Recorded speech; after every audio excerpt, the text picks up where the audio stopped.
The Life and Adventures of Robinson Crusoe by Daniel Defoe. Chapter 1. Start in Life. I was born in the year 1632, in the city of York, of a good family, though not of that country, my father being a foreigner of Bremen, who settled first at Hull. He got a good estate by merchandise, and leaving off his trade, lived afterwards at York, from whence he had married my mother, whose relations were named Robinson, a very good family in that country, and from whom I was called Robinson Kreuznauer. But, by the usual corruption of words in England, we are now called, nay, we call ourselves, and write our name, Crusoe, and so my companions always called me. I had two elder brothers, one of whom was lieutenant colonel to an English regiment of foot in Flanders, formerly commanded by the famous Colonel Lockhart, and was killed at the battle near Dunkirk against the Spaniards.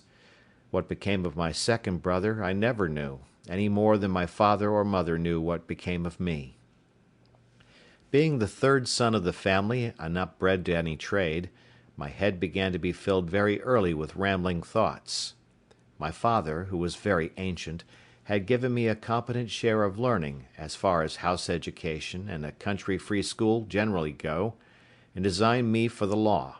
but I would be satisfied with nothing but going to sea, and my inclination to this led me so strongly against the will, nay, the commands of my father, and against all the entreaties and persuasions of my mother and other friends, that there seemed to be something fatal in that propensity of nature, tending directly to the life of misery which was to befall me. My father, a wise and grave man, gave me serious and excellent counsel against what he foresaw was my design. He called me one morning into his chamber, where he was confined by the gout, and expostulated very warmly with me upon this subject. He asked me what reasons, more than a mere wandering inclination, I had for leaving father's house and my native country, where I might be well introduced, and had a prospect of raising my fortune by application and industry, with a life of ease and pleasure. He told me it was men of desperate fortunes on one hand, or of aspiring superior fortunes on the other, who went abroad upon adventures, to rise by enterprise and make themselves famous in undertakings of a nature out of the common road; that these things were all either too far above me or too far below me; that mine was the middle state, or what might be called the upper station of low life, which he had found, by long experience, was the best state in the world, the most suited to human happiness, not exposed to the miseries and hardships, the labour and sufferings of the mechanic part of mankind, and not embarrassed with the pride, luxury, ambition, and envy of the upper part of mankind. He told me I might judge of the happiness of this state by this one thing, that this was the state of life which all other people envied, that kings have frequently lamented the miserable consequence of being born to great things, and wished they had been placed in the middle of the two extremes, between the mean and the great; that the wise man gave his testimony to this, as the standard of felicity, when he prayed to have neither poverty nor riches. He bade me observe it, and I should always find that the calamities of life were shared among the upper and lower part of mankind, but that the middle station had the fewest disasters, and was not exposed to so many vicissitudes as the higher or lower part of mankind; nay, they were not subjected to so many distempers and uneasinesses, either of body or mind, as those were who, by vicious living, luxury, and extravagances on the one hand, or by hard labour, want of necessaries, and mean or insufficient diet, on the other hand, bring distemper upon themselves by the natural consequences of their way of living; that the middle station of life was calculated for all kind of virtue and all kind of enjoyments; that peace and plenty were the handmaids of a middle fortune; that temperance, moderation, quietness, health, society, all agreeable diversions and all desirable pleasures, were the blessings attending the middle station of life; that this way men went silently and smoothly through the world, and comfortably out of it, not embarrassed with the labours of the hands or of the head, not sold to a life of slavery for daily bread, nor harassed with perplexed circumstances, which rob the soul of peace and the body of rest, nor enraged with the passion of envy, or the secret burning lust of ambition for great things, but in easy circumstances, sliding gently through the world, and sensibly tasting the sweets of living, without the bitter, feeling that they are happy, and learning by every day's experience to know it more sensibly. After this he pressed me earnestly, and in the most affectionate manner, not to play the young man, nor to precipitate myself into miseries which nature and the station of life I was born in seemed to have provided against; that I was under no necessity of seeking my bread; that he would do well for me, and endeavour to enter me fairly into the station of life which he had just been recommending to me; and that if I was not very easy and happy in the world, it must be my mere fate or fault that must hinder it, and that he should have nothing to answer for, having thus discharged his duty in warning me against measures which he knew would be to my hurt. In a word, that as he would do very kind things for me if I would stay and settle at home as he directed, so he would not have so much hand in my misfortunes as to give me any encouragement to go away. And to close all, he told me I had my elder brother for an example, to whom he had used the same earnest persuasions to keep him from going into the Low Country wars, but could not prevail, his young desires prompting him to run into the army, where he was killed. And though he said he would not cease to pray for me, yet he would venture to say to me that if I did take this foolish step, God would not bless me, and I should have leisure hereafter to reflect upon having neglected his counsel when there might be none to assist in my recovery. I observed in this last part of his discourse, which was truly prophetic, though I suppose my father did not know it to be so himself, I observed the tears run down his face very plentifully, especially when he spoke of my brother who was killed; and that when he spoke of my having leisure to repent, and none to assist me, he was so moved that he broke off the discourse, and told me his heart was so full he could say no more to me. I was sincerely affected with this discourse, and indeed, who could be otherwise? And I resolved not to think of going abroad any more, but to settle at home according to my father's desire. But alas! a few days wore it all off, and in short, to prevent any of my father's further importunities, in a few weeks after, I resolved to run quite away from him. However, I did not act quite so hastily as the first heat of my resolution prompted, but I took my mother at a time when I thought her a little more pleasant than ordinary, and told her that my thoughts were so entirely bent upon seeing the world that I should never settle to anything with resolution enough to go through with it, and my father had better give me his consent than force me to go without it; that I was now 18 years old, which was too late to go apprentice to a trade or clerk to an attorney; that I was sure if I did I should never serve out my time, but I should certainly run away from my master before my time was out, and go to sea; and if she would speak to my father to let me go one voyage abroad, if I came home again and did not like it, I would go no more, and I would promise by a double diligence to recover the time that I had lost. This put my mother into a great passion. She told me she knew it would be to no purpose to speak to my father upon any such subject, that he knew too well what was my interest to give his consent to anything so much for my hurt, and that she wondered how I could think of any such thing after the discourse I had had with my father, and such kind and tender expressions as she knew my father had used to me; and that, in short, if I would ruin myself, there was no help for me, but I might depend I should never have their consent to it; that for her part she would not have so much hand in my destruction, and I should never have it to say that my mother was willing when my father was not. Though my mother refused to move it to my father, yet I heard afterwards that she reported all the discourse to him, and that my father, after showing a great concern at it, said to her, with a sigh, "That boy might be happy if he would stay at home, but if he goes abroad, he will be the most miserable wretch that ever was born. I can give no consent to it." It was not until almost a year after this that I broke loose, though, in the meantime, I continued obstinately deaf to all proposals of settling to business,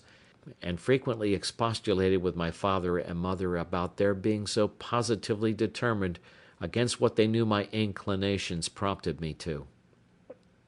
But being one day at Hull, where I went casually, and without any purpose of making an elopement at that time,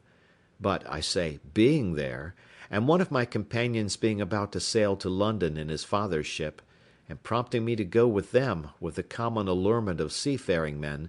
that it should cost me nothing for my passage, I consulted neither father nor mother any more, nor so much as sent them word of it, but leaving them to hear of it as they might, without asking God's blessing or my father's, without any consideration of circumstances or consequences, and in an ill hour, God knows, on the 1st of September, 1651, I went on board a ship bound for London.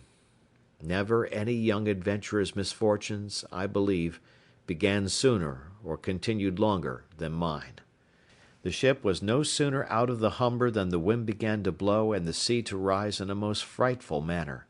and, as I had never been at sea before, I was most inexpressibly sick in body and terrified in mind. I began now seriously to reflect upon what I had done, and how justly I was overtaken by the judgment of Heaven for my wicked leaving my father's house, and abandoning my duty. All the good counsels of my parents, my father's tears, and my mother's entreaties came now fresh into my mind, and my conscience, which was not yet come to the pitch of hardness to which it has since, reproached me with the contempt of advice and the breach of my duty to God and my father. All this while the storm increased, and the sea went very high, though nothing like what I have seen many times since. No, nor what I saw a few days after. But it was enough to affect me then, who was but a young sailor, and had never known anything of the matter. I expected every wave would have swallowed us up, and that every time the ship fell down, as I thought it did, in the trough or hollow of the sea, we should never rise more. In this agony of mind, I made many vows and resolutions that if it would please God to spare my life in this one voyage, if ever I once got my foot upon dry land again, I would go directly home to my father and never set it into a ship again while I lived, that I would take his advice, and never run myself into such miseries as these any more. Now I saw plainly the goodness of his observations about the middle station of life, how easy, how comfortably he had lived all his days, and never had been exposed to tempests at sea or troubles on shore, and I resolved that I would, like a true repenting prodigal, go home to my father. These wise and sober thoughts continued all the while the storm lasted, and indeed some time after. But the next day the wind was abated, and the sea calmer, and I began to be a little inured to it. However, I was very grave for all that day, being also a little seasick still.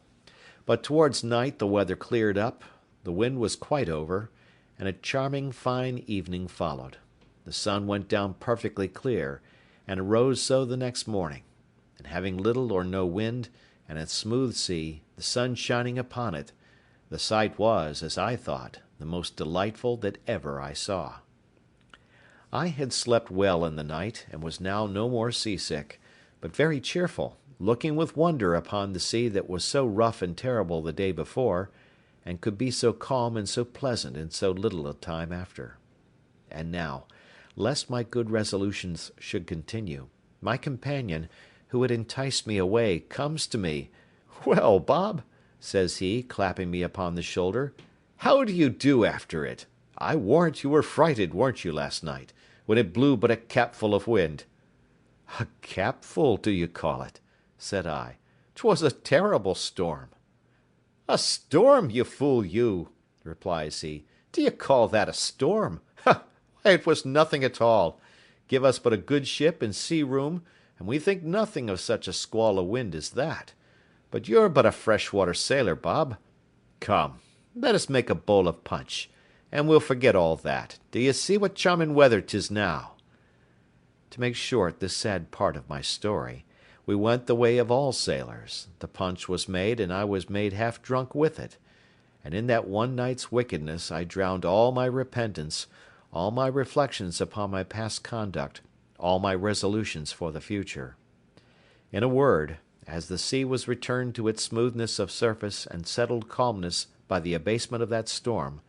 so the hurry of my thoughts being over, my fears and apprehensions of being swallowed up by the sea being forgotten,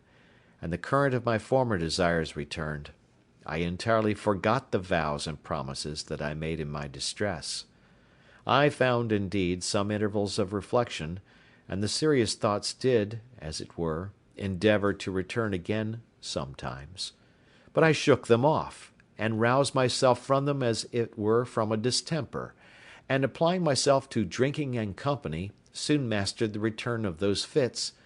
for so I called them, and I had in 5 or 6 days got as complete a victory over conscience as any young fellow that resolved not to be troubled with it could desire. But I was to have another trial for it still, and Providence, as in such cases generally it does, resolved to leave me entirely without excuse, for if I would not take this for a deliverance, the next was to be such a one as the worst and most hardened wretch among us would confess both the danger and the mercy of. The 6th day of our being at sea, we came into Yarmouth Roads. The wind having been contrary and the weather calm, we had made but little way since the storm. Here we were obliged to come to an anchor, and here we lay, the wind continuing contrary, that is, at southwest, for 7 or 8 days, during which time a great many ships from Newcastle came into the same roads, as the common harbour where the ships might wait for a wind for the river. We had not, however, rid here so long that we should have tided it up the river, but that the wind blew too fresh, and after we had lain 4 or 5 days, blew very hard. However, the roads being reckoned as good as a harbour, the anchorage good, and our ground tackle very strong, our men were unconcerned, and not in the least apprehensive of danger, but spent the time in rest and mirth, after the manner of the sea. But the 8th day, in the morning, the wind increased, and we had all hands at work to strike our topmasts, and make everything snug and close, that the ship might ride as easy as possible. By noon the sea went very high indeed, and our ship rode forecastle in, shipped several seas, and we thought once or twice our anchor had come home, upon which our master ordered out the sheet anchor, so that we rode with 2 anchors ahead, and the cables veered out to the bitter end. By this time it blew a terrible storm indeed, and now I began to see terror and amazement in the faces even of the seamen themselves. The master, though vigilant in the business of preserving the ship, yet as he went in and out of his cabin by me, I could hear him softly to himself say, several times, "Lord, be merciful to us, we shall be all lost, we shall be all undone," and the like. During these first hurries I was stupid, lying still in my cabin, which was in the steerage, and cannot describe my temper. I could ill resume the first penitence which I had so apparently trampled upon and hardened myself against. I thought the bitterness of death had been past, and that this would be nothing like the first. But when the master himself came by me, as I said just now, and said we should be all lost, I was dreadfully frighted. I got up out of my cabin and looked out, but such a dismal sight I never saw. The sea ran mountains high, and broke upon us every 3 or 4 minutes. When I could look about, I could see nothing but distress round us. 2 ships that rode near us, we found, had cut their masts by the board, being deep laden, and our men cried out that a ship which rode about a mile ahead of us was foundered. 2 more ships, being driven from their anchors, were run out of the roads to sea, at all adventures, and that with not a mast standing. The light ships fared the best, as not so much labouring in the sea, but 2 or 3 of them drove, and came close by us, running away with only their spritsail out before the wind. Towards evening the mate and boatswain begged the master of our ship to let them cut away the foremast, which he was very unwilling to do, but the boatswain protesting to him that if he did not the ship would founder, he consented, and when they had cut away the foremast,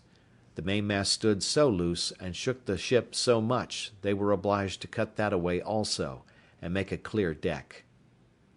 Any one may judge what a condition I must be in at all this, who was but a young sailor, and who had been in such a fright before at but a little. But if I can express at this distance the thoughts I had about me at that time, I was in tenfold more horror of mind upon account of my former convictions, and the having returned from them to the resolutions I had wickedly taken at first, than I was at death itself; and these, added to the terror of the storm, put me into such a condition that I can by no words describe it. But the worst was not come yet. The storm continued with such fury that the seamen themselves acknowledged they had never seen a worse. We had a good ship, but she was deep laden, and swallowed in the sea, so that the seamen every now and then cried out she would founder. It was my advantage in one respect that I did not know what they meant by founder till I inquired. However, the storm was so violent that I saw, which is not often seen, the master, the boatswain, and some others more sensible than the rest, at their prayers, and expecting every moment when the ship would go to the bottom. In the middle of the night, and under all the rest of our distresses, one of the men that had been down to see cried out we had sprung a leak. Another said there was 4 feet water in the hold. Then all hands were called to the pump. At that word, my heart, as I thought, died within me, and I fell backwards upon the side of my bed where I sat, into the cabin. However, the men roused me, and told me that I, that was able to do nothing before, was as well able to pump as another, at which I stirred up and went to the pump, and worked very heartily. While this was doing, the master, seeing some light colliers, who, not able to ride out the storm, were obliged to slip and run away to sea, and would come near us, ordered to fire a gun as a signal of distress. I, who knew nothing what they meant, thought the ship had broken, or some dreadful thing happened. In a word, I was so surprised that I fell down in a swoon. As this was a time when everybody had his own life to think of, nobody minded me, or what was become of me; but another man stepped up to the pump, and thrusting me aside with his foot, let me lie, thinking I had been dead, and it was a great while before I came to myself. We worked on, but the water increasing in the hold, it was apparent that the ship would founder, and though the storm began to abate a little, yet it was not possible she could swim till we might run into any port. So the master continued firing guns for help, and a light ship, who had rid it out just ahead of us, ventured a boat out to help us. It was with the utmost hazard the boat came near us, but it was impossible for us to get on board, or for the boat to lie near the ship's side, till at last the men rowing very heartily, and venturing their lives to save ours, our men cast them a rope over the stern with a buoy to it, and then veered it out a great length, which they, after much labour and hazard, took hold of, and we hauled them close under our stern, and got all into their boat. It was to no purpose for them or us, after we were in the boat, to think of reaching their own ship, so all agreed to let her drive, and only to pull her in towards shore as much as we could, and our master promised them, that if the boat was staved upon shore, he would make it good to their master. So partly rowing and partly driving, our boat went away to the northward, sloping towards the shore almost as far as Winterton Ness. We were not much more than a quarter of an hour out of our ship till we saw her sink, and then I understood for the first time what was meant by a ship foundering in the sea. I must acknowledge I had hardly eyes to look up when the seamen told me she was sinking, for from the moment that they rather put me into the boat than that I might be said to go in, my heart was, as it were, dead within me, partly with fright, partly with horror of mind, and the thoughts of what was yet before me. While we were in this condition, the men yet labouring at the oar to bring the boat near the shore, we could see, when, our boat mounting the waves, we were able to see the shore, a great many people running along the strand to assist us when we should come near, but we made but slow way towards the shore,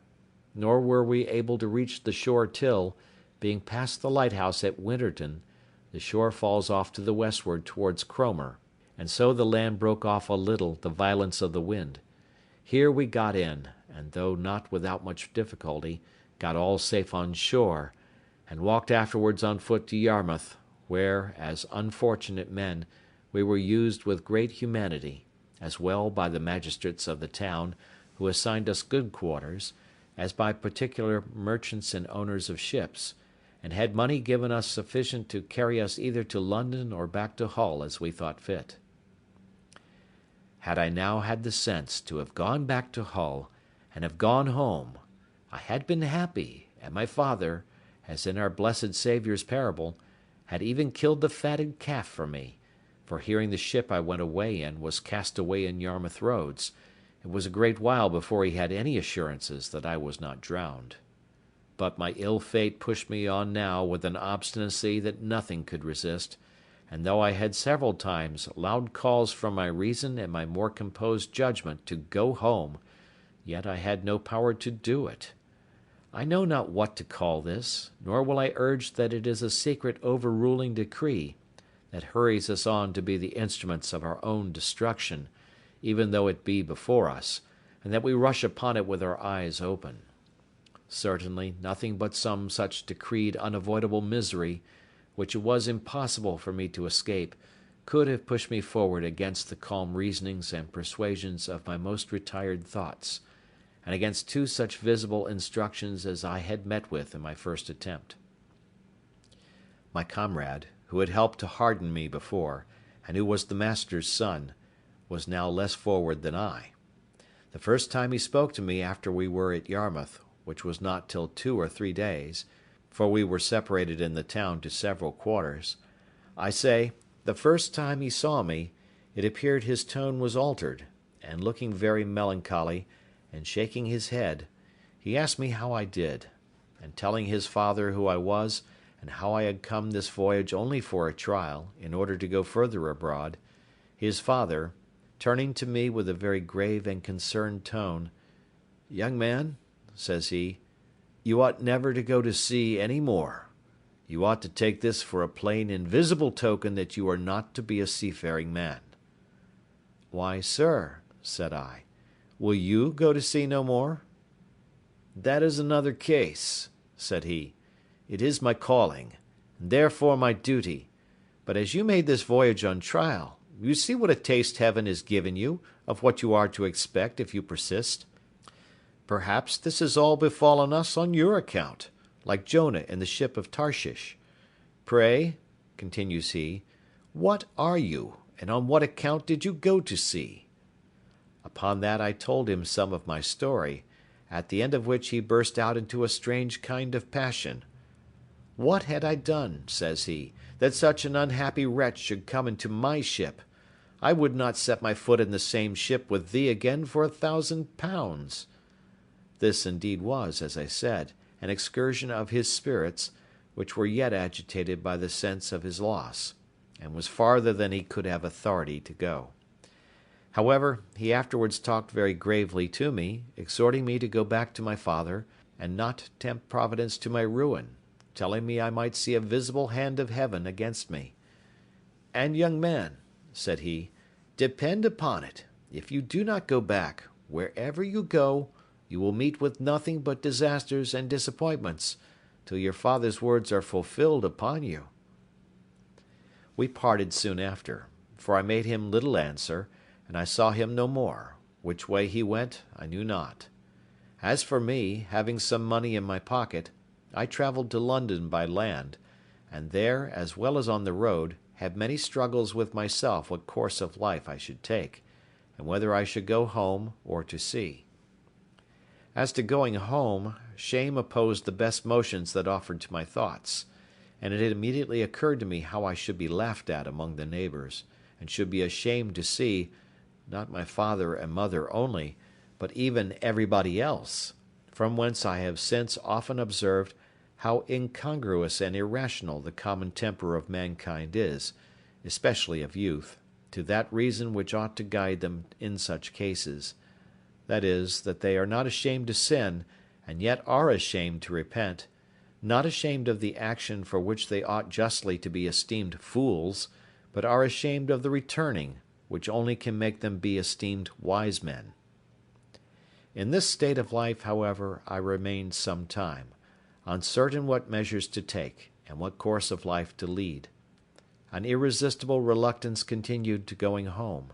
and as I stayed away a while, the remembrance of the distress I had been in wore off, and as that abated, the little motion I had in my desires to return wore off with it, till at last I quite laid aside the thoughts of it, and looked out for a voyage. End of chapter 1.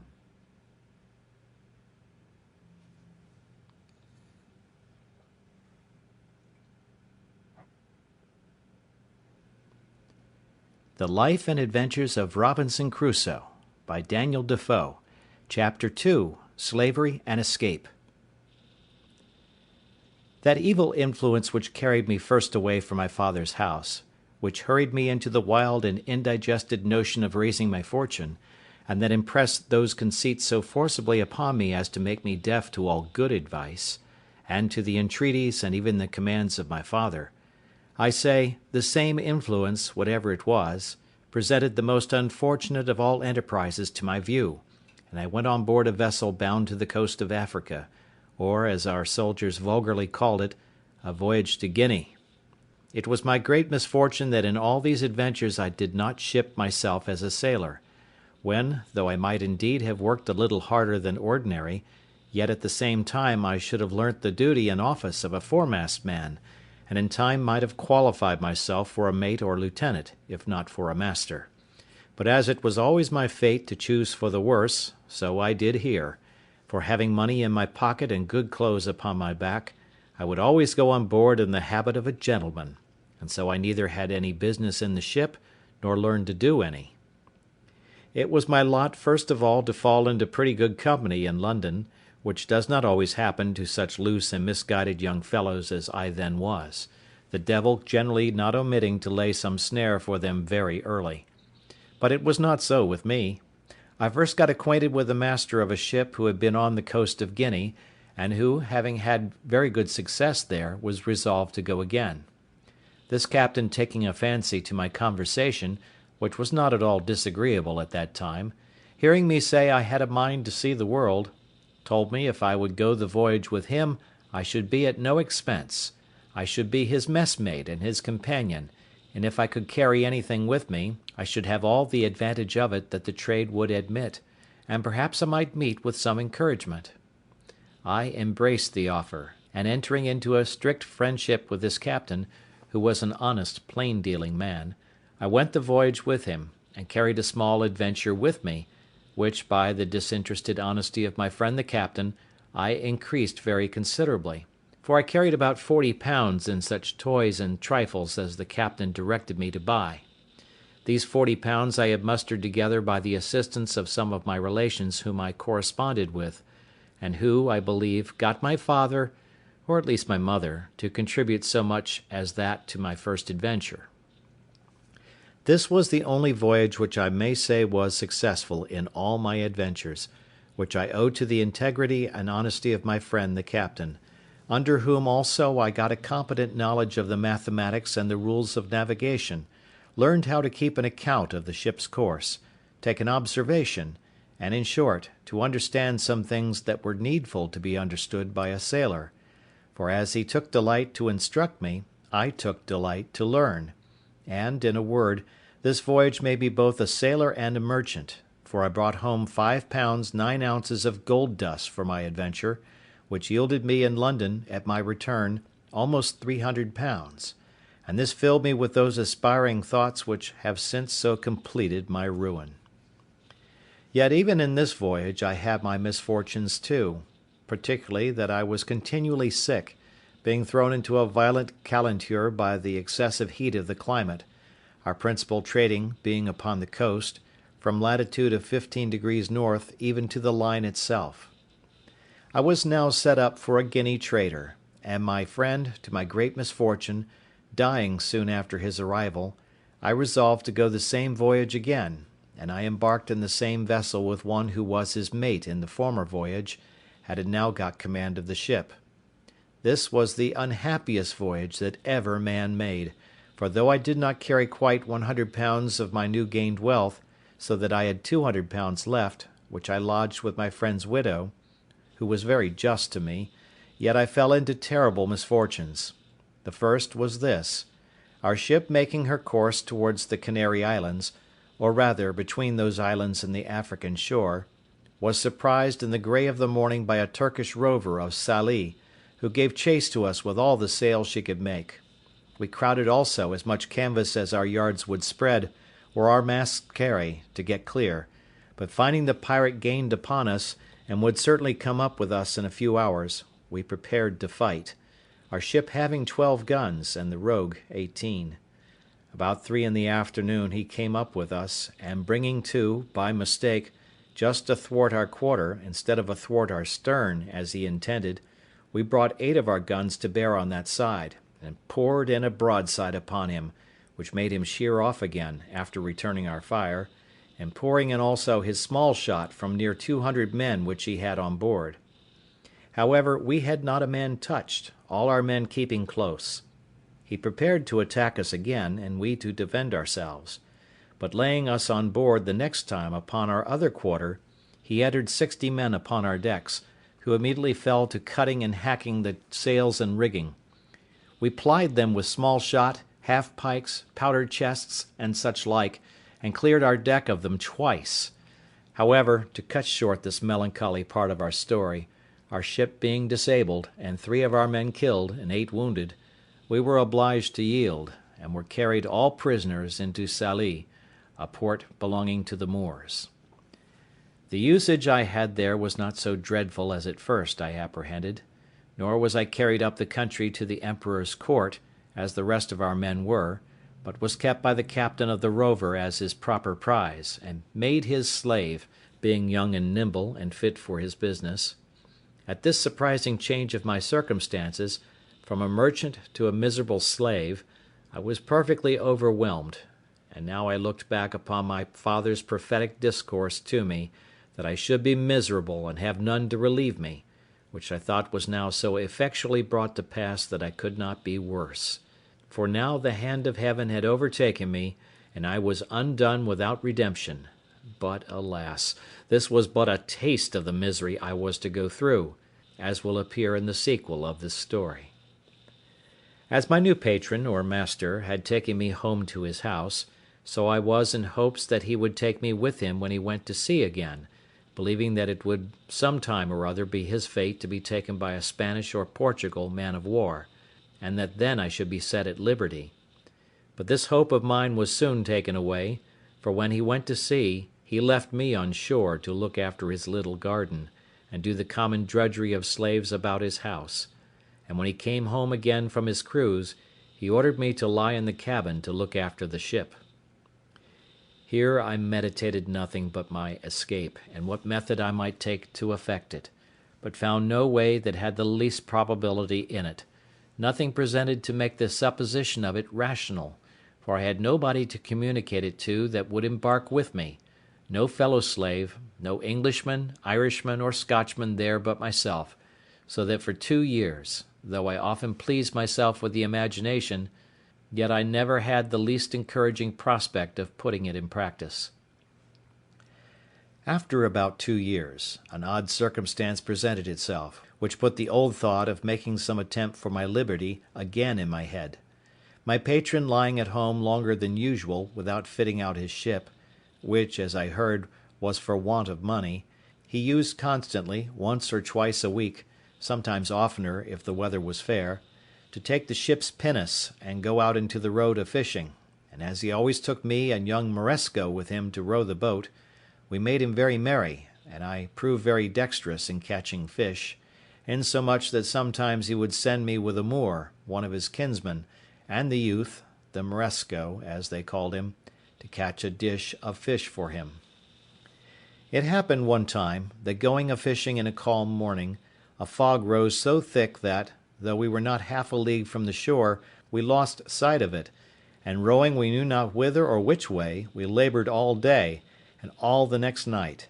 and when the morning came we found we had pulled off to sea instead of pulling in for the shore, and that we were at least 2 leagues from the shore. However, we got well in again, though with a great deal of labour and some danger, for the wind began to blow pretty fresh in the morning, but we were all very hungry. But our patron, warned by this disaster, resolved to take more care of himself for the future, and having lying by him the longboat of our English ship that he had taken, he resolved he would not go a-fishing any more without a compass and some provision, so he ordered the carpenter of his ship, who was also an English slave, to build a little state-room or cabin in the middle of the longboat, like that of a barge, with a place to stand behind it to steer, and haul home the main-sheet, the room before for a hand or two to stand and work the sails. She sailed with what we call a shoulder-of-mutton sail, and the boom jibed over the top of the cabin, which lay very snug and low, and had in it room for him to lie, with a slave or two, and a table to eat on, with some small lockers to put in some bottles of such liquor as he thought fit to drink, and his bread, rice, and coffee. We went frequently out with this boat a-fishing, and as I was most dexterous to catch fish for him, he never went without me.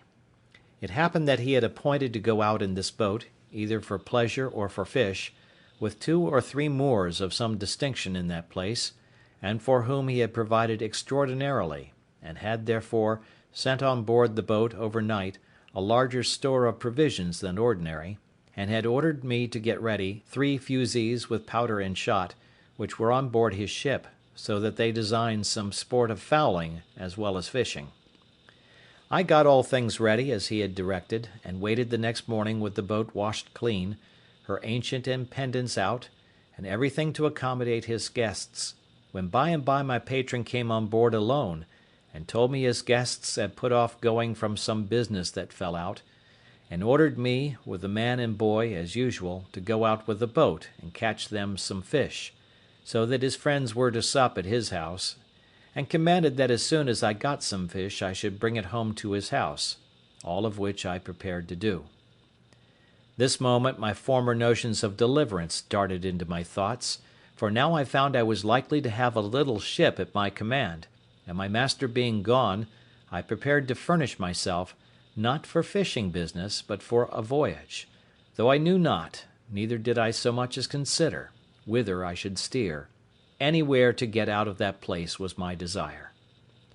My first contrivance was to make a pretence to speak to this Moor, to get something for our subsistence on board,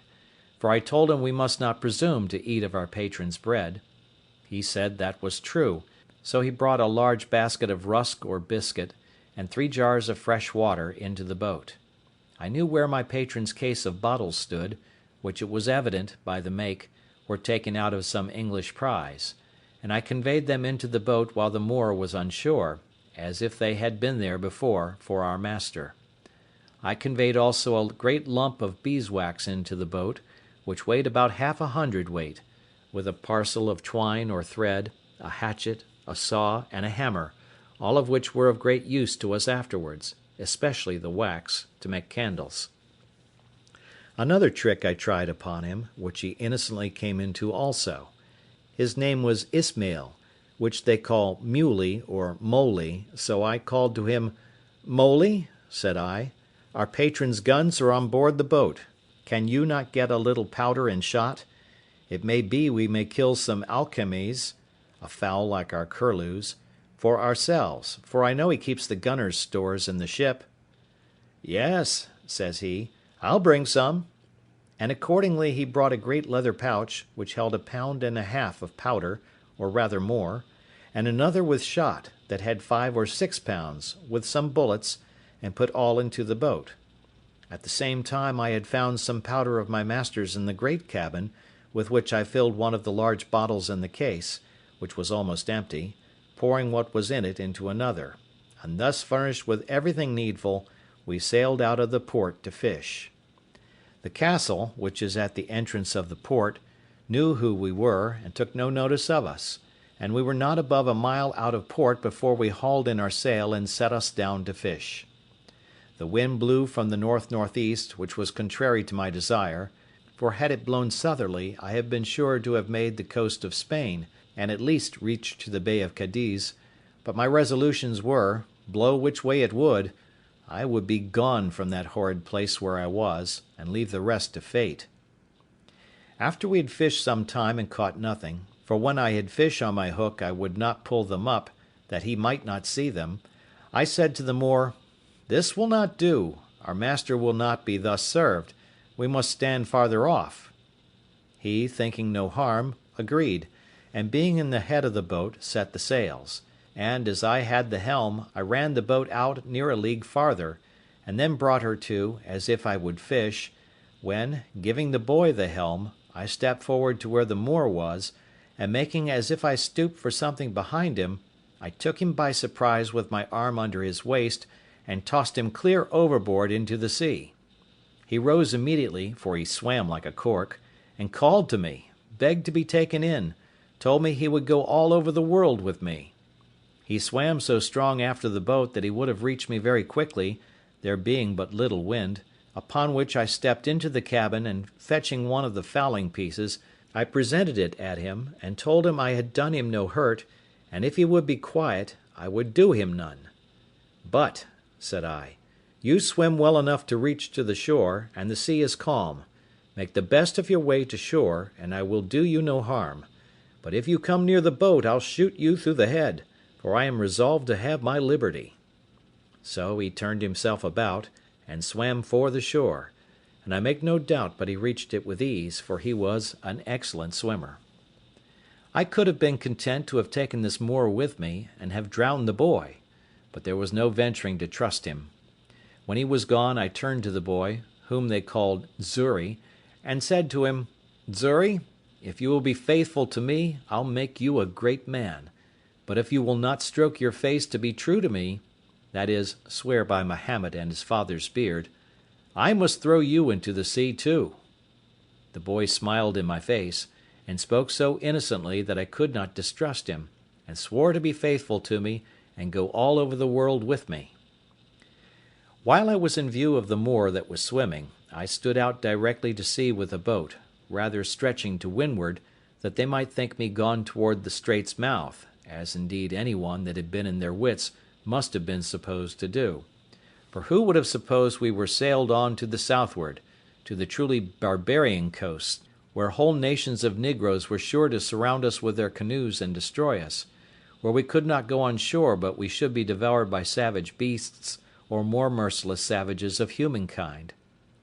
But as soon as it grew dusk in the evening, I changed my course, and steered directly south and by east, bending my course a little towards the east, that I might keep in with the shore, and having a fair fresh gale of wind, and a smooth quiet sea, I made such sail that I believe by the next day, at 3 o'clock in the afternoon, when I first made the land, I could not be less than 150 miles south of Sallee, quite beyond the Emperor of Morocco's dominions, or indeed of any other king thereabouts, for we saw no people. Yet such was the fright I had taken of the Moors, and the dreadful apprehensions I had of falling into their hands,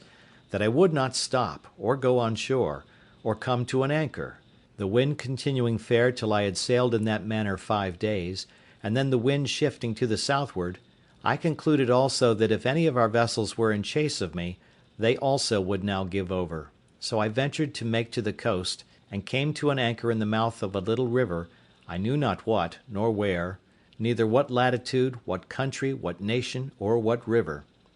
I neither saw nor desired to see any people; the principal thing I wanted was fresh water. We came into this creek in the evening, resolving to swim on shore as soon as it was dark, and discover the country; but as soon as it was quite dark, we heard such dreadful noises of the barking, roaring, and howling of wild creatures, of we knew not what kinds, that the poor boy was ready to die with fear, and begged of me not to go on shore till day. "Well, Xury," said I, "then I won't. But it may be that we may see men by day, who will be as bad to us as those lions." "Then we give them the shoot gun," says Xury, laughing. "Make them run way." Such English Xury spoke by conversing among us slaves. However, I was glad to see the boy so cheerful, and I gave him a dram out of our patron's case of bottles to cheer him up. After all, Xury's advice was good, and I took it. We dropped our little anchor, and lay still all night. I say still, for we slept none, for in 2 or 3 hours we saw vast great creatures, we knew not what to call them, of many sorts, come down to the seashore and run into the water, wallowing and washing themselves for the pleasure of cooling themselves, and they made such hideous howlings and yellings that I never indeed heard the like. Xury was dreadfully frighted, and indeed so was I too, but we were both more frighted when we heard one of these mighty creatures come swimming towards our boat. We could not see him, but we might hear him by his blowing to be a monstrous, huge, and furious beast. Xury said it was a lion, and it might be so for aught I know, but poor Xury cried to me to weigh the anchor and row away. "No," says I, "Xury, we can slip our cable, with the buoy to it, and go off to sea. They cannot follow us far." I had no sooner said so, but I perceived the creature, whatever it was, within 2 oars' length, which somewhat surprised me. However, I immediately stepped to the cabin door, and taking up my gun, fired at him, upon which he immediately turned about and swam towards the shore again. But it is impossible to describe the horrid noises and hideous cries and howlings that were raised, as well upon the edge of the shore as higher within the country, upon the noise or report of the gun, a thing I have some reason to believe those creatures had never heard before. This convinced me that there was no going on shore for us in the night on that coast, and how to venture on shore in the day was another question too. For to have fallen into the hands of any of the savages had been as bad as to have fallen into the hands of the lions and tigers. At least we were equally apprehensive of the danger of it. Be that as it would, we were obliged to go on shore somewhere or other for water, for we had not a pint left in the boat. When and where to get to it was the point. Xury said if I would let him go on shore with one of the jars, he would find if there was any water, and bring some to me. I asked him why he would go, why I should not go, and he stay in the boat. The boy answered with so much affection as made me love him ever after. Says he, "If wild men come, they eat me, you go way." "Well, Xury," said I, "we will both go, and if the wild mans come, we will kill them. They shall eat neither of us." So I gave Xury a piece of rusk bread to eat, and a dram out of our patron's case of bottles which I mentioned before, and we hauled the boat in as near the shore as we thought was proper, and so waded on shore, carrying nothing but our arms and 2 jars for water. I did not care to go out of sight of the boat, fearing the coming of canoes with savages down the river, but the boy seeing a low place about a mile up the country, rambled to it, and by I saw him come running towards me. I thought he was pursued by some savage, or frighted with some wild beast, and I ran forward towards him to help him, but when I came nearer to him I saw something hanging over his shoulders, which was a creature that he had shot, like a hare, but different in colour, and longer legs. However, we were very glad of it, and it was very good meat, but the great joy that poor Xury came with was to tell me he had found good water and seen no wild mans. But we found afterwards that we need not take such pains for water, for a little higher up the creek where we were we found the water fresh when the tide was out, which flowed but a little way up. So we filled our jars, and feasted on the hare he had killed, and prepared to go on our way, having seen no footsteps of any human creature in that part of the country. As I had been one voyage to this coast before, I knew very well that the islands of the Canaries, and the Cape de Verde islands also, lay not far off from the coast; but as I had no instruments to take an observation to know what latitude we were in, and not exactly knowing, or at least remembering, what latitude they were in, I knew not where to look for them, or when to stand off to sea towards them. Otherwise I might now easily have found some of these islands. But my hope was, that if I stood along this coast till I came to that part where the English traded, I should find some of their vessels upon their usual design of trade, that would relieve and take us in. By the best of my calculation, that place where I now was must be that country which, lying between the Emperor of Morocco's dominions and the Negroes, lies waste and uninhabited, except by wild beasts, the negroes having abandoned it and gone farther south for fear of the Moors, and the Moors not thinking it worth inhabiting by reason of its barrenness, and indeed both forsaking it because of the prodigious number of tigers, lions, leopards, and other furious creatures which harbour there, so that the Moors use it for their hunting only, where they go like an army, 2,000 or 3,000 men at a time; and indeed for near 100 miles together upon this coast we saw nothing but a waste, uninhabited country by day, and heard nothing but howlings and roaring of wild beasts by night. Once or twice in the daytime I thought I saw the Pico of Teneriffe, being the high top of the mountain Teneriffe in the Canaries, and had a great mind to venture out, in hopes of reaching thither; but having tried twice, I was forced in again by contrary winds, the sea also going too high for my little vessel; so I resolved to pursue my first design, and keep along the shore. Several times I was obliged to land for fresh water, after we had left this place; and once in particular, being early in morning, we came to an anchor under a little point of land, which was pretty high, and the tide beginning to flow, we lay still to go farther in. Xury, whose eyes were more about him than it seems mine were, calls softly to me, and tells me that we had best go farther off the shore. "For," says he, "look, yonder lies a dreadful monster on the side of that hillock fast asleep."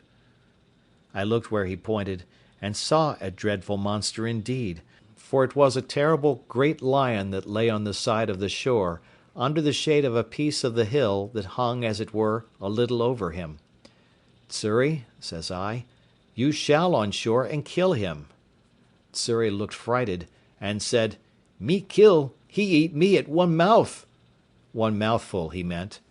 However, I said no more to the boy, but bade him lie still, and I took our biggest gun, which was almost musket bore, and loaded it with a good charge of powder and with 2 slugs, and laid it down. Then I loaded another gun with 2 bullets, and the third, for we had 3 pieces, I loaded with 5 smaller bullets. I took the best aim I could with the first piece to have shot him in the head, but he lay so with his leg raised a little above his nose, that the slugs hit his leg about the knee, and broke the bone. He started up, growling at first, but finding his leg broken, fell down again, and then got upon 3 legs, and gave the most hideous roar that ever I heard. I was a little surprised that I had not hit him on the head; however, I took up the second piece immediately, and though he began to move off, fired again, and shot him in the head, and had the pleasure to see him drop and make but little noise, but lie struggling for life. Then Xury took heart, and would have me let him go on shore.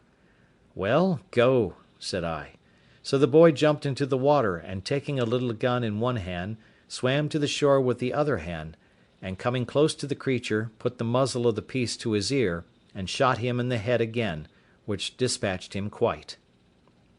This was game indeed to us, but this was no food, and I was very sorry to lose 3 charges of powder and shot upon a creature that was good for nothing to us. However, Xury said he would have some of him, so he comes on board and asked me to give him the hatchet.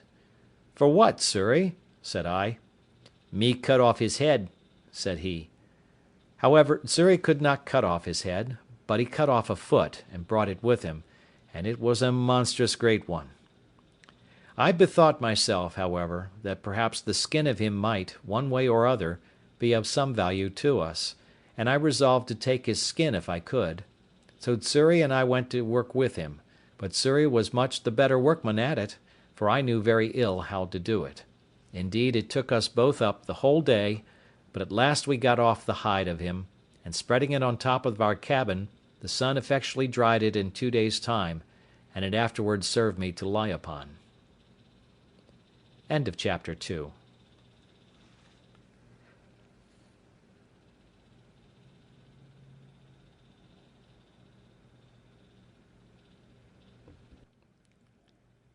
The Life and Adventures of Robinson Crusoe by Daniel Defoe. Chapter 3. Wrecked on a Desert Island. After this stop we made on to the southward continually for 10 or 12 days, living very sparingly on our provisions, which began to abate very much, and going no oftener to the shore than we were obliged to for fresh water. My design in this was to make the river Gambia or Senegal, that is to say, anywhere about the Cape de Verde, where I was in hopes to meet with some European ship, and if I did not, I knew not what course I had to take, but to seek for the islands or perish there among the negroes.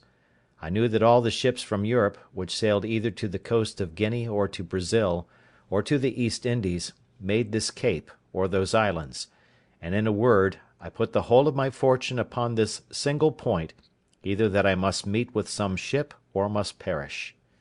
When I had pursued this resolution about 10 days longer, as I have said, I began to see that the land was inhabited, and in 2 or 3 places, as we sailed by, we saw people stand upon the shore to look at us. We could also perceive they were quite black and naked.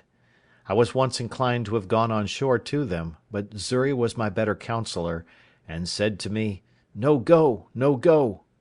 However, I hauled in nearer the shore that I might talk to them, and I found they ran along the shore by me a good way. I observed they had no weapons in their hand, except one who had a long slender stick, which Xury said was a lance, and that they could throw them a great way with good aim. So I kept at a distance, but talked with them by signs as well as I could, and particularly made signs for something to eat. They beckoned to me to stop my boat, and they would fetch me some meat. Upon this I lowered the top of my sail and lay by, and 2 of them ran up into the country, and in less than half an hour came back, and brought with them 2 pieces of dried flesh and some corn, such as is the produce of their country, but we neither knew what the one or the other was. However, we were willing to accept it, but how to come at it was our next dispute,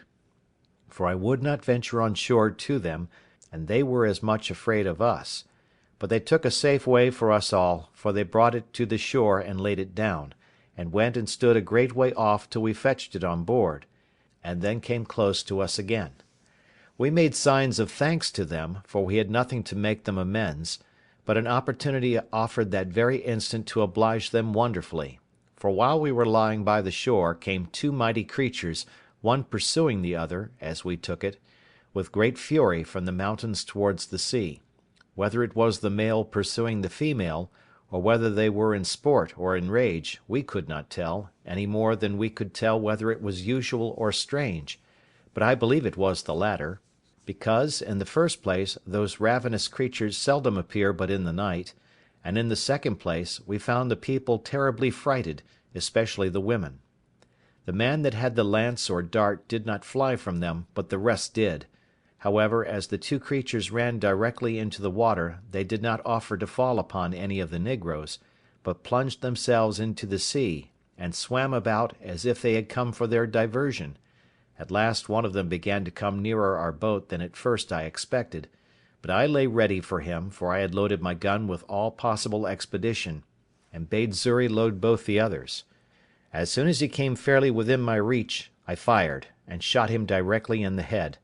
Immediately he sank down into the water, but rose instantly, and plunged up and down as if he were struggling for life, and so indeed he was. He immediately made to the shore, but between the wound, which was his mortal hurt, and the strangling of the water, he died just before he reached the shore. It is impossible to express the astonishment of these poor creatures at the noise and fire of my gun. Some of them were even ready to die for fear, and fell down as dead with the very terror; but when they saw the creature dead, and sunk in the water, and that I made signs to them to come to the shore, they took heart and came, and began to search for the creature. I found him by his blood staining the water, and by the help of a rope, which I slung round him, and gave the negroes to haul, they dragged him on shore, and found that it was a most curious leopard, spotted, and fine to an admirable degree, and the negroes held up their hands with admiration, to think what it was I had killed him with. The other creature, frighted with the flash of fire and the noise of the gun, swam on shore, and ran up directly to the mountains from whence they came; nor could I, at that distance, know what it was. I found quickly the negroes wished to eat the flesh of this creature, so I was willing to have them take it as a favour from me, which, when I made signs to them that they might take him, they were very thankful for. Immediately they fell to work with him, and though they had no knife, yet with a sharpened piece of wood they took off his skin as readily, and much more readily than we could have done with a knife. They offered me some of the flesh, which I declined, pointing out that I would give it them, but made signs for the skin, which they gave me very freely, and brought me a great deal more of their provisions, which, though I did not understand, yet I accepted. I then made signs to them for some water, and held out one of my jars to them, turning it bottom upward, to show that it was empty, and that I wanted to have it filled. They called immediately to some of their friends, and there came two women, and brought a great vessel made of earth, and burnt, as I supposed, in the sun. This they set down to me as before, and I sent Xury on shore with my jars, and filled them all three. The women were as naked as the men. I was now furnished with roots and corn, such as it was, and water, and leaving my friendly negroes, I made forward for about 11 days more, without offering to go near the shore, till I saw the land run out a great length into the sea, at about the distance of 4 or 5 leagues before me, and the sea being very calm, I kept a large offing to make this point. At length, doubling the point, at about 2 leagues from the land, I saw plainly land on the other side to seaward. Then I concluded, as it was most certain indeed, that this was the Cape de Verde, and those the islands called, from thence, Cape de Verde Islands. However, they were at a great distance, and I could not well tell what I had best to do, for if I should be taken with a fresh of wind, I might neither reach one or other. In this dilemma, as I was very pensive, I stepped into the cabin and sat down, Xury having the helm, when, on a sudden, the boy cried out, "Master, master, a ship with a sail!" And the foolish boy was frighted out of his wits, thinking it must needs be some of his master's ships sent to pursue us, but I knew we were far enough out of their reach. I jumped out of the cabin, and immediately saw, not only the ship, but that it was a Portuguese ship, and, as I thought, was bound to the coast of Guinea, for negroes. But when I observed the course she steered, I was soon convinced they were bound some other way, and did not design to come any nearer to the shore, upon which I stretched out to sea as much as I could, resolving to speak with them, if possible. With all the sail I could make, I found I should not be able to come in their way, but that they would be gone by before I could make any signal to them. But after I had crowded to the utmost, and began to despair, they, it seems, saw by the help of their glasses that it was some European boat, which they supposed must belong to some ship that was lost, so they shortened sail to let me come up. I was encouraged with this, and as I had my patron's ancient on board, I made a waft of it to them, for a signal of distress, and fired a gun, both which they saw, for they told me they saw the smoke, though they did not hear the gun. Upon these signals they very kindly brought to, and lay by for me, and in about 3 hours' time I came up with them. They asked me what I was, in Portuguese, and in Spanish, and in French, but I understood none of them.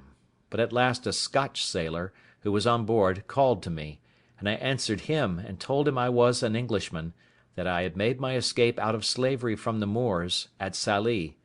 They then bade me come on board, and very kindly took me in, and all my goods. It was an inexpressible joy to me, which any one will believe, that I was thus delivered, as I esteemed it, from such a miserable and almost hopeless condition as I was in, and I immediately offered all I had to the captain of the ship as a return for my deliverance,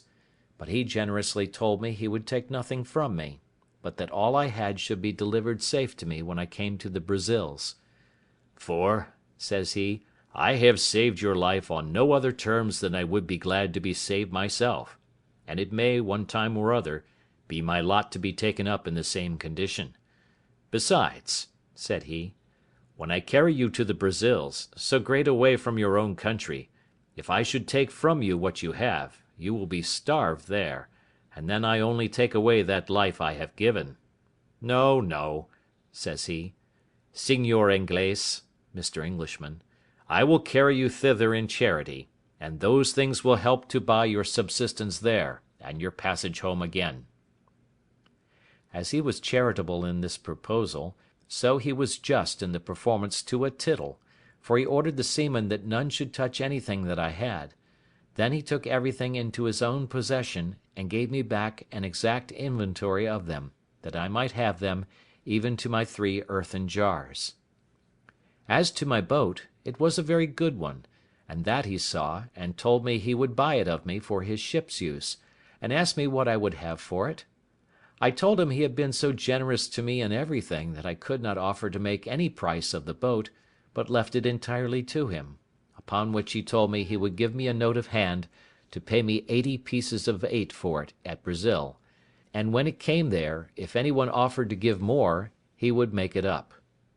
He offered me also 60 pieces of eight more for my boy Xury, which I was loath to take, not that I was unwilling to let the captain have him, but I was very loath to sell the poor boy's liberty, who had assisted me so faithfully in procuring my own.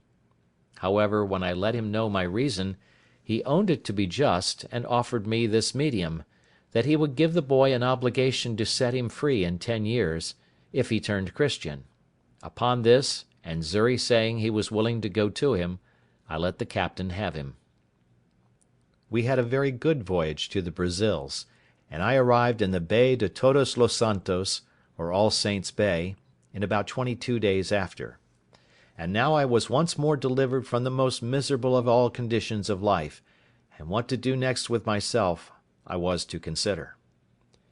The generous treatment the captain gave me I can never enough remember. He would take nothing of me for my passage, gave me 20 ducats for the leopard's skin, and 40 for the lion's skin, which I had in my boat, and caused everything I had in the ship to be punctually delivered to me,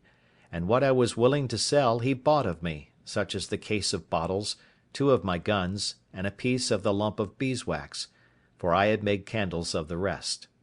In a word, I made about 220 pieces of eight of all my cargo, and with this stock I went on shore in the Brazils. I had not been long here before I was recommended to the house of a good honest man like himself, who had an ingenio, as they call it, that is, a plantation and a sugar house.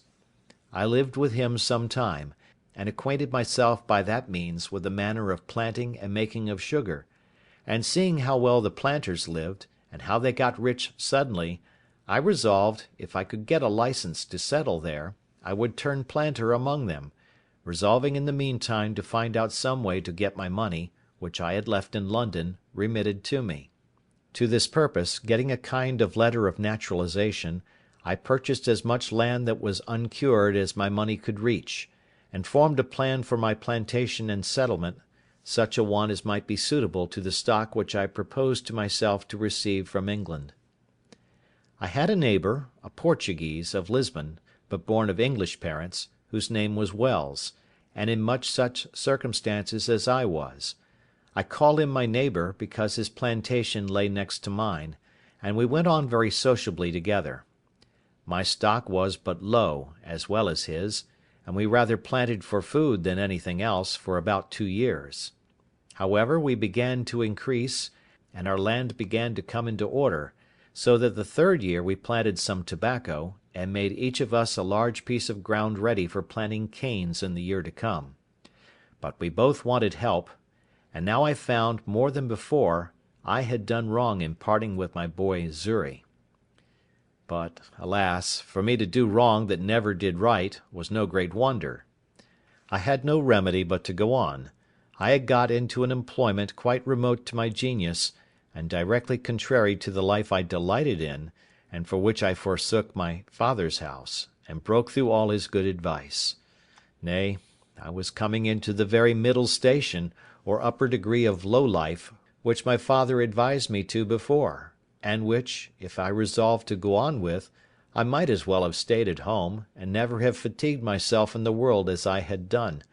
and I used often to say to myself, I could have done this as well in England, among my friends, as have gone 5,000 miles off to do it among strangers and savages, in a wilderness, and at such a distance as never to hear from any part of the world that had the least knowledge of me.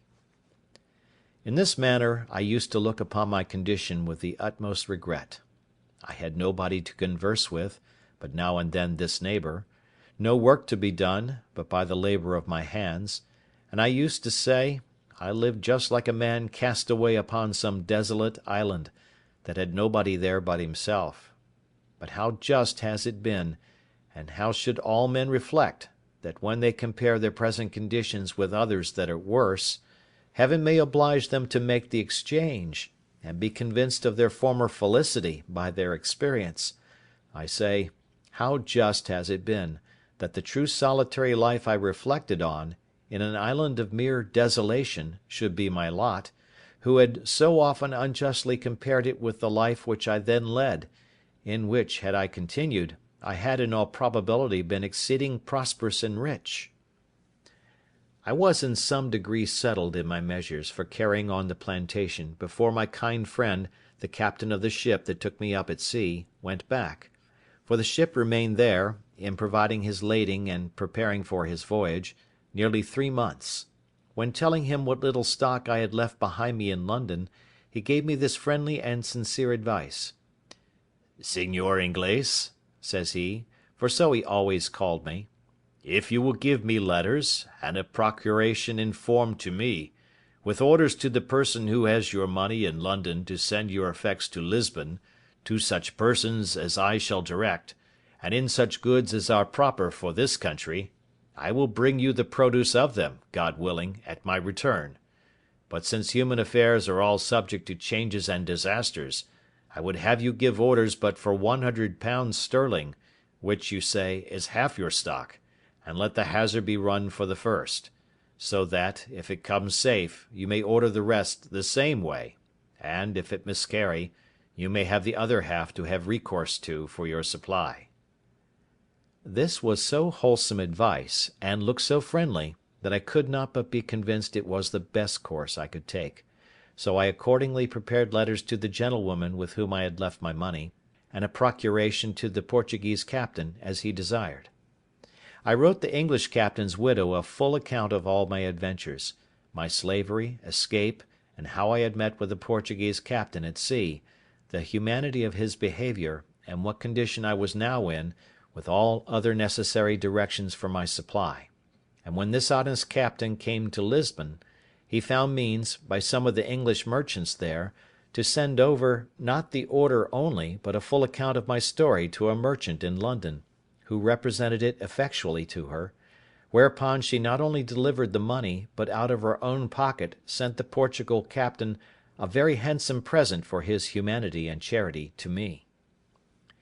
The merchant in London, vesting this £100 in English goods, such as the captain had written for, sent them directly to him at Lisbon, and he brought them all safe to me in the Brazils, among which, without my direction, for I was too young in my business to think of them, he had taken care to have all sorts of tools, ironwork, and utensils necessary for my plantation, and which were of great use to me. When this cargo arrived I thought my fortune made, for I was surprised with the joy of it; and my good steward, the captain, had laid out the £5, which my friend had sent him for a present for himself, to purchase and bring me over a servant, under bond for 6 years' service, and would not accept of any consideration except a little tobacco, which I would have him accept, being of my own produce. Neither was this all; for my goods being all English manufacture, such as cloths, stuffs, baize, and things particularly valuable and desirable in the country, I found means to sell them to a very great advantage, so that I might say I had more than 4 times the value of my first cargo, and was now infinitely beyond my poor neighbour, I mean in the advancement of my plantation; for the first thing I did, I bought me a negro slave, and a European servant also; I mean another besides that which the captain brought me from Lisbon. But as abused prosperity is oftentimes made the very means of our greatest adversity, so it was with me. I went on the next year with great success in my plantation. I raised 50 great rolls of tobacco on my own ground, more than I had disposed of for necessaries among my neighbours, and these 50 rolls, being each of above 100 weight, were well cured, and laid by against the return of the fleet from Lisbon; and now increasing in business and wealth, my head began to be full of projects and undertakings beyond my reach, such as are, indeed, often the ruin of the best heads in business. Had I continued in the station I was now in, I had room for all the happy things to have yet befallen me, for which my father so earnestly recommended a quiet, retired life, and of which he had so sensibly described the middle station of life to be full of. But other things attended me, and I was still to be the wilful agent of all my own miseries, and particularly to increase my fault, and double the reflections upon myself, which in my future sorrows I should have leisure to make. All these miscarriages were procured by my apparent obstinate adhering to my foolish inclination of wandering abroad, and pursuing that inclination, in contradiction to the clearest views of doing myself good in a fair and plain pursuit of those prospects, and those measures of life, which nature and Providence concurred to present me with, and to make my duty. As I had once done thus in my breaking away from my parents, so I could not be content now, but I must go and leave the happy view I had of being a rich and thriving man in my new plantation, only to pursue a rash and immoderate desire of rising faster than the nature of the thing admitted. And thus I cast myself down again into the deepest gulf of human misery that ever man fell into, or perhaps could be consistent with life and a state of health in the world. End of Part 1 of Chapter 3.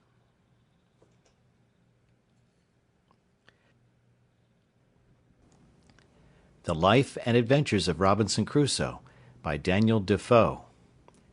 Chapter 3, Part 2.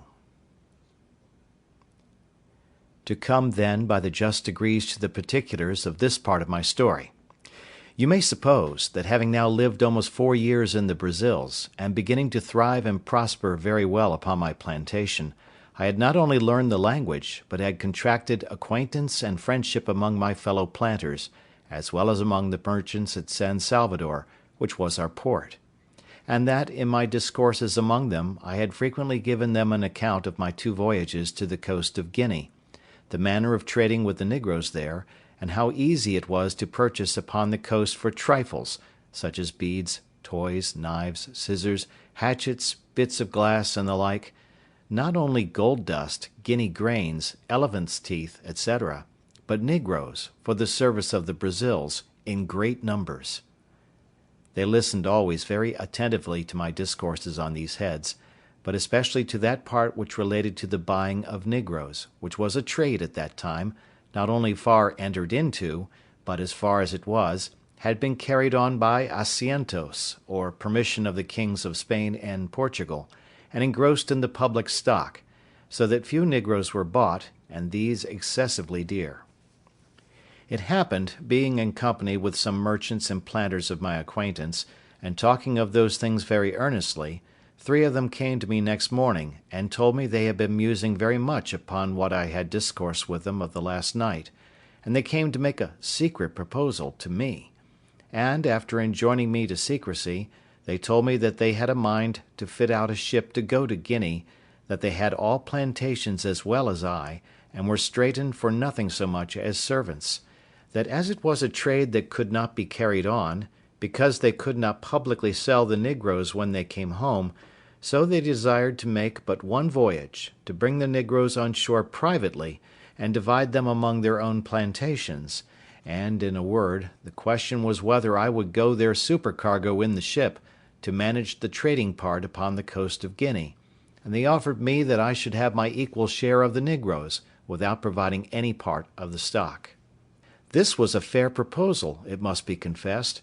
had it been made to any one that had not had a settlement and a plantation of his own to look after, which was in a fair way of coming to be very considerable, and with a good stock upon it. But for me, that was thus entered and established, and had nothing to do but to go on as I had begun, for 3 or 4 years more, and to have sent for the other £100 from England, and who in that time, and with that little addition, could scarce have failed of being worth £3,000 or £4,000 sterling, and that increasing too. For me to think of such a voyage was the most preposterous thing that ever man in such circumstances could be guilty of. But I, that was born to be my own destroyer, could no more resist the offer than I could restrain my first rambling designs when my father's good counsel was lost upon me. In a word, I told them I would go with all my heart, if they would undertake to look after my plantation in my absence, and would dispose of it to such as I should direct if I miscarried. This they all engaged to do, and entered into writings or covenants to do so, and I made a formal will, disposing of my plantation and effects in case of my death, making the captain of the ship that had saved my life, as before, my universal heir, but obliging him to dispose of my effects as I had directed in my will, one half of the produce being to himself, and the other to be shipped to England. In short, I took all possible caution to preserve my effects and to keep up my plantation. Had I used half as much prudence to have looked into my own interest, and have made a judgment of what I ought to have done and not to have done, I had certainly never gone away from so prosperous an undertaking, leaving all the probable views of a thriving circumstance, and gone upon a voyage to sea, attended with all its common hazards, to say nothing of the reasons I had to expect particular misfortunes to myself. But I was hurried on, and obeyed blindly the dictates of my fancy rather than my reason, and, accordingly, the ship being fitted out, and the cargo furnished, and all things done, as by agreement, by my partners in the voyage, I went on board in an evil hour, the 1st of September, 1659, being the same day 8 years that I went from my father and mother at Hull, in order to act the rebel to their authority, and the fool to my own interests. Our ship was about 120 tons burden, carried 6 guns and 14 men, besides the master, his boy, and myself. We had on board no large cargo of goods, except of such toys as were fit for our trade with the negroes, such as beads, bits of glass, shells, and other trifles, especially little looking-glasses, knives, scissors, hatchets, and the like. The same day I went on board we set sail, standing away to the northward upon our own coast, with design to stretch over for the African coast when we came about 10 or 12 degrees of northern latitude, which, it seems, was the manner of course in those days. We had very good weather, only excessively hot, all the way upon our own coast, till we came to the height of Cape San Augustino, from whence, keeping further out at sea, we lost sight of land, and steered as if we were bound for the Isle Fernando de Noronha, holding our course northeast by north, and leaving those isles on the east. In this course we passed the line in about 12 days' time, and were, by our last observation, in 7 degrees 22 minutes northern latitude, when a violent tornado, or hurricane, took us quite out of our knowledge. It began from the southeast, came about to the northwest, and then settled in the northeast, from whence it blew in such a terrible manner, that for 12 days together we could do nothing but drive, and scudding away before it, let it carry us whither fate and the fury of the winds directed; and during those 12 days, I need not say that I expected every day to be swallowed up, nor, indeed, did any in the ship expect to save their lives. In this distress we had, besides the terror of the storm, one of our men die of the calenture, and one man and the boy washed overboard. About the 12th day, the weather abating a little, the master made an observation as well as he could, and found that he was in about 11 degrees north latitude, but that he was 22 degrees of longitude difference west from Cape San Augustino, so that he found he was upon the coast of Guiana, or the north part of Brazil, beyond the river Amazon, toward that of the river Orinoco, commonly called the Great River, and began to consult with me what course he should take, for the ship was leaky and very much disabled, and he was going directly back to the coast of Brazil. I was positively against that, and looking over the charts of the sea coast of America with him, we concluded there was no inhabited country for us to have recourse to till we came within the circle of the Caribbee Islands,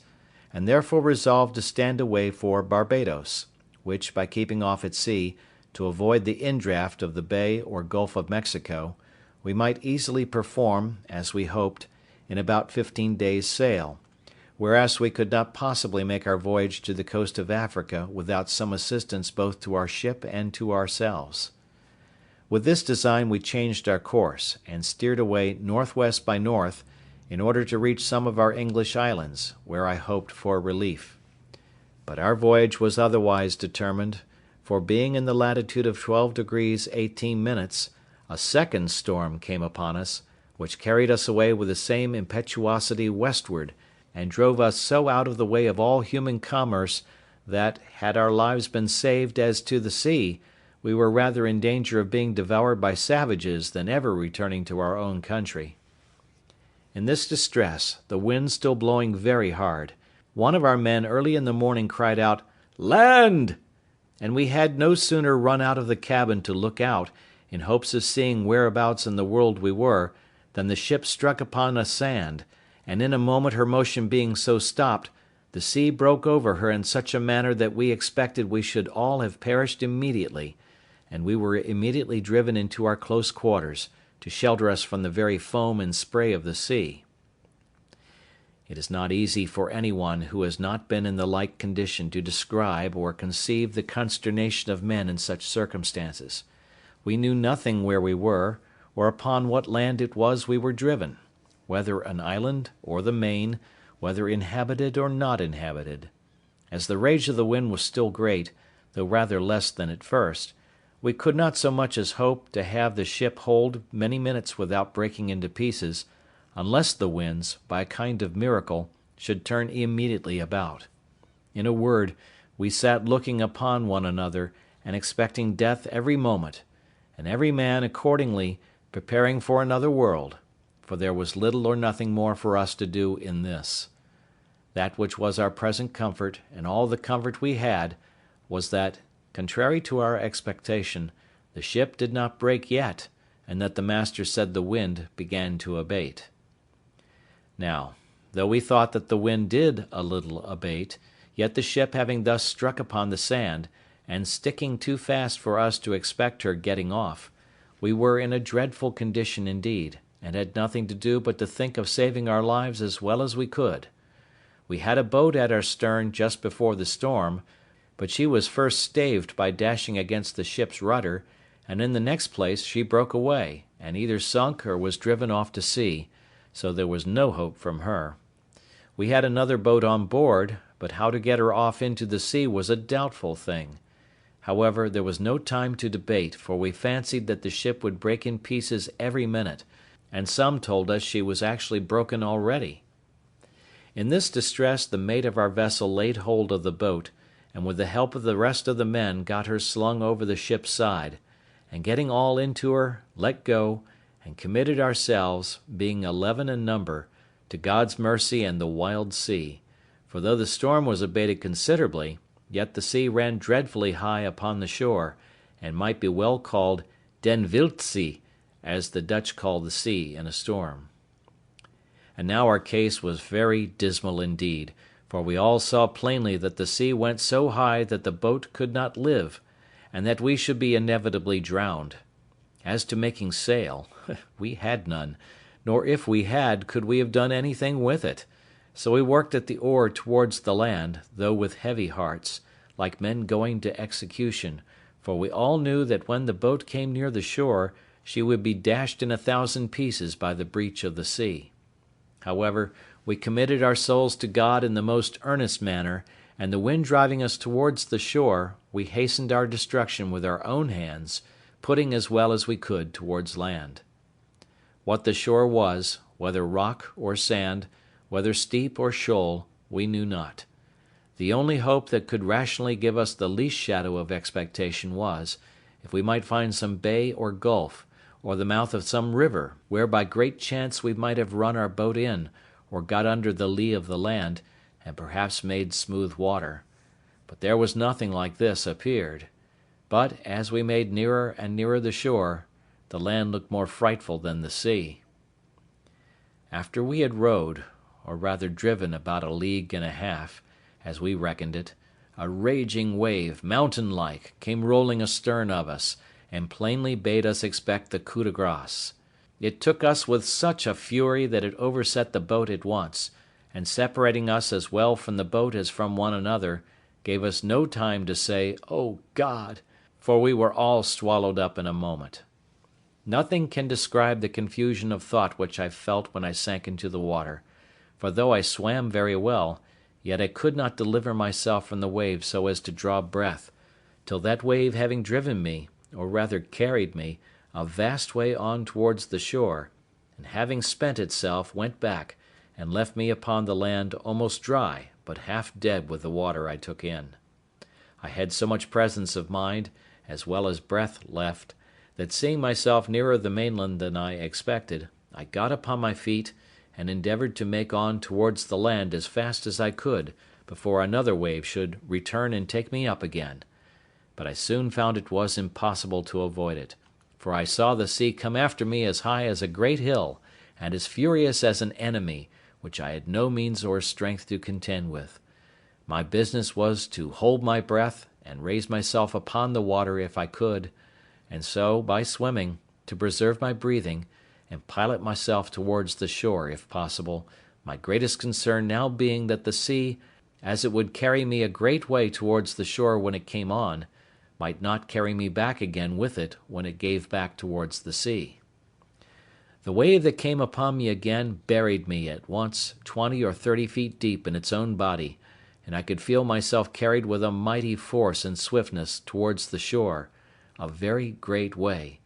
but I held my breath, and assisted myself to swim still forward with all my might. I was ready to burst with holding my breath, but, as I felt myself rising up, so to my immediate relief I found my head and hands shoot out above the surface of the water,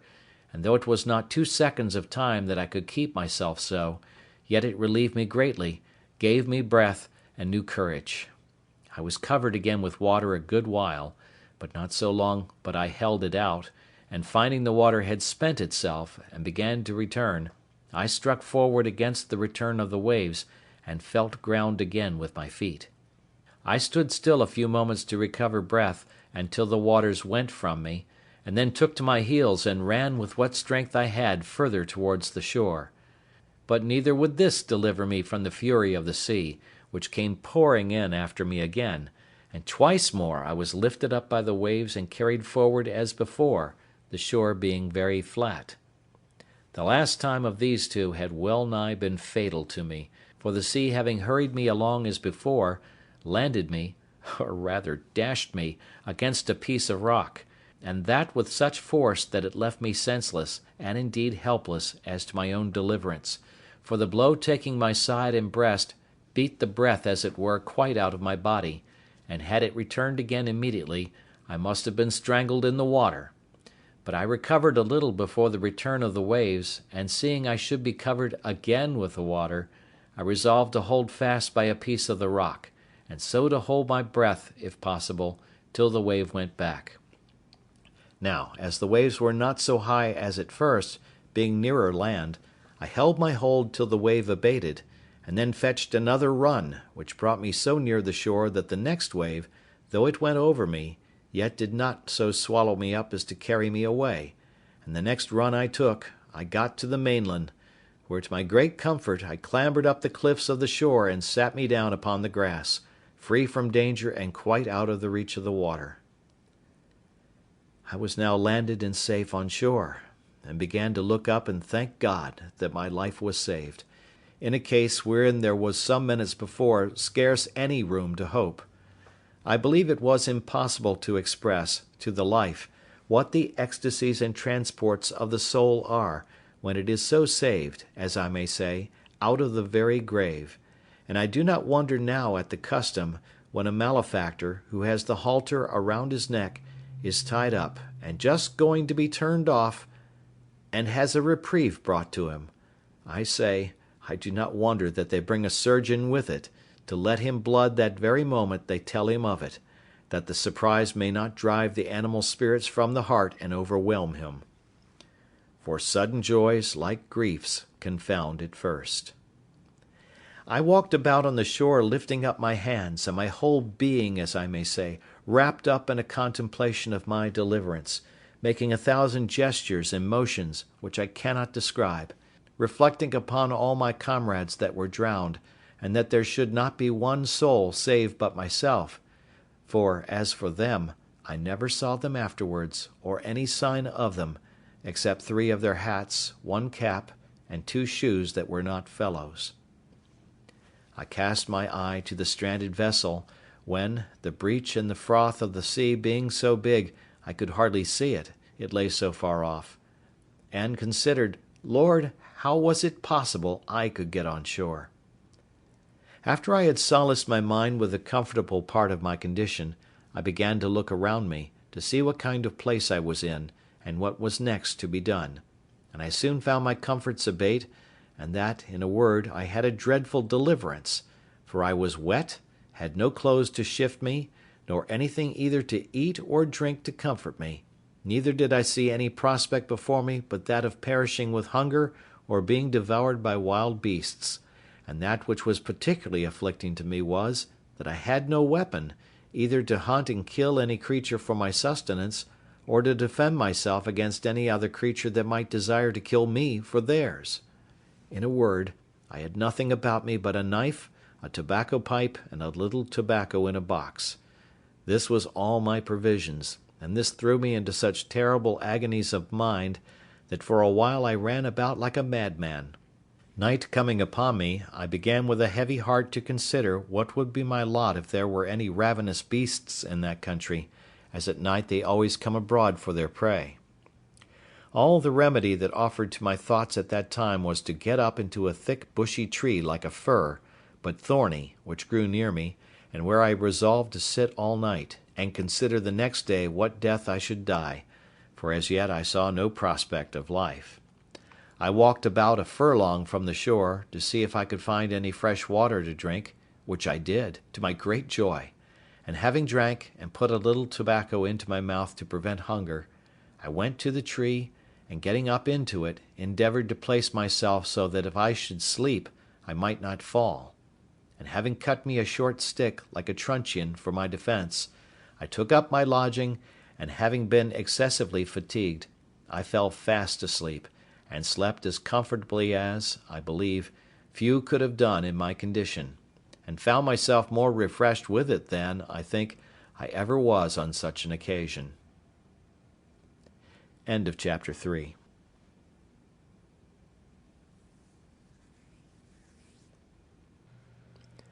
The Life and Adventures of Robinson Crusoe, by Daniel Defoe. Chapter 4, Part 1. First Weeks on the Island. When I waked it was broad day, the weather clear, and the storm abated, so that the sea did not rage and swell as before. But that which surprised me most was, that the ship was lifted off in the night from the sand where she lay by the swelling of the tide, and was driven up almost as far as the rock which I at first mentioned, where I had been so bruised by the wave dashing me against it. This being within about a mile from the shore where I was, and the ship seeming to stand upright still, I wished myself on board, that at least I might save some necessary things for my use. When I came down from my apartment in the tree, I looked about me again, and the first thing I found was the boat, which lay, as the wind and the sea had tossed her up, upon the land, about 2 miles on my right hand. I walked as far as I could upon the shore to have got to her, but found a neck or inlet of water between me and the boat which was about half a mile broad; so I came back for the present, being more intent upon getting at the ship, where I hoped to find something for my present subsistence. A little after noon I found the sea very calm, and the tide ebbed so far out that I could come within 1/4 of a mile of the ship; and here I found a fresh renewing of my grief, for I saw evidently that if we had kept on board we had been all safe; that is to say, we had all got safe on shore, and I had not been so miserable as to be left entirely destitute of all comfort and company, as I now was.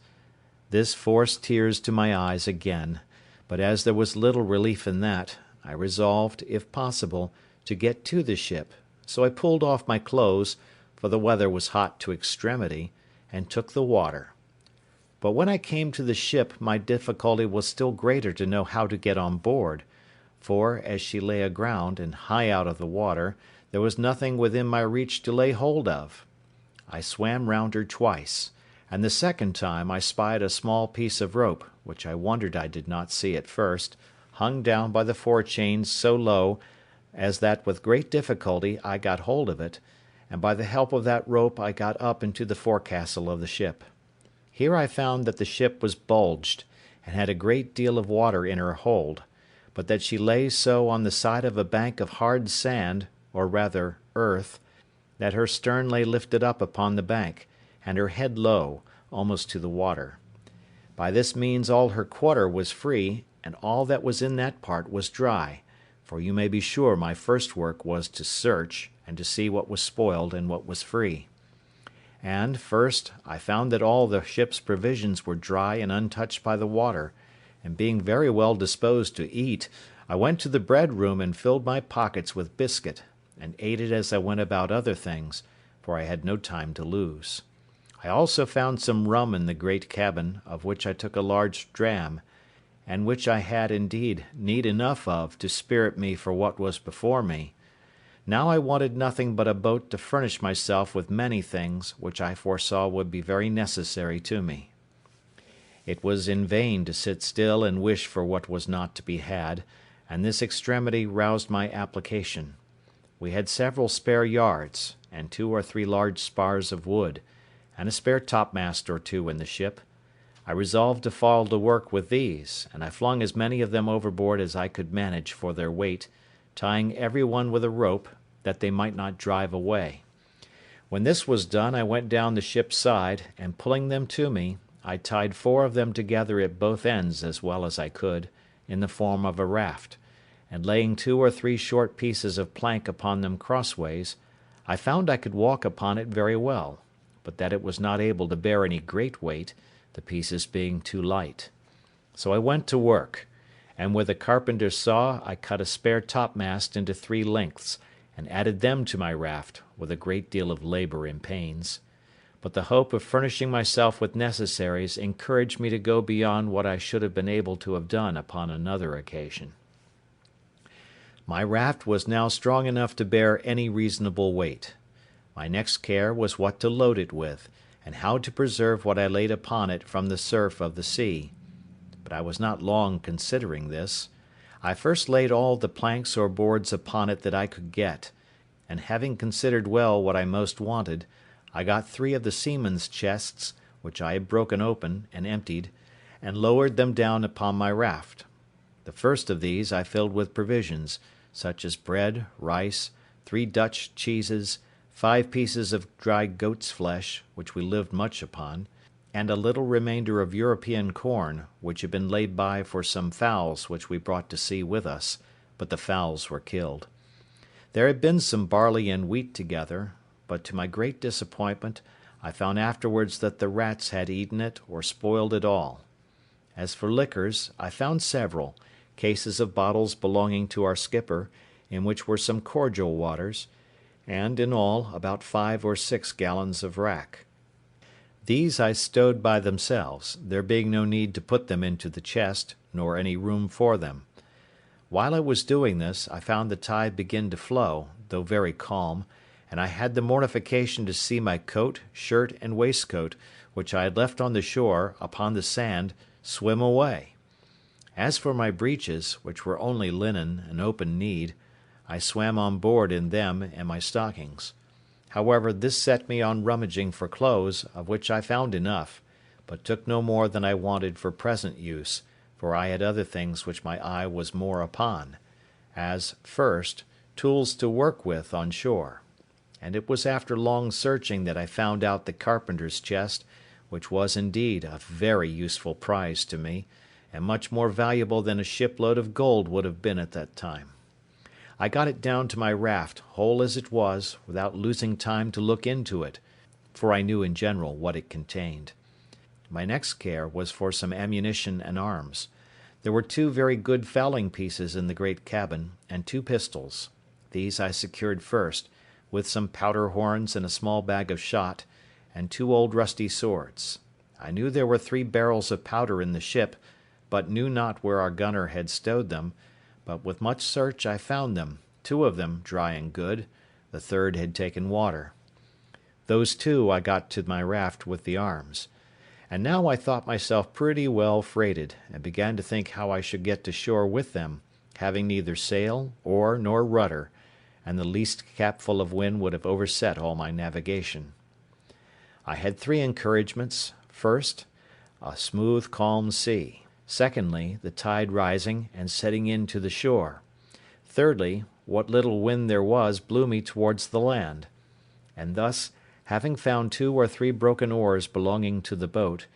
and, besides the tools which were in the chest, I found 2 saws, an axe, and a hammer, with this cargo I put to sea.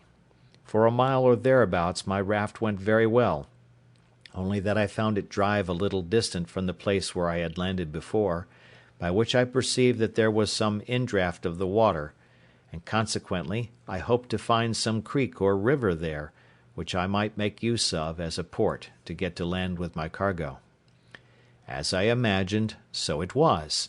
There appeared before me a little opening of the land, and I found a strong current of the tide set into it, so I guided my raft as well as I could to keep in the middle of the stream. But here I had like to have suffered a second shipwreck, which, if I had, I think verily would have broken my heart.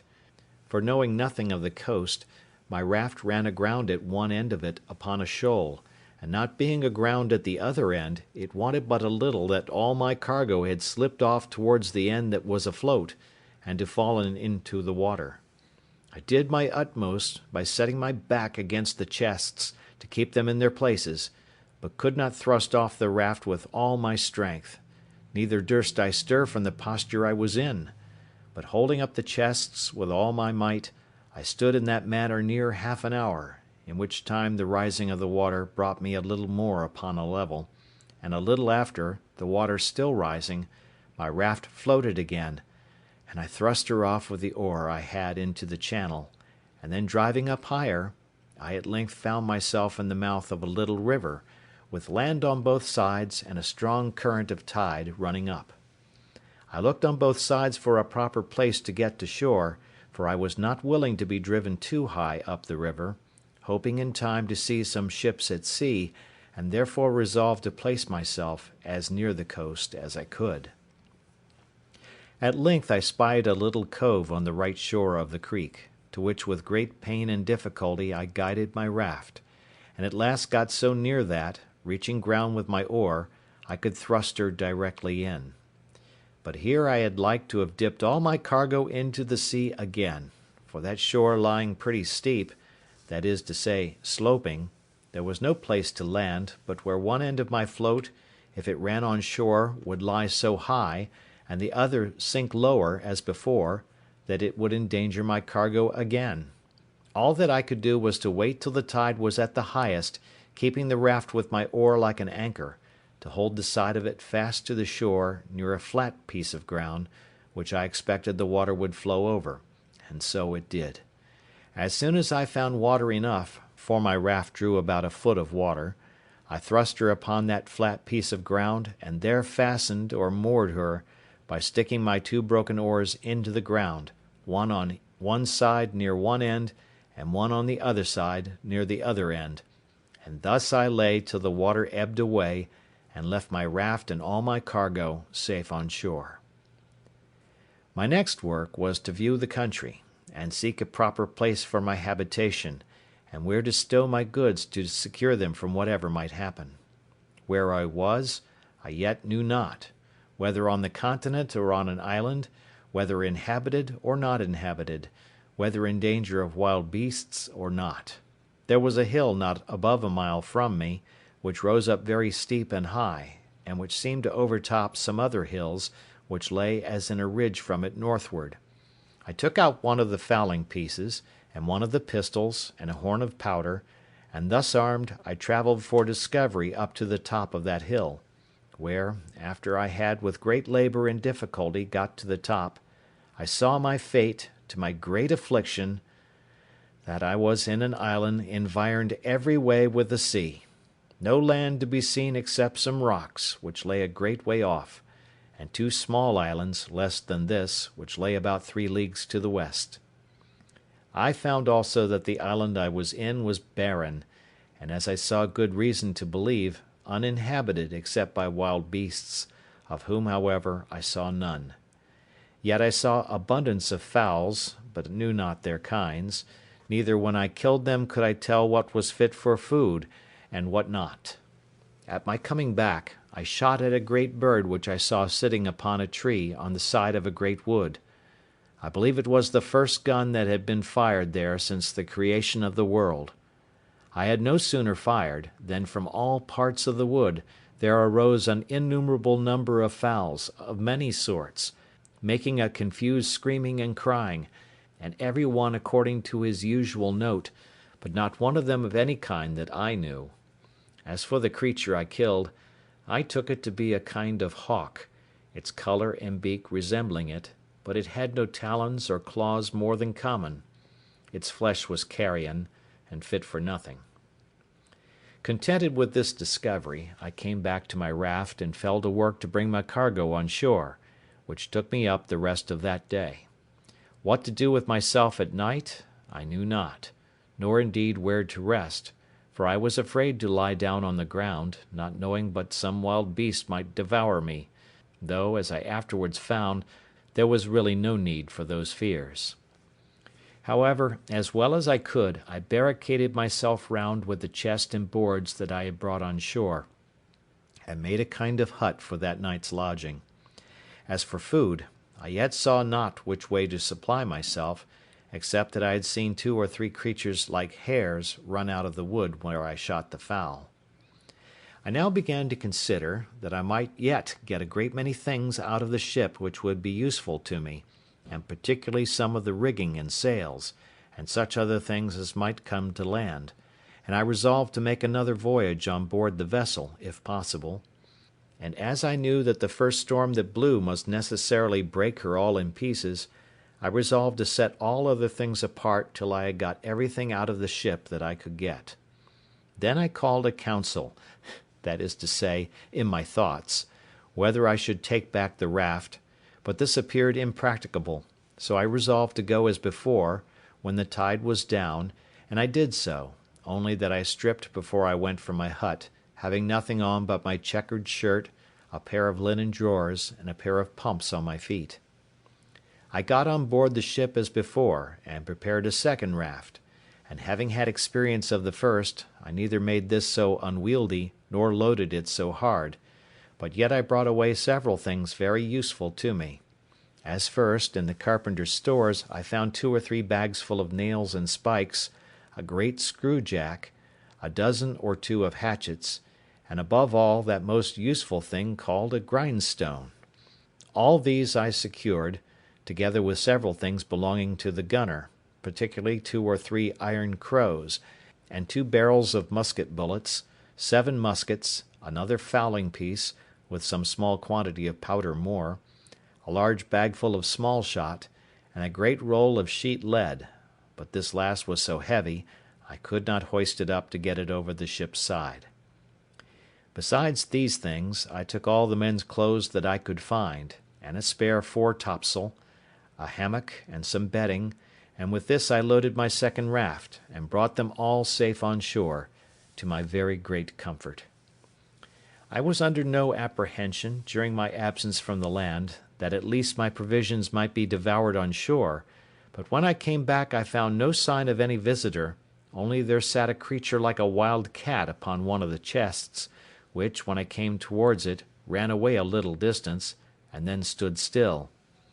She sat very composed and unconcerned, and looked full in my face, as if she had a mind to be acquainted with me. I presented my gun at her, but as she did not understand it, she was perfectly unconcerned at it, nor did she offer to stir away, upon which I tossed her a bit of biscuit, though, by the way, I was not very free of it, for my store was not great. However, I spared her a bit, I say, and she went to it, smelled at it, and ate it, and looked, as if pleased, for more; but I thanked her, and could spare no more, so she marched off.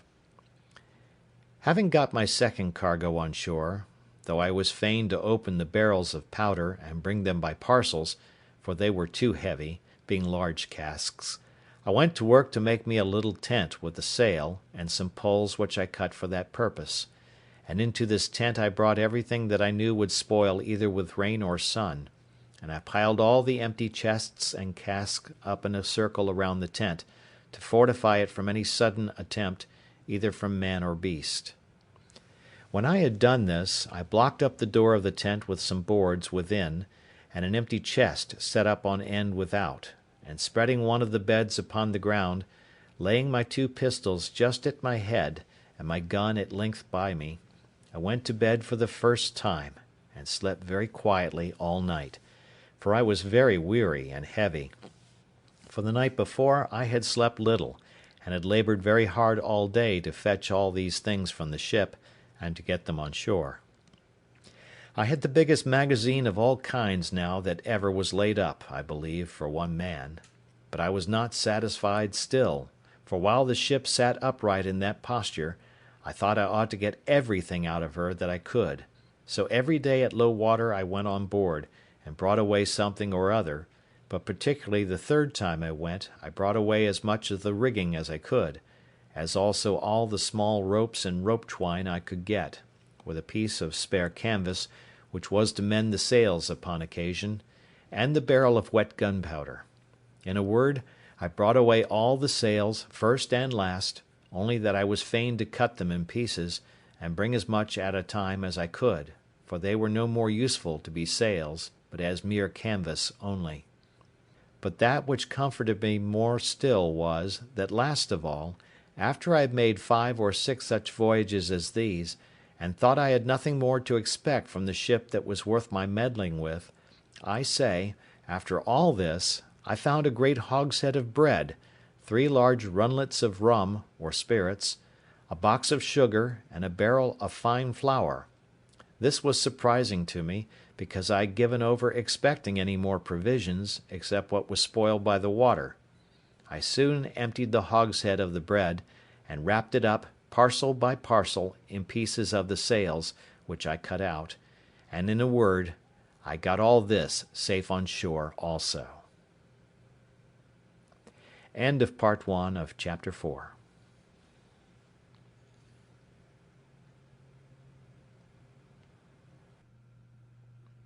The Life and Adventures of Robinson Crusoe, by Daniel Defoe. Chapter 4, Part 2. The next day I made another voyage, and now, having plundered the ship of what was portable and fit to hand out, I began with the cables. Cutting the great cable into pieces, such as I could move, I got 2 cables and a hawser on shore, with all the ironwork I could get, and having cut down the spritsail yard and the mizzen yard, and everything I could, to make a large raft, I loaded it with all these heavy goods, and came away. But my good luck began now to leave me, for this raft was so unwieldy and so overladen that, after I had entered the little cove where I had landed the rest of my goods, not being able to guide it so handily as I did the other, it overset, and threw me and all my cargo into the water. As for myself, it was no great harm, for I was near the shore, but as to my cargo, it was a great part of it lost, especially the iron, which I expected would have been of great use to me. However, when the tide was out, I got most of the pieces of the cable ashore, and some of the iron, though with infinite labour, for I was fain to dip for it into the water, a work which fatigued me very much. After this I went every day on board, and brought away what I could get. I had been now 13 days on shore, and had been 11 times on board the ship, in which time I had brought away all that one pair of hands could well be supposed capable to bring; though I believe verily, had the calm weather held, I should have brought away the whole ship, piece by piece. But preparing the 12th time to go on board, I found the wind began to rise. However, at low water I went on board, and though I thought I had rummaged the cabin so effectually that nothing more could be found, yet I discovered a locker with drawers in it, in one of which I found 2 or 3 razors, and 1 pair of large scissors, with some 10 or a dozen of good knives and forks. In another I found about £36 value in money, some European coin, some Brazil, some pieces of 8, some gold, and some silver. I smiled to myself at the sight of this money. "O drug," said I, aloud, "what art thou good for? Thou art not worth to me, no, not the taking off the ground. One of those knives is worth all this heap. I have no manner of use for thee. E'en remain where thou art, and go to the bottom as a creature whose life is not worth saving." However, upon second thoughts, I took it away, and wrapping all this in a piece of canvas, I began to think of making another raft, but while I was preparing this, I found the sky overcast, and the wind began to rise, and in a quarter of an hour it blew a fresh gale from the shore. It presently occurred to me that it was in vain to pretend to make a raft with the wind off shore, and that it was my business to be gone before the tide of flood began, otherwise I might not be able to reach the shore at all. Accordingly I let myself down into the water, and swam across the channel, which lay between the ship and the sands, and even that with difficulty enough, partly with the weight of the things I had about me, and partly the roughness of the water, for the wind rose very hastily, and before it was quite high water it blew a storm. But I had got home to my little tent, where I lay, with all my wealth about me, very secure. It blew very hard all night, and in the morning, when I looked out, behold, no more ship was to be seen. I was a little surprised, but recovered myself with the satisfactory reflection that I had lost no time, nor abated any diligence, to get everything out of her that could be useful to me, and that, indeed, there was little left in her that I was able to bring away, if I had had more time. I now gave over any more thoughts of the ship, or of anything out of her, except what might drive on shore from her wreck, as indeed divers piece of her afterwards did, but those things were of small use to me. My thoughts were now wholly employed about securing myself against either savages, if any should appear, or wild beasts, if any were in the island; and I had many thoughts of the method how to do this, and what kind of dwelling to make, whether I should make me a cave in the earth, or a tent upon the earth, and, in short, I resolved upon both, the manner and description of which it may not be improper to give an account of. I soon found the place I was in was not fit for my settlement, because it was upon a low moorish ground, near the sea, and I believed it would not be wholesome, and more particularly because there was no fresh water near it; so I resolved to find a more healthy and more convenient spot of ground. I consulted several things in my situation, which I found would be proper for me. First, health and fresh water, I just now mentioned. Secondly, shelter from the heat of the sun. Thirdly, security from ravenous creatures, whether man or beast. Fourthly, a view to the sea, that if God sent any ship in sight, I might not lose any advantage for my deliverance, of which I was not willing to banish all my expectation yet. In search of a place proper for this, I found a little plain on the side of a rising hill, whose front towards this little plain was steep as a house side, so that nothing could come down upon me from the top. On the one side of the rock there was a hollow place, worn a little way in, like the entrance or door of a cave, but there was not really any cave or way into the rock at all. On the flat of the green, just before this hollow place, I resolved to pitch my tent. This plain was not above 100 yards broad, and about twice as long, and lay like a green before my door, and, at the end of it, descended irregularly every way down into the low ground by the seaside. It was on the north-northwest side of the hill, so that it was sheltered from the heat every day, till it came to a west and by south sun, or thereabouts, which in those countries is near the setting. Before I set up my tent I drew a half circle before the hollow place, which took in about 10 yards in its semi-diameter from the rock, and 20 yards in its diameter from its beginning and ending. In this half circle I pitched 2 rows of strong stakes, driving them into the ground till they stood very firm like piles, the biggest end being out of the ground above 5 feet and a half, and sharpened on the top. The 2 rows did not stand above 6 inches from one another. Then I took the pieces of cable which I had cut in the ship, and laid them in rows, one upon another, within the circle, between these 2 rows of stakes, up to the top, placing other stakes in the inside, leaning against them, about 2 feet and a half high, like a spur to a post; and this fence was so strong that neither man nor beast could get into it or over it. This cost me a great deal of time and labour, especially to cut the piles in the woods, bring them to the place, and drive them into the earth.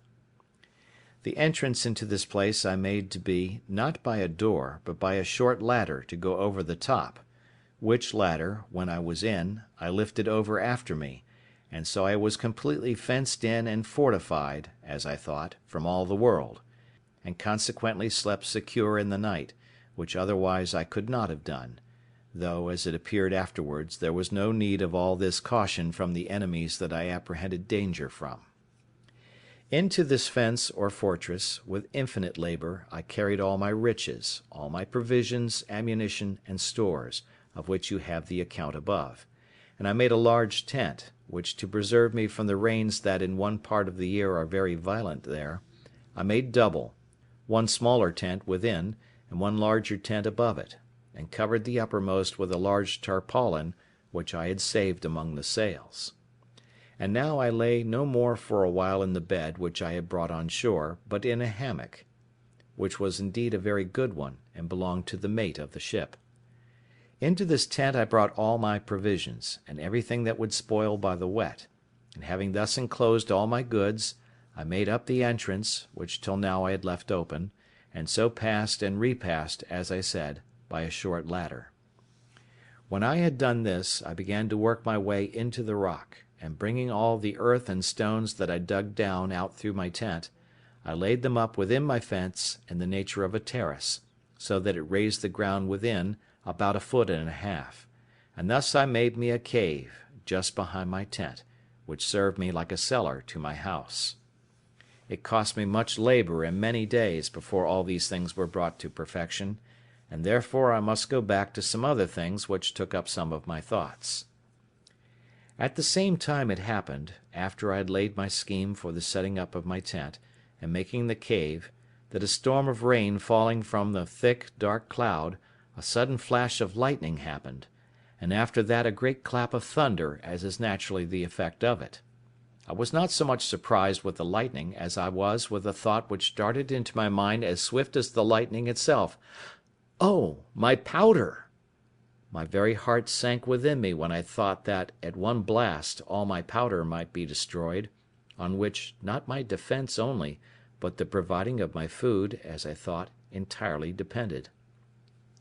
I was nothing near so anxious about my own danger, though, had the powder took fire, I should never have known who had hurt me. Such impression did this make upon me, that after the storm was over, I laid aside all my works, my building and fortifying, and applied myself to make bags and boxes, to separate the powder, and to keep it a little and a little in a parcel, in the hope that, whatever might come, it might not all take fire at once, and to keep it so apart that it should not be possible to make one part fire another. I finished this work in about a fortnight, and I think my powder, which in all was about 240 pounds weight, was divided in not less than 100 parcels. As to the barrel that had been wet, I did not apprehend any danger from that, so I placed it in my new cave, which, in my fancy, I called my kitchen, and the rest I hid up and down in holes among the rocks, so that no wet might come to it, marking very carefully where I laid it. In the interval of time while this was doing, I went out once at least every day with my gun, as well to divert myself as to see if I could kill anything fit for food, and as near as I could to acquaint myself with what the island produced. The first time I went out, I presently discovered that there were goats in the island, which was a great satisfaction to me; but then it was attended with this misfortune to me, that is, that they were so shy, so subtle, and so swift of foot, that it was even the most difficult thing in the world to come at them. But I was not discouraged at this, not doubting but I might now and then shoot one, as it soon happened; for after I had found their haunts a little, I laid wait in this manner for them. I observed if they saw me in the valleys, though they were upon the rocks, they would run away, as in a terrible fright; but if they were feeding in the valleys and I was upon the rocks, they took no notice of me, from whence I concluded that, by the position of their optics, their sight was so directed downward that they did not readily see objects that were above them. So afterwards I took this method: I always climbed the rocks first, to get above them, and then had frequently a fair mark. The first shot I made among these creatures I killed a she-goat, which had a little kid by her, which she gave suck to, which grieved me heartily, for when the old one fell, the kid stood stock still by her, till I came and took her up; and not only so, but when I carried the old one with me, upon my shoulders, the kid followed me quite to my enclosure, upon which I laid down the dam, and took the kid in my arms, and carried it over my pail, in hopes to have bred it up tame; but it would not eat, so I was forced to kill it, and eat it myself. These two supplied me with flesh a great while, for I ate sparingly, and saved my provisions, my bread especially, as much as possibly I could. Having now fixed my habitation, I found it absolutely necessary to provide a place to make a fire in, and fuel to burn; and what I did for that, and also how I enlarged my cave, and what conveniences I made, I shall give a full account of in its place. But I must now give some little account of myself, and of my thoughts about living, which, it may well be supposed, were not a few. I had a dismal prospect of my condition; for as I was not cast away upon that island without being driven, as is said, by a violent storm, quite out of the course of our intended voyage, and a great way, perhaps some hundreds of leagues, out of the ordinary course of the trade of mankind, I had great reason to consider it as a determination of Heaven, that in this desolate place, and in this desolate manner, I should end my life. The tears would run plentifully down my face when I made these reflections, and sometimes I would expostulate with myself why Providence should thus completely ruin his creatures, and render them so absolutely miserable, so without help, abandoned, so entirely depressed, that it could hardly be rational to be thankful for such a life. But something always returned swift upon me to check these thoughts, and to reprove me; and particularly one day, walking with my gun in my hand by the seaside, I was very pensive upon the subject of my present condition, when reason, as it were, expostulated with me the other way, thus: "Well, you are in a desolate condition, it is true; but, pray remember, where are the rest of you? Did not you come, 11 of you in the boat? Where are the 10? Why were they not saved, and you lost? Why were you singled out? Is it better to be here or there?" And then I pointed to the sea. All evils are to be considered with the good that is in them, and with what worse attends them. Then it occurred to me again, how well I was furnished for my subsistence, and what would well have been my case if it had not happened, which was 100,000 to 1, that the ship floated from the place where she first struck, and was driven so near the shore that I had time to get all these things out of her. What would have been my case, if I had been forced to have lived in the condition in which I at first came on shore, without necessaries of life, or necessaries to supply and procure them? "Particularly," said I, aloud, though to myself, "what should I have done without a gun, without ammunition, without any tools to make anything, or to work with, without clothes, bedding, a tent, or any manner of covering?" And that now I had all these to sufficient quantity, and was in a fair way to provide myself in such a manner as to live without my gun, when my ammunition was spent, so that I had a tolerable view of subsisting, without any want, as long as I lived; for I considered from the beginning how I would provide for the accidents that might happen, and for the time that was to come, even not only after my ammunition should be spent, but even after my health and strength should decay.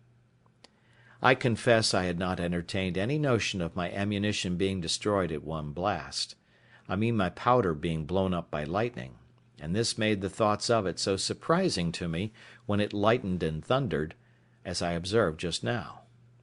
And now being about to enter into a melancholy relation of a scene of silent life, such, perhaps, as was never heard of in the world before, I shall take it from its beginning, and continue it in its order. It was by my account the 30th of September, when, in the manner as above said, I first set foot upon this horrid island; when the sun, being to us in its autumnal equinox, was almost over my head, for I reckon myself, by observation, to be in the latitude of 9 degrees 22 minutes north of the line. After I had been there about 10 or 12 days, it came into my thoughts that I should lose my reckoning of time for want of books, and pen and ink, and should even forget the Sabbath days. But to prevent this, I cut with my knife upon a large post, in capital letters, and making it into a great cross, I set it up on the shore where I first landed. I came on shore here on the 30th September, 1659. Upon the sides of this square post I cut every day a notch with my knife, and every seventh notch was as long again as the rest, and every first day of the month as long again as that long one, and thus I kept my calendar, or weekly, monthly, and yearly reckoning of time. In the next place, we are to observe that among the many things which I brought out of the ship, in the several voyages which, as above mentioned, I made to it, I got several things of less value, but not at all less useful to me, which I omitted setting down before; as in particular, pens, ink, and paper, several parcels in the captain's, mate's, gunner's, and carpenter's keeping, 3 or 4 compasses, some mathematical instruments, dials, perspectives, charts, and books of navigation, all which I huddled together, whether I might want them or no. Also I found 3 very good Bibles, which came to me in my cargo from England, and which I had packed up among my things;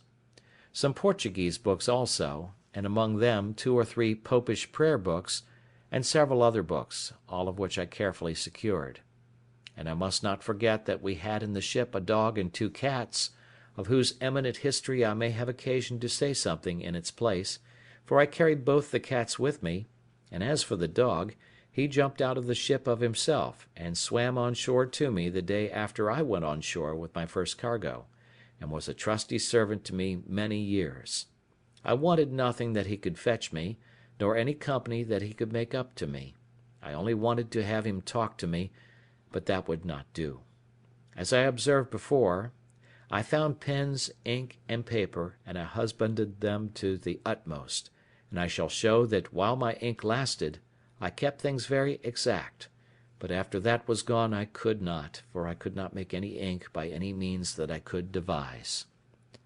And this put me in mind that I wanted many things notwithstanding all that I had amassed together, and of these ink was one, as also a spade, pickaxe, and shovel, to dig or remove the earth, needles, pins, and thread. As for linen, I soon learned to want that without much difficulty. This want of tools made every work I did go on heavily, and it was near a whole year before I had entirely finished my little pail, or surrounded my habitation. The piles, or stakes, which were as heavy as I could well lift, were a long time in cutting and preparing in the woods, and more by far in bringing home, so that I spent sometimes 2 days in cutting and bringing home one of those posts, and a 3rd day in driving it into the ground; for which purpose I got a heavy piece of wood at first, but at last bethought myself of one of the iron crows, which, however, though I found it, made driving those posts or piles very laborious and tedious work. But what need I have been concerned at the tediousness of anything I had to do, seeing I had time enough to do it in? Nor had I any other employment, if that had been over, at least that I could foresee, except the ranging the island to seek for food, which I did, more or less, every day. I now began to consider seriously my condition, and the circumstances I was reduced to, and I drew up the state of my affairs in writing, not so much as to leave them to any that were to come after me, for I was likely to have but few heirs, as to deliver my thoughts from daily poring over them, and afflicting my mind; and as my reason began now to master my despondency, I began to comfort myself as well as I could, and to set the good against the evil, that I might have something to distinguish my case from worse; and I stated very impartially, like debtor and creditor, the comforts I enjoyed against the miseries I suffered, thus: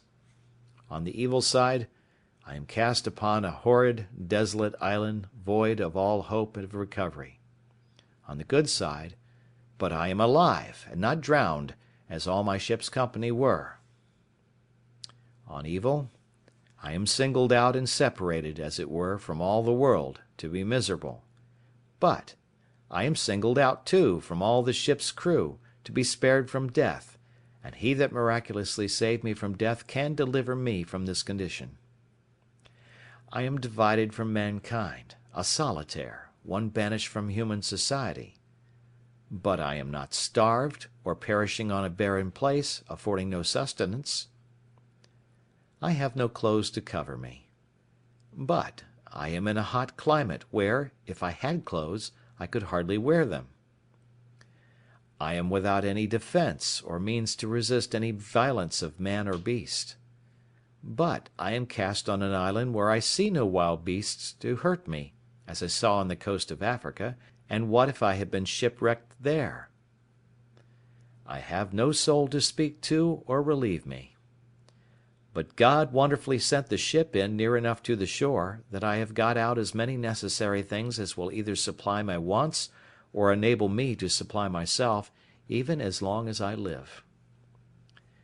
Upon the whole, here was an undoubted testimony that there was scarce any condition in the world so miserable, but there was something negative or something positive to be thankful for in it.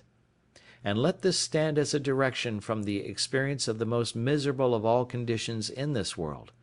that we may always find in it something to comfort ourselves from, and to set, in the description of good and evil, on the credit side of the account.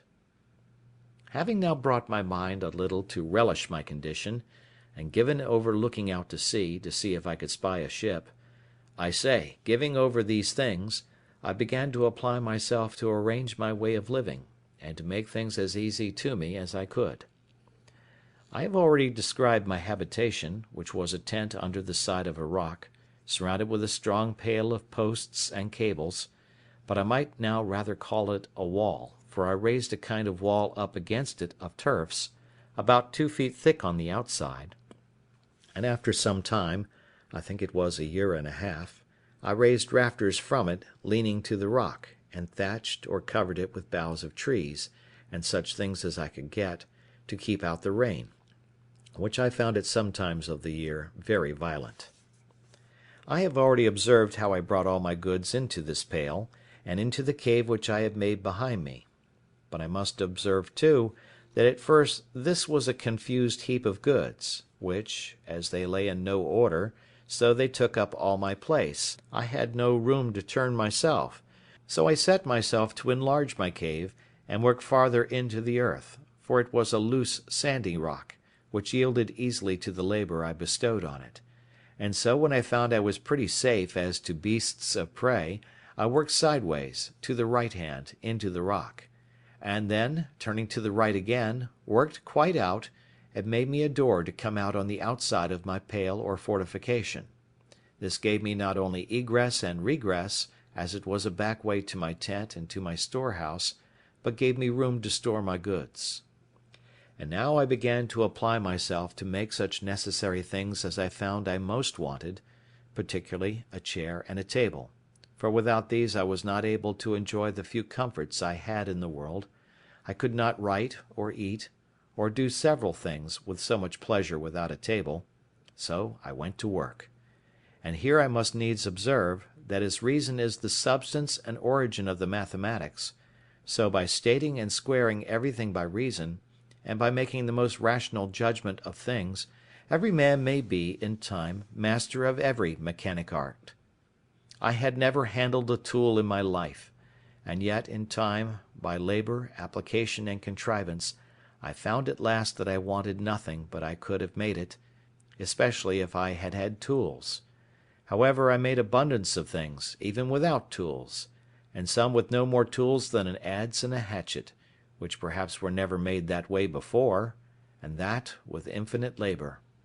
For example, if I wanted a board, I had no other way but to cut down a tree, set it on an edge before me, and hew it flat on either side with my axe, till I brought it to be thin as a plank, and then dub it smooth with my adze. It is true, by this method I could make but one board out of a whole tree, but this I had no remedy for but patience, any more than I had for the prodigious deal of time and labour which it took me up to make a plank or board, but my time or labour was little worth, and so it was well employed one way as another. However, I made me a table and a chair, as I observed above, in the first place, and this I did out of the short pieces of boards that I brought on my raft from the ship, But when I had wrought out some boards as above, I made large shelves, of the breadth of 1.5 feet, one over another all along one side of my cave, to lay all my tools, nails, and ironwork on, and, in a word, to separate everything at large into their places, that I might come easily at them. I knocked pieces into the walls of the rock to hang my guns and all things that would hang up, so that, had my cave been to be seen, it looked like a general magazine of all necessary things, and had everything so ready at my hand that it was a great pleasure to me to see all my goods in such order, and especially to find my stock of all necessaries so great. And now it was that I began to keep a journal of every day's employment; for indeed, at first I was in too much hurry, and not only hurry as to labour, but in too much discomposure of mind; and my journal would have been full of many dull things. For example, I must have said thus: on the 30th, after I got to shore and escaped drowning, instead of being thankful to God for my deliverance, having first vomited, with the great quantity of salt water which had got into my stomach, and recovering myself a little, I ran about the shore wringing my hands and beating my head and face, exclaiming at my misery, and crying out, I was undone, undone! Till, tired and faint, I was forced to lie down on the ground to repose, but durst not sleep for fear of being devoured. Some days after this, and after I had been on board the ship, and got all that I could out of her,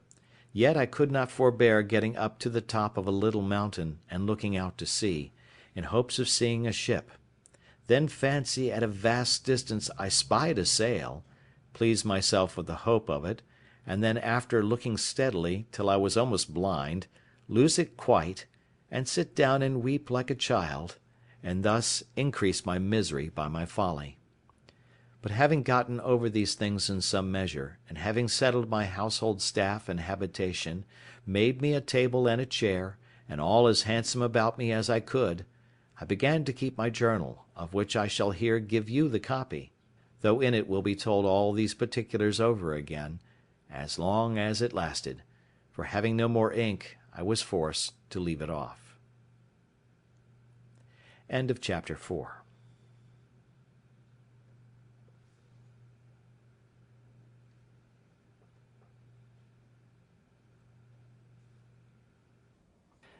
The Life and Adventures of Robinson Crusoe, by Daniel Defoe.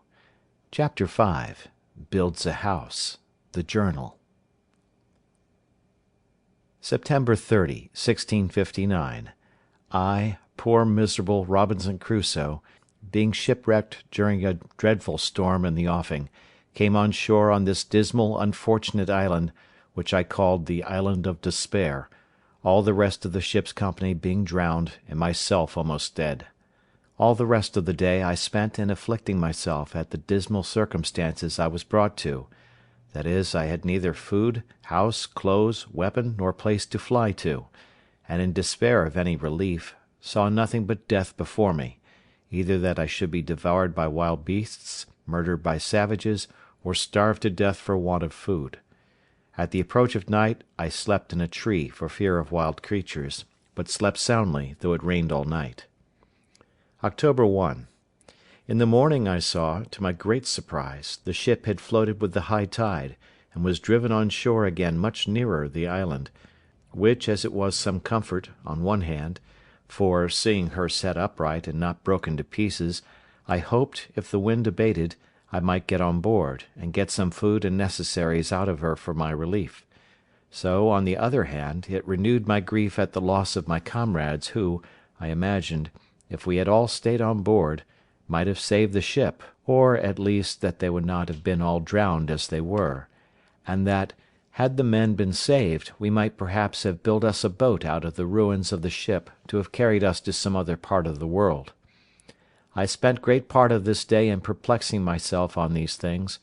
but at length, seeing the ship almost dry, I went upon the sand as near as I could, and then swam on board. This day also it continued raining, though with no wind at all. From the 1st of October to the 24th. All these days entirely spent in many several voyages to get all I could out of the ship, which I brought on shore every tide of flood upon rafts. Much rain also in the days, though with some intervals of fair weather, but it seems this was the rainy season. October 20. I overset my raft and all the goods I had got upon it, but being in shoal water, and the things being chiefly heavy, I recovered many of them when the tide was out. October 25th. It rained all night and all day, with some gusts of wind, during which time the ship broke in pieces, the wind blowing a little harder than before, and was no more to be seen, except the wreck of her, and that only at low water. I spent this day in covering and securing the goods which I had saved, that the rain might not spoil them. October 26. I walked about the shore almost all day, to find out a place to fix my habitation, greatly concerned to secure myself from any attack in the night, either from wild beasts or men. Towards night I fixed upon a proper place, under a rock, and marked out a semicircle for my encampment, which I resolved to strengthen with a work, wall, or fortification, made of double piles, lined within with cables, and without with turf. From the 26th to the 30th I worked very hard in carrying all my goods to my new habitation, though some part of the time it rained exceedingly hard. The 31st, in the morning, I went out into the island with my gun, to seek for some food, and discover the country,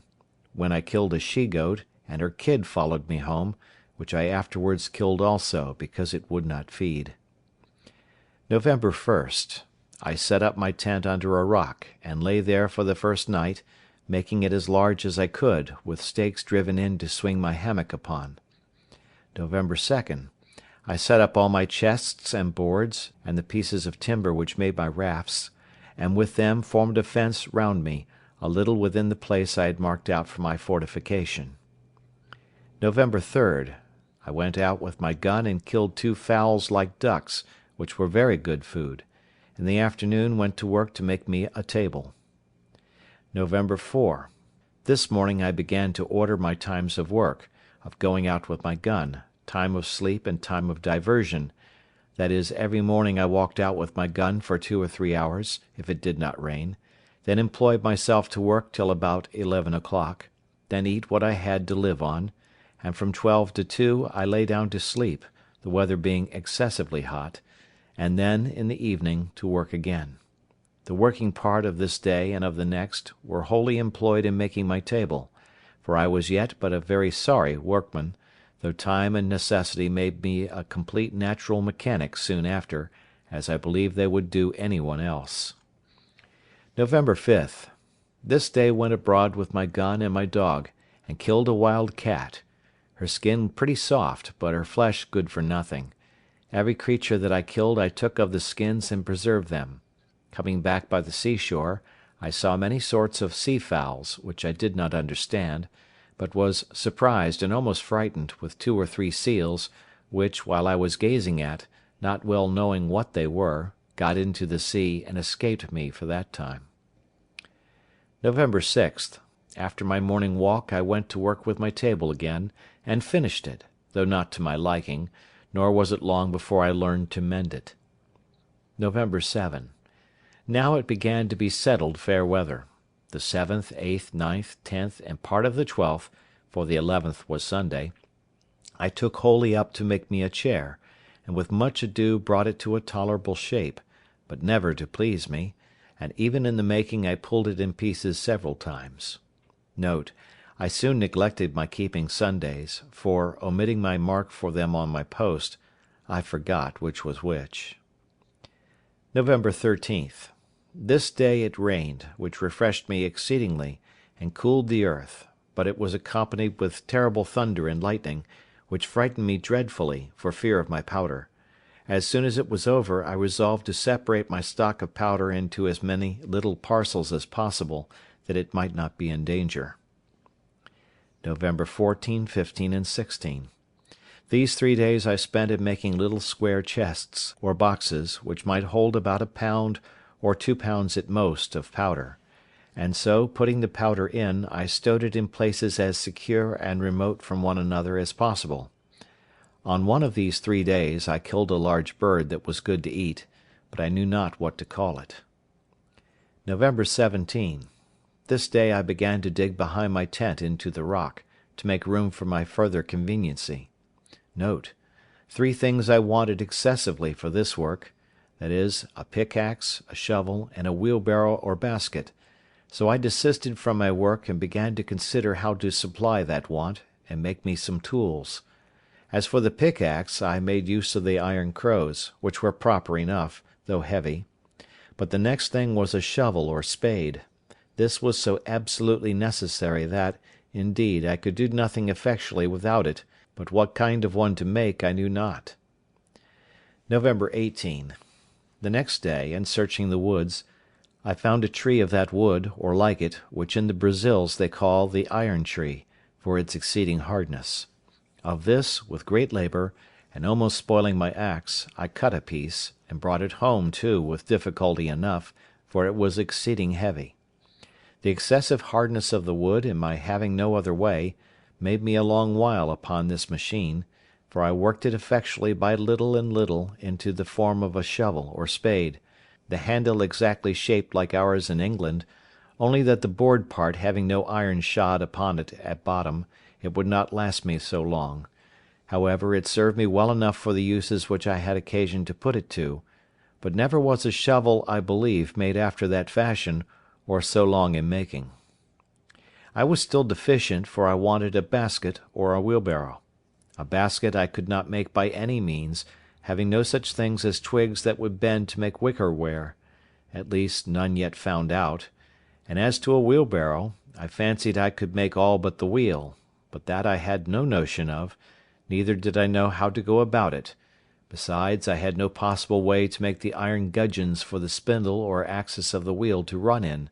so I gave it over, and so, for carrying away the earth which I dug out of the cave, I made me a kind of thing like a hod, which the labourers carry mortar in when they serve the bricklayers.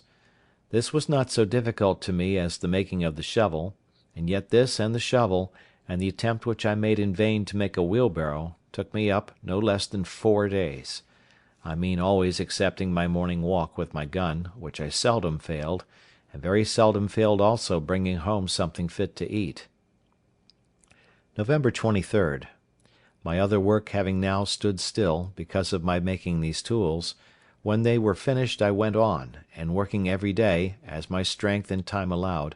I spent 18 days entirely in widening and deepening my cave, that it might hold my goods commodiously.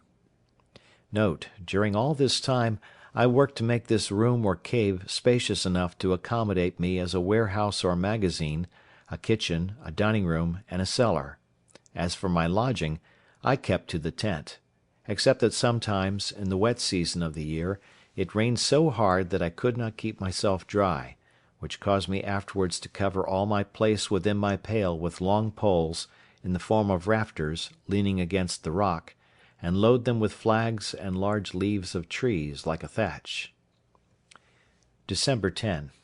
I began now to think my cave or vault finished, when on a sudden, it seems I had made it too large, a great quantity of earth fell down from the top on one side, so much that, in short, it frighted me, and not without reason too, for if I had been under it, I had never wanted a grave digger.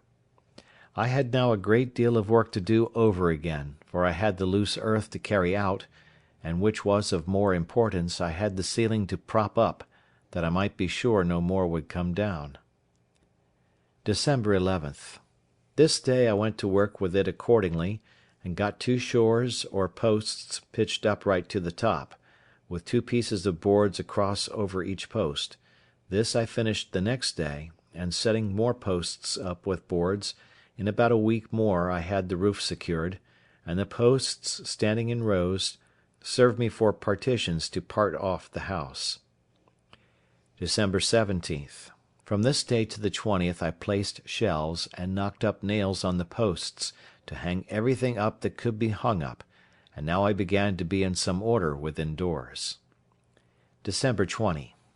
Now I carried everything into the cave, and began to furnish my house, and set up some pieces of boards like a dresser, to order my victuals upon, but boards began to be very scarce with me; also I made me another table. December 24th. Much rain all night and all day, no stirring out. December 25. Rain all day. December 26. No rain, and the earth much cooler than before, and pleasanter. December 27th. Killed a young goat, and lamed another, so that I caught it and led it home in a string. When I had it at home, I bound and splinted up its leg, which was broke. N.B. I took such care of it that it lived, and the leg grew well and as strong as ever; but by my nursing it so long, it grew tame, and fed upon the little green at my door, and would not go away. This was the first time that I entertained a thought of breeding up some tame creatures, that I might have food when my powder and shot was all spent. December 28, 29, 30, 31st. Great heats and no breeze, so that there was no stirring abroad, except in the evening, for food. This time I spent in putting all my things in order within doors. January 1.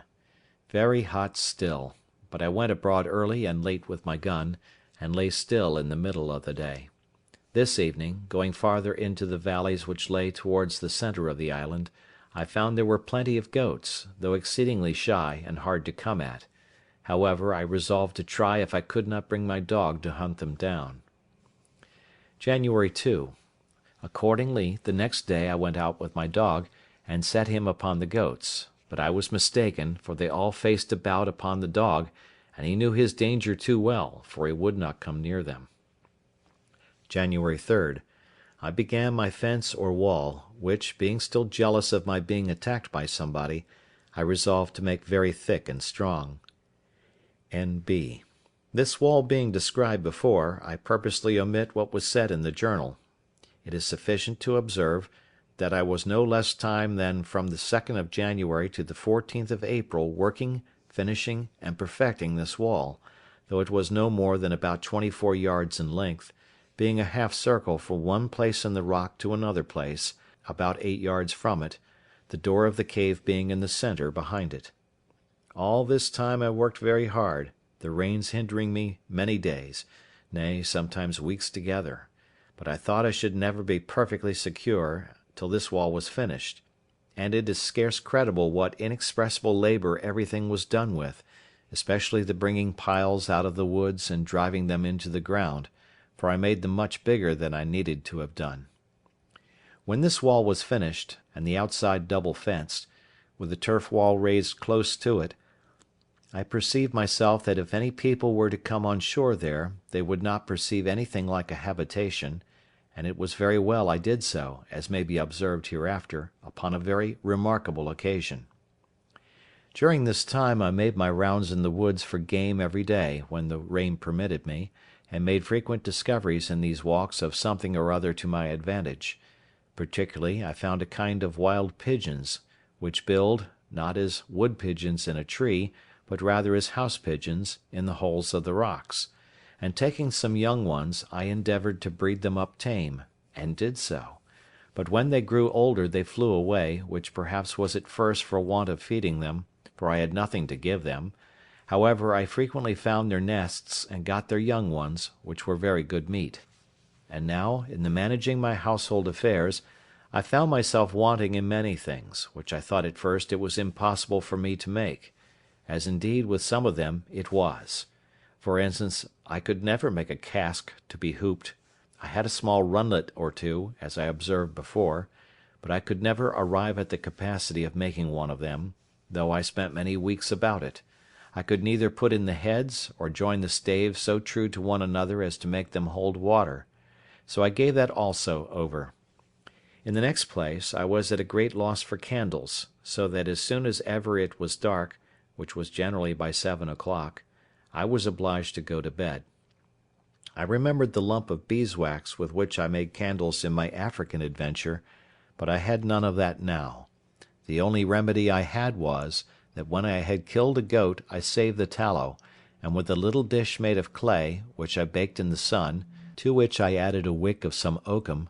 I made me a lamp, and this gave me light, though not a clear steady light like a candle.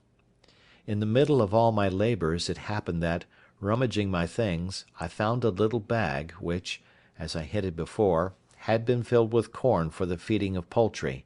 not for this voyage, but before, as I suppose, when the ship came from Lisbon. The little remainder of corn that had been in the bag was all devoured by the rats, and I saw nothing in the bag but husks and dust;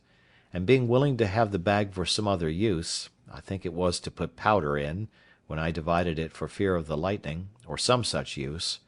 I shook the husks of corn out of it on one side of my fortification, under the rock. It was a little before the great rains just now mentioned that I threw this stuff away, taking no notice, and not so much as remembering that I had thrown anything there, when, about a month after, or thereabouts, I saw some few stalks of something green shooting out of the ground, which I fancied might be some plant I had not seen; but I was surprised and perfectly astonished when, after a little longer time, I saw about 10 or 12 ears come out, which were perfect green barley, of the same kind as our European, nay, as our English barley. It is impossible to express the astonishment and confusion of my thoughts on this occasion. I had hitherto acted upon no religious foundation at all; indeed, I had very few notions of religion in my head, nor had entertained any sense of anything that had befallen me otherwise than as chance, or, as we lightly say, what pleases God, without so much as inquiring into the end of Providence in these things, or His order in governing events for the world. But after I saw barley grow there, in a climate which I knew was not proper for corn, and especially that I knew not how it came there, it startled me strangely, and I began to suggest that God had miraculously caused His grain to grow without any help of seed sown, and that it was so directed purely for my sustenance on that wild, miserable place. This touched my heart a little, and brought tears out of my eyes; and I began to bless myself that such a prodigy of nature should happen upon my account; and this was the more strange to me because I saw near it still, all along by the side of the rock, some other straggling stalks, which proved to be stalks of rice, and which I knew, because I had seen it grow in Africa when I was ashore there. I not only thought these the pure productions of Providence for my support, but not doubting that there was more in the place, I went all over that part of the island, where I had been before, peering in every corner, and under every rock, to see for more of it, but I could not find any. At last it occurred to my thoughts that I shook a bag of chicken's meat out in that place, and then the wonder began to cease, and I must confess my religious thankfulness to God's providence began to abate, too, upon the discovering that all this was nothing but what was common, though I ought to have been as thankful for so strange and unforeseen a providence as if it had been miraculous, for it was really the work of Providence to me, that should order or appoint that 10 or 12 grains of corn should remain unspoiled, when the rats had destroyed all the rest, as if it had been dropped from heaven; as also, that I should throw it out in that particular place, where, it being in the shade of a high rock, it sprang up immediately; whereas, if I had thrown it anywhere else at that time, it had been burnt up and destroyed. I carefully saved the ears of this corn, you may be sure, in their season, which was about the end of June, and laying up every corn, I resolved to sow them all again, hoping in time to have some quantity sufficient to supply me with bread. But it was not till the 4th year that I could allow myself the least grain of this corn to eat, and even then but sparingly, as I shall say afterwards, in its order, for I lost all that I sowed the first season by not observing the proper time, for I sowed it just before the dry season, so that it never came up at all, at least not as it would have done, of which in its place. Besides this barley, there were, as above, 20 or 30 stalks of rice, which I preserved with the same care and for the same use, or to the same purpose, to make me bread, or rather food, for I found ways to cook it without baking, though I did that also after some time. But to return to my journal. I worked excessive hard these 3 or 4 months to get my wall done, and the 14th of April I closed it up, contriving to go into it, not by a door, but over the wall, by a ladder, that there might be no sign on the outside of my habitation. April 16th. I finished the ladder, so I went up the ladder to the top, and then pulled it up after me, and let it down in the inside. This was a complete enclosure to me, for within I had room enough, and nothing could come at me from without, unless it could first mount my wall. The very next day after this wall was finished, I had almost all my labour overthrown at once, and myself killed. The case was thus. As I was busy in the inside, behind my tent, just at the entrance into my cave, I was terribly frighted with a most dreadful, surprising thing indeed, for all on a sudden I found the earth come crumbling down from the roof of my cave, and from the edge of the hill over my head, and two of the posts I had set up in the cave cracked in a frightful manner. I was heartily scared, but thought nothing of what was really the cause, only thinking that the top of my cave was fallen in, as some of it had done before; and for fear I should be buried in it, I ran forward to my ladder, and not thinking myself safe there neither, I got over my wall for fear of the pieces of the hill, which I expected might roll down upon me. I had no sooner stepped to ground than I plainly saw it was a terrible earthquake, for the ground I stood on shook 3 times at about 8 minutes' distance, with 3 such shocks as would have overturned the strongest building that could be supposed to have stood on the earth; and a great piece of the top of a rock which stood about half a mile from me, next the sea, fell down with such a terrible noise as I never heard in all my life.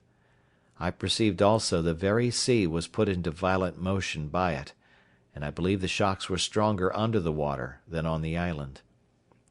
I was so amazed with the thing itself, having never felt the like, nor discoursed with any one that had, that I was like one dead or stupefied; and the motion of the earth made my stomach sick, like one that was tossed at sea; but the noise of the falling of the rock awakened me, as it were, and rousing me from the stupefied condition I was in, filled me with horror; and I thought of nothing then but the hill falling upon my tent and all my household goods, and burying all at once, and this sunk my very soul within me a second time.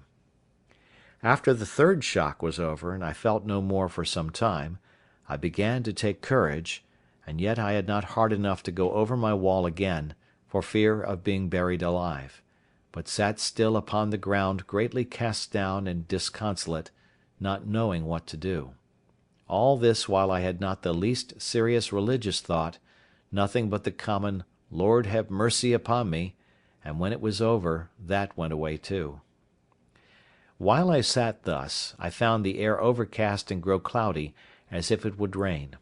Soon after that the wind arose by little and little, so that in less than half an hour it blew a most dreadful hurricane;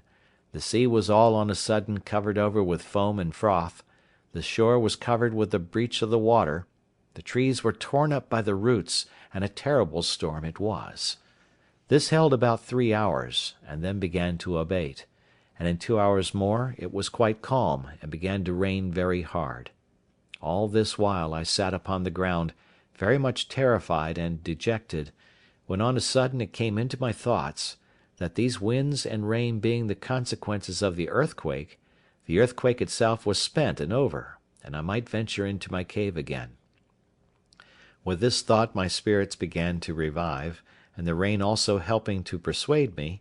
I went in and sat down in my tent. But the rain was so violent that my tent was ready to be beaten down with it, and I was forced to go into my cave, though very much afraid and uneasy, for fear it should fall on my head. This violent rain forced me to a new work, that is, to cut a hole through my new fortification, like a sink, to let the water go out, which would else have flooded my cave. After I had been in my cave for some time, and found still no more shocks of the earthquake follow, I began to be more composed. And now, to support my spirits, which indeed wanted it very much, I went to my little store, and took a small sup of rum, which, however, I did then and always very sparingly, knowing I could have no more when that was gone. It continued raining all that night and great part of the next day, so that I could not stir abroad, but my mind being more composed, I began to think of what I had best do, concluding that if the island was subject to these earthquakes, there would be no living for me in a cave, but I must consider of building a little hut in an open place, which I might surround with a wall, as I had done here, and so make myself secure from wild beasts or men, for I concluded if I stayed where I was, I should certainly one time or other be buried alive. With these thoughts, I resolved to remove my tent from the place where it stood, which was just under the hanging precipice of the hill, and which, if it should be shaken again, would certainly fall upon my tent; and I spent the next 2 days, being the 19th and 20th of April, in contriving where and how to remove my habitation. The fear of being swallowed up alive made me that I never slept in quiet, and yet the apprehension of lying abroad without any fence was almost equal to it; but still, when I looked about, and saw how everything was put in order, how pleasantly concealed I was, and how safe from danger, it made me very loath to remove. In the meantime, it occurred to me that it would require a vast deal of time for me to do this, and that I must be contented to venture where I was, till I had formed a camp for myself, and had secured it so as to remove to it. So with this resolution I composed myself for a time, and resolved that I would go to work with all speed to build me a wall with piles and cables, etc., in a circle, as before, and set my tent up in it when it was finished; but that I would venture to stay where I was till it was finished, and fit to remove. This was the 21st. April 22nd. The next morning I began to consider of means to put this resolve into execution, but I was at great loss about my tools. I had 3 large axes, and abundance of hatchets, for we carried the hatchets for traffic with the Indians; but with much chopping and cutting knotty hardwood, they were all full of notches, and dull; and though I had a grindstone, I could not turn it and grind my tools too. This cost me as much thought as a statesman would have bestowed upon a grand point of politics, or a judge upon the life and death of a man. At length I contrived a wheel with a string, to turn it with my foot, that I might have both my hands at liberty. Note: I had never seen any such thing in England, or at least not to take notice how it was done, though since I have observed, it is very common there. Besides that, my grindstone was very large and heavy. This machine cost me a full week's work to bring it to perfection. April 28th and 29th. These 2 whole days I took up in grinding my tools, my machine for turning my grindstone performing very well. April 30th. Having perceived my bread had been low a great while, now I took a survey of it, and reduced myself to 1 biscuit cake a day, which made my heart very heavy. May 1st. In the morning, looking towards the seaside, the tide being low, I saw something lie on the shore bigger than ordinary, and it looked like a cask. When I came to it, I found a small barrel, and 2 or 3 pieces of the wreck of the ship, which were driven on shore by the late hurricane; and looking towards the wreck itself, I thought it seemed to lie higher out of the water than it used to do. I examined the barrel which was driven on shore, and soon found it was a barrel of gunpowder; but it had taken water, and the powder was caked as hard as a stone. However, I rolled it farther on shore for the present, and went on upon the sands, as near as I could to the wreck of the ship, to look for more. Chapter 6.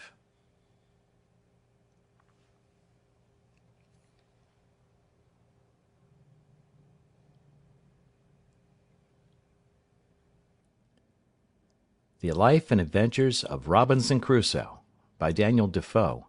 Chapter 6. Ill and Conscience-stricken.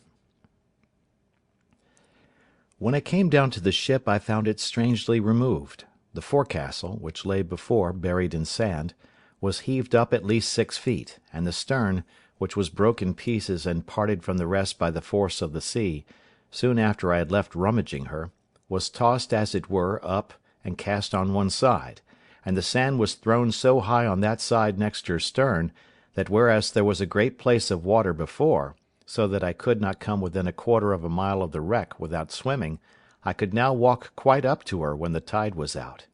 I was surprised with this at first, but soon concluded it must be done by the earthquake; and as by this violence the ship was more broke open than formerly, so many things came daily on shore, which the sea had loosened, and which the winds and water rolled by degrees to the land. This wholly diverted my thoughts from the design of removing my habitation, and I busied myself mightily, that day especially, in searching whether I could make any way into the ship, but I found nothing was to be expected of that kind, for all the inside of the ship was choked up with sand. However, as I had learned not to despair of anything, I resolved to pull everything to pieces that I could of the ship, concluding that everything I could get from her would be of some use or other to me. May 3rd. I began with my saw, and cut a piece of a beam through, which I thought held some of the upper part or quarter-deck together, and when I had cut it through, I cleared away the sand as well as I could from the side which lay highest, but the tide coming in, I was obliged to give over for that time. May 4th. I went a-fishing, but caught not one fish that I durst to eat of, till I was weary of my sport,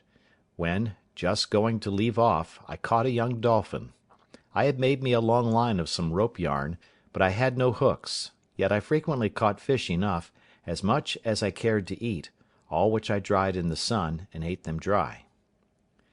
May 5th. Worked on the wreck, cut another beam asunder, and brought 3 great fir planks off from the decks, which I tied together, and made to float on shore when the tide of flood came on. May 6th. Worked on the wreck, got several iron bolts out of her and other pieces of ironwork. Worked very hard, and came home very much tired, and had thoughts of giving it over. May 7.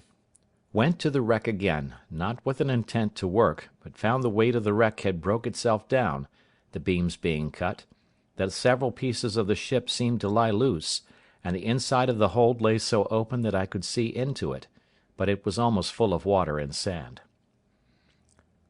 May 8. Went to the wreck, and carried an iron crow to wrench up the deck, which lay now quite clear of the water or sand. I wrenched open 2 planks, and brought them on shore also with the tide. I left the iron crow in the wreck for next day. May 9. Went to the wreck, and with the crow made way into the body of the wreck, and felt several casks, and loosened them with the crow, but could not break them up. I felt also a roll of English lead, and could stir it, but it was too heavy to remove. May 10 to 14. Went every day to the wreck, and got a great many pieces of timber and boards or plank, and 200 or 300 weight of iron. May 15. I carried 2 hatchets, to try if I could not cut a piece off the roll of lead by placing the edge of one hatchet and driving it with the other, but as it lay about 1.5 foot in the water, I could not make any blow to drive the hatchet. May 16. It had blown hard in the night, and the wreck appeared more broken by the force of the water, but I stayed so long in the woods, to get pigeons for food, that the tide prevented my going to the wreck that day. May 17. I saw some pieces of the wreck blown on shore, at a great distance, near 2 miles off me, but resolved to see what they were, and found it was a piece of the head, but too heavy for me to bring away. May 24th. Every day, to this day, I worked on the wreck, and with hard labour I loosened some things so much with the crow, that the first flowing tide several casks floated out, and 2 of the seamen's chests, but the wind blowing from the shore, nothing came to land that day but pieces of timber, and a hogshead, which had some Brazil pork in it, but the salt water and the sand had spoiled it. I continued this work every day to the 15th of June, except the time necessary to get food, which I always appointed, during this part of my employment, to be when the tide was up, that I might be ready when it was ebbed out. And by this time I had got timber and plank and ironwork enough to have built a good boat, if I had known how, and also I got, at several times and in several pieces, near 100 weight of the sheet lead. June 16. Going down to the seaside, I found a large tortoise or turtle. This was the first I had seen, which, it seems, was only my misfortune, not any defect of the place, or scarcity, for had I happened to be on the other side of the island, I might have had hundreds of them every day, as I found afterwards, but perhaps had paid dear enough for them. June 17. I spent in cooking the turtle. I found in her 80 eggs, and her flesh was to me, at that time, the most savoury and pleasant that ever I tasted in my life, having had no flesh but of goats and fowls, since I landed in this horrid place. June 18. Rained all day, and I stayed within. I thought at this time the rain felt cold, and I was something chilly, which I knew was not usual in that latitude. June 19. Very ill, and shivering, as if the weather had been cold. June 20. No rest all night, violent pains in my head, and feverish. June 21. Very ill, frighted almost to death with the apprehensions of my sad condition, to be sick and no help. Prayed to God, for the first time since the storm off Hull, but scarce knew what I said or why, my thoughts being all confused. June 22nd. A little better, but under dreadful apprehensions of sickness. June 23rd. Very bad again, cold and shivering, and then a violent headache. June 24. Much better. June 25th. An ague very violent, the fit held me 7 hours, cold fit and hot, with faint sweats after it. June 26. Better, and having no victuals to eat, took my gun, but found myself very weak. However, I killed a she-goat, and with much difficulty got it home, and broiled some of it, and ate. I would fain have stewed it and made some broth, but had no pot. June 27. The ague again so violent that I lay abed all day, and neither ate nor drank. I was ready to perish for thirst, but so weak I had not strength to stand up, or to get myself any water to drink. Prayed to God again, but was lightheaded, and when I was not, I was so ignorant that I knew not what to say, only I lay and cried, "Lord, look upon me! Lord, pity me! Lord, have mercy upon me!" I suppose I did nothing else for 2 or 3 hours, till, the fit wearing off, I fell asleep, and did not wake till far in the night. When I awoke, I found myself much refreshed, but weak and exceedingly thirsty. However, as I had no water in my habitation, I was forced to lie till morning, and went to sleep again. In this second sleep, I had this terrible dream. I thought that I was sitting on the ground, on the outside of my wall, where I sat when the storm blew after the earthquake, and that I saw a man descend from a great black cloud, in a bright flame of fire, and light upon the ground. He was all over as bright as a flame, so that I could but just bear to look towards him. His countenance was most inexpressibly dreadful, impossible for words to describe. When he stepped upon the ground with his feet, I thought the earth trembled, just as it had done before in the earthquake, and all the air looked, to my apprehension, as if it had been filled with flashes of fire. He was no sooner landed upon the earth but he moved forward towards me, with a long spear or weapon in his hand, to kill me;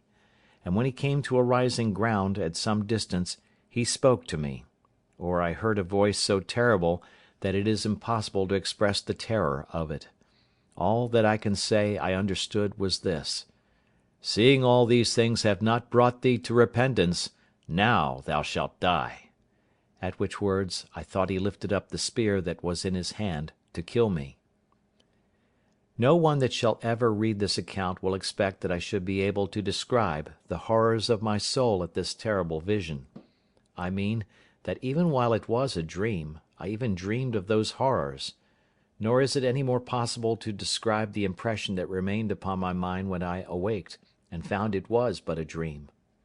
I had, alas, no divine knowledge. What I had received by the good instruction of my father was then worn out by an uninterrupted series, for 8 years, of seafaring wickedness, and a constant conversation with none but such as were, like myself, wicked and profane to the last degree.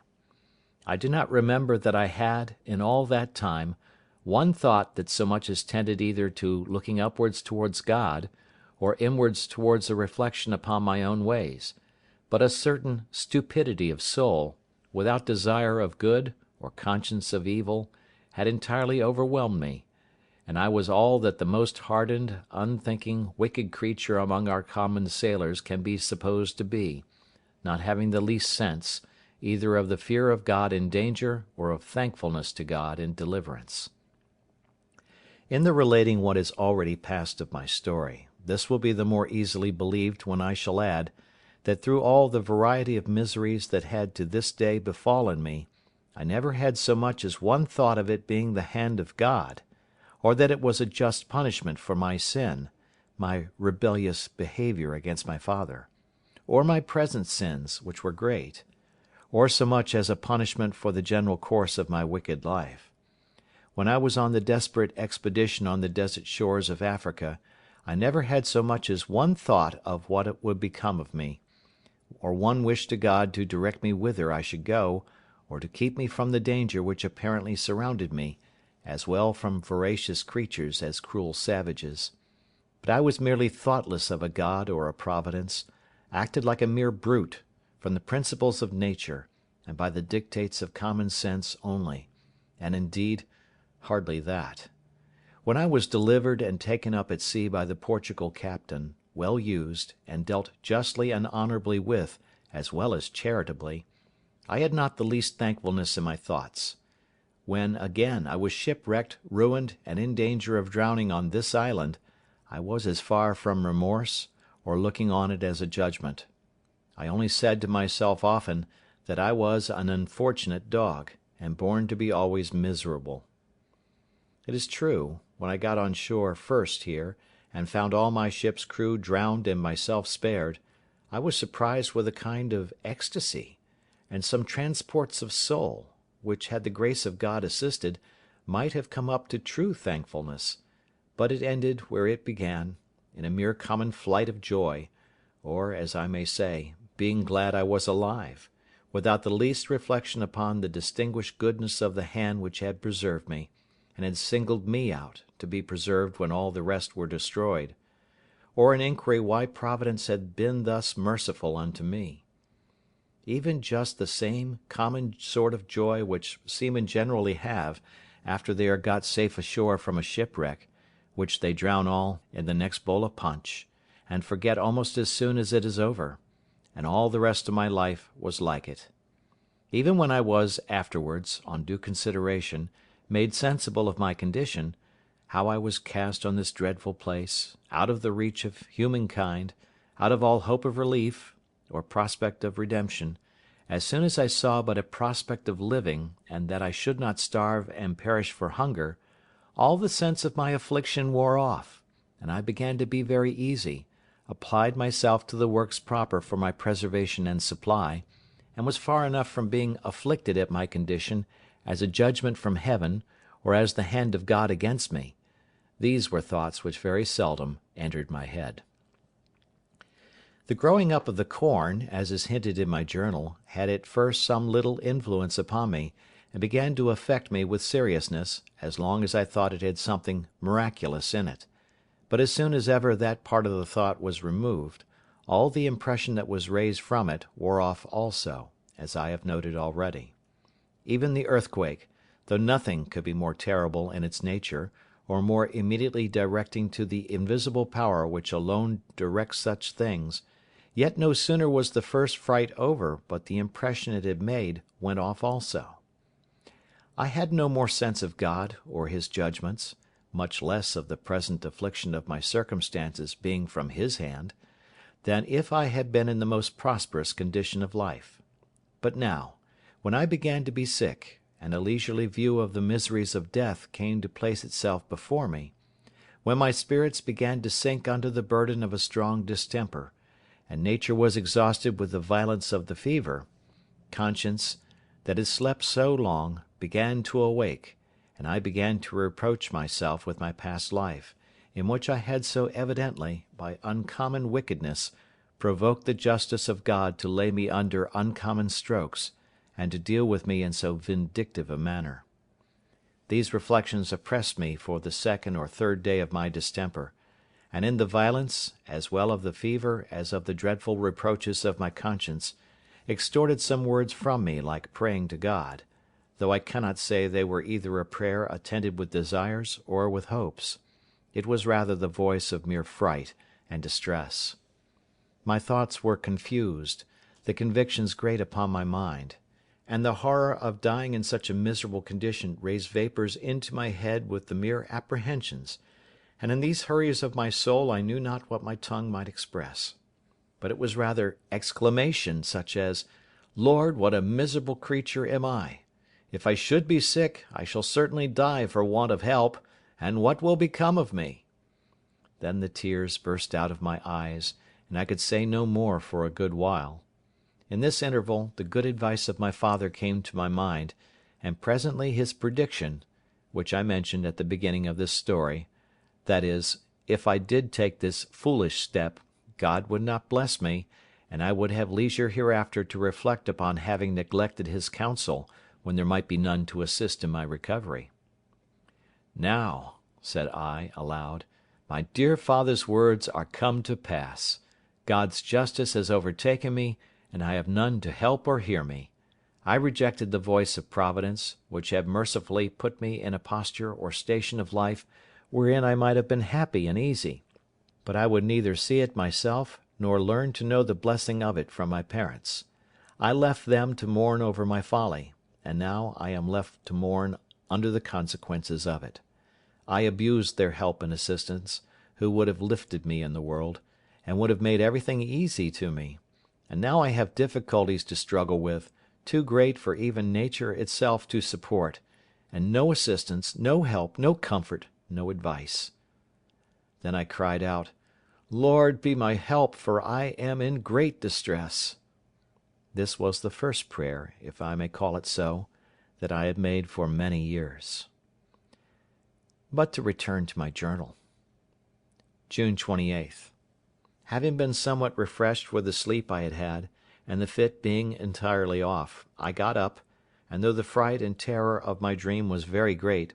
yet I considered that the fit of the ague would return again the next day, and now was my time to get something to refresh and support myself when I should be ill.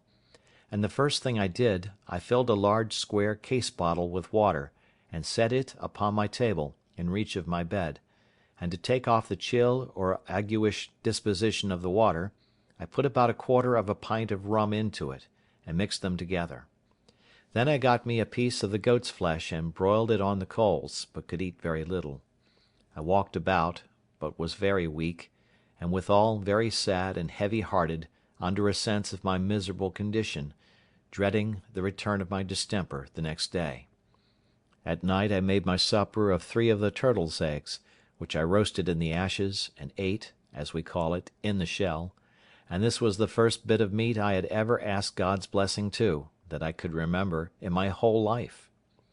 After I had eaten I tried to walk, but found myself so weak that I could hardly carry a gun, for I never went out without that; so I went but a little way, and sat down upon the ground, looking out upon the sea, which was just before me, and very calm and smooth.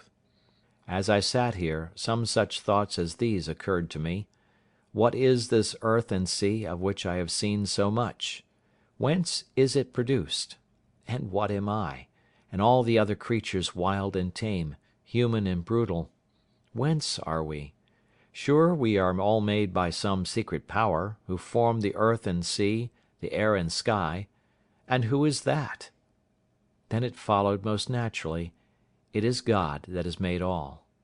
Well, but then it came on strangely, if God has made all these things, he guides and governs them all, and all things that concern them, for the power that could make all things must certainly have power to guide and direct them. If so, nothing can happen in the great circuit of his works, either without his knowledge or appointment. And if nothing happens without his knowledge, he knows that I am here, and am in this dreadful condition; and if nothing happens without his appointment, he has appointed all this to befall me. Nothing occurred to my thought to contradict any of these conclusions, and therefore it rested upon me with a greater force, that it must needs be that God had appointed all this to befall me, that I was brought into this miserable circumstance by his direction, he having the sole power, not of me only, but of everything that happened in the world. Immediately it followed, why has God done this to me? What have I done to be thus used? My conscience presently checked me in that inquiry, as if I had blasphemed, and methought it spoke to me like a voice: Wretch, dost thou ask what thou hast done? Look back upon a dreadful misspent life, and ask thyself what thou hast not done. Ask, why is it that thou wert not long ago destroyed? Why wert thou not drowned in the Yarmouth Roads, killed in the fight when the ship was taken by the Sallee man of war, devoured by the wild beasts on the coast of Africa, or drowned here, when all the crew perished but thyself? Dost thou ask, what have I done?" I was struck dumb with these reflections, as one astonished, and had not a word to say; no, not to answer to myself, but rose up pensive and sad, walked back to my retreat, and went up over my wall, as if I had been going to bed. But my thoughts were sadly disturbed, and I had no inclination to sleep. So I sat down in my chair and lighted my lamp, for it began to be dark. Now, as the apprehension of the return of my distemper terrified me very much,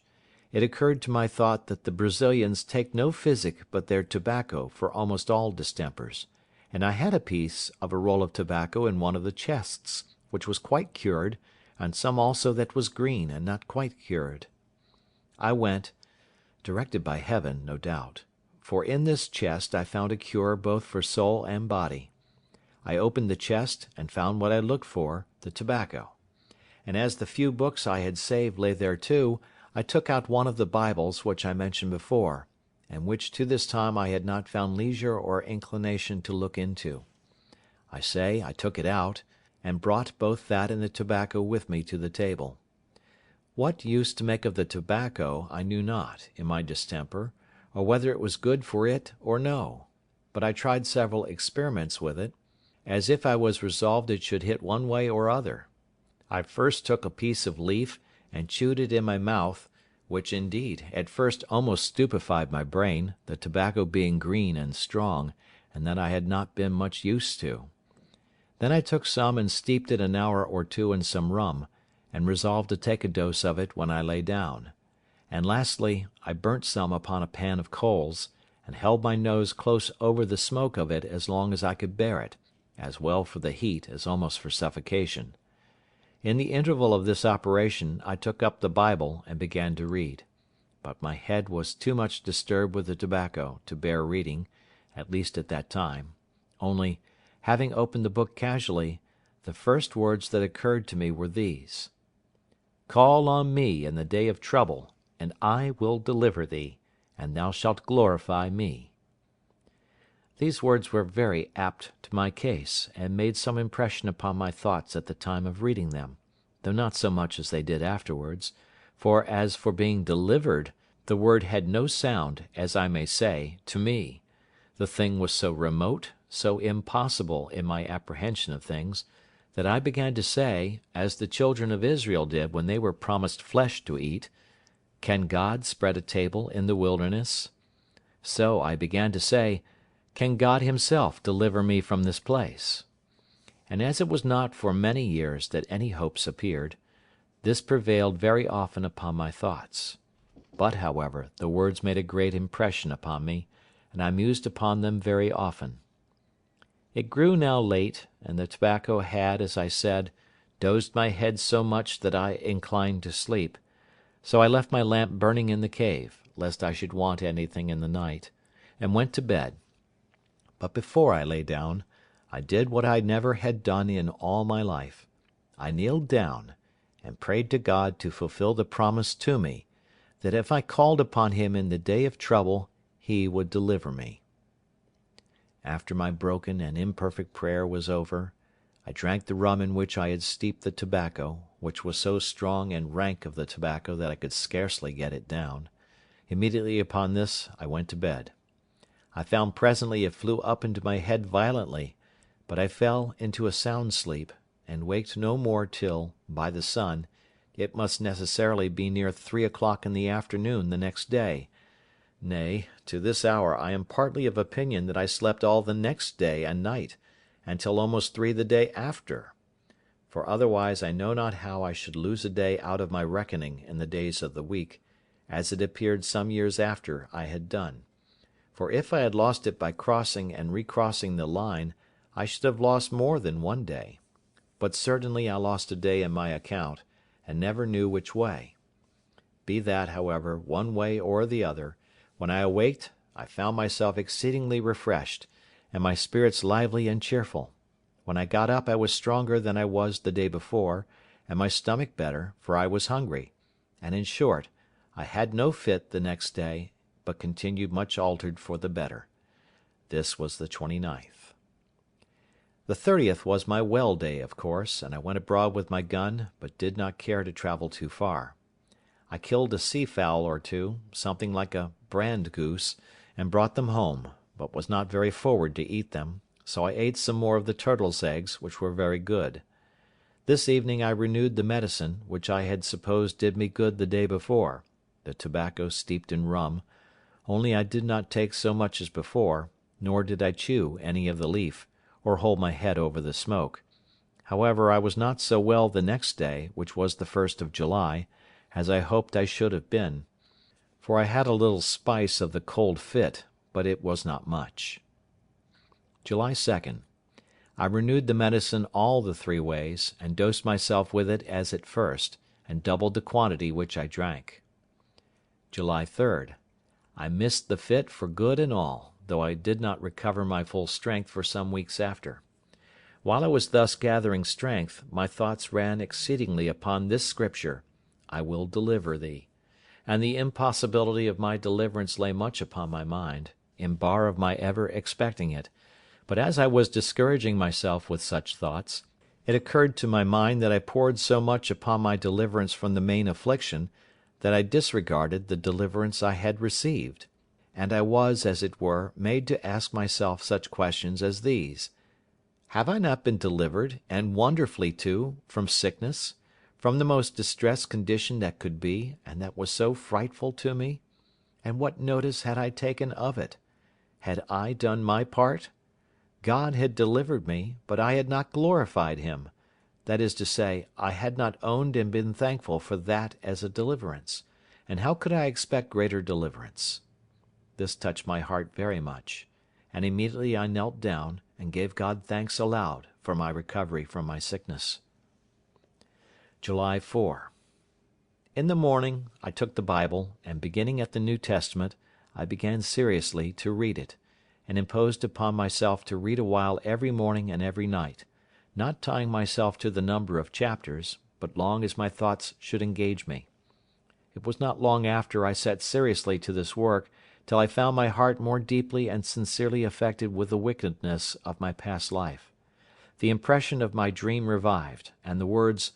"All these things have not brought thee to repentance," ran seriously through my thoughts. I was earnestly begging of God to give me repentance, when it happened providentially, the very day that, reading the Scripture, I came to these words: "He is exalted a Prince and a Saviour, to give repentance and to give remission." I threw down the book, and with my heart as well as my hands lifted up to heaven, in a kind of ecstasy of joy, I cried out aloud, "Jesus, thou Son of David! Jesus, thou exalted Prince and Saviour, give me repentance!" This was the first time I could say, in the true sense of the words, that I prayed in all my life; for now I prayed with a sense of my condition, and a true Scripture view of hope, founded on the encouragement of the Word of God; and from this time, I may say, I began to hope that God would hear me. Now I began to construe the words mentioned above, "Call on me, and I will deliver thee," in a different sense from what I had ever done before. For then I had no notion of anything being called deliverance, but my being delivered from the captivity I was in; for though I was indeed at large in the place, yet the island was certainly a prison to me, and that in the worst sense in the world. But now I learned to take it in another sense. Now I looked back upon my past life with such horror, and my sins appeared so dreadful, that my soul sought nothing of God but deliverance from the load of guilt that bore down all my comfort. As for my solitary life, it was nothing. I did not so much as pray to be delivered from it or think of it; it was all of no consideration in comparison to this. And I add this part here, to hint to whoever shall read it, that whenever they come to a true sense of things, they will find deliverance from sin a much greater blessing than deliverance from affliction. But, leaving this part, I return to my journal. My condition began now to be, though not less miserable as to my way of living, yet much easier to my mind, and my thoughts being directed, by a constant reading the Scripture and praying to God, to things of a higher nature. I had a great deal of comfort within, which till now I knew nothing of. Also my health and strength returned. I bestirred myself to furnish myself with everything that I wanted, and make my way of living as regular as I could. From the 4th of July to the 14th I was chiefly employed in walking about with my gun in my hand, a little and a little at a time, as a man that was gathering up his strength after a fit of sickness, for it is hardly to be imagined how low I was, and to what weakness I was reduced. The application which I had made use of was perfectly new, and perhaps which had never cured an ague before; neither can I recommend it to any to practise by this experiment, and though it did carry off the fit, yet it rather contributed to weakening me, for I had frequent convulsions in my nerves and limbs for some time. I learned from it also this, in particular, that being abroad in the rainy season was the most pernicious thing to my health that could be, especially in those rains which came attended with storms and hurricanes of wind; for as the rain which came in the dry season was almost always accompanied with such storms, so I found that rain was much more dangerous than the rain which fell in September and October. End of chapter 6.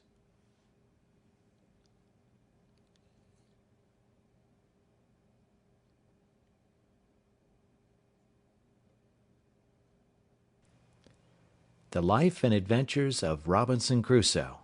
by Daniel Defoe. Chapter 7, Agricultural Experience.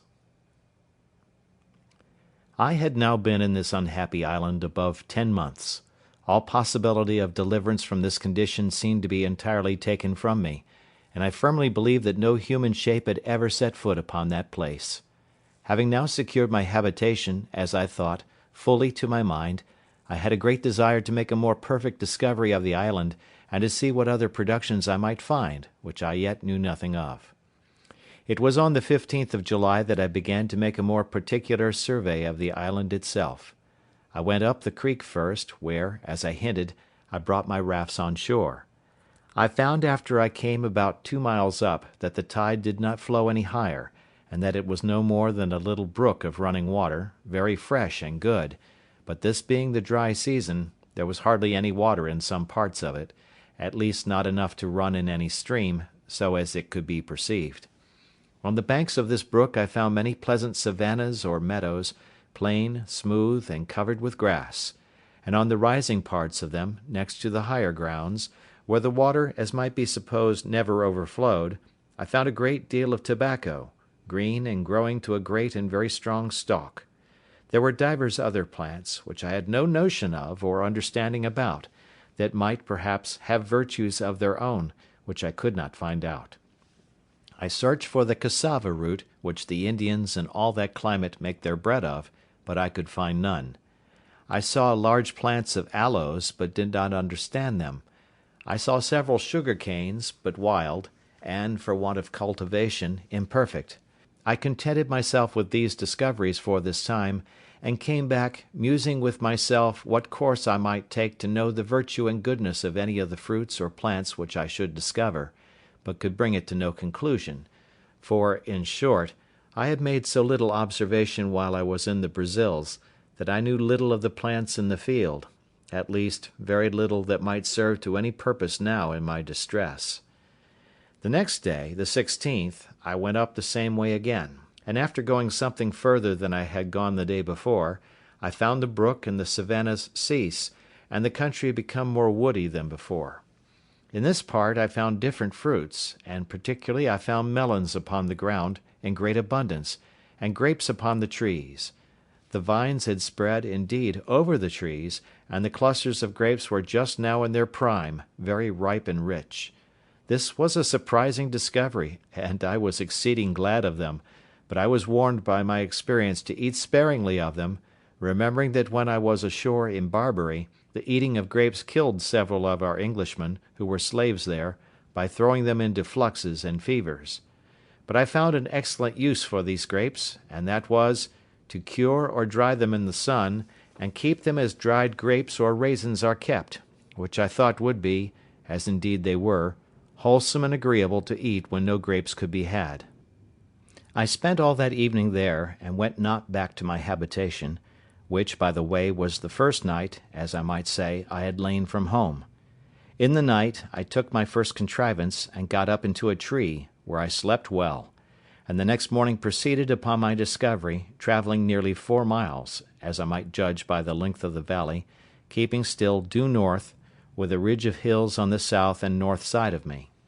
At the end of this march I came to an opening where the country seemed to descend to the west, and a little spring of fresh water, which issued out of the side of the hill by me, ran the other way, that is, due east, and the country appeared so fresh, so green, so flourishing, everything being in a constant verdure or flourish of spring, that it looked like a planted garden. I descended a little on the side of that delicious vale, surveying it with a secret kind of pleasure, though mixed with my other afflicting thoughts, to think that this was all my own, that I was king and lord of all this country indefensibly, and had a right of possession; and if I could convey it, I might have it in inheritance as completely as any lord of a manor in England. I saw here abundance of cocoa trees, orange, and lemon, and citron trees, but all wild, and very few bearing any fruit, at least not then.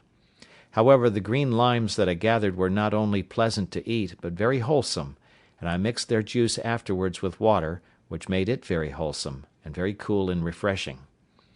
I found now I had business enough to gather and carry home, and I resolved to lay up a store as well of grapes as limes and lemons, to furnish myself for the wet season, which I knew was approaching.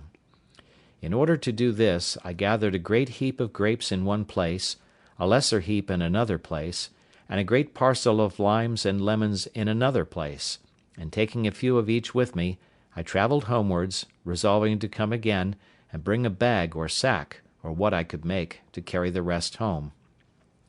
Accordingly, having spent 3 days in this journey, I came home, so I must now call my tent and my cave;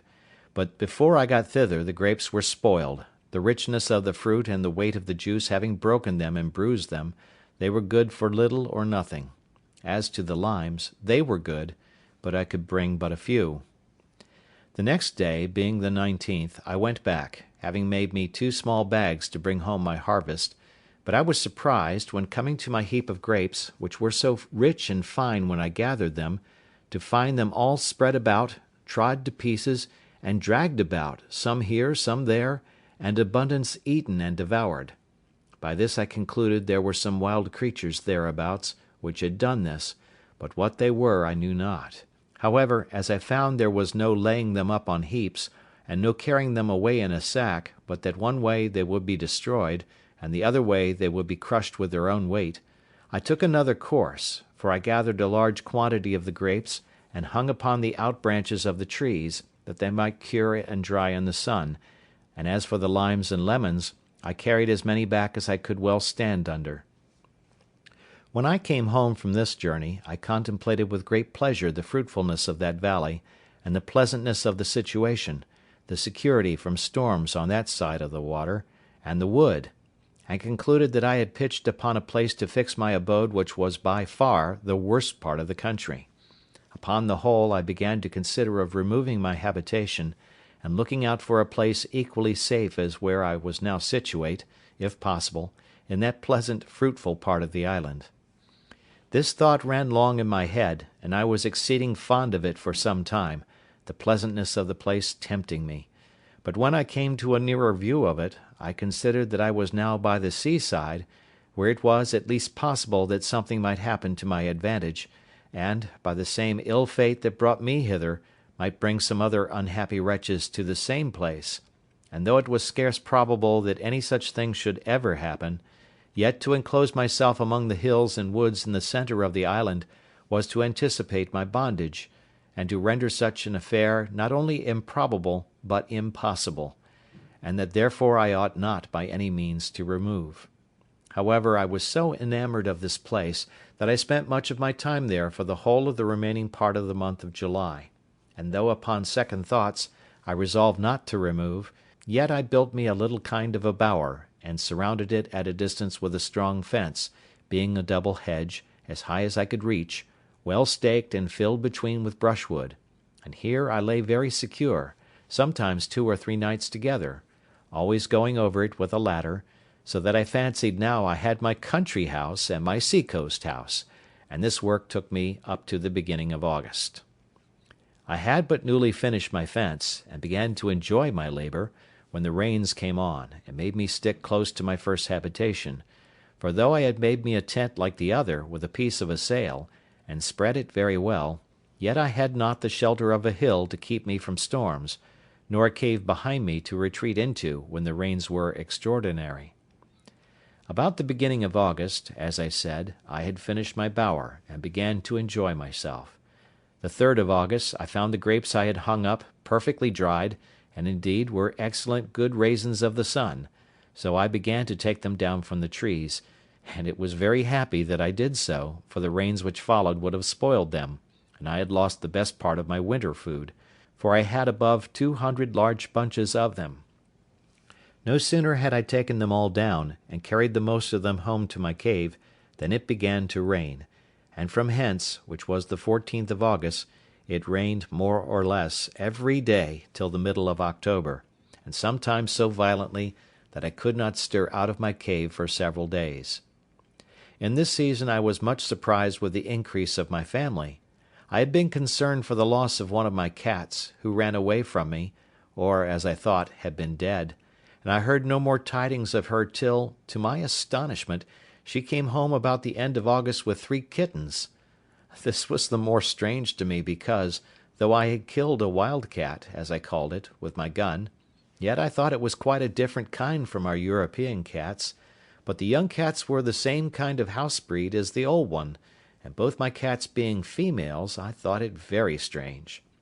But from these 3 cats I afterwards came to be so pestered with cats, that I was forced to kill them like vermin or wild beasts, and to drive them from my house as much as possible. From the 14th of August to the 26th, incessant rain, so that I could not stir, and was now very careful not to be much wet. In this confinement I began to be straitened for food, but venturing out twice, I one day killed a goat, and the last day, which was the 26th, found a very large tortoise, which was a treat to me, and my food was regulated thus: I ate a bunch of raisins for my breakfast, a piece of the goat's flesh, or of the turtle, for my dinner, broiled, for to my great misfortune I had no vessel to boil or stew anything, and 2 or 3 of the turtle's eggs for my supper. During this confinement in my cover by the rain, I worked daily 2 or 3 hours at enlarging my cave, and by degrees worked it on towards one side, till I came to the outside of the hill, and made a door or way out, which came beyond my fence or wall, and so I came in and out this way. But I was not perfectly easy at lying so open, for, as I had managed myself before, I was in a perfect enclosure, whereas now I thought I lay exposed, and open for anything to come in upon me, and yet I could not perceive that there was any living thing to fear, the biggest creature that I had yet seen upon the island being a goat. September 30. I was now come to the unhappy anniversary of my landing. I cast up the notches on my post, and found I had been on shore 365 days. I kept this day as a solemn fast, setting it apart for religious exercise, prostrating myself on the ground with the most serious humiliation, confessing my sins to God, acknowledging his righteous judgments upon me, and praying to him to have mercy on me through Jesus Christ; and not having tasted the least refreshment for 12 hours, even till the going down of the sun, I then ate a biscuit cake and a bunch of grapes, and went to bed, finishing the day as I began it. I had all this time observed no Sabbath day,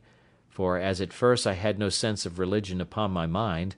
I had, after some time, omitted to distinguish the weeks, by making a longer notch than ordinary for the Sabbath day, and so did not really know what any of the days were; but now, having cast up the days as above, I found I had been there a year, so I divided it into weeks, and set apart every 7th day for a Sabbath, though I found at the end of my account I had lost a day or 2 in my reckoning. A little after this my ink began to fail me, and so I contented myself to use it more sparingly, and to write down only the most remarkable events of my life, without continuing a daily memorandum of other things. The rainy season and the dry season began now to appear regular to me, and I learned to divide them so as to provide for them accordingly. But I bought all my experience before I had it, and this I am going to relate was one of the most discouraging experiments that I made. I have mentioned that I had saved the few ears of barley and rice, which I had so surprisingly found spring up, as I thought, of themselves, and I believe there were about 30 stalks of rice, and about 20 of barley, and now I thought it a proper time to sow it after the rains, the sun being in its southern position, going from me. Accordingly I dug up a piece of ground as well as I could with my wooden spade, and dividing it into 2 parts, I sowed my grain. But as I was sowing, it casually occurred to my thoughts that I would not sow it all at first, because I did not know when was the proper time for it. So I sowed about 2/3 of the seed, leaving about a handful of each. It was a great comfort to me afterwards that I did so, for not one grain of what I sowed this time came to anything. For the dry months following, the earth having had no rain after the seed was sown, it had no moisture to assist its growth, and never came up at all till the wet season had come again, and then it grew as if it had been but newly sown. Finding my first seed did not grow, which I easily imagined was by the drought, I sought for a moister piece of ground to make another trial in, and I dug up a piece of ground near my new bower, and sowed the rest of my seed in February, a little before the vernal equinox, and this having the rainy months of March and April to water it, sprung up very pleasantly, and yielded a very good crop; but having part of the seed left only, and not daring to sow all that I had but a small quantity at last, my whole crop not amounting to above half a peck of each kind. But by this experiment I was made master of my business, and knew exactly when the proper season was to sow, and that I might expect 2 seed times and 2 harvests every year. While this corn was growing, I made a little discovery, which was of use to me afterwards. As soon as the rains were over, and the weather began to settle, which was about the month of November, I made a visit up the country to my bower, where, though I had not been some months, yet I found all things just as I left them. The circle or double hedge that I had made was not only firm and entire, but the stakes which I had cut out of some trees that grew thereabouts were all shot out and grown with long branches, as much as a willow tree usually shoots the first year after lopping its head. I could not tell what tree to call it that these stakes were cut from. I was surprised, and yet very well pleased, to see the young trees grow, and I pruned them, and led them up to grow as much alike as I could; and it is scarce credible how beautiful a figure they grew into in 3 years, so that though the hedge made a circle of about 25 yards in diameter, yet the trees, for such I might now call them, soon covered it, and it was a complete shade, sufficient to lodge under all the dry season. This made me resolve to cut some more stakes, and make me a hedge like this, and a semicircle round my wall, I mean that of my first dwelling, which I did, and placing the trees or stakes in a double row, at about 8 yards distance from my first fence, they grew presently, and were at first a fine cover to my habitation, and afterwards served as a defence also, as I shall observe in its order. I found now that the seasons of the year might generally be divided, not into summer and winter, as in Europe, but into the rainy seasons and the dry seasons, which were generally thus: the half of February, the whole of March, and the half of April, rainy, the sun being then on or near the equinox; the half of April, the whole of May, June, and July, and the half of August, dry, the sun being then to the north of the line; the half of August, the whole of September, and the half of October, rainy, the sun being then come back; the half of October, the whole of November, December, and January, and the half of February, dry, the sun being then to the south of the line. The rainy seasons sometimes held longer or shorter as the winds happened to blow, but this was the general observation I made. After I had found by experience the ill consequences of being abroad in the rain, I took care to furnish myself with provisions beforehand, that I might not be obliged to go out, and I sat within doors as much as possible during the wet months. This time I found much employment, and very suitable also to the time, for I found great occasion for many things which I had no way to furnish myself with but by hard labour and constant application. Particularly, I tried many ways to make myself a basket, but all the twigs I could get for the purpose proved so brittle they would do nothing. It proved of excellent advantage to me now, that when I was a boy I used to take great delight in standing at a basket maker's, in the town where my father lived, to see them make their wicker ware, and being, as boys usually are, very officious to help, and a great observer of the manner in which they worked those things, and sometimes lending a hand, I had by these means full knowledge of the methods of it, and I wanted nothing but the materials, when it came into my mind that the twigs of that tree from whence I cut my stakes that grew might possibly be as tough as the sallows, willows, and osiers in England, and I resolved to try. Accordingly, the next day I went to my country house, as I called it, and cutting some of the smaller twigs, I found them to my purpose as much as I could desire;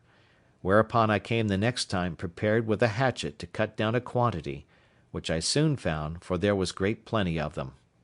These I set up to dry within my circle or hedge, and when they were fit for use I carried them to my cave, and here, during the next season, I employed myself in making, as well as I could, a great many baskets, both to carry earth, or to carry or lay up anything, as I had occasion, and though I did not finish them very handsomely, yet I made them sufficiently serviceable for my purpose. Thus, afterwards, I took care never to be without them, and as my wicker ware decayed, I made more, especially strong, deep baskets to place my corn in, instead of sacks, when I should come to have any quantity of it. Having mastered this difficulty, and employed a world of time about it, I bestirred myself to see, if possible, how to supply two wants. I had no vessels to hold anything that was liquid except two runlets, which were almost full of rum, and some glass bottles, some of the common size, and others which were case bottles, square, for the holding of water, spirits, etc. I had not so much as a pot to boil anything, except a great kettle, which I saved out of the ship, and which was too big for such as I desired it, that is, to make broth, and stew a bit of meat by itself. The second thing I fain would have had was a tobacco pipe, but it was impossible to me to make one. However, I found a contrivance for that, too, at last. I employed myself in planting my second rows of stakes or piles, and in this wicker working all the summer or dry season, when another business took me up more time than it could be imagined I could spare. End of chapter 7.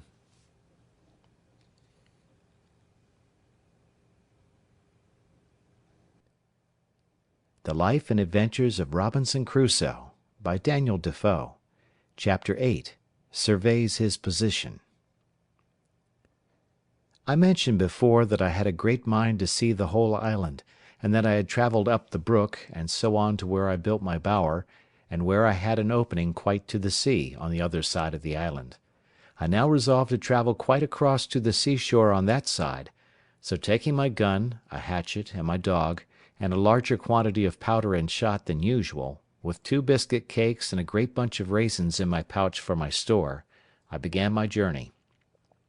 When I had passed the vale where my bower stood, as above, I came within view of the sea to the west, and it being a very clear day, I fairly descried land, whether an island or a continent I could not tell, but it lay very high, extending from the west to the west-southwest at a very great distance. By my guess it could not be less than 15 or 20 leagues off. I could not tell what part of the world this might be, otherwise than that I knew it must be part of America, and, as I concluded by all my observations, must be near the Spanish dominions, and perhaps was all inhabited by savages, where, if I had landed, I had been in a worse condition than I was now; and therefore I acquiesced in the dispositions of Providence, which I began now to own and to believe ordered everything for the best. I say I quieted my mind with this, and left off afflicting myself with fruitless wishes of being there. Besides, after some thought upon this affair, I considered that if this land was the Spanish coast, I should certainly, one time or other, see some vessel pass or repass, one way or other, but if not, then it was the savage coast between the Spanish country and Brazils, where I found the worst of savages, for they are cannibals or man-eaters, and fail not to murder and devour all the human bodies that fall into their hands. With these considerations I walked very leisurely forward. I found that side of the island where I now was much pleasanter than mine, the open or savanna fields sweet, adorned with flowers and grass, and full of very fine woods. I saw abundance of parrots, and fain I would have caught one, if possible, to have kept it to be tame, and taught it to speak to me. I did, after some painstaking, catch a young parrot, for I knocked it down with a stick, and having recovered it, I brought it home; but it was some years before I could make him speak. However, at last I taught him to call me by name very familiarly; but the accident that followed, though it be a trifle, will be very diverting in its place. I was exceedingly diverted with this journey. I found in the low grounds hares, as I thought them to be, and foxes, but they differed greatly from all the other kinds I had met with, nor could I satisfy myself to eat them, though I killed several. But I had no need to be venturous, for I had no want of food, and of that which was very good too, especially these three sorts: goats, pigeons, and turtle or tortoise, which added to my grapes. Leadenhall Market could not have furnished a table better than I, in proportion to the company; and though my case was deplorable enough, yet I had great cause for thankfulness that I was not driven to any extremities for food, but had rather plenty, even to dainties. I never travelled in this journey above 2 miles outright in a day, or thereabouts; but I took so many turns and returns to see what discoveries I could make, that I came weary enough to the place where I resolved to sit down all night, and then I either reposed myself in a tree, or surrounded myself with a row of stakes set upright in the ground, either from one tree to another, or so as no wild creature could come at me without waking me. As soon as I came to the seashore, I was surprised to see that I had taken up my lot on the worst side of the island; for here, indeed, the shore was covered with innumerable turtles, and whereas on the other side I had found but 3 in a year and a half. Here was also an infinite number of fowls of many kinds, some of which I had seen, and some which I had not seen before, and many of them very good meat, but such as I knew not the names of, except those called penguins. I could have shot as many as I pleased, but was very sparing of my powder and shot, and therefore had more mind to kill a she-goat if I could, which I could better feed on. And though there were many goats here, more than on my side of the island, yet it was with much more difficulty that I could come near them, the country being flat and even, and they saw me much sooner than when I was on the hills. I confess this side of the country was much pleasanter than mine, but yet I had not the least inclination to remove, for as I was fixed in my habitation it became natural to me, and I seemed all the while I was here to be as it were upon a journey, and from home. However, I travelled along the shore of the sea towards the east, I suppose about 12 miles, and then setting up a great pole upon the shore for a mark, I concluded I would go home again, and that the next journey I took should be on the other side of the island east from my dwelling, and so round till I came to my post again. I took another way to come back than that I went, thinking I could easily keep all the island so much in my view that I could not miss finding my first dwelling by viewing the country; but I found myself mistaken, for being come about 2 or 3 miles, I found myself descended into a very large valley, but so surrounded with hills, and those hills covered with wood, that I could not see which was my way by any direction but that of the sun, nor even then, unless I knew very well the position of the sun at that time of the day. It happened, to my further misfortune, that the weather proved hazy for 3 or 4 days while I was in the valley, and not being able to see the sun, I wandered about very uncomfortably, and at last was obliged to find the seaside, look for my post, and come back the same way I went, and then by easy journeys I turned homeward, the weather being exceeding hot, and my gun, ammunition, hatchet, and other things very heavy. In this journey my dog surprised a young kid, and seized upon it, and I, running in to take hold of it, caught it, and saved it alive from the dog. I had a great mind to bring it home if I could, for I had often been musing whether it might not be possible to get a kid or two, and so raise a breed of tame goats, which might supply me when my powder and shot should be all spent. I made a collar for this little creature, and with a string, which I made of some rope yarn, which I always carried about me, I led him along, though with some difficulty, till I came to my bower, and there I enclosed him and left him, for I was very impatient to be at home, from whence I had been absent above a month. I cannot express what a satisfaction it was to me to come into my old hutch, and lie down in my hammock bed. This little wandering journey, without settled place of abode, had been so unpleasant to me, that my own house, as I called it to myself, was a perfect settlement to me compared to that, and it rendered everything about me so comfortable, that I resolved I would never go a great way from it again while it should be my lot to stay on the island. I reposed myself here a week, to rest and regale myself after my long journey, during which most of the time was taken up in the weighty affair of making a cage for my Poll, who began now to be a mere domestic, and to be well acquainted with me. Then I began to think of the poor kid which I had penned in within my little circle, and resolved to go and fetch it home, or give it some food. Accordingly I went and found it where I left it, for indeed it could not get out, but was almost starved for want of food. I went and cut boughs of trees, and branches of such shrubs as I could find, and threw it over, and having fed it, I tied it as I did before, to lead it away; but it was so tame with being hungry that I had no need to have tied it, for it followed me like a dog, and as I continually fed it, the creature became so loving, so gentle, and so fond, that it became from that time one of my domestics also, and would never leave me afterwards. The rainy season of the autumnal equinox was now come, and I kept the 30th of September in the same solemn manner as before, being the anniversary of my landing on the island, having now been there 2 years, and no more prospect of being delivered than the first day I came there. I spent the whole day in humble and thankful acknowledgments of the many wonderful mercies which my solitary condition was attended with, and without which it might have been infinitely more miserable.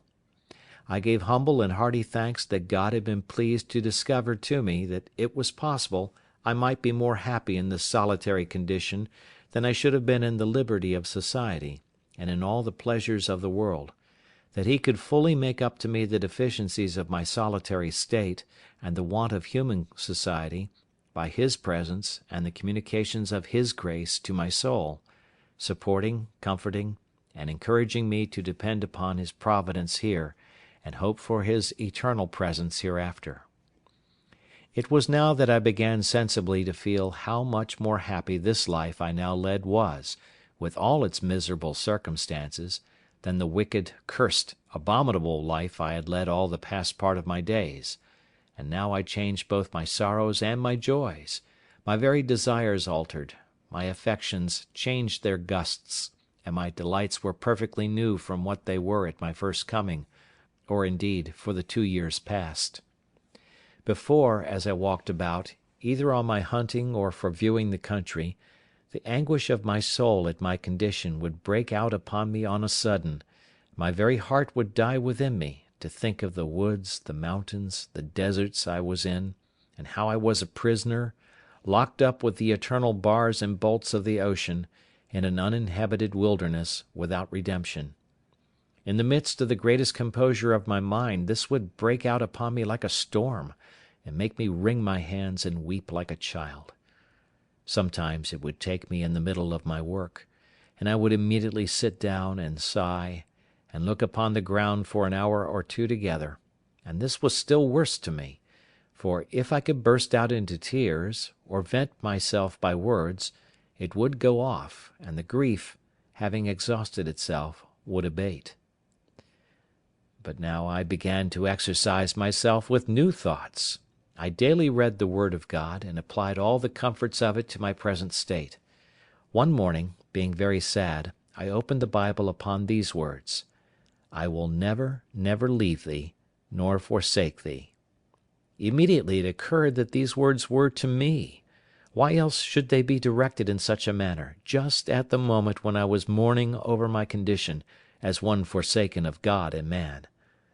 Well then, said I, if God does not forsake me, of what ill consequence can it be? Or what matters it, though the world should all forsake me, seeing on the other hand, if I had all the world, and should lose the favour and blessing of God, there would be no comparison in the loss. From this moment I began to conclude in my mind that it was possible for me to be more happy in this forsaken, solitary condition than it was probable I should ever have been in any other particular state in the world, and with this thought I was going to give thanks to God for bringing me to this place. I know not what it was, but something shocked my mind at that thought, and I durst not speak the words. "How canst thou become such a hypocrite," said I, even audibly, "to pretend to be thankful for a condition which, however thou mayest endeavour to be contented with, thou wouldst rather pray heartily to be delivered from?" So I stopped there, but though I could not say I thanked God for being there, yet I sincerely gave thanks to God for opening my eyes, by whatever afflicting providences, to see the former condition of my life, and to mourn for my wickedness, and repent. I never opened the Bible or shut it, but my very soul within me blessed God for directing my friend in England, without any order of mine, to pack it up among my goods, and for assisting me afterwards to save it out of the wreck of the ship. Thus, and in this disposition of mind, I began my 3rd year; and though I have not given the reader the trouble of so particular an account of my works this year as the first, yet in general it may be observed that I was very seldom idle, but having regularly divided my time according to the several daily employments that were before me, such as, first, my duty to God and the reading the Scriptures, which I constantly set apart some time for thrice every day; secondly, the going abroad with my gun for food, which generally took me up 3 hours in every morning, when it did not rain; thirdly, the ordering, cutting, preserving, and cooking what I had killed or caught for my supply. These took up great part of the day. Also, it is to be considered that in the middle of the day, when the sun was in the zenith, the violence of the heat was too great to stir out, so that about 4 hours in the evening was all the time I could be supposed to work in, with this exception, that sometimes I changed my hours of hunting and working, and went to work in the morning, and abroad with my gun in the afternoon. To this short time allowed for labour I desire may be added the exceeding laboriousness of my work, the many hours which, for want of tools, want of help, and want of skill, everything I did took up out of my time. For example, I was full 42 days in making a board for a long shelf, which I wanted in my cave, whereas 2 sawyers, with their tools and a saw pit, would have cut 6 of them out of the same tree in half a day. My case was this: it was to be a large tree which was to be cut down, because my board was to be a broad one. This tree I was 3 days in cutting down, and 2 more cutting off the boughs, and reducing it to a log or piece of timber. With inexpressible hacking and hewing I reduced both the sides of it into chips, till it began to be light enough to move. Then I turned it, and made one side of it smooth and flat as a board from end to end. Then, turning that side downward, cut the other side till I brought the plank to be about 3 inches thick, and smooth on both sides. Any one may judge the labour of my hands in such a piece of work, but labour and patience carried me through that, and many other things. I only observe this in particular, to show the reason why so much of my time went away with so little work; that is, that what might be a little to be done with help and tools, was a vast labour and required a prodigious time to do alone and by hand. But notwithstanding this, with patience and labour I got through everything that my circumstances made necessary to me to do, as will appear by what follows. I was now, in the months of November and December, expecting my crop of barley and rice. The ground I had manured and dug up for them was not great, for, as I observed, my seed of each was not above the quantity of half a peck, for I had lost one whole crop by sowing in the dry season. But now my crop promised very well, when on a sudden I found I was in danger of losing it all again by enemies of several sorts, which was scarcely possible to keep from it, as first the goats and wild creatures which I called hares, who, tasting the sweetness of the blade, lay in it night and day, as soon as it came up, and eat it so close that it could get no time to shoot up into stalk. This I saw no remedy for but by making an enclosure about it with a hedge, which I did with a great deal of toil, and the more because it required speed.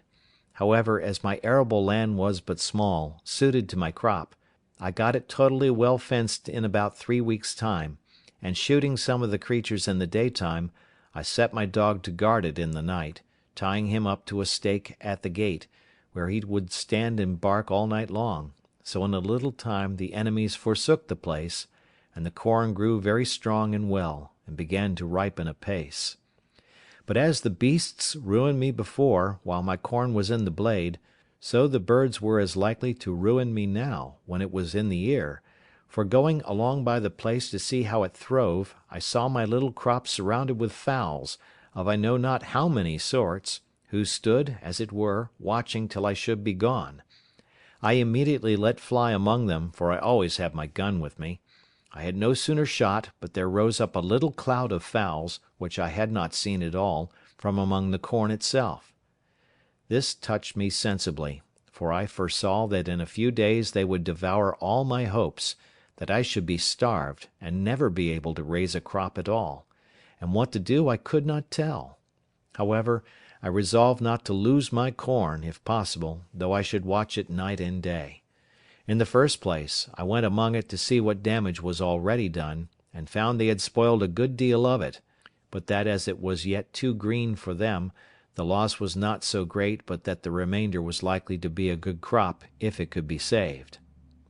I stayed by it to load my gun, and then coming away, I could easily see the thieves sitting upon all the trees about me, as if they only waited till I was gone away,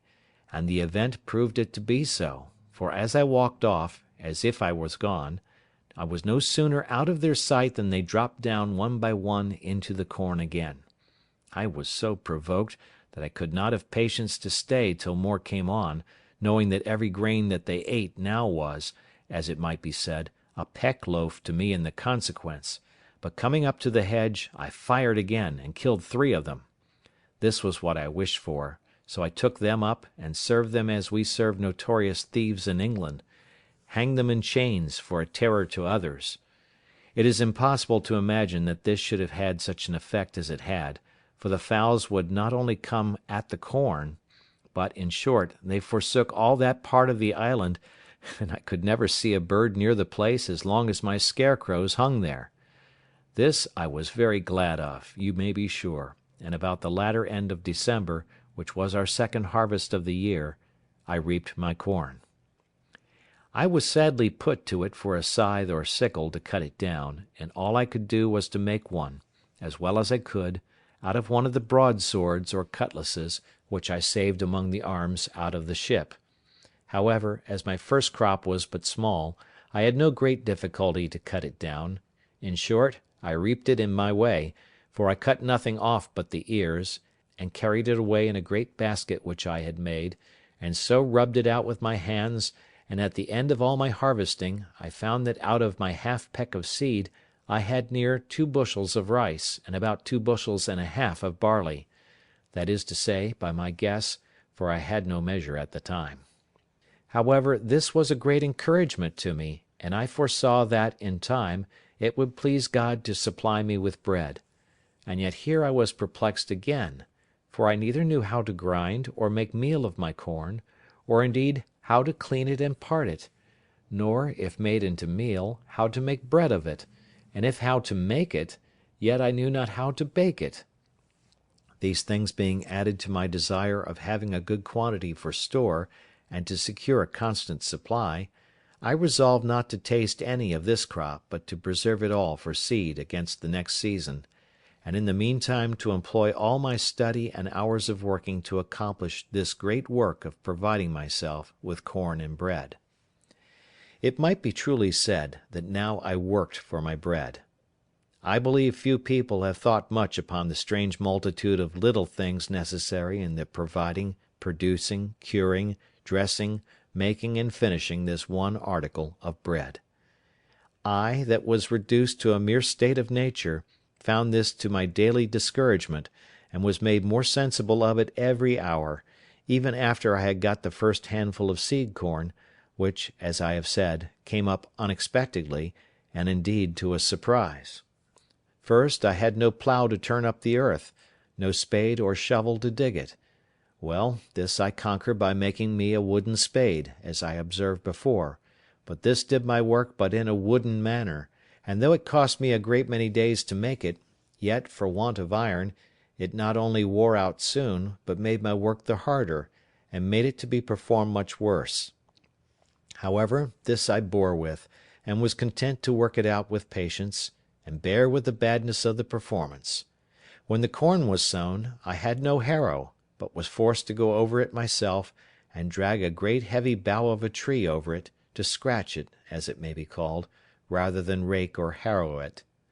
When it was growing, and grown, I have observed already how many things I wanted to fence it, secure it, mow or reap it, cure and carry it home, thrash, part it from the chaff, and save it.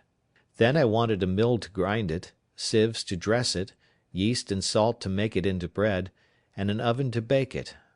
But all these things I did without, as shall be observed, and yet the corn was an inestimable comfort and advantage to me too. All this, as I said, made everything laborious and tedious to me, but that there was no help for. Neither was my time so much lost to me, because, as I had divided it, a certain part of it was every day appointed to these works; and as I had resolved to use none of the corn for bread till I had a greater quantity by me, I had the next 6 months to apply myself wholly, by labour and invention, to furnish myself with utensils proper for the performing all the operations necessary for making the corn, when I had it, fit for my use. Chapter 8.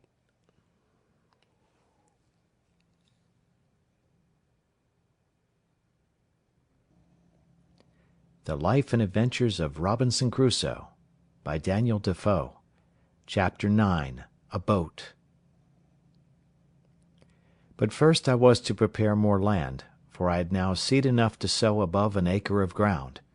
Before I did this, I had a week's work at least to make me a spade, which, when it was done, was but a sorry one indeed, and very heavy, and required double labour to work with it. However, I got through that, and sowed my seed in 2 large flat pieces of ground, as near my house as I could find them to my mind, and fenced them in with a good hedge, the stakes of which were all cut off that wood which I had set before, and knew it would grow; so that, in a year's time, I knew I should have a quick or living hedge, that would want but little repair. This work did not take me up less than 3 months, because a great part of that time was the wet season, when I could not go abroad. Within doors, that is, when it rained and I could not go out, I found employment in the following occupations, always observing that all the while I was at work I diverted myself with talking to my parrot, and teaching him to speak; and I quickly taught him to know his own name, and at last to speak it out pretty loud, "Poll!" which was the first word I ever heard spoken in the island by any mouth but my own. This, however, was not my work, but an assistance to my work, for now, as I said, I had a great employment upon my hands, as follows. I had long studied to make, by some means or other, some earthen vessels, which indeed I wanted sorely, but knew not where to come at them. However, considering the heat of the climate, I did not doubt but if I could find out any clay, I might make some pots that might, being dried in the sun, be hard enough and strong enough to bear handling, and to hold anything that was dry, and required to be kept so; and as this was necessary in the preparing of corn, meal, etc., which was the thing I was doing, I resolved to make some as large as I could, and fit only to stand like jars, to hold what should be put into them. It would make the reader pity me, or rather laugh at me, to tell how many awkward ways I took to raise this paste, What odd, misshapen, ugly things I made! How many of them fell in and how many fell out, the clay not being stiff enough to bear its own weight! How many cracked by the over-violent heat of the sun, being set out too hastily, and how many fell in pieces with only removing as well before as after they were dried! And in a word, how, after having laboured hard to find the clay, to dig it, to temper it, to bring it home, and work it, I could not make above 2 large earthen ugly things (I cannot call them jars) in about 2 months' labour. However, as the sun baked these 2 very dry and hard, I lifted them very gently up, and set them down again in 2 great wicker baskets, which I had made on purpose for them, that they might not break, and as between the pot and the basket there was a little room to spare, I stuffed it full of the rice and barley straw, and these 2 pots being to stand always dry, I thought would hold my dry corn, and perhaps the meal when the corn was bruised. Though I miscarried so much in my design for large pots, yet I made several smaller things with better success, such as little round pots, flat dishes, pitchers, and pipkins, and any things my hand turned to, and the heat of the sun baked them quite hard. But all this would not answer my end, which was to get an earthen pot to hold what was liquid, and bear the fire, which none of these could do. It happened after some time, making a pretty large fire for cooking my meat, when I went to put it out after I had done with it, I found a broken piece of one of my earthenware vessels in the fire, burnt as hard as a stone, and red as a tile. I was agreeably surprised to see it, and said to myself, that certainly they might be made to burn whole, if they would burn broken. This set me to study how to order my fire, so as to make it burn some pots. I had no notion of a kiln, such as the potters burn in, or of glazing them with lead, though I had some lead to do it with, but I placed 3 large pipkins and 2 or 3 pots in a pile, one upon another, and placed my firewood all round it, with a great heap of embers under them. I plied the fire with fresh fuel around the outside and upon the top, till I saw the pots in the inside red hot quite through, and observed that they did not crack at all. When I saw them clear red, I let them stand in that heat about 5 or 6 hours, till I found one of them, though it did not crack, did melt or run, for the sand which was mixed with the clay melted by the violence of the heat, and would have run into glass if I had gone on. So I slacked my fire gradually till the pots began to abate of the red colour, and watching them all night, that I might not let the fire abate too fast, in the morning I had 3 very good, I will not say handsome, pipkins, and 2 other earthen pots, as hard burnt as could be desired, and one of them perfectly glazed with the running of the sand. After this experiment, I need not say that I wanted no sort of earthenware for my use, but I must needs say, as to the shapes of them, they were very indifferent, as any one may suppose, when I had no way of making them but as the children make dirt pies, or as a woman would make pies that never learned to raise paste. No joy at a thing of so mean a nature was ever equal to mine,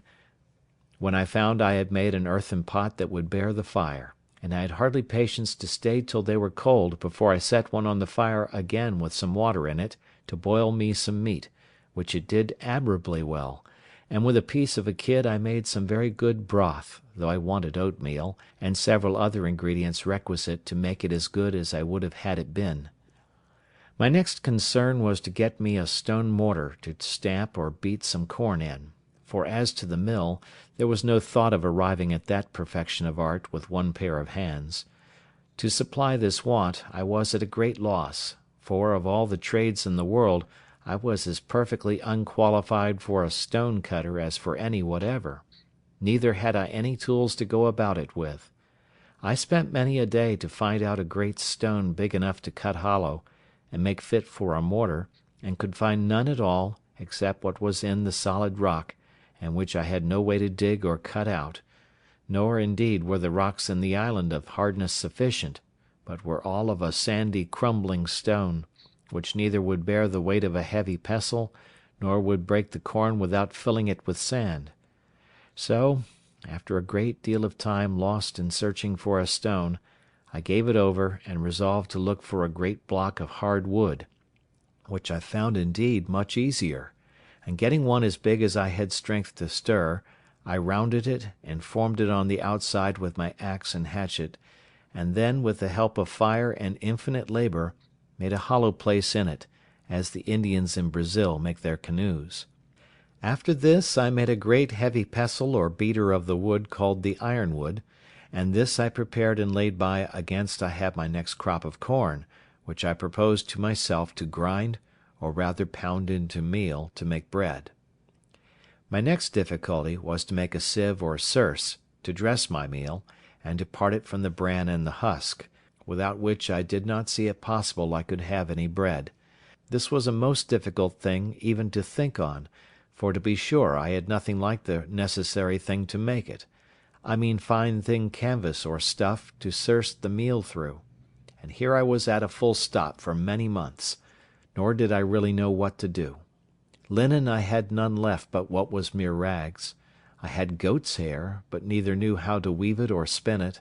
and had I known how, here were no tools to work it with.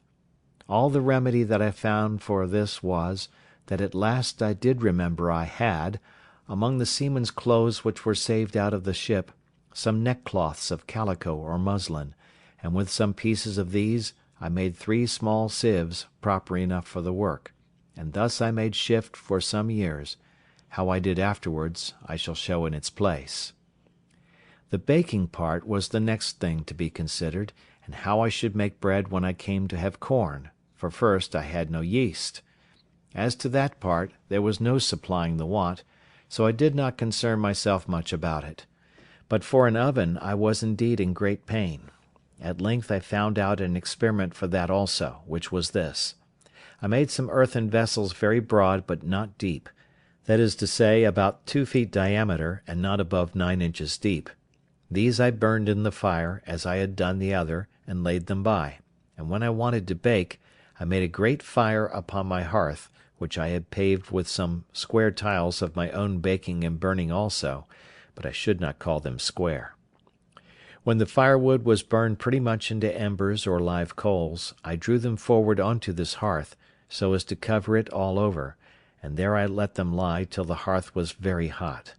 Then sweeping away all the embers, I set down my loaf or loaves, and whelming down the earthen pot upon them, drew the embers all around the outside of the pot, to keep in and add to the heat,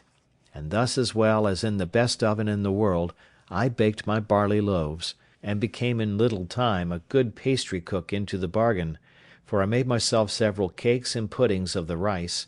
but I made no pies, neither had I anything to put into them, supposing I had, except the flesh either of fowls or goats. It need not be wondered at if these things took me up most part of the 3rd year of my abode here, for it is to be observed that in the intervals of these things I had my new harvest and husbandry to manage, for I reaped my corn in its season, and carried it home as well as I could, and laid it up in the ear in my large baskets, till I had time to rub it out, for I had no floor to thrash it on, or instrument to thrash it with. And now, indeed, my stock of corn increasing, I really wanted to build my barns bigger. I wanted a place to lay it up in, for the increase of the corn now yielded me so much, that I had of the barley about 20 bushels, and of the rice as much or more, insomuch that now I resolved to begin to use it freely, for my bread had been quite gone a great while. Also I resolved to see what quantity would be sufficient for me a whole year, and to sow but once a year. Upon the whole, I found that the 40 bushels of barley and rice were much more than I could consume in a year, so I resolved to sow just the same quantity every year that I sowed the last, in hopes that such a quantity would fully provide me with bread, etc. All the while these things were doing, you may be sure my thoughts ran many times upon the prospect of land which I had seen from the other side of the island, and I was not without secret wishes that I were on shore there, fancying that, seeing the mainland, and an inhabited country, I might find some way or other to convey myself further, and perhaps at last find some means of escape. But all this while I made no allowance for the dangers of such an undertaking, and how I might fall into the hands of savages, and perhaps such as I might have reason to think far worse than the lions and tigers of Africa, that if I once came in their power, I should run a hazard of more than 1,000 to 1 of being killed, and perhaps of being eaten, for I had heard that the people of the Caribbean coast were cannibals or man-eaters, and I knew by the latitude that I could not be far from that shore.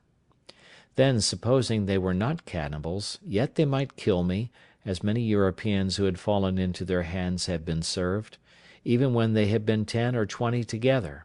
Much more I, that was but one, and could make little or no defence. All these things, I say, which I ought to have considered well, and did come into my thoughts afterwards, yet gave me no apprehensions at first, and my head ran mightily upon the thought of getting over to the shore. Now I wished for my boy Xury, and the longboat with shoulder of mutton sail, with which I sailed above 1,000 miles on the coast of Africa, but this was in vain. Then I thought I would go and look at our ship's boat, which, as I have said, was blown up upon the shore a great way in the storm when we were first cast away. She lay almost where she did at first, but not quite, and was turned, by the force of the waves and the winds, almost bottom upward, against a high ridge of beachy, rough sand, but no water about her. If I had had hands to have refitted her, and to have launched her into the water, the boat would have done well enough, and I might have gone back into the Brazils with her easily enough; but I might have foreseen that I could no more turn her and set her upright upon her bottom than I could remove the island. However, I went to the woods, and cut levers and rollers, and brought them to the boat, resolving to try what I could do, suggesting to myself that if I could but turn her down, I might repair the damage she had received, and she would be a very good boat, and I might go to sea in her very easily. I spared no pains, indeed, in this piece of fruitless toil, and spent, I think, 3 or 4 weeks about it. At last, finding it impossible to heave it up with my little strength, I fell to digging away the sand, to undermine it, and so to make it fall down, setting pieces of wood to thrust and guide it right in the fall. But when I had done this, I was unable to stir it up again, or to get under it, much less to move it forward towards the water, so I was forced to give it over, and yet, though I gave over the hopes of the boat, my desire to venture over for the main increased, rather than decreased, as the means for it seemed impossible. This at length put me upon thinking whether it was not possible to make myself a canoe, or periagua, such as the natives of those climates make, even without tools, or, as I might say, without hands, of the trunk of a great tree. This I not only thought possible, but easy, and pleased myself extremely with the thoughts of making it, and with my having much more convenience for it than any of the negroes or Indians, but not at all considering the particular inconveniences which I lay under more than the Indians did, viz., want of hands to move it when it was made into the water, a difficulty much harder for me to surmount than all the consequences of want of tools could be to them. For what was it to me, if when I had chosen a vast tree in the woods, and with much trouble cut it down, if I had been able with my tools to hew and dub the outside into the proper shape of a boat, and burn or cut out the inside to make it hollow, so as to make a boat of it,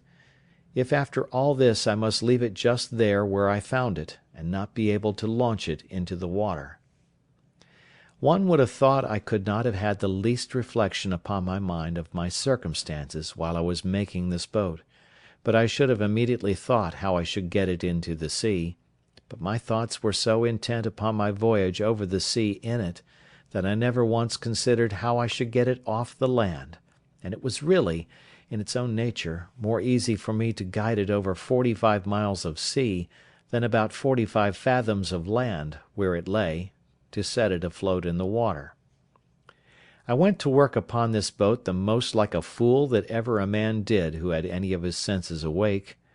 I pleased myself with the design, without determining whether I was ever able to undertake it; not but that the difficulty of launching my boat came often into my head, but I put a stop to my inquiries into it by this foolish answer which I gave myself: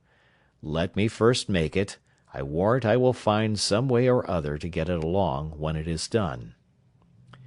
This was a most preposterous method, for the eagerness of my fancy prevailed, and to work I went. I felled a cedar tree, and I question much whether Solomon ever had such a one for the building of the temple of Jerusalem. It was 5 feet 10 inches diameter at the lower part next the stump, and 4 feet 11 inches diameter at the end of 22 feet, after which it lessened for a while and then parted into branches. It was not without infinite labour that I felled this tree. I was 20 days hacking and hewing at it at the bottom. I was 14 more getting the branches and limbs and the vast spreading head cut off, which I hacked and hewed through with axe and hatchet, an inexpressible labour. After this, it cost me a month to shape it and dub it to a proportion, and to something like the bottom of a boat, that it might swim upright as it ought to do. It cost me near 3 months more to clear the inside, and work it out so as to make an exact boat of it. This I did, indeed, without fire, by mere mallet and chisel, and by the dint of hard labour, till I had brought it to be a very handsome periagua, and big enough to have carried 26 men, and consequently big enough to have carried me and all my cargo. When I had gone through this work I was extremely delighted with it. The boat was really much bigger than ever I saw a canoe or periagua, that was made of one tree, in my life. Many a weary stroke it had cost, you may be sure, and had I gotten it into the water, I make no question but I should have begun the maddest voyage, and the most unlikely to be performed that ever was undertaken. But all my devices to get it into the water failed me, though they cost me infinite labour too. It lay about 100 yards from the water, and not more, but the first inconvenience was, it was uphill towards the creek. Well, to take away this discouragement, I resolved to dig into the surface of the earth, and so make a declivity. This I began, and it cost me a prodigious deal of pains, but who grudges pains who have their deliverance in view? But when this was worked through, and this difficulty managed, it was still much the same, for I could no more stir the canoe than I could the other boat.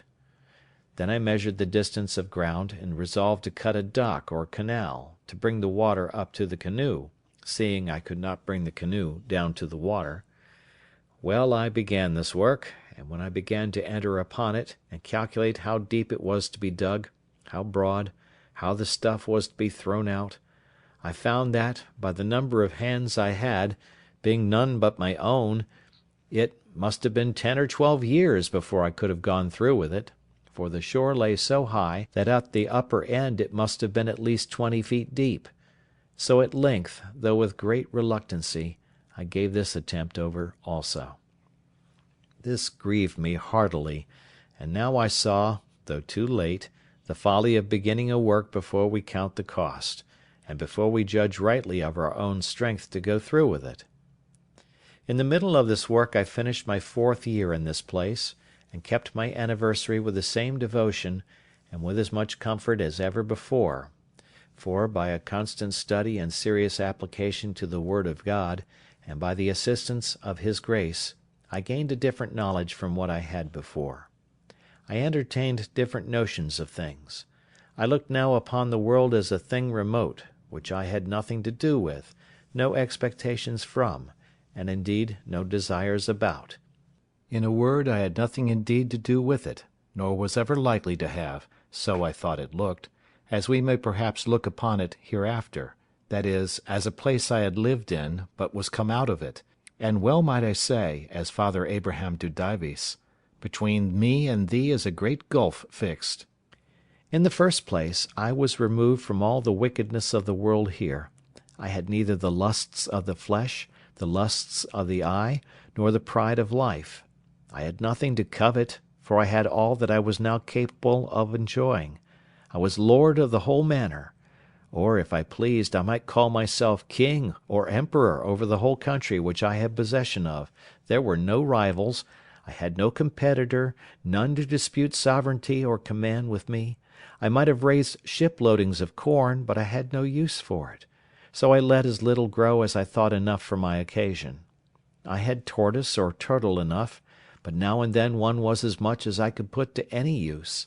I had timber enough to have built a fleet of ships, and I had grapes enough to have made wine, or to have cured into raisins, to have loaded that fleet when it had been built. But all I could make use of was all that was valuable. I had enough to eat and supply my wants, and what was all the rest to me? If I killed more flesh than I could eat, the dog must eat it, or vermin. If I sowed more corn than I could eat, it must be spoiled. The trees that I cut down were lying to rot on the ground. I could make no more use of them but for fuel, and that I had no occasion for but to dress my food. In a word, the nature and experience of things dictated to me, upon just reflection, that all the good things of this world are no farther good to us than they are for our use, and that, whatever we may heap up to give others, we enjoy just as much as we can use and no more. The most covetous, griping miser in the world would have been cured of the vice of covetousness if he had been in my case, for I possessed infinitely more than I knew what to do with. I had no room for desire, except it was of things which I had not, and they were but trifles, though indeed of great use to me. I had, as I hinted before, a parcel of money, as well gold as silver, about 36 pounds sterling. Alas! there the sorry, useless stuff lay. I had no more manner of business for it, and often thought with myself that I would have given a handful of it for a gross of tobacco pipes, or for a hand mill to grind my corn. Nay, I would have given it all for a sixpenny worth of turnip and carrot seed out of England,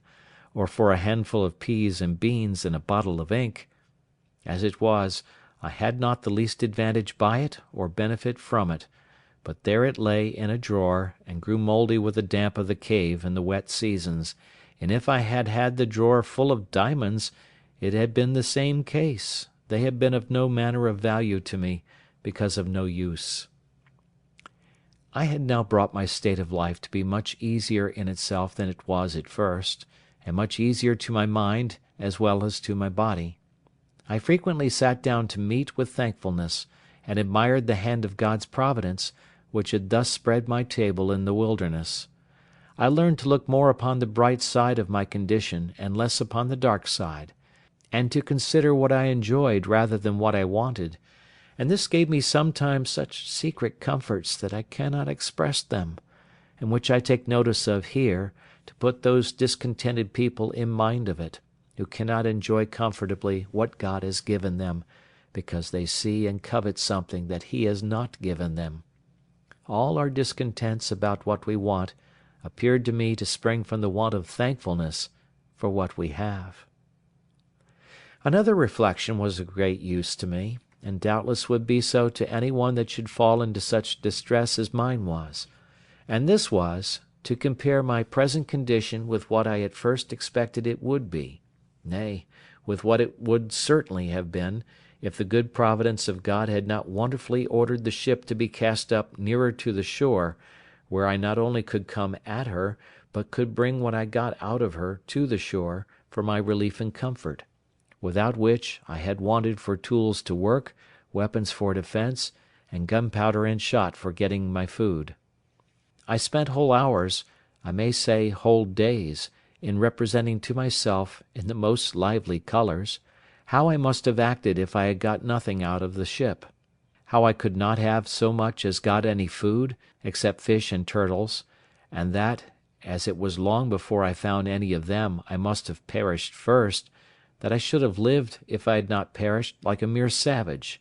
that if I had killed a goat or a fowl by any contrivance, I had no way to flay or open it, or part the flesh from the skin and the bowels, or to cut it up, but must gnaw it with my teeth and pull it with my claws like a beast.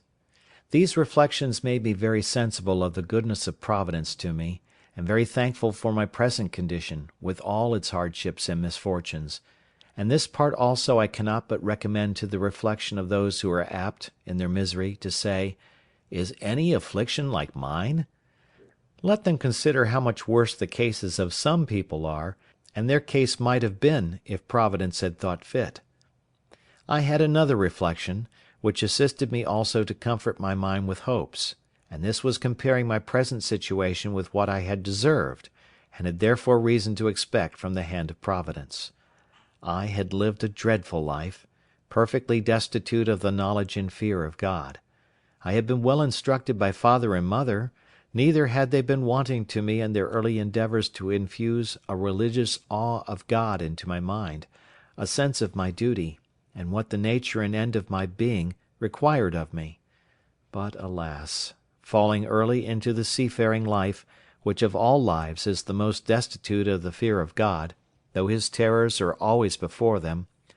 I say, falling early into the seafaring life and into seafaring company, all that little sense of religion which I had entertained was laughed out of me by my messmates,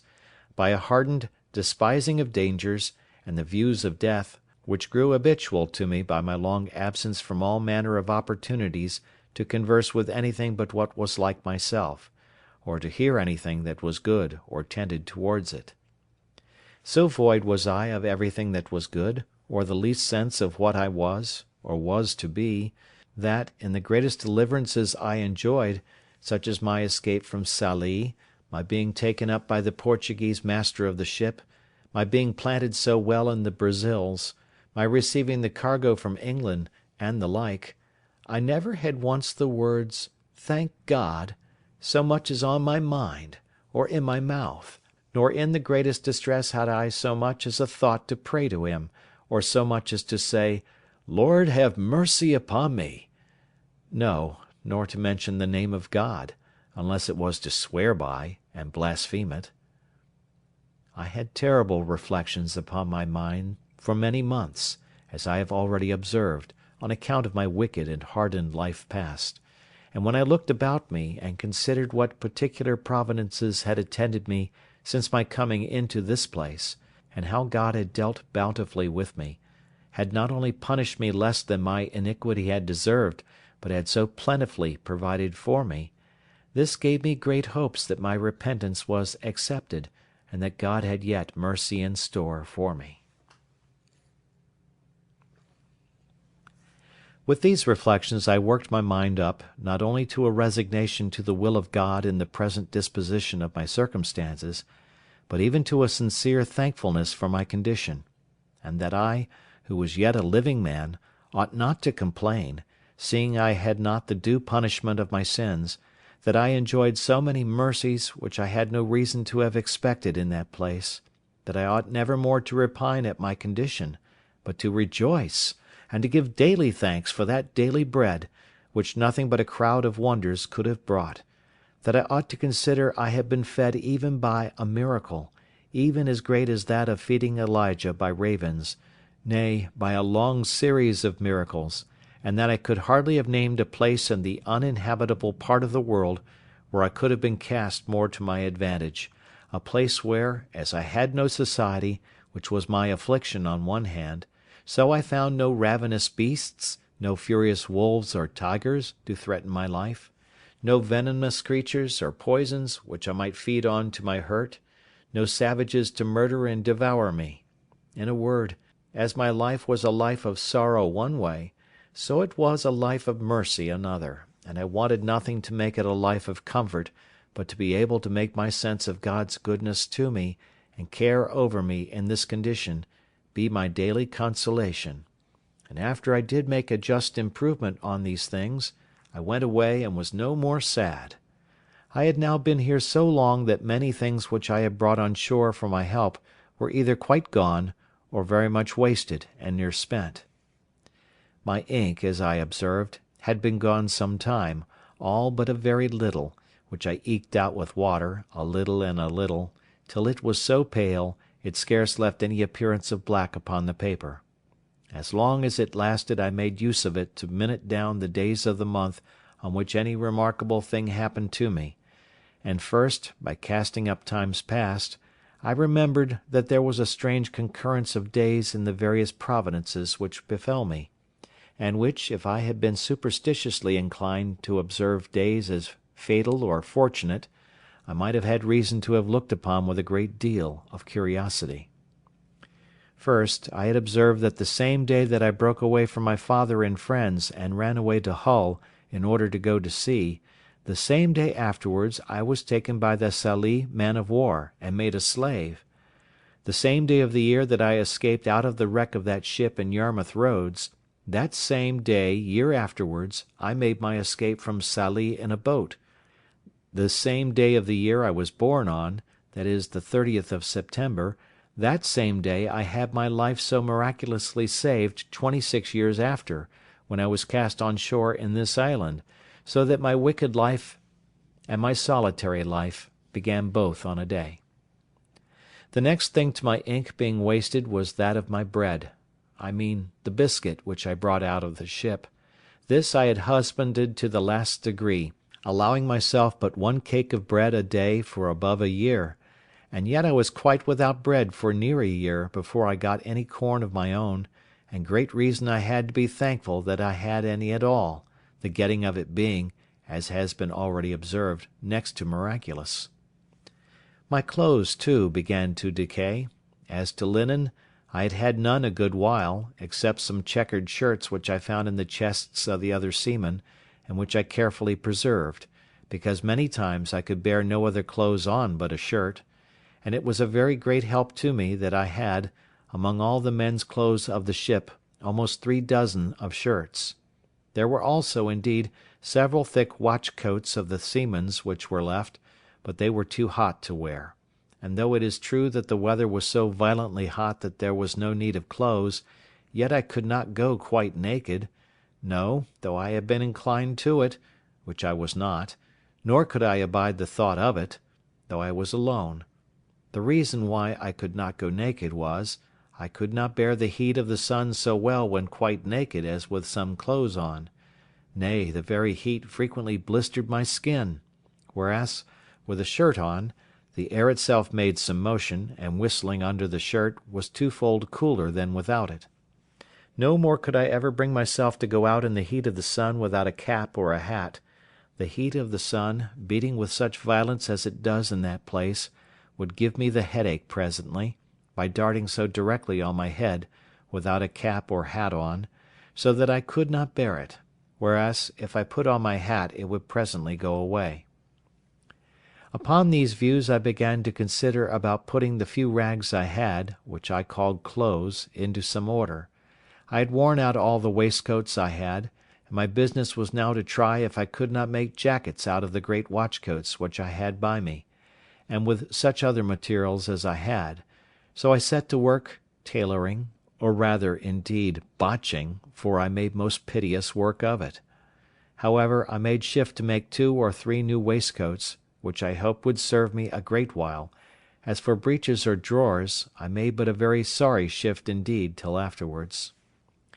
I have mentioned that I saved the skins of all the creatures that I killed, I mean 4-footed ones, and I had them hung up, stretched out with sticks in the sun, by which means some of them were so dry and hard that they were fit for little, but others were very useful. The first thing I made of these was a great cap for my head, with the hair on the outside, to shoot off the rain, and this I performed so well, that after I made me a suit of clothes wholly of these skins, that is to say, a waistcoat, and breeches open at the knees, and both loose, for they were rather wanting to keep me cool than to keep me warm. I must not omit to acknowledge that they were wretchedly made, for if I was a bad carpenter, I was a worse tailor. However, they were such as I made very good shift with, and when I was out, if it happened to rain, the hair of my waistcoat and cap being outermost, I was kept very dry. After this, I spent a great deal of time and pains to make an umbrella. I was, indeed, in great want of one, and had a great mind to make one. I had seen them made in the Brazils, where they are very useful in the great heats there, and I felt the heats every jot as great here, and greater too, being nearer the equinox; besides, as I was obliged to be much abroad, it was a most useful thing to me, as well for the rains as the heats. I took a world of pains with it, and was a great while before I could make anything likely to hold; nay, after I had thought I had hit the way, I spoiled 2 or 3 before I made one to my mind; but at last I made one that answered indifferently well. The main difficulty I found was to make it let down. I could make it spread, but if it did not let down too, and draw in, it was not portable for me any way but just over my head, which would not do. However, at last, as I said, I made one to answer, and covered it with skins, the hair upwards, so that it cast off the rain like a penthouse, and kept off the sun so effectually that I could walk out in the hottest of the weather with greater advantage than I could before in the coolest, and when I had no need of it could close it, and carry it under my arm. Thus I lived mighty comfortably, my mind being entirely composed by resigning myself to the will of God, and throwing myself wholly upon the disposal of His providence. This made my life better than sociable, for when I began to regret the want of conversation, I would ask myself, whether thus conversing mutually with my own thoughts, and, as I hope I may say, with even God Himself,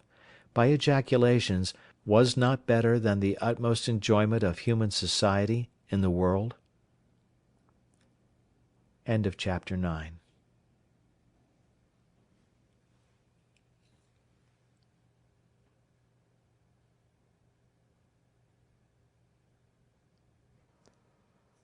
The Life and Adventures of Robinson Crusoe, by Daniel Defoe. Chapter 10. Tames Goats. I cannot say that after this, for 5 years, any extraordinary thing happened to me, but I lived on in the same course, in the same posture and place, as before. The chief things I was employed in, besides my yearly labour of planting my barley and rice, and curing my raisins, of both of which I always kept up just enough to have a sufficient stock of 1 year's provisions beforehand, I say, besides this yearly labour, and my daily pursuit of going out with my gun, I had one labour, to make a canoe, which at last I finished; so that, by digging a canal to it of 6 feet wide and 4 feet deep, I brought it into the creek, almost half a mile. As for the first, which was so vastly big, for I made it without considering beforehand, as I ought to have done, how I should be able to launch it; so, never being able to bring it into the water, or bring the water to it, I was obliged to let it lie where it was, as a memorandum to teach me to be wiser the next time. Indeed, the next time, though I could not get a tree proper for it, and was in a place where I could not get the water to it at any less distance than, as I have said, near half a mile, yet, as I saw it was practicable at last, I never gave it over, and though I was near 2 years about it, yet I never grudged my labour, in hopes of having a boat to go off to sea at last. However, though my little periagua was finished, yet the size of it was not at all answerable to the design which I had in view when I made the first; I mean, of venturing over to the terra firma, where it was above 40 miles broad. Accordingly, the smallness of my boat assisted to put an end to that design, and now I thought no more of it. As I had a boat, my next design was to make a cruise round the island; for as I had been on the other side in one place, crossing, as I already described it, over the land, so the discoveries I made in that little journey made me very eager to see other parts of the coast; and now I had a boat, I thought of nothing but sailing round the island. For this purpose, that I might do everything with discretion and consideration, I fitted up a little mast in my boat, and made a sail too out of some of the pieces of the ship's sails which lay in store, and of which I had a great stock by me. Having fitted my mast and sail, and tried the boat, I found she would sail very well. Then I made little lockers or boxes at each end of my boat, to put provisions, necessaries, ammunition, etc., into, to be kept dry, either from rain or the spray of the sea; and a little long hollow place I cut in the inside of the boat, where I could lay my gun, making a flap to hang down over it to keep it dry. I fixed my umbrella also in the step at the stern, like a mast, to stand over my head, and keep the heat of the sun off me, like an awning; and thus I every now and then took a little voyage upon the sea, but never went far out, nor far from the little creek. At last, being eager to view the circumference of my little kingdom, I resolved upon my cruise, and accordingly I victualled my ship for the voyage, putting in 2 dozen of loaves, cakes I should call them, of barley bread, an earthen pot full of parched rice, a food I ate a good deal of, and a little bottle of rum, half a goat, and powder and shot for killing more,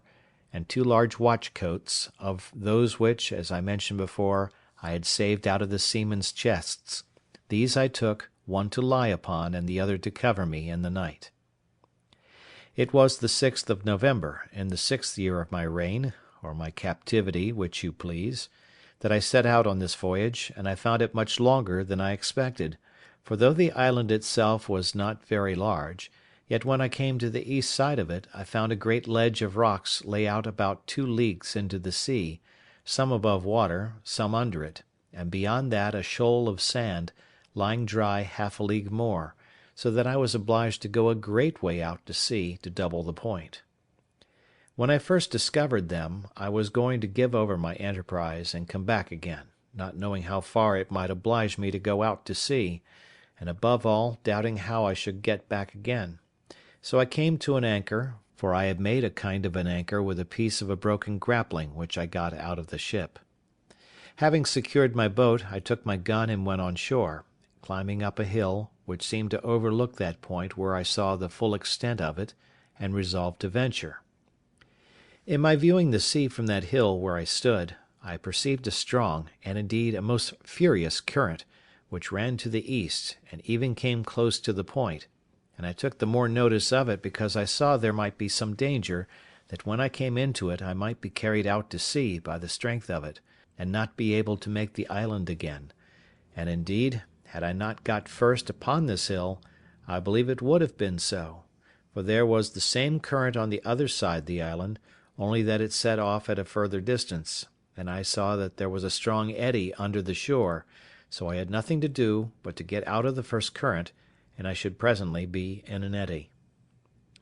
I lay here, however, 2 days, because the wind blowing pretty fresh at east-south-east, and that being just contrary to the current, made a great breach of the sea upon the point, so that it was not safe for me to keep too close to the shore for the breach, nor to go too far off, because of the stream. The 3rd day, in the morning, the wind having abated overnight, the sea was calm, and I ventured; but I am a warning to all rash and ignorant pilots, for no sooner was I come to the point, when I was not even my boat's length from the shore, but I found myself in a great depth of water, and a current like the sluice of a mill. It carried my boat along with it with such violence that all I could do could not keep her so much as on the edge of it; but I found it hurried me farther and farther out from the eddy, which was on my left hand. There was no wind stirring to help me, and all I could do with my paddles signified nothing, and now I began to give myself over for lost; for as the current was on both sides of the island, I knew in a few leagues' distance they must join again, and then I was irrecoverably gone, nor did I see any possibility of avoiding it, so that I had no prospect before me but of perishing, not by the sea, for that was calm enough, but of starving from hunger. I had, indeed, found a tortoise on the shore, as big almost as I could lift, and had tossed it into the boat; and I had a great jar of fresh water, that is to say, one of my earthen pots; but what was all this to being driven into the vast ocean, where, to be sure, there was no shore, no mainland or island, for 1,000 leagues at least? And now I saw how easy it was for the providence of God to make even the most miserable condition of mankind worse. Now I looked back upon my desolate, solitary island as the most pleasant place in the world, and all the happiness my heart could wish for was to be but there again. I stretched out my hands to it with eager wishes. "O happy desert!" said I shall never see thee more. O miserable creature, whither am I going?" Then I reproached myself with my unthankful temper, and that I had repined at my solitary condition, and now what would I give to be on shore there again? Thus we never see the true state of our condition till it is illustrated to us by its contraries, nor know how to value what we enjoy but by the want of it. It is scarcely possible to imagine the consternation I was now in, being driven from my beloved island, for so it appeared to me now to be, into the wide ocean, almost 2 leagues, and in the utmost despair of ever recovering it again. However, I worked hard till, indeed, my strength was almost exhausted, and kept my boat as much to the northward, that is, towards the side of the current which the eddy lay on, as possibly I could, when about noon, as the sun passed the meridian, I thought I felt a little breeze of wind in my face, springing up from south-southeast. This cheered my heart a little, and especially when, in about half an hour more, it blew a pretty gentle gale. By this time I had got at a frightful distance from the island, and had the least cloudy or hazy weather intervene, I had been undone another way too, for I had no compass on board, and should never have known how to have steered toward the island, if I had but once lost sight of it; but the weather continuing clear, I applied myself to get up my mast again, and spread my sail, standing away to the north as much as possible, to get out of the current. Just as I had set my mast and sail, and the boat began to stretch away,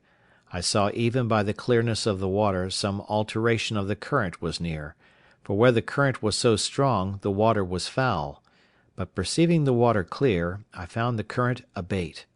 and presently I found to the east, at about half a mile, a breach of the sea upon some rocks. These rocks I found caused the current to part again,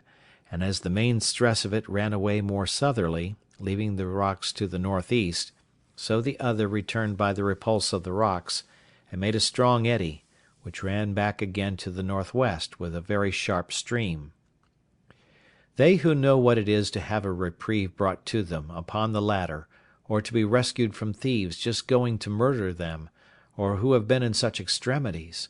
may guess what my present surprise of joy was, and how gladly I put my boat into the stream of this eddy; and the wind also freshening, how gladly I spread my sail to it, running cheerfully before the wind, and with a strong tide or eddy underfoot. This eddy carried me about a league on my way back again, directly towards the island, but about 2 leagues more to the northward than the current which carried me away at first, so that when I came near the island, I found myself open to the northern shore of it, that is to say, the other end of the island, opposite to that which I went out from. When I had made something more than a league of way by the help of this current or eddy, I found it was spent, and served me no further. However, I found that being between 2 great currents, that is, that on the south side, which had hurried me away, and that on the north, which lay about a league on the other side, I say, between these two, in the wake of the island, I found the water at least still, and running no way, and having still a breeze of wind fair for me, I kept on steering directly for the island, though not making such fresh way as I did before. About 4 o'clock in the evening, being then within a league of the island, I found the point of the rocks which occasioned this disaster stretching out, as is described before, to the southward, and casting off the current more southerly, had, of course, made another eddy to the north, and this I found very strong, but not directly setting the way my course lay, which was due west, but almost full north. However, having a fresh gale, I stretched across this eddy, slanting northwest, and in about an hour came within about a mile of the shore, where, it being smooth water, I soon got to land. When I was on shore, I fell on my knees and gave God thanks for my deliverance, resolving to lay aside all thoughts of my deliverance by my boat, and refreshing myself with such things as I had, I brought my boat close to the shore, in a little cove that I had spied under some trees, and laid me down to sleep, being quite spent with the labour and fatigue of the voyage. I was now at a great loss which way to get home with my boat. I had run so much hazard, and knew too much of the case, to think of attempting it by the way I went out, and what might be at the other side, I mean the west side, I knew not, nor had I any mind to run any more ventures; so I resolved on the next morning to make my way westward along the shore, and to see if there was no creek where I might lay up my frigate in safety, so as to have her again if I wanted her. In about 3 miles or thereabouts, coasting the shore, I came to a very good inlet or bay, about a mile over, which narrowed till it came to a very little rivulet or brook, where I found a very convenient harbour for my boat, and where she lay as if she had been in a little dock made on purpose for her. Here I put in, and having stowed my boat very safe, I went on shore to look about me and see where I was. I soon found I had but a little passed by the place where I had been before, when I travelled on foot to that shore, so taking nothing out of my boat but my gun and umbrella, for it was exceedingly hot, I began my march. The way was comfortable enough after such a voyage as I had been upon, and I reached my old bower in the evening, where I found everything standing as I left it, for I always kept it in good order, being, as I said before, my country house. I got over the fence, and laid me down in the shade to rest my limbs, for I was very weary, and fell asleep. But, judge you, if you can, that read my story, what a surprise I must be in when I was awaked out of my sleep by a voice calling me by my name several times. "Robin, Robin, Robin Crusoe! Poor Robin Crusoe! Where are you, Robin Crusoe? Where are you? Where have you been?" I was so dead asleep at first, being fatigued with rowing for part of the day, and with walking the latter part, that I did not wake thoroughly, but dozing thought I dreamed that somebody spoke to me; but as the voice continued to repeat, "Robin Crusoe! Robin Crusoe!" at last I began to wake more perfectly, and was at first dreadfully frightened, and started up in the utmost consternation;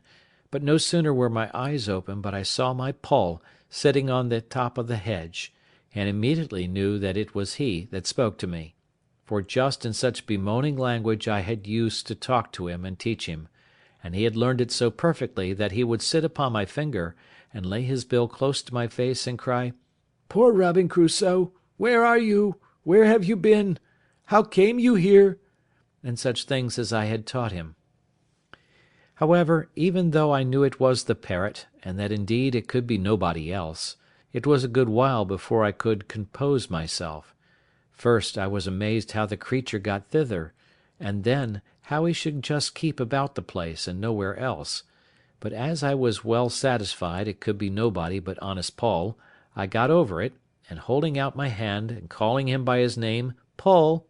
the sociable creature came to me, and sat upon my thumb, as he used to do, and continued talking to me. "Poor Robin Crusoe! And how did I come here? And where had I been?" just as if he had been overjoyed to see me again, and so I carried him home along with me. I had now had enough of rambling to sea for some time, and had enough to do for many days to sit still and reflect upon the danger I had been in. I would have been very glad to have had my boat again on my side of the island, but I knew not how it was practicable to get it about. As to the east side of the island, which I had gone round, I knew well enough there was no venturing that way; my very heart would shrink, and my very blood run chill but to think of it; and as to the other side of the island, I did not know how it might be there; but supposing the current ran with the same force against the shore at the east as it passed by it on the other, I might run the same risk of being driven down the stream, and carried by the island, as I had been before of being carried away from it. So with these thoughts, I contented myself to be without any boat, though it had been the product of so many months' labour to make it, and of so many more to get it into the sea. In this government of my temper I remained near a year, and lived a very sedate, retired life, as you may well suppose; and my thoughts being very much composed as to my condition, and fully comforted in resigning myself to the dispositions of Providence, I thought I lived really very happily in all things except that of society.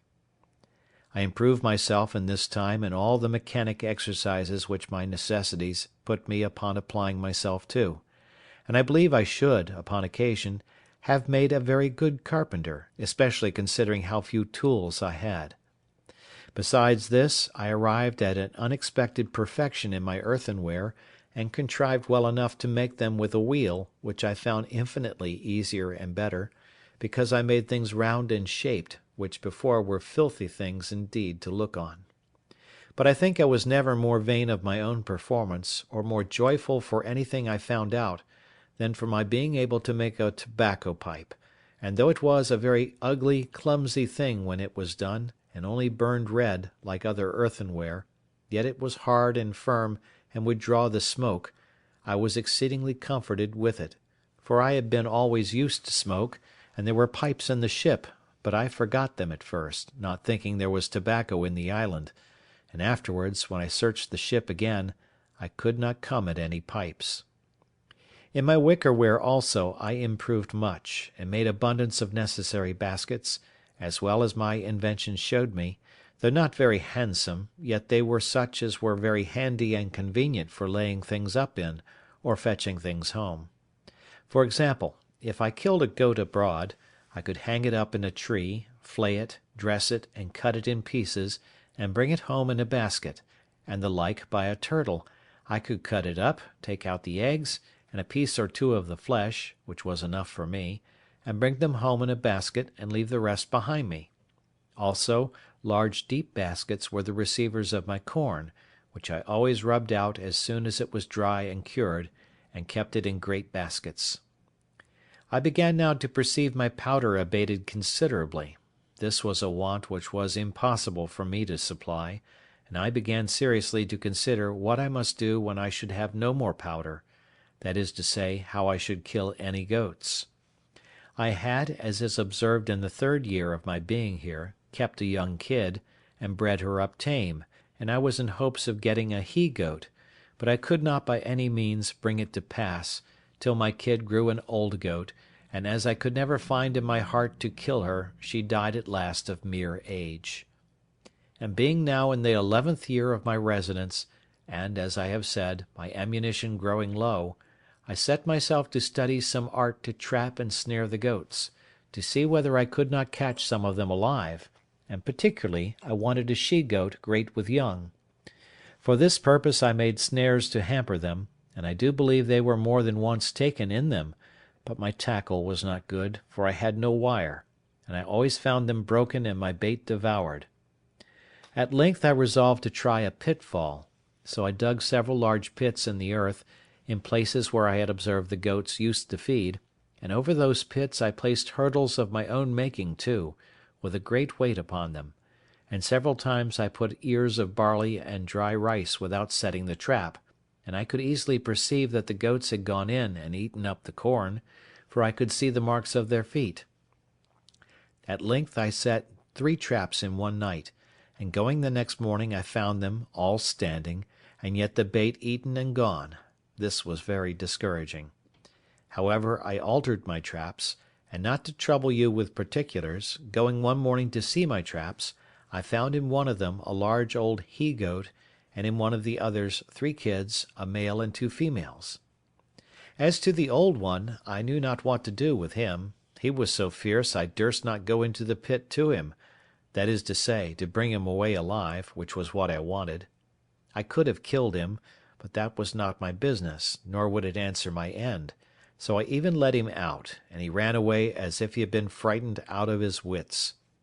But I did not then know what I afterwards learned, that hunger will tame a lion. If I had let him stay 3 or 4 days without food, and then have carried him some water to drink and then a little corn, he would have been as tame as one of the kids, for they are mighty sagacious, tractable creatures where they are well used. However, for the present I let him go, knowing no better at that time. Then I went to the 3 kids, and taking them one by one, I tied them with strings together, and with some difficulty brought them all home. It was a good while before they would feed, but throwing them some sweet corn, it tempted them, and they began to be tame. And now I found that if I expected to supply myself with goat's flesh when I had no powder or shot left, breeding some up tame was my only way, when perhaps I might have them about my house like a flock of sheep. But then it occurred to me that I must keep the tame from the wild, or else they would always run wild when they grew up, and the only way for this was to have some enclosed piece of ground, well fenced either with hedge or pale, to keep them in so effectually that those within might not break out, or those without break in. This was a great undertaking for one pair of hands, yet, as I saw there was an absolute necessity for doing it, my first work was to find out a proper piece of ground, where there was likely to be herbage for them to eat, water for them to drink, and cover to keep them from the sun. Those who understand such enclosures will think I had very little contrivance when I pitched upon a place very proper for all these, being a plain open piece of meadow land, or savanna, as our people call it in the western colonies, which had 2 or 3 little drills of fresh water in it, and at one end it was very woody. I say they will smile at my forecast, when I shall tell them I began by enclosing this piece of ground in such a manner that my hedge or pale must have been at least 2 miles about. Nor was the madness of it so great as to the compass, for if it was 10 miles about, I was like to have time enough to do it in; but I did not consider that my goats would be as wild in so much compass as if they had had the whole island, and I should have so much room to chase them in that I should never catch them. My hedge was begun and carried on, I believe, about 50 yards when this thought occurred to me, so I presently stopped short, and for the beginning I resolved to enclose a piece of about 150 yards in length, and 100 yards in breadth, which, as it would maintain as many as I should have in any reasonable time, so, as my stock increased, I could add more ground to my enclosure. This was acting with some prudence, and I went to work with courage. I was about 3 months hedging in the first piece, and till I had done it, I tethered the 3 kids in the best part of it, and used them to feed as near me as possible, to make them familiar; and very often I would go and carry them some ears of barley, or a handful of rice, and feed them out of my hand, so that after my enclosure was finished and I let them loose, they would follow me up and down, bleating after me for a handful of corn. This answered my end, and in about 1.5 years I had a flock of about 12 goats, kids and all, and in 2 years more I had 43, besides several that I took and killed for my food. After that, I enclosed 5 several pieces of ground to feed them in, with little pens to drive them to take them as I wanted, and gates out of one piece of ground into another. But this was not all, for now I not only had goat's flesh to feed on when I pleased, but milk too, a thing which, indeed, in the beginning I did not so much as think of, and which, when it came into my thoughts, was really an agreeable surprise, for now I set up my dairy, and had sometimes 1 gallon or 2 of milk in a day. And as nature, who gives supplies of food to every creature, dictates even naturally how to make use of it, so I, that had never milked a cow, much less a goat, or seen butter or cheese made only when I was a boy, after a great many essays and miscarriages, made both butter and cheese at last, also salt, though I found it partly made to my hand by the heat of the sun upon some of the rocks of the sea, and never wanted it afterwards. How mercifully can our Creator treat his creatures, even in those conditions in which they are seen to be overwhelmed in destruction! How can he sweeten the bitterest providences, and give us cause to praise him for dungeons and prisons! What a table was here spread for me in the wilderness, where I saw nothing at first but to perish for hunger. End of chapter 10.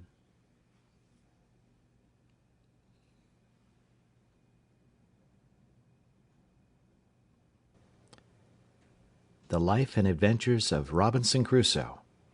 by Daniel Defoe. Chapter 11. Finds print of man's foot on the sand.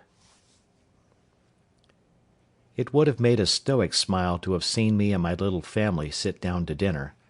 There was my majesty the prince and lord of the whole island. I had the lives of all my subjects at my absolute command. I could hang, draw, give liberty, and take it away, and no rebels among all my subjects. Then to see how like a king I dined, too, all alone, attended by my servants. Paul, as if he had been my favourite, was the only person permitted to talk to me. My dog, who was now grown old and crazy, and had found no species to multiply his kind upon, sat always at my right hand, and 2 cats, one on one side of the table and one on the other, expecting now and then a bit from my hand as a mark of especial favour. But these were not the 2 cats which I brought on shore at first, for they were both of them dead, and had been interred near my habitation by my own hand, but one of them having multiplied by I know not what kind of creature. These were 2 which I had preserved tame, whereas the rest ran wild in the woods, and became indeed troublesome to me at last, for they would often come into my house and plunder me too, till at last I was obliged to shoot them, and did kill a great many, at length they left me. With this attendance, and in this plentiful manner I lived, neither could I be said to want anything but society, and of that, some time after this, I was likely to have too much. I was something impatient, as I have observed, to have the use of my boat, though very loath to run any more hazards, and therefore sometimes I sat contriving ways to get her about the island, and at other times I sat myself down contented enough without her. But I had a strange uneasiness in my mind to go down to the point of the island where, as I have said in my last ramble, I went up the hill to see how the shore lay, and how the current set, that I might see what I had to do. This inclination increased upon me every day, and at length I resolved to travel thither by land, following the edge of the shore. I did so, but had any one in England met such a man as I was, it must either have frightened him or raised a great deal of laughter, and as I frequently stood still to look at myself, I could not but smile at the notion of my travelling through Yorkshire with such an equipage, and in such a dress. Be pleased to take a sketch of my figure, as follows. I had a great high shapeless cap, made of a goat's skin, with a flap hanging down behind, as well to keep the sun from me as to shoot the rain off from running into my neck, nothing being so hurtful in these climates as the rain upon the flesh under the clothes. I had a short jacket of goat's skin, the skirts coming down to about the middle of the thighs, and a pair of open-kneed breeches of the same. The breeches were made of the skin of an old he-goat, whose hair hung down such a length on either side that, like pantaloons, it reached to the middle of my legs. Stockings and shoes I had none, but had made me a pair of somethings, I scarce knew what to call them, like buskins, to flap over my legs, and lace on either side like spatterdashes, but of a most barbarous shape, as indeed were all the rest of my clothes. I had on a broad belt of goat's skin dried, which I drew together with two thongs of the same instead of buckles, and in a kind of a frog on either side of this, instead of a sword and dagger, hung a little saw and a hatchet, one on one side and one on the other. I had another belt not so broad, and fastened in the same manner, which hung over my shoulder, and at the end of it, under my left arm, hung two pouches, both made of goat's skin too, in one of which hung my powder, in the other my shot. At my back I carried my basket, and on my shoulder my gun, and over my head a great clumsy, ugly, goat's skin umbrella, but which, after all, was the most necessary thing I had about me, next to my gun. As for my face, the colour of it was really not so mulatto-like as one might expect from a man not at all careful of it, and living within 9 or 10 degrees of the equinox. My beard I had once suffered to grow till it was about 1/4 of a yard long, but as I had both scissors and razors sufficient, I had cut it pretty short, except what grew on my upper lip, which I had trimmed into a large pair of Mahometan whiskers, such as I had seen worn by some Turks at Sallee, for the Moors did not wear such, though the Turks did, of these mustachios or whiskers. I will not say they were long enough to hang my hat upon them, but they were of a length and shape monstrous enough, and such as in England would have passed for frightful. But all this is by the by, for as to my figure, I had so few to observe me that it was of no manner of consequence, so I say no more of that. In this kind of dress I went my new journey, and was out 5 or 6 days. I travelled first along the seashore, directly to the place where I first brought my boat to an anchor to get upon the rocks, and having no boat now to take care of, I went over the land a nearer way to the same height that I was upon before, when, looking forward to the points of the rocks which lay out, and which I was obliged to double with my boat, as is said above, I was surprised to see the sea all smooth and quiet, no rippling, no motion, no current, any more there than in other places. I was at a strange loss to understand this, and resolved to spend some time in the observing it, to see if nothing from the sets of the tide had occasioned it. But I was presently convinced how it was, that is, that the tide of ebb setting from the west, and joining with the current of waters from some great river on the shore, must be the occasion of this current, and that, according as the wind blew more forcibly from the west or from the north, this current came nearer or went farther from the shore; for waiting thereabouts till evening, I went up to the rock again, and then the tide of ebb being made, I plainly saw the current again as before, only that it ran farther off, being near half a league from the shore, whereas in my case it set close upon the shore, and hurried me and my canoe along with it, which at another time it would not have done. This observation convinced me that I had nothing to do but to observe the ebbing and the flowing of the tide, and I might very easily bring my boat about the island again; but when I began to think of putting it in practice, I had such terror upon my spirits at the remembrance of the danger I had been in, that I could not think of it again with any patience;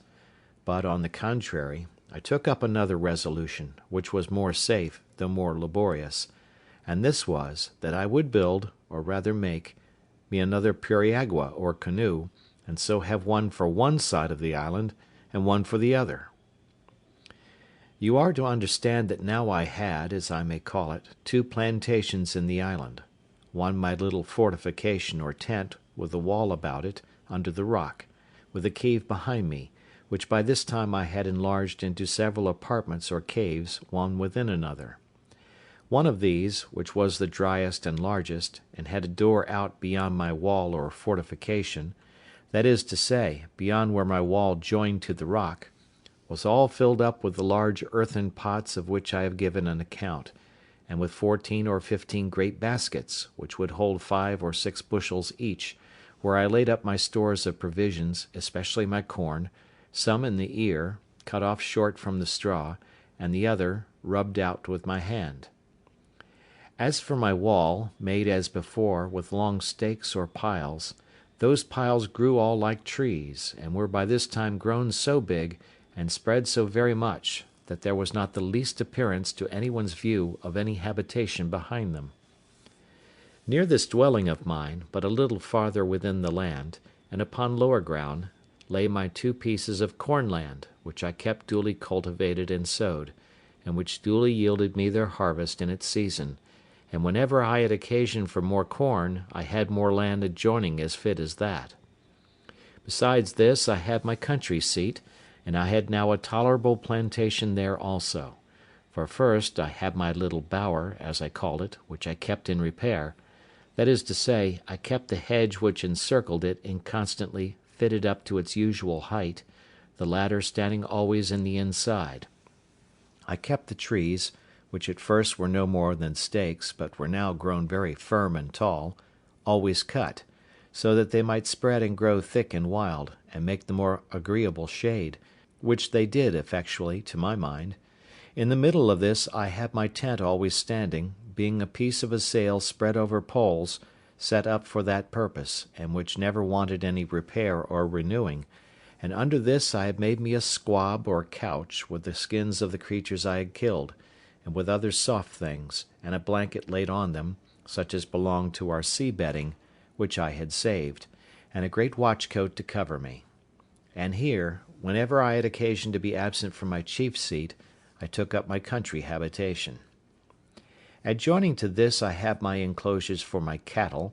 that is to say, my goats, and I had taken an inconceivable deal of pains to fence and enclose this ground.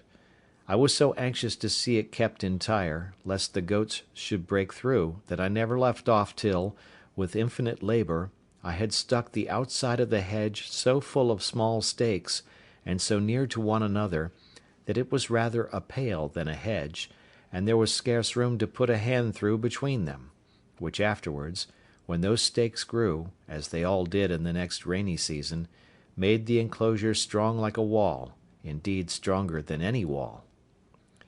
This will testify for me that I was not idle, and that I spared no pains to bring to pass whatever appeared necessary for my comfortable support; for I considered the keeping up a breed of tame creatures thus at my hand would be a living magazine of flesh, milk, butter, and cheese for me as long as I lived in the place, if it were to be 40 years; and that keeping them in my reach depended entirely upon my perfecting my enclosures to such a degree that I might be sure of keeping them together; which by this method, indeed, I so effectually secured, that when these little stakes began to grow, I had planted them so very thick that I was forced to pull some of them up again. In this place also I had my grapes growing, which I principally depended on for my winter store of raisins, and which I never failed to preserve very carefully, as the best and most agreeable dainty of my whole diet; and indeed they were not only agreeable, but medicinal, wholesome, nourishing, and refreshing to the last degree. As this was also about halfway between my other habitation and the place where I had laid up my boat, I generally stayed and lay here in my way thither, for I used frequently to visit my boat, and I kept all things about or belonging to her in very good order. Sometimes I went out in her to divert myself, but no more hazardous voyages would I go, scarcely ever above a stone's cast or two from the shore, I was so apprehensive of being hurried out of my knowledge again by the currents or winds, or any other accident. But now I come to a new scene of my life. It happened one day, about noon, going towards my boat, I was exceedingly surprised with the print of a man's naked foot on the shore, which was very plain to be seen on the sand. I stood like one thunderstruck, or as if I had seen an apparition. I listened, I looked round me, but I could hear nothing, nor see anything. I went up to a rising ground to look farther. I went up the shore and down the shore, but it was all one. I could see no other impression but that one. I went to it again to see if there were any more, and to observe if it might not be my fancy, but there was no room for that, for there was exactly the print of a foot, toes, heel, and every part of a foot. How it came thither I knew not, nor could I in the least imagine, but after innumerable fluttering thoughts, like a man perfectly confused and out of myself, I came home to my fortification, not feeling, as we say, the ground I went on, but terrified to the last degree, looking behind me at every 2 or 3 steps, mistaking every bush and tree, and fancying every stump at a distance to be a man. Nor is it possible to describe how many various shapes my affrighted imagination represented things to me in, how many wild ideas were found every moment in my fancy, and what strange, unaccountable whimsies came into my thoughts by the way. When I came to my castle, for so I think I called it ever after this, I fled into it like one pursued. Whether I went over by the ladder, as first contrived, or went in at the hole in the rock, which I had called a door, I cannot remember. No, nor could I remember the next morning, for never frightened hare fled to cover, or fox to earth, with more terror of mind than I to this retreat. I slept none that night. The farther I was from the occasion of my fright, the greater my apprehensions were, which is something contrary to the nature of such things, and especially to the usual practice of all creatures in fear. But I was so embarrassed with my own frightful ideas of the thing, that I formed nothing but dismal imaginations to myself, even though I was now a great way off. Sometimes I fancied it must be the devil, and reason joined in with me in this supposition, for how should any other thing in human shape come into the place? Where was the vessel that brought them? What marks were there of any other footstep? And how was it possible a man should come there? But then, to think that Satan should take human shape upon him in such a place, where there could be no manner of occasion for it, but to leave the print of his foot behind him, and that even for no purpose too, for he could not be sure I should see it, this was an amusement the other way. I considered that the devil might have found out abundance of other ways to have terrified me than this of the single print of a foot, that as I lived quite on the other side of the island, he would never have been so simple as to leave a mark in a place where it was 10,000 to 1 whether I should ever see it or not, and in the sand too, which the first surge of the sea upon a high wind would have defaced entirely. All this seemed inconsistent with the thing itself, and with all the notions we usually entertain of the subtlety of the devil. Abundance of such things as these assisted to argue me out of all apprehensions of its being the devil, and I presently concluded then that it must be some more dangerous creature, that is, that it must be some of the savages of the mainland opposite who had wandered out to sea in their canoes, and either driven by the currents or by contrary winds, had made the island, and had been on shore, but were gone away again to sea, being as loath perhaps to have stayed in this desolate island as I would have been to have had them. While these reflections were rolling in my mind, I was very thankful in my thoughts that I was so happy as not to be thereabouts at that time, or that they did not see my boat, by which they would have concluded that some inhabitants had been in the place, and perhaps have searched farther for me. Then terrible thoughts racked my imagination about their having found out my boat, and that there were people here, and that, if so, I should certainly have them come again in greater numbers and devour me; that if it should happen that they should not find me, yet they would find my enclosure, destroy all my corn, and carry away all my flock of tame goats, and I should perish at last for mere want. Thus my fear banished all my religious hope, all that former confidence in God, which was founded upon such wonderful experience as I had had of His goodness, as if He that had fed me by miracle hitherto could not preserve by His power the provision which He had made for me by His goodness. I reproached myself with my laziness, that would not sow any more corn one year than would just serve me till the next season, as if no accident could intervene to prevent my enjoying the crop that was upon the ground; and this I thought so just a reproof, that I resolved for the future to have 2 or 3 years' corn beforehand, so that, whatever might come, I might not perish for want of bread. How strange a chequer work of Providence is the life of man! And by what secret different springs are the affections hurried about, as different circumstances present! Today we love what tomorrow we hate; today we seek what tomorrow we shun; today we desire what tomorrow we fear, nay, even tremble at the apprehensions of. This was exemplified in me at this time, in the most lively manner imaginable; for I, whose only affliction was that I seemed banished from human society, that I was alone, circumscribed by the boundless ocean, cut off from mankind, and condemned to what I call silent life; that I was as one whom Heaven thought not worthy to be numbered among the living, or to appear among the rest of His creatures; that to have seen one of my own species would have seemed to me a raising me from death to life, and the greatest blessing that Heaven itself, next to the supreme blessing of salvation, could bestow. I say, that I should now tremble at the very apprehensions of seeing a man, and was ready to sink into the ground at but the shadow or silent appearance of a man having set his foot in the island. Such is the uneven state of human life, and it afforded me a great many curious speculations afterwards, when I had a little recovered my first surprise. I considered that this was the station of life the infinitely wise and good providence of God had determined for me; that as I could not foresee what the ends of divine wisdom might be in all this, so I was not to dispute His sovereignty,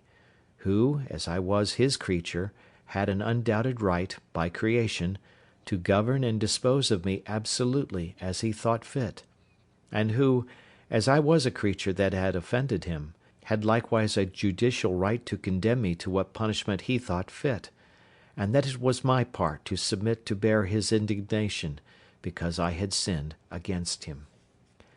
I then reflected, that as God, who was not only righteous but omnipotent, had thought fit thus to punish and afflict me, so He was able to deliver me; that if He did not think fit to do so, it was my unquestioned duty to resign myself absolutely and entirely to His will;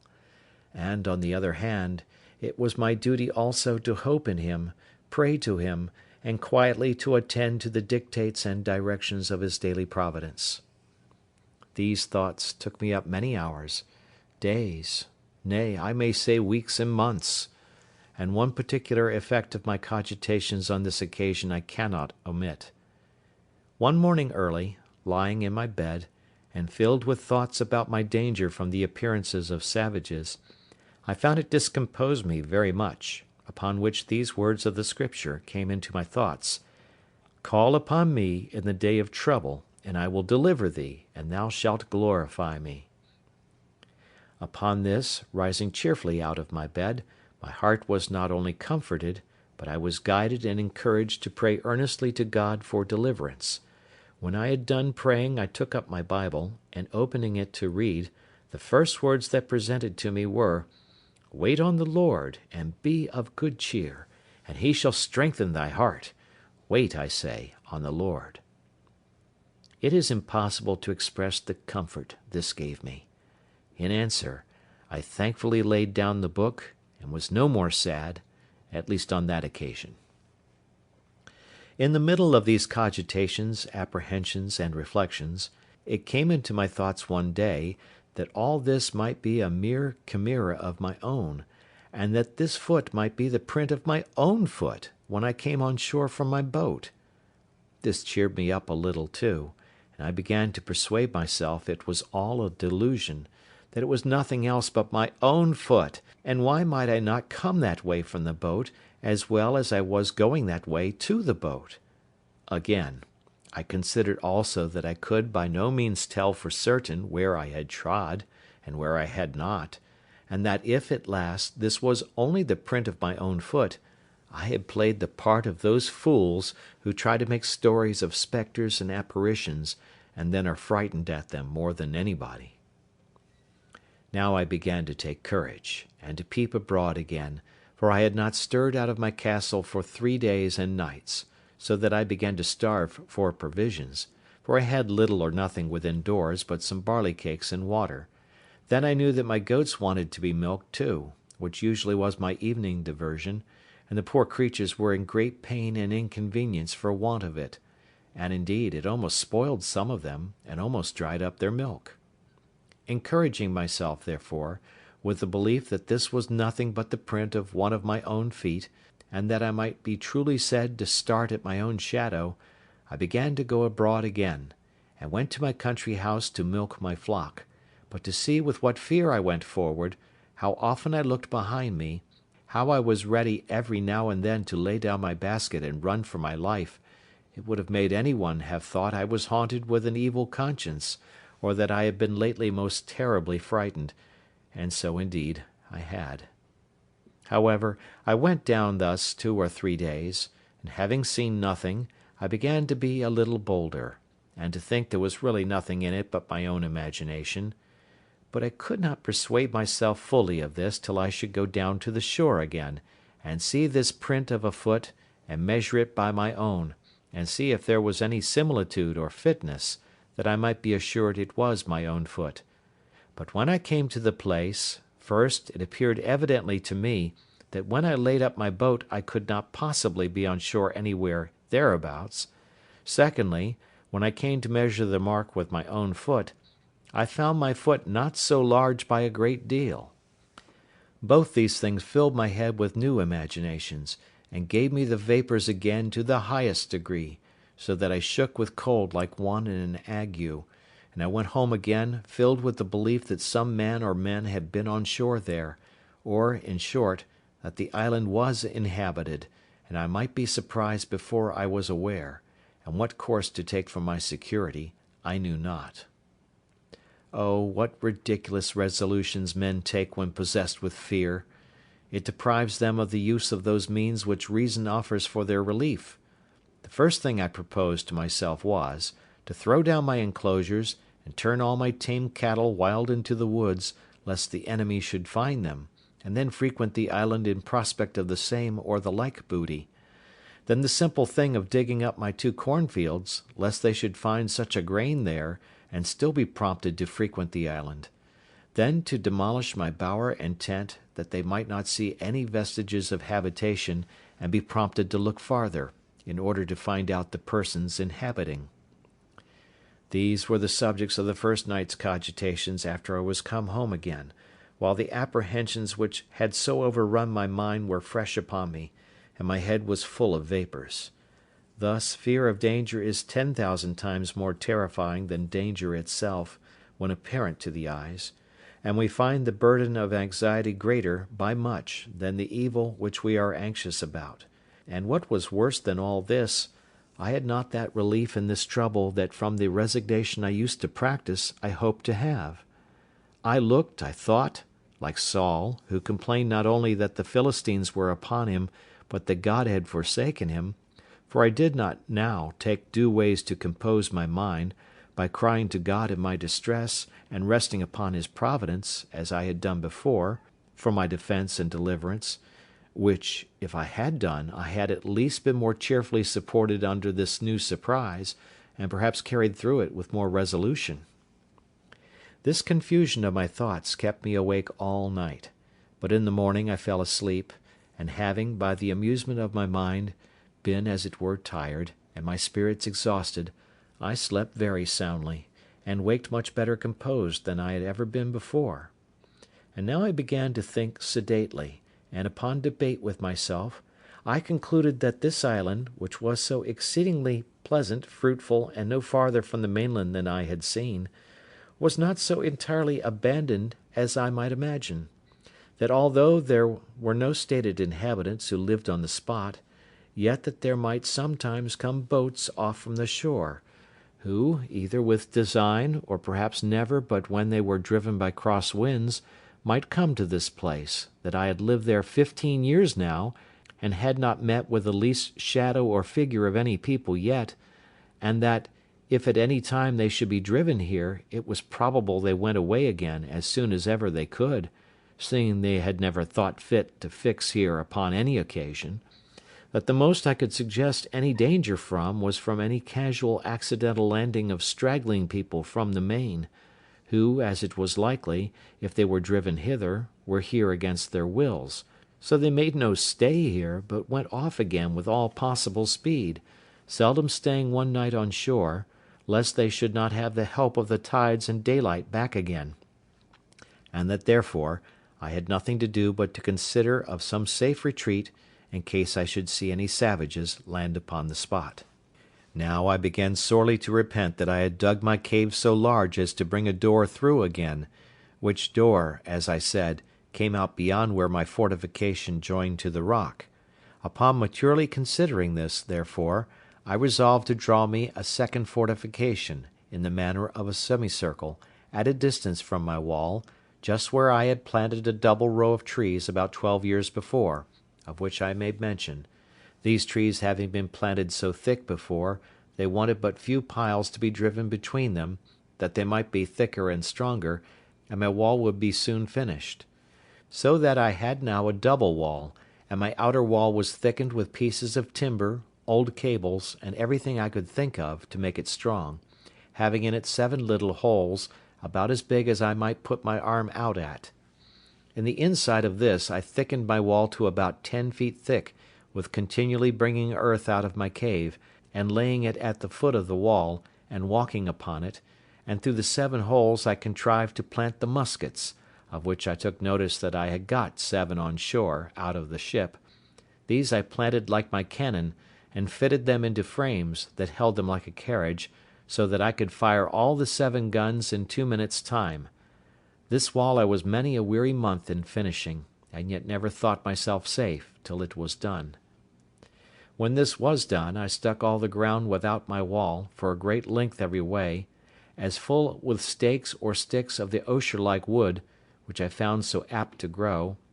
as they could well stand, insomuch that I believe I might set in near 20,000 of them, leaving a pretty large space between them and my wall, that I might have room to see an enemy, and that they might have no shelter from the young trees, if they attempted to approach my outer wall. Thus in 2 years' time I had a thick grove, and in 5 or 6 years' time I had a wood before my dwelling, growing so monstrously thick and strong that it was indeed perfectly impassable, and no men, of what kind soever, could ever imagine that there was anything beyond it, much less a habitation. As to the way which I proposed to myself to go in and out, for I left no avenue, it was by setting 2 ladders, one to a part of the rock which was low, and then broke in, and left room to place another ladder upon that; so when the 2 ladders were taken down no man living could come down to me without doing himself mischief, and if they had come down they were still on the outside of my outer wall. Thus I took all the measures human prudence could suggest for my own preservation, and it will be seen at length that they were not altogether without just reason, though I foresaw nothing at that time more than my mere fear suggested to me.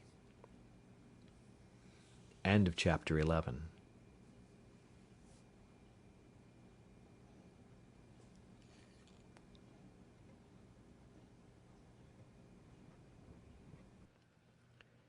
The Life and Adventures of Robinson Crusoe, by Daniel Defoe.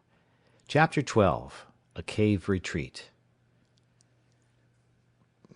While this was doing, I was not altogether careless of my other affairs, for I had a great concern upon me for my little herd of goats. They were not only a ready supply to me on every occasion, and began to be sufficient for me, without the expense of powder and shot, but also without the fatigue of hunting after the wild ones, and I was loath to lose the advantage of them, and to have them all to nurse up over again. For this purpose, after long consideration, I could think of but two ways to preserve them. One was, to find another convenient place to dig a cave underground, and to drive them into it every night; and the other was to enclose 2 or 3 little bits of land, remote from one another, and as much concealed as I could, where I might keep about half a dozen young goats in each place, so that if any disaster happened to the flock in general, I might be able to raise them again with little trouble in time; and this, though it would require a good deal of time and labour, I thought was the most rational design. Accordingly, I spent some time to find out the most retired parts of the island, and I pitched upon one, which was as private indeed as my heart could wish. It was a little damp piece of ground in the middle of the hollow and thick woods, where, as is observed, I almost lost myself once before, endeavouring to come back that way from the eastern part of the island. Here I found a clear piece of land, nearly 3 acres, so surrounded with woods that it was almost an enclosure by nature; at least it did not want near so much labour to make it so as the other piece of ground I had worked so hard at. I immediately went to work with this piece of ground, and in less than a month's time I had so fenced it round that my flock, or herd, call it which you please, which were not so wild now as at first they might be supposed to be, were well enough secured in it. So, without any further delay, I removed 10 young she-goats and 2 he-goats to this piece, and when they were there I continued to perfect the fence till I had made it as secure as the other, which, however, I did at more leisure, and it took me up more time by a great deal. All this labour I was at the expense of, purely from my apprehensions on account of the print of a man's foot, for as yet I had never seen any human creature come near the island, and I had now lived 2 years under this uneasiness, which, indeed, made my life much less comfortable than it was before, as may be well imagined by any who know what it is to live in the constant snare of the fear of man. And this I must observe, with grief too, that the discomposure of my mind had great impression also upon the religious part of my thoughts; for the dread and terror of falling into the hands of savages and cannibals lay so upon my spirits, that I seldom found myself in a due temper for application to my Maker; at least, not with the sedate calmness and resignation of soul which I was wont to do. I rather prayed to God as under great affliction and pressure of mind, surrounded with danger, and in expectation every night of being murdered and devoured before morning; and I must testify, from my experience, that a temper of peace, thankfulness, love, and affection is much the more proper frame for prayer than that of terror and discomposure; and that under the dread of mischief impending, a man is no more fit for a comforting performance of the duty of praying to God, than he is for a repentance on a sick bed; for these discomposures affect the mind, as the others do the body;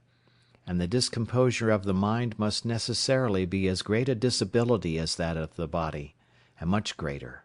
praying to God being properly an act of the mind, not of the body. But to go on. After I had thus secured one part of my little living stock, I went about the whole island searching for another private place to make such another deposit, when, wandering more to the west point of the island than I had ever done yet, and looking out to sea, I thought I saw a boat upon the sea at a great distance. I had found a perspective glass or two in one of the seamen's chests which I saved out of our ship, but I had it not about me, and this was so remote that I could not tell what to make of it, though I looked at it till my eyes were not able to hold to look any longer. Whether it was a boat or not, I do not know, but as I descended from the hill I could see no more of it, so I gave it over. Only I resolved to go no more out without a perspective glass in my pocket. When I was come down the hill to the end of the island, where indeed I had never been before, I was presently convinced that the seeing the print of the man's foot was not such a strange thing in the island as I imagined, but that it was a special providence that I was cast upon the side of the island where the savages never came. I should easily have known that nothing was more frequent than for the canoes from the main, when they happened to be a little too far out at sea, to shoot over to that side of the island for harbour. Likewise, as they often met and fought in their canoes, the victors, having taken any prisoners, would bring them over to the shore, where, according to their dreadful customs, being all cannibals, they would kill and eat them, of which hereafter.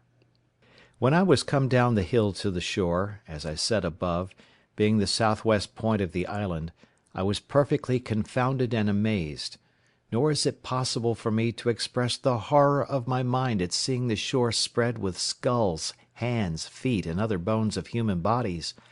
and particularly I observed a place where there had been a fire made, and a circle dug in the earth, like a cockpit, where I supposed the savage wretches had sat down to their human feastings upon the bodies of their fellow creatures.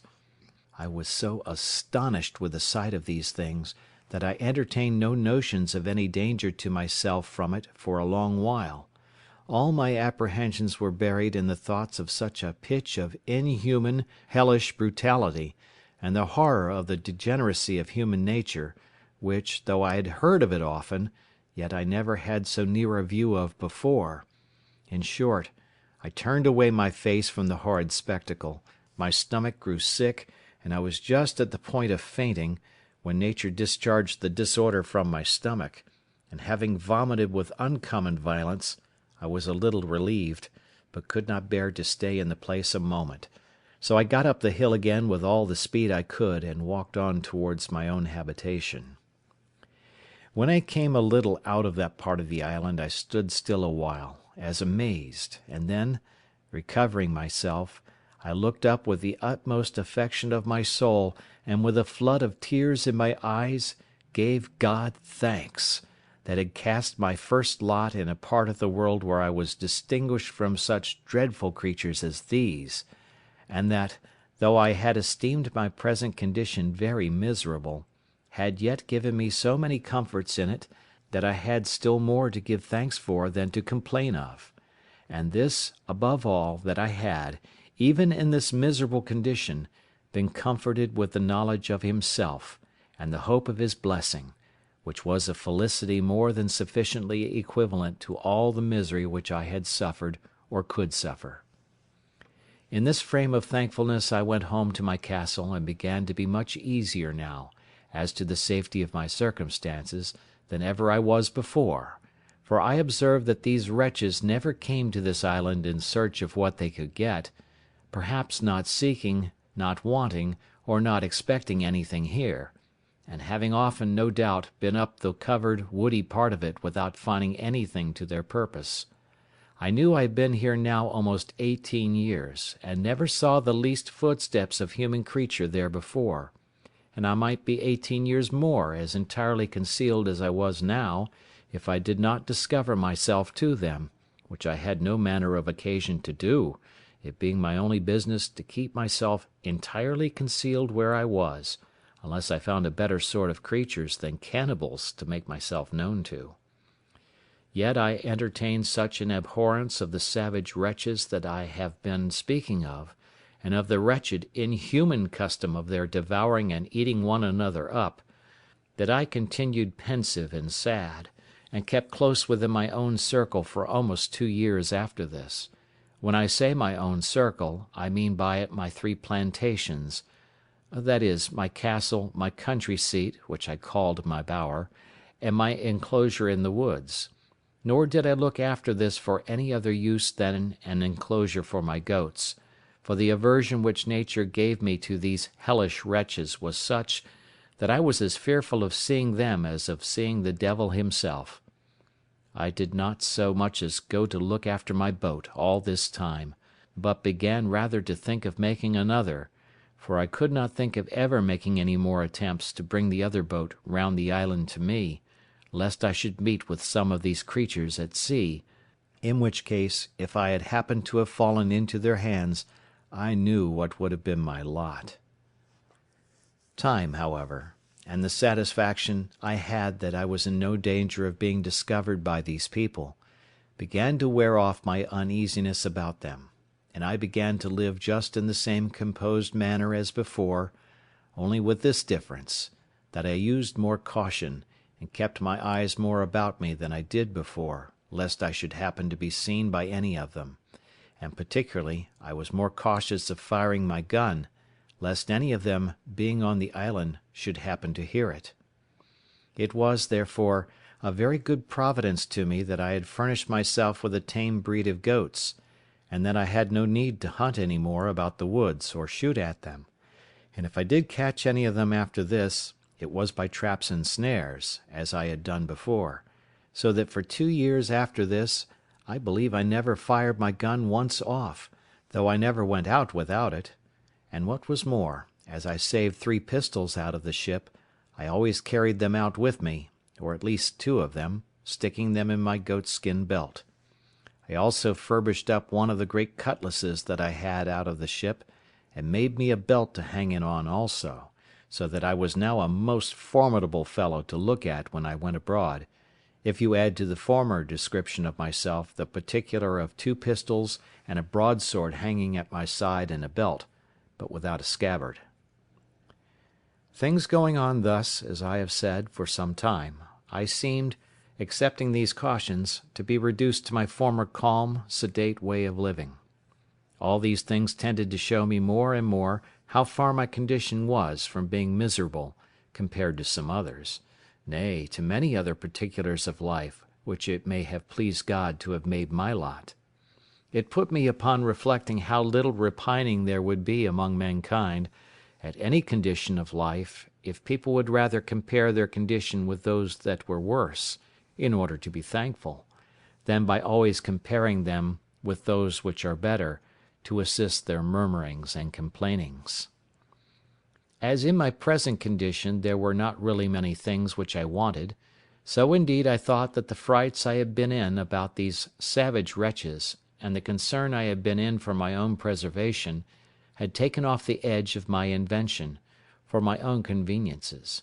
and I had dropped a good design, which I had once bent my thoughts upon, and that was to try if I could not make some of my barley into malt, and then try to brew myself some beer.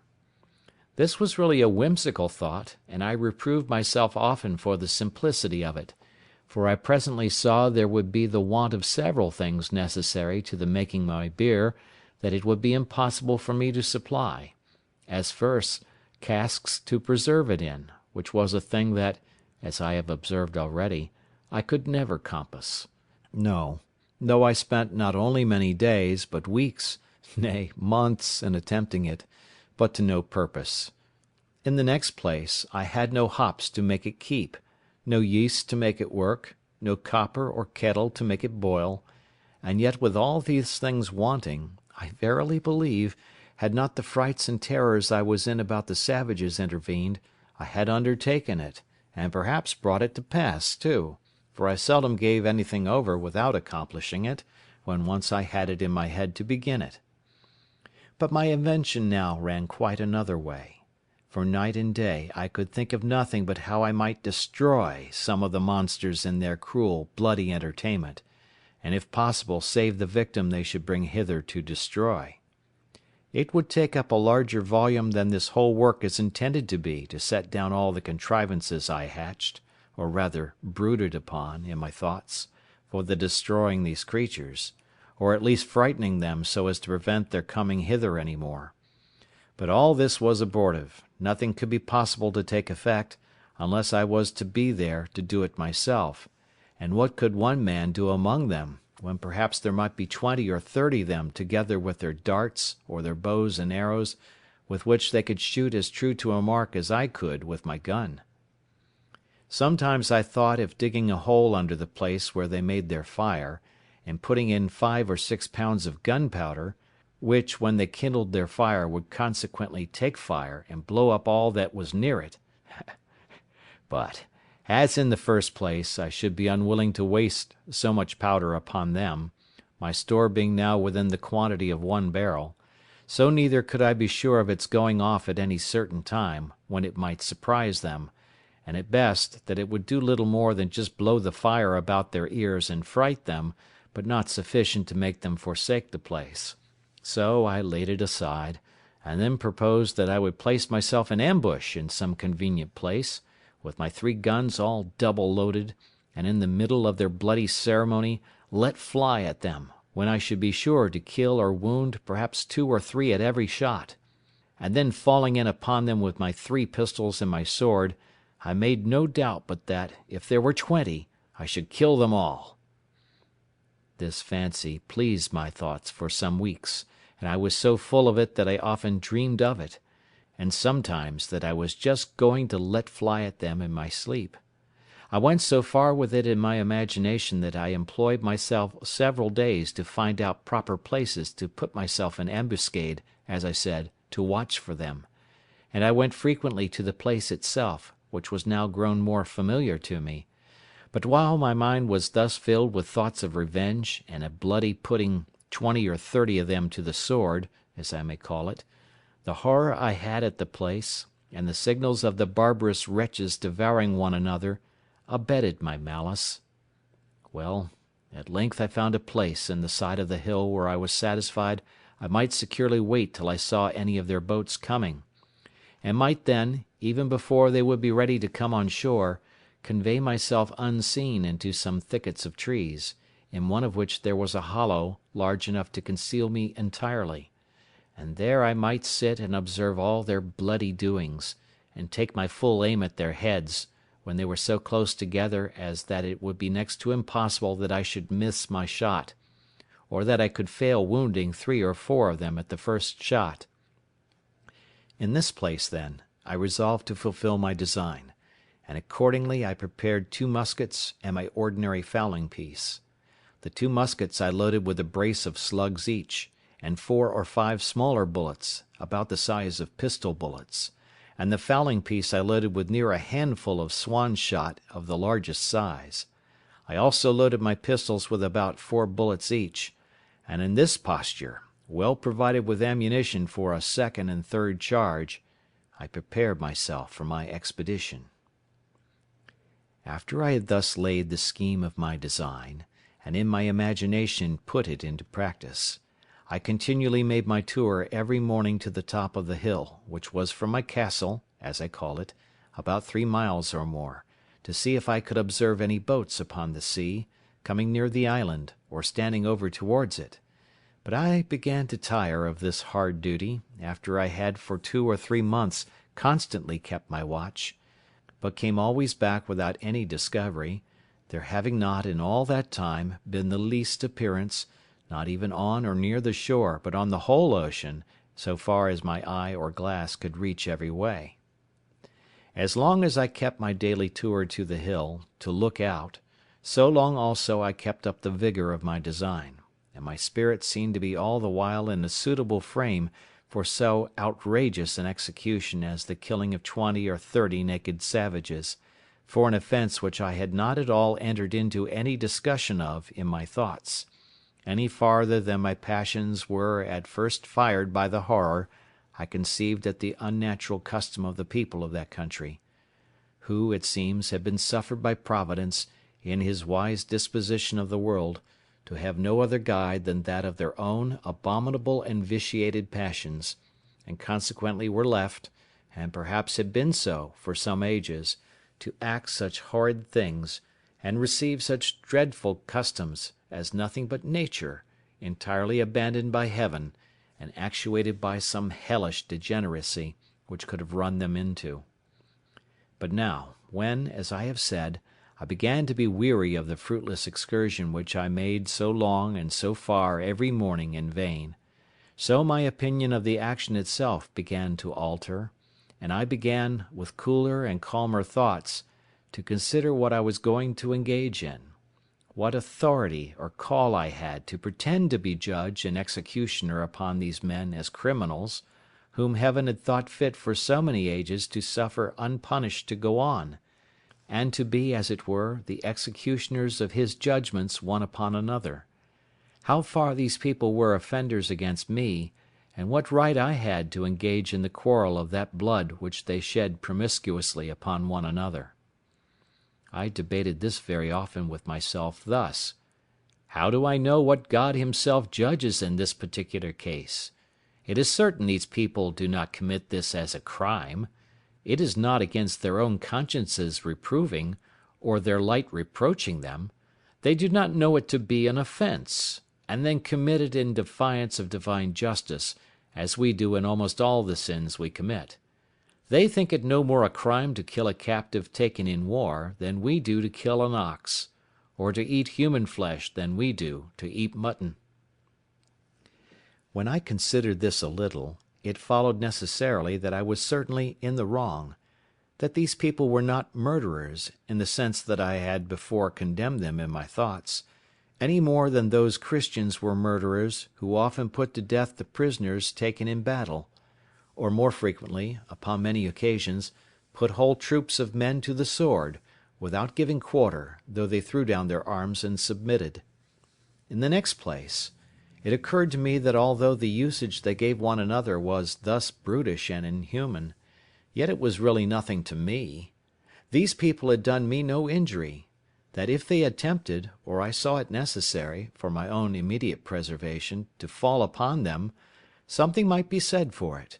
but that I was yet out of their power, and they really had no knowledge of me, and consequently no design upon me, and therefore it could not be just for me to fall upon them; that this would justify the conduct of the Spaniards in all their barbarities practised in America, where they destroyed millions of these people, who, however they were idolaters and barbarians, and had several bloody and barbarous rites in their customs, such as sacrificing human bodies to their idols, were yet, as to the Spaniards, very innocent people; and that the rooting them out of the country is spoken of with the utmost abhorrence and detestation by even the Spaniards themselves at this time, and by all other Christian nations of Europe, as a mere butchery, a bloody and unnatural piece of cruelty, unjustifiable either to God or man, and for which the very name of a Spaniard is reckoned to be frightful and terrible to all people of humanity or of Christian compassion; as if the kingdom of Spain were particularly eminent for the produce of a race of men who were without principles of tenderness, or the common bowels of pity to the miserable, which is reckoned to be a mark of generous temper in the mind. These considerations really put me to a pause, and to a kind of a full stop; and I began by little and little to be off my design, and to conclude I had taken wrong measures in my resolution to attack the savages, and that it was not my business to meddle with them unless they first attacked me, and this it was my business, if possible, to prevent; but that, if I were discovered and attacked by them, I knew my duty. On the other hand, I argued with myself that this really was the way not to deliver myself, but entirely to ruin and destroy myself; for unless I was sure to kill every one that not only should be on shore at that time, but that should ever come on shore afterwards, if but one of them escaped to tell their country people what had happened, they would come over again by thousands to revenge the death of their fellows, and I should only bring upon myself a certain destruction, which at present I had no manner of occasion for. Upon the whole, I concluded that I ought, neither in principle nor in policy, one way or other, to concern myself in this affair; that my business was, by all means possible, to conceal myself from them, and not to leave the least sign for them to guess by that there were any living creatures upon the island, I mean of human shape. Religion joined in with this prudential resolution, and I was convinced now, many ways, that I was perfectly out of my duty when I was laying all my bloody schemes for the destruction of innocent creatures, I mean innocent as to me. As to the crimes they were guilty of towards one another, I had nothing to do with them, they were national, and I ought to leave them to the justice of God, who is the governor of nations, and knows how, by national punishments, to make a just retribution for national offences, and to bring public judgments upon those who offend in a public manner, by such ways as best please him.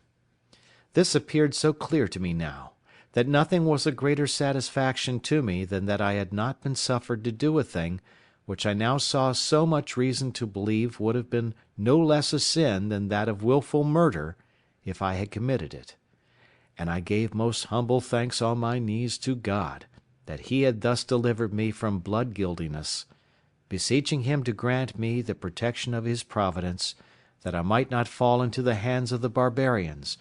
or that I might not lay my hands upon them, unless I had a more clear call from heaven to do it, in defence of my own life. In this disposition I continued for near a year after this, and so far was I from desiring an occasion for falling upon these wretches, that in all that time I never once went up the hill to see whether there were any of them in sight, or to know whether any of them had been on shore there or not, that I might not be tempted to renew any of my contrivances against them, or be provoked by any advantage that might present itself to fall upon them. Only this I did: I went and removed my boat, which I had on the other side of the island, and carried it down to the east end of the whole island, where I ran it into a little cove, which I found under some high rocks, and where I knew, by reason of the currents, the savages durst not, at least would not, come with their boats upon any account whatever. With my boat I carried away everything that I had left there belonging to her, though not necessary for the bear going thither, that is, a mast and sail which I had made for her, and a thing like an anchor, but which, indeed, could not be called either anchor or grapnel. However, it was the best I could make of its kind. All these I removed, that there might not be the least shadow for discovery, or appearance of any boat or of any human habitation upon the island. Besides this, I kept myself, as I said, more retired than ever, and seldom went from my cell except upon my constant employment to milk my she-goats and manage my little flock in the wood, which, as it was quite on the other part of the island, was out of danger, for certain. It was these savage people, who sometimes haunted this island, never came with any thoughts of finding anything here, and consequently never wandered off from the coast, and I doubt not but they might have been several times on shore after my apprehensions of them had made me cautious, as well as before. Indeed, I looked back with some horror upon the thoughts of what my condition would have been if I had chopped upon them and been discovered before that, when, naked and unarmed except with one gun, and that loaded often only with small shot, I walked everywhere, peeping and peering about the island to see what I could get.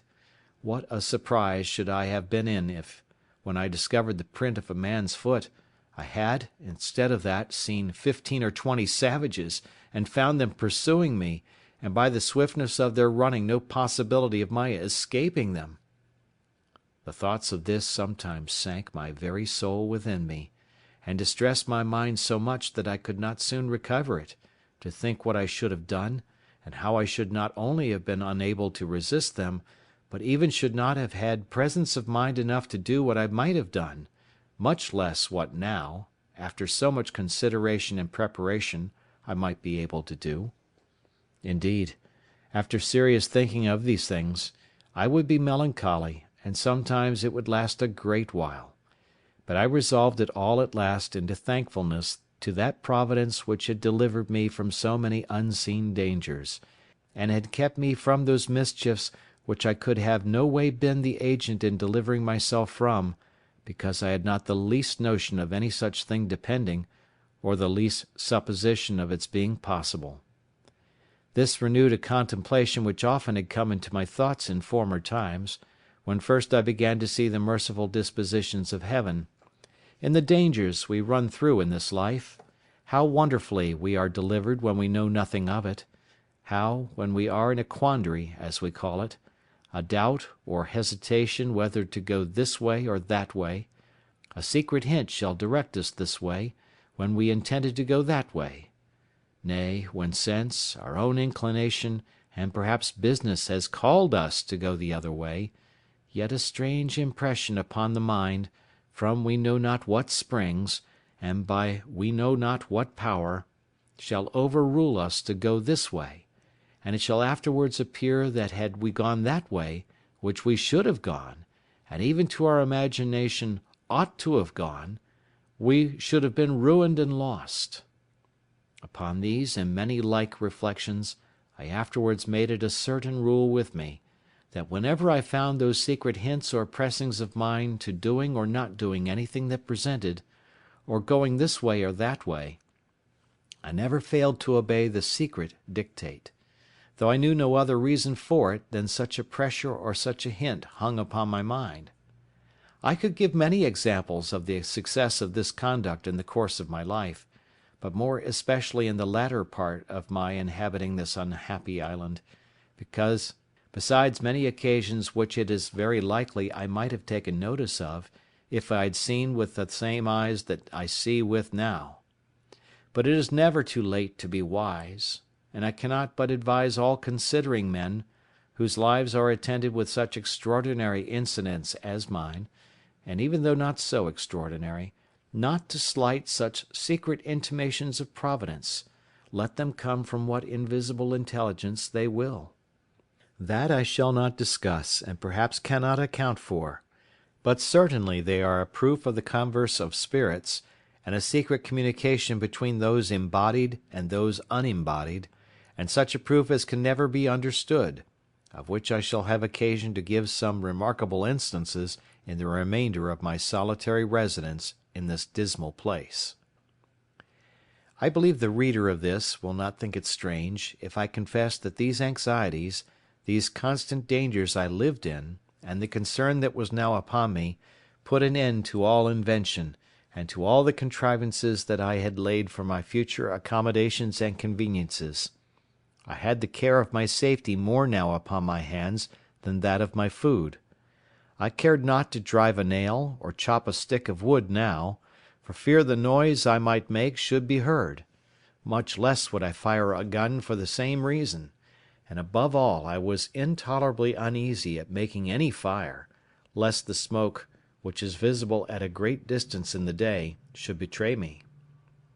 For this reason I removed that part of my business which required fire, such as burning of pots and pipes, etc., into my new apartment in the woods, where, after I had been some time, I found, to my unspeakable consolation,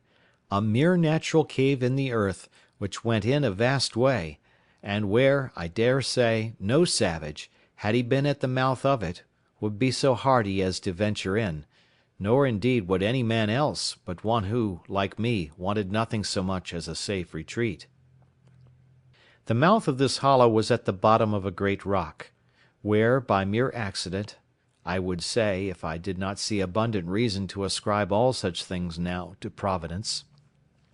I was cutting down some thick branches of trees to make charcoal; and before I go on, I must observe the reason of my making this charcoal, which was this. I was afraid of making a smoke about my habitation, as I said before, and yet I could not live there without baking my bread, cooking my meat, etc. So I contrived to burn some wood here, as I had seen done in England, under turf, till it became chark or dry coal,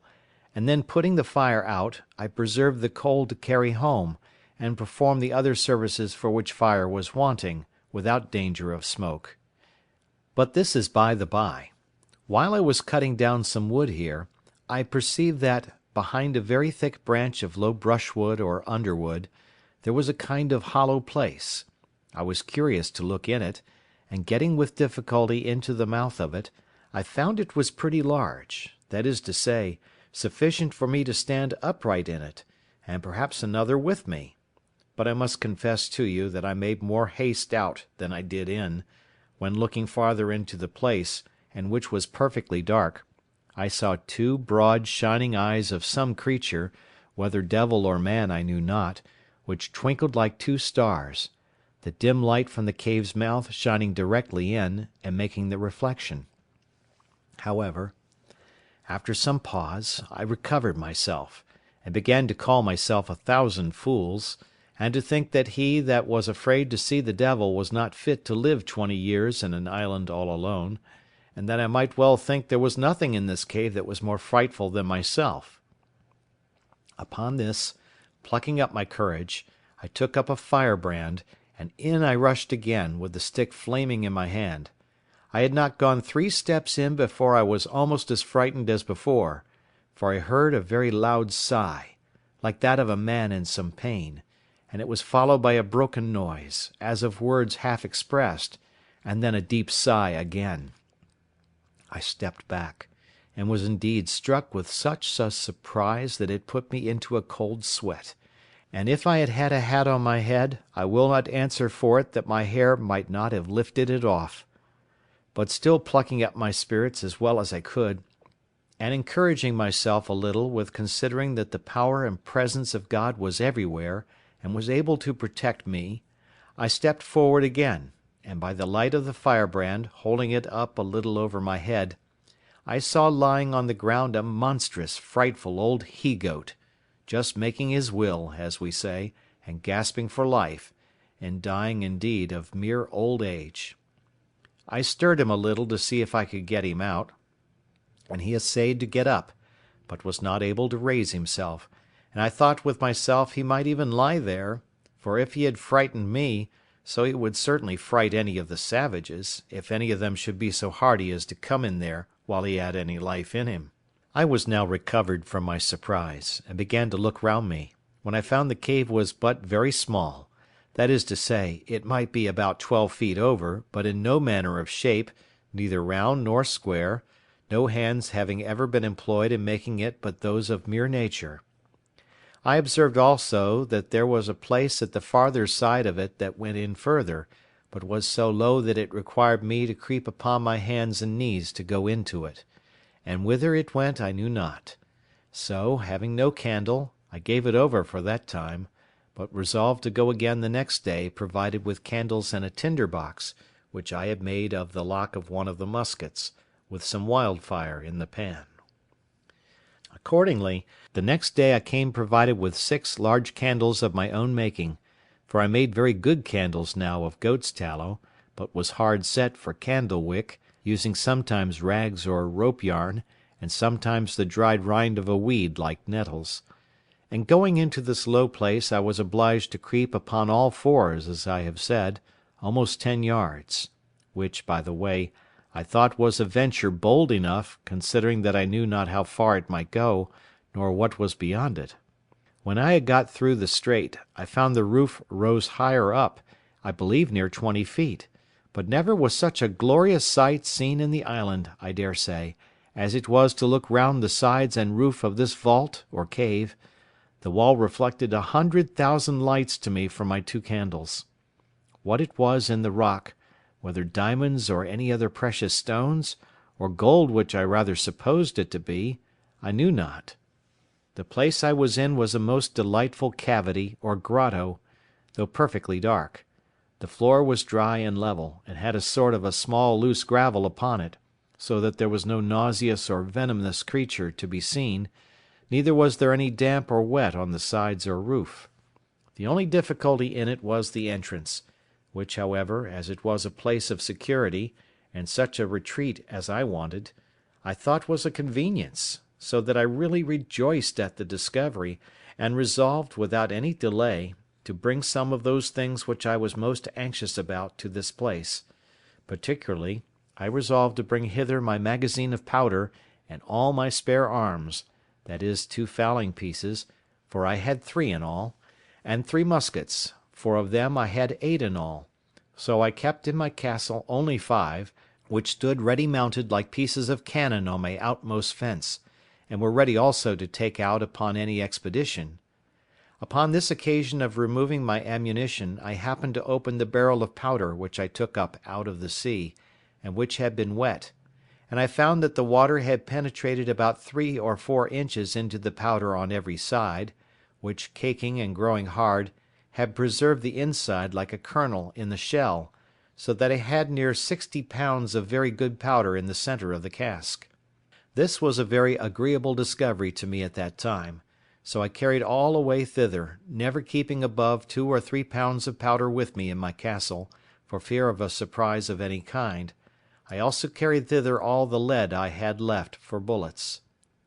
I fancied myself now like one of the ancient giants who were said to live in caves and holes in the rocks, where none could come at them, for I persuaded myself, while I was here, that if 500 savages were to hunt me, they could never find me out, or if they did, they would not venture to attack me here. The old goat whom I found expiring died in the mouth of the cave the next day after I made this discovery, and I found it much easier to dig a great hole there, and throw him in and cover him with earth, than to drag him out. So I interred him there, to prevent offence to my nose. End of chapter 12.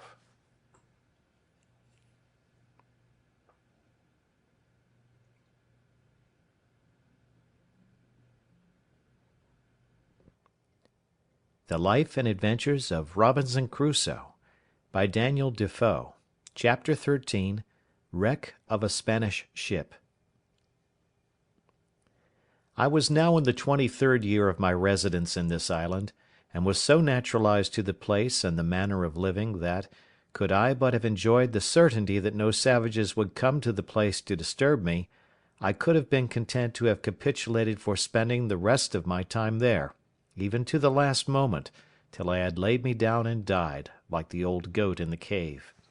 I had also arrived to some little diversions and amusements, which made the time pass a great deal more pleasantly with me than it did before. First, I had taught my Paul, as I noted before, to speak, and he did it so familiarly, and talked so articulately and plain, that it was very pleasant to me,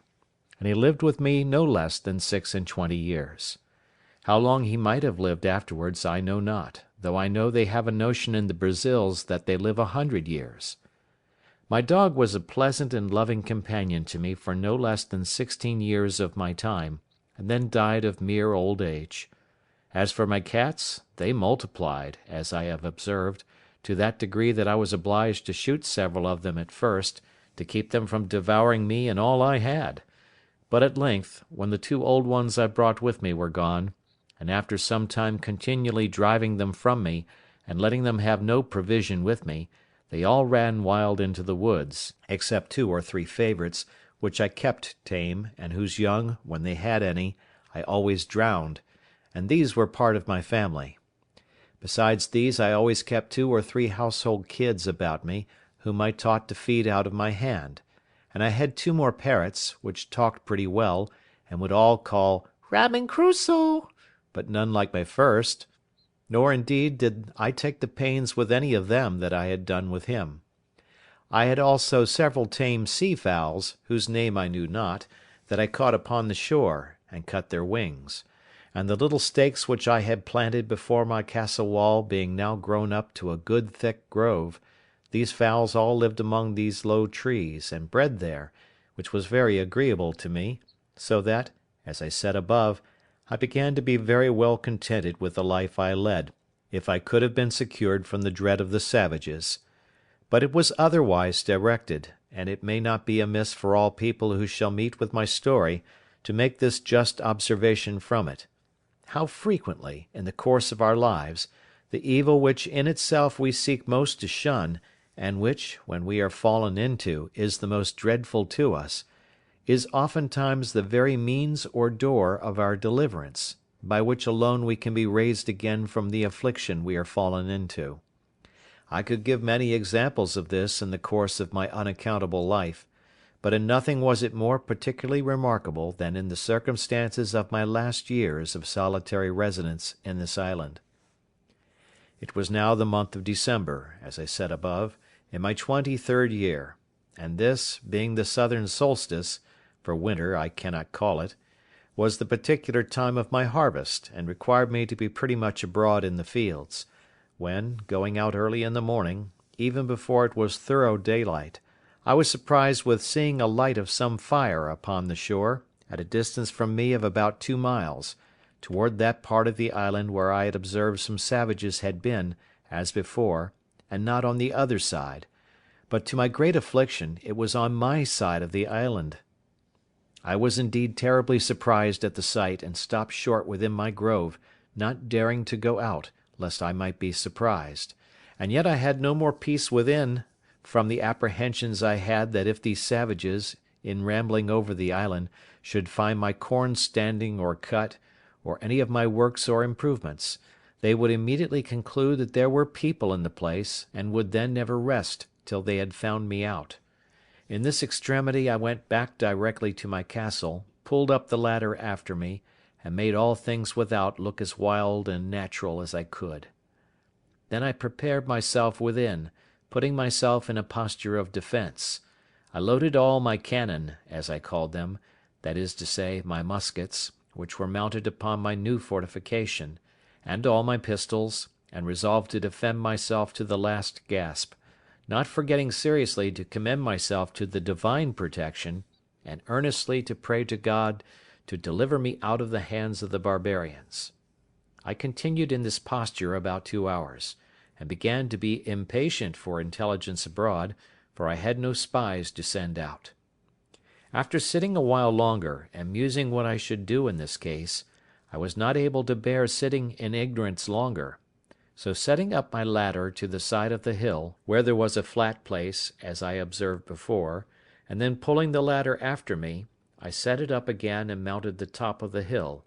and pulling out my perspective glass, which I had taken on purpose, I laid me down flat on my belly on the ground, and began to look for the place. I presently found there were no less than 9 naked savages sitting round a small fire they had made,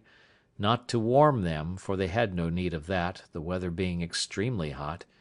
but, as I supposed, to dress some of their barbarous diet of human flesh which they had brought with them, whether alive or dead I could not tell. They had 2 canoes with them, which they had hauled up on to the shore, and as it was then ebb of tide, they seemed to me to wait for the return of the flood to go away again. It is not easy to imagine what confusion this sight put me into, especially seeing them come on my side of the island, and so near to me; but when I considered their coming must be always with the current of the ebb, I began afterwards to be more sedate in my mind, being satisfied that I might go abroad with safety all the time of the flood of tide, if they were not on shore before; and having made this observation, I went abroad about my harvest work with the more composure. As I expected, so it proved; for as soon as the tide made to the westward I saw them all take boat and row, or paddle as we call it, away. I should have observed, that for an hour or more before they went off they were dancing, and I could easily discern their postures and gestures by my glass.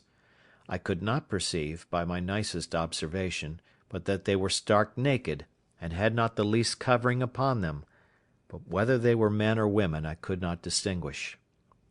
As soon as I saw them shipped and gone, I took 2 guns upon my shoulders, and 2 pistols in my girdle, and my great sword by my side without a scabbard, and with all the speed I was able to make went away to the hill where I had discovered the first appearance of all; and as soon as I get thither, which was not in less than 2 hours, for I could not go quickly, being so loaded with arms as I was, I perceived there had been 3 canoes more of the savages at that place; and looking out farther, I saw they were all at sea together, making over for the main. This was a dreadful sight to me, especially as, going down to the shore, I could see the marks of horror which the dismal work they had been about had left behind it, that is, the blood, the bones, and part of the flesh of human bodies eaten and devoured by those wretches with merriment and sport. I was so filled with indignation at the sight, that I now began to premeditate the destruction of the next that I saw there, let them be whom or how many soever. It seemed evident to me that the visits which they made thus to this island were not very frequent, for it was above 15 months before any more of them came on shore there again; that is to say, I never saw them or any footsteps or signals of them in all that time; for as to the rainy seasons, then they are sure not to come abroad, at least not so far. Yet all this while I lived uncomfortably, by reason of the constant apprehensions of their coming upon me by surprise; from whence I observe, that the expectation of evil is more bitter than the suffering, especially if there is no room to shake off that expectation or those apprehensions. During all this time I was in a murdering humour, and spent most of my hours, which should have been better employed, in contriving how to circumvent and fall upon them the very next time I should see them, especially if they should be divided, as they were the last time, into two parties. Nor did I consider at all that if I killed one party, suppose 10 or a dozen, I was still the next day, or week, or month, to kill another, and so another, even ad infinitum, till I should be, at length, no less a murderer than they were in being man-eaters, and perhaps much more so. I spent my days now in great perplexity and anxiety of mind, expecting that I should one day or other fall into the hands of these merciless creatures, and if I did at any time venture abroad, it was not without looking around me with the greatest care and caution imaginable. And now I found, to my great comfort, how happy it was that I had provided a tame flock or herd of goats, for I durst not upon any account fire my gun, especially near that side of the island where they usually came, lest I should alarm the savages; and if they had fled from me now, I was sure to have them come again with perhaps 200 or 300 canoes with them in a few days, and then I knew what to expect. However, I wore out a year and 3 months more before I ever saw any more of the savages, and then I found them again, as I shall soon observe. It is true they might have been there once or twice, but either they made no stay, or at least I did not see them, but in the month of May, as near as I could calculate, and in my 24th year, I had a very strange encounter with them, of which in its place. The perturbation of my mind during this 15 or 16 months' interval was very great. I slept unquietly, dreamed always frightful dreams, and often started out of my sleep in the night. In the day great troubles overwhelmed my mind, and in the night I dreamed often of killing the savages, and of the reasons why I might justify doing it. But to waive all this for a while. It was in the middle of May, on the 16th day, I think, as well as my poor wooden calendar would reckon, for I marked all upon the post still. I say, it was on the 16th of May that it blew a very great storm of wind all day, with a great deal of lightning and thunder, and a very fell night it was after it. I knew not what was the particular occasion of it, but as I was reading in the Bible, and taken up with very serious thoughts about my present condition, I was surprised with the noise of a gun, as I thought, fired at sea. This was, to be sure, a surprise quite of a different nature from any I had met with before, for the notions this put into my thoughts were quite of another kind. I started up in the greatest haste imaginable, and in a trice clapped my ladder to the middle place of the rock, and pulled it up after me, and mounting it the second time, got to the top of the hill the very moment that a flash of fire bid me listen for a second gun,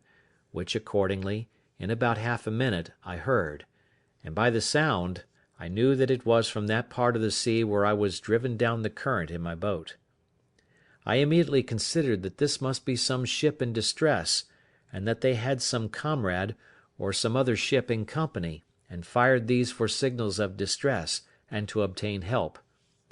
I had the presence of mind at that minute to think, that though I could not help them, it might be that they might help me, so I brought together all the dry wood I could get at hand, and making a good handsome pile, I set it on fire upon the hill.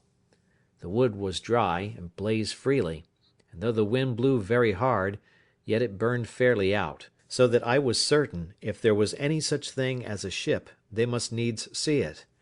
And no doubt they did, for as soon as ever my fire blazed up, I heard another gun, and after that several others, all from the same quarter.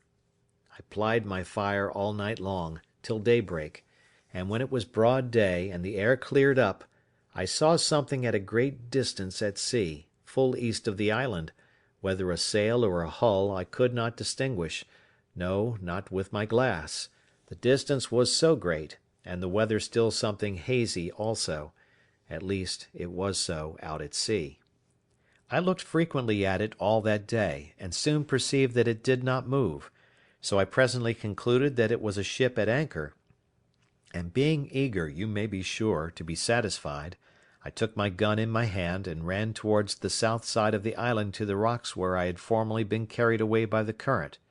and getting up there, the weather by this time being perfectly clear,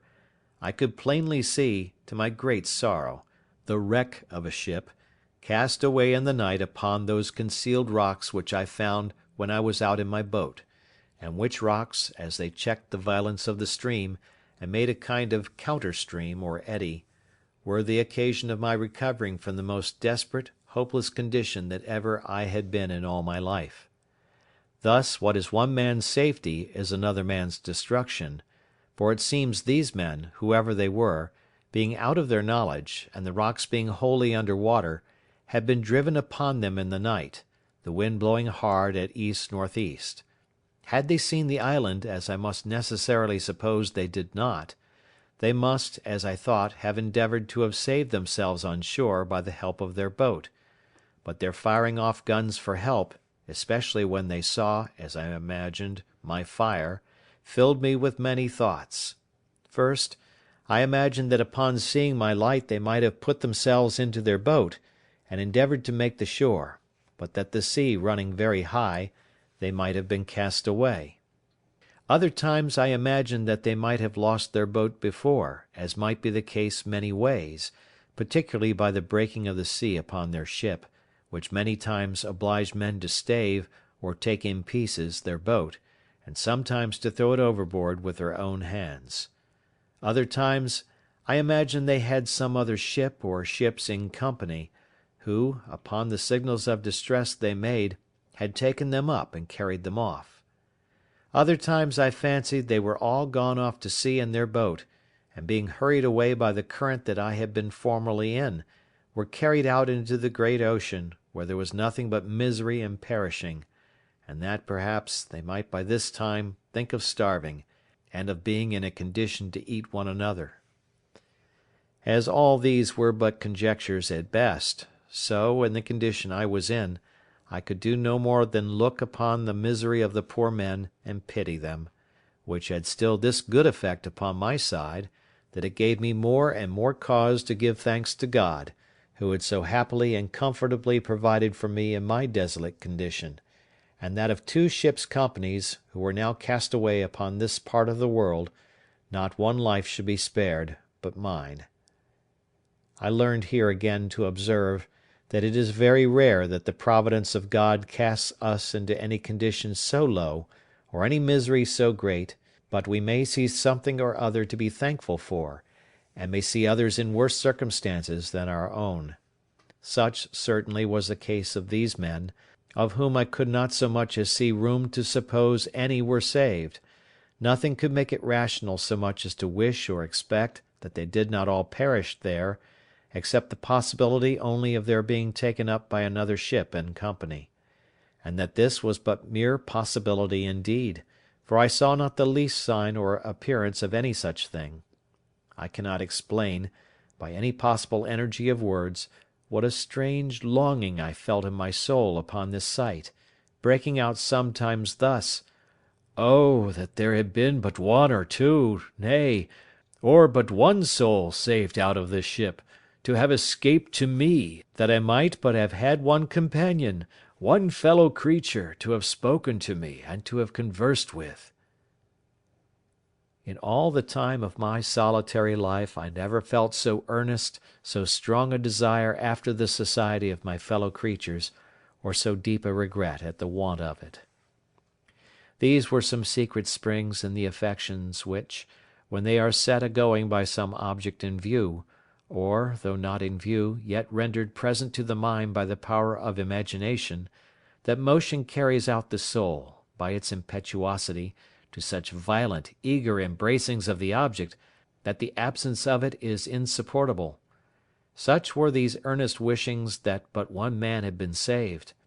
I believe I repeated the words, "Oh, that it had been but one!" 1,000 times, and my desires were so moved by it, that when I spoke the words my hands would clinch together, and my fingers would press the palms of my hands, so that if I had had any soft thing in my hand I should have crushed it involuntarily, and the teeth of my head would strike together, and set against one another so strong, that for some time I could not part them again. Let the naturalists explain these things, and the reason and manner of them. All I can do is to describe the fact, which was even surprising to me when I found it, though I knew not from whence it proceeded. It was doubtless the effect of ardent wishes, and of strong ideas formed in my mind, realizing the comfort which the conversation of one of my fellow Christians would have been to me. But it was not to be. Either their fate or mine, or both, forbade it. For, till the last year of my being on this island, I never knew whether any were saved out of that ship or no, and had only the affliction, some days after, to see the corpse of a drowned boy come on shore at the end of the island which was next the shipwreck. He had no clothes on but a seaman's waistcoat, a pair of open-kneed linen drawers, and a blue linen shirt, but nothing to direct me so much as to guess what nation he was of. He had nothing in his pockets but 2 pieces of 8 and a tobacco pipe. The last was to me of 10 times more value than the first. It was now calm, and I had a great mind to venture out in my boat to this wreck, not doubting but I might find something on board that might be useful to me. But that did not altogether press me so much as the possibility that there might be yet some living creature on board, whose life I might not only save, but might, by saving that life, comfort my own to the last degree; and this thought clung so to my heart that I could not be quiet night or day, but I must venture out in my boat on board this wreck; and committing the rest to God's providence, I thought the impression was so strong upon my mind that it could not be resisted, that it must come from some invisible direction, and that I should be wanting to myself if I did not go. Under the power of this impression I hastened back to my castle, prepared everything for my voyage, took a quantity of bread, a great pot of fresh water, a compass to steer by, a bottle of rum, for I had still a great deal of that left, and a basket of raisins, and thus, loading myself with everything necessary, I went down to my boat, got the water out of her, got her afloat, loaded all my cargo in her, and then went home again for more. My second cargo was a great bag of rice, the umbrella to set up over my head for a shade, another large pot of water, and about 2 dozen of small loaves or barley cakes, more than before, with a bottle of goat's milk and a cheese, all which with great labour and sweat I carried to my boat, and praying to God to direct my voyage, I put out, and rowing or paddling the canoe along the shore, came at last to the utmost point of the island on the north-east side. And now I was to launch out into the ocean, and either to venture or not to venture. I looked on the rapid currents which ran constantly on both sides of the island at a distance, and which were very terrible to me from the remembrance of the hazard I had been in before, and my heart began to fail me, for I foresaw that if I was driven into either of those currents, I should be carried a great way out to sea, and perhaps out of my reach or sight of the island again, and that then, as my boat was but small, if any little gale of wind should rise, I should be inevitably lost. These thoughts so oppressed my mind that I began to give over my enterprise, and having hauled my boat into a little creek on the shore, I stepped out, and sat down upon a rising bit of ground, very pensive and anxious, between fear and desire, about my voyage, when, as I was musing, I could perceive that the tide was turned and the flood come on, upon which my going was impracticable for so many hours. Upon this, presently it occurred to me that I should go up to the highest piece of ground I could find, and observe, if I could, how the sets of the tide or currents lay when the flood came in, that I might judge whether, if I was driven one way out, I might not expect to be driven another way home, with the same rapidity of the currents. This thought was no sooner in my head than I cast my eye upon a little hill which sufficiently overlooked the sea both ways, and from whence I had a clear view of the currents or sets of the tide, and which way I was to guide myself in my return. Here I found that, as the current of ebb set out close by the south point of the island, so the current of the flood set in close by the shore of the north side, and that I had nothing to do but to keep to the north side of the island in my return, and I should do well enough. Encouraged by this observation, I resolved the next morning to set out with the first of the tide, and reposing myself for the night in my canoe, under the watch-coat I mentioned, I launched out. I first made a little out to sea, full north, till I began to feel the benefit of the current, which set eastward, and which carried me at a great rate, and yet did not so hurry me as the current on the south side had done before, so as to take from me all government of the boat, but having a strong steerage with my paddle, I went at a great rate directly for the wreck, and in less than 2 hours I came up to it.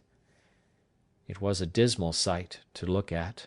The ship, which by its building was Spanish, stuck fast, jammed in between two rocks. All the stern and quarter of her were beaten to pieces by the sea, and as her forecastle, which stuck in the rocks, had run on with great violence, her mainmast and foremast were brought by the board,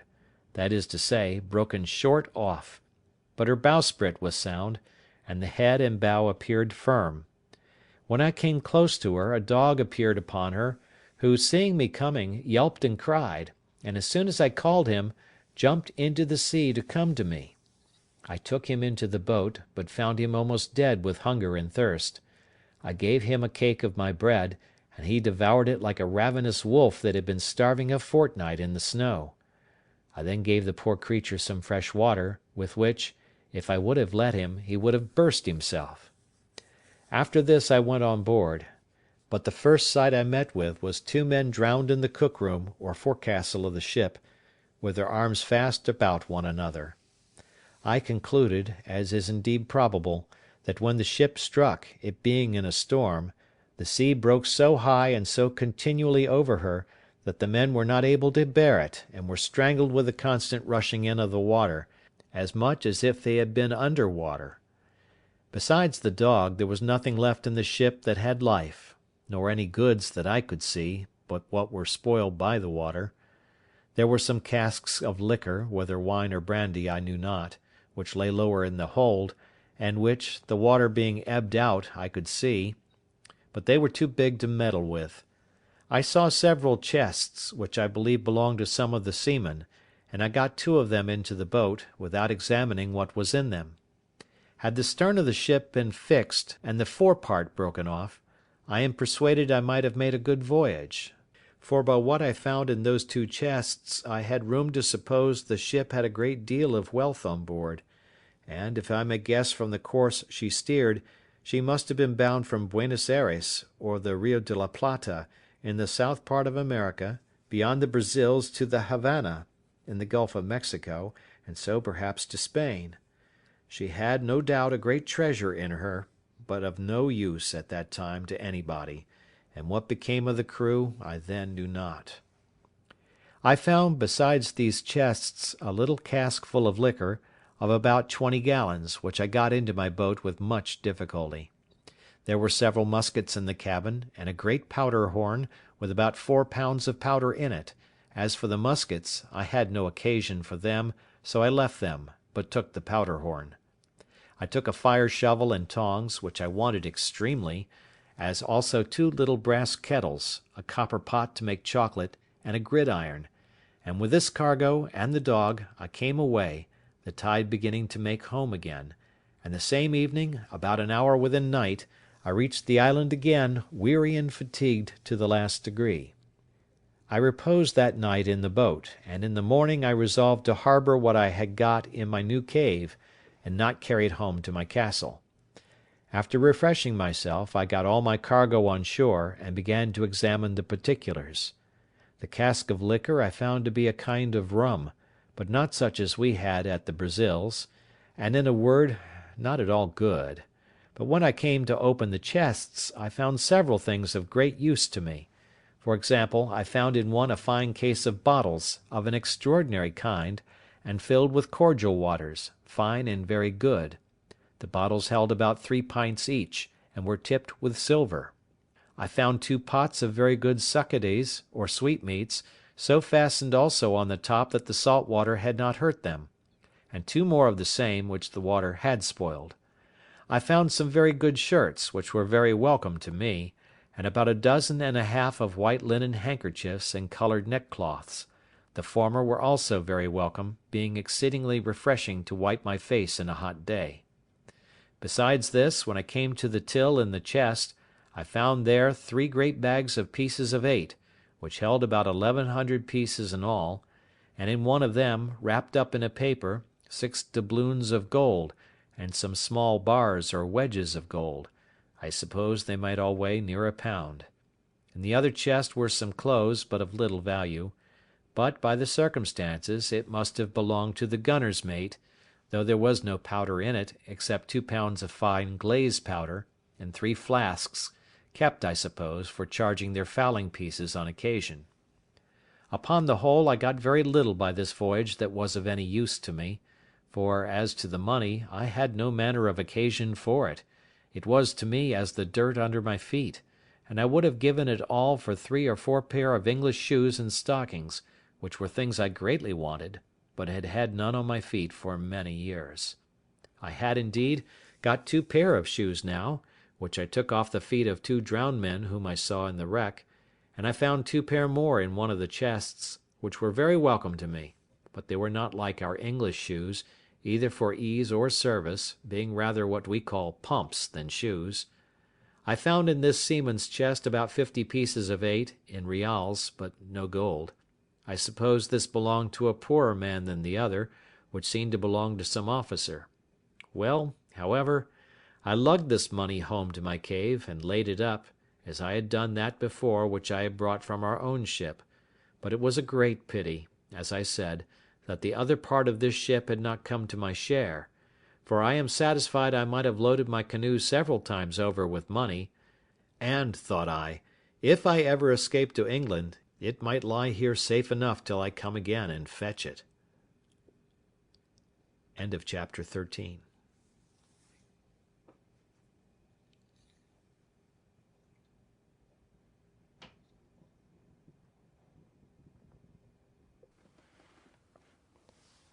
The Life and Adventures of Robinson Crusoe, by Daniel Defoe.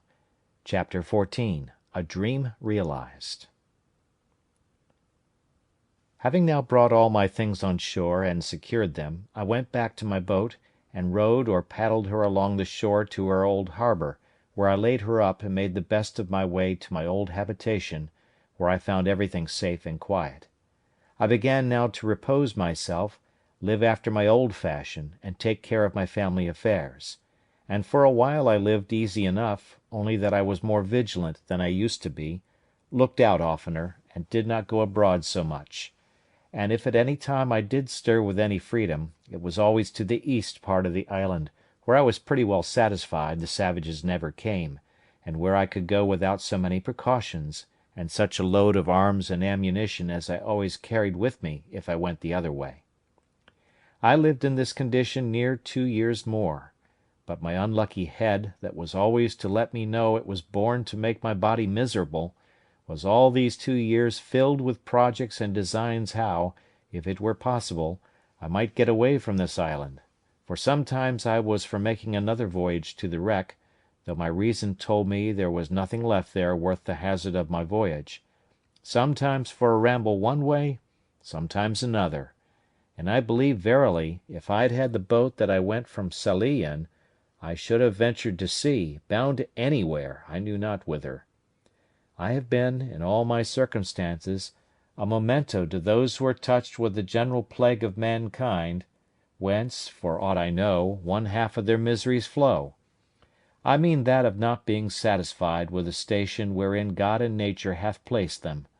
for, not to look back upon my primitive condition,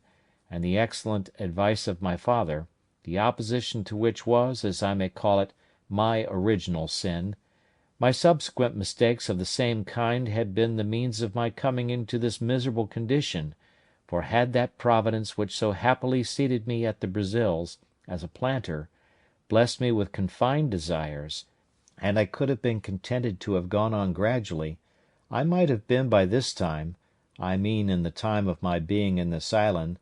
one of the most considerable planters in the Brazils; nay, I am persuaded, that by the improvements I had made in that little time I lived there, and the increase I should probably have made if I remained, I might have been worth 100,000 moidores; and what business had I to leave a settled fortune, a well-stocked plantation, improving and increasing, to turn supercargo to Guinea to fetch negroes, when patience and time would have so increased our stock at home, that we could have bought them at our own door from those whose business it was to fetch them? And though it cost us something more, yet the difference of that price was by no means worth saving at so great a hazard. But as this is usually the fate of young heads, so reflection upon the folly of it is as commonly the exercise of more years, or of the dear-bought experience of time. So it was with me now, and yet so deep had the mistake taken root in my temper, that I could not satisfy myself in my station, but was continually poring upon the means and possibility of my escape from this place; and that I may, with greater pleasure to the reader, bring on the remaining part of my story, it may not be improper to give some account of my first conceptions on the subject of this foolish scheme for my escape, and how, and upon what foundation, I acted. I am now to be supposed retired into my castle, after my late voyage to the wreck, my frigate laid up and secured under water as usual, and my condition restored to what it was before.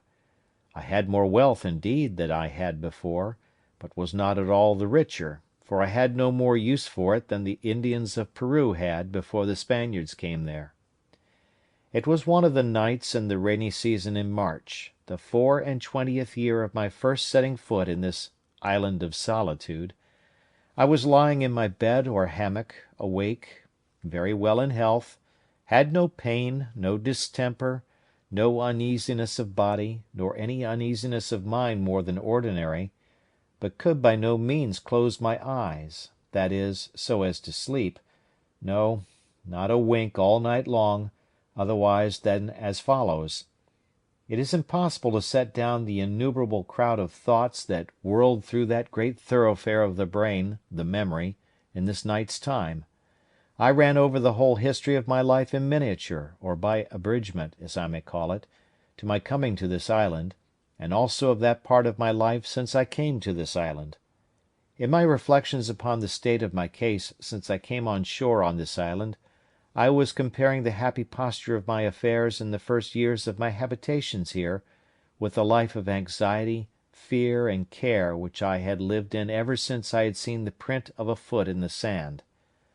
Not that I did not believe the savages had frequented the island even all the while, and might have been several hundreds of them at times on shore there,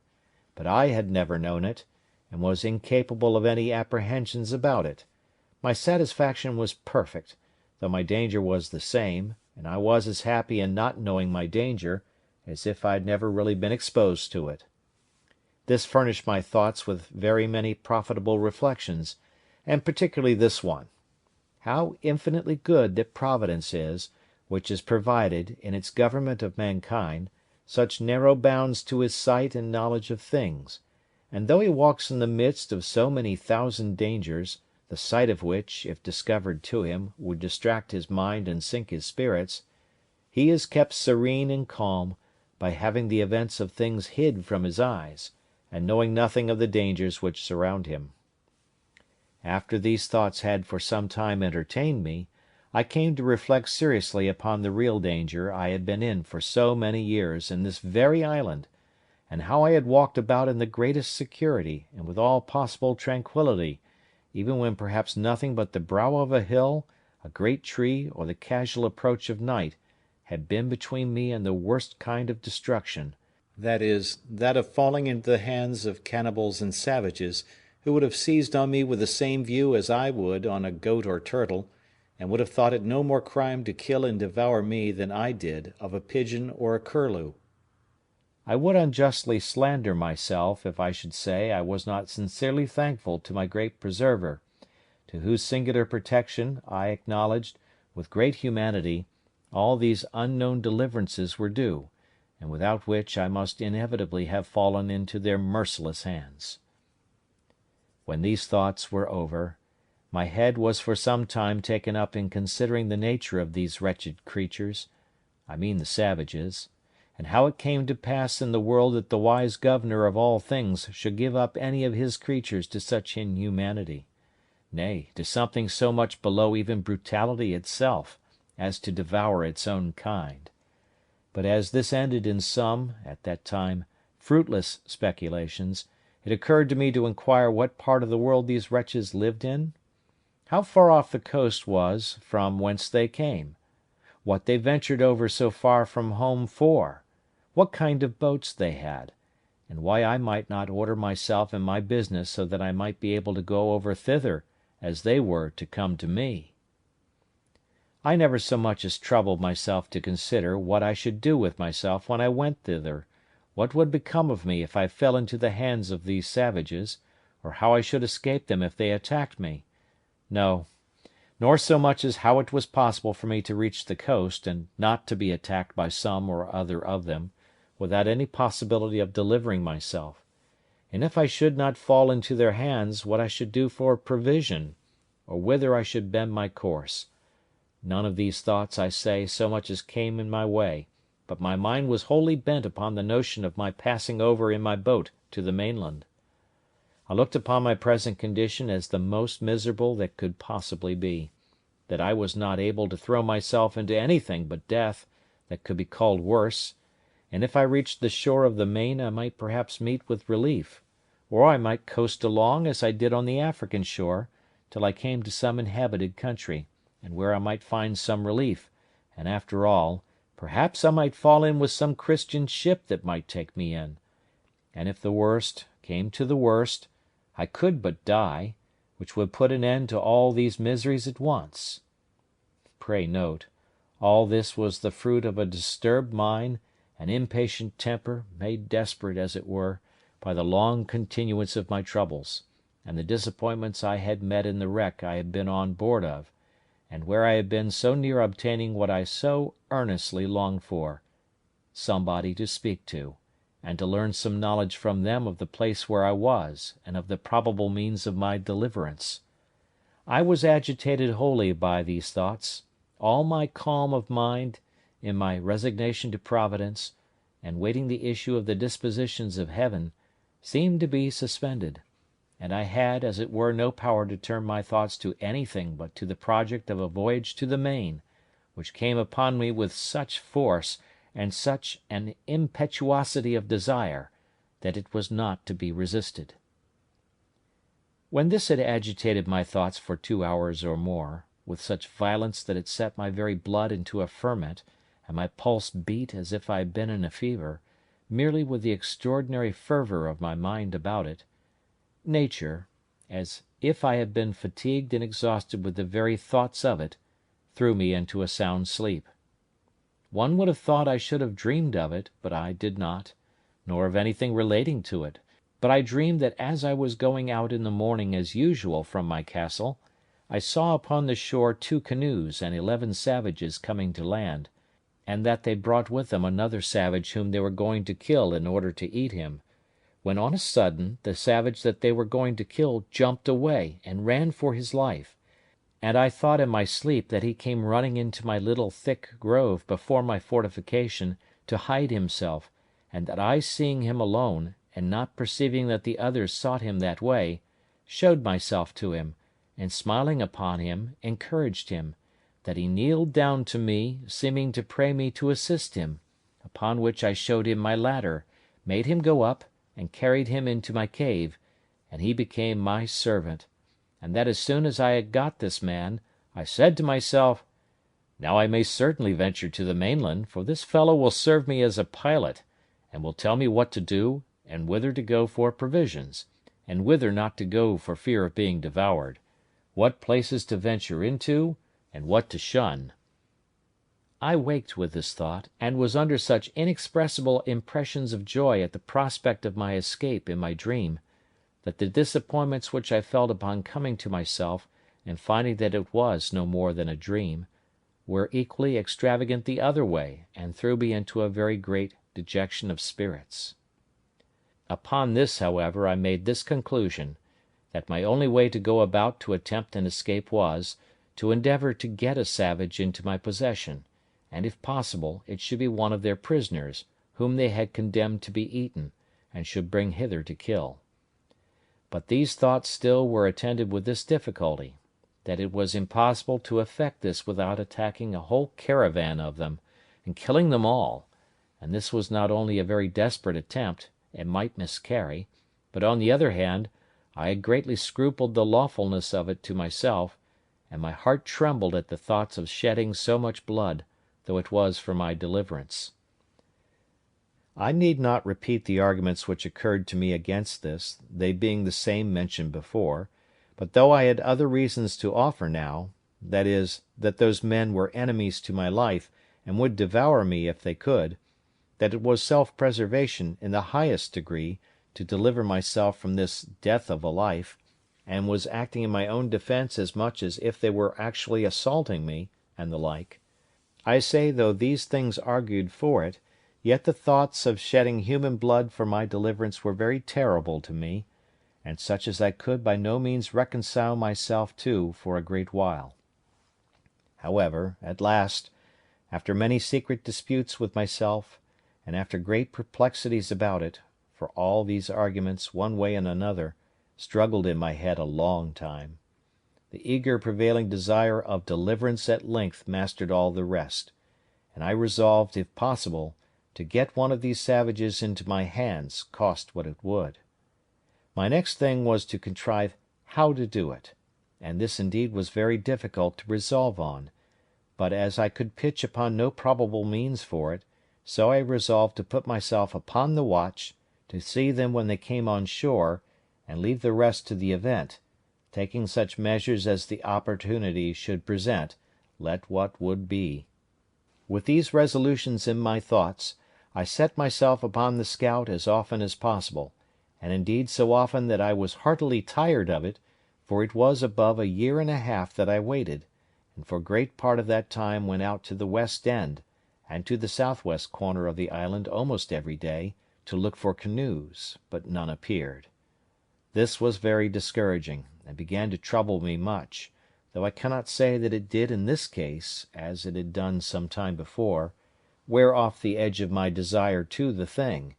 but the longer it seemed to be delayed, the more eager I was for it. In a word,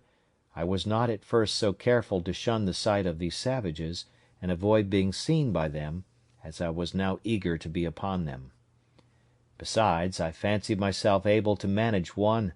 nay, 2 or 3 savages, if I had them, so as to make them entirely slaves to me, to do whatever I should direct them, and to prevent their being able at any time to do me any hurt.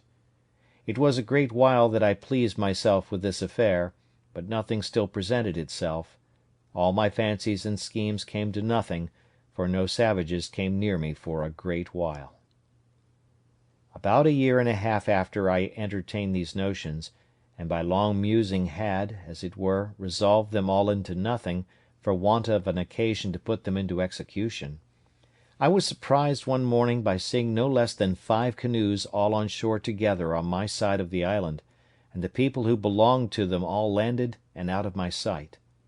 The number of them broke all my measures, for seeing so many, and knowing that they always came 4 or 6, or sometimes more in a boat,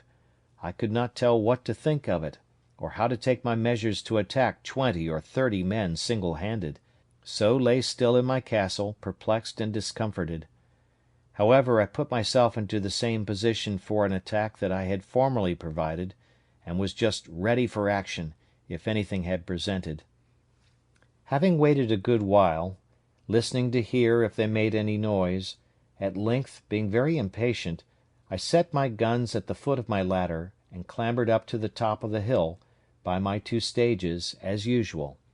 standing so, however, that my head did not appear above the hill, so they could not perceive me by any means.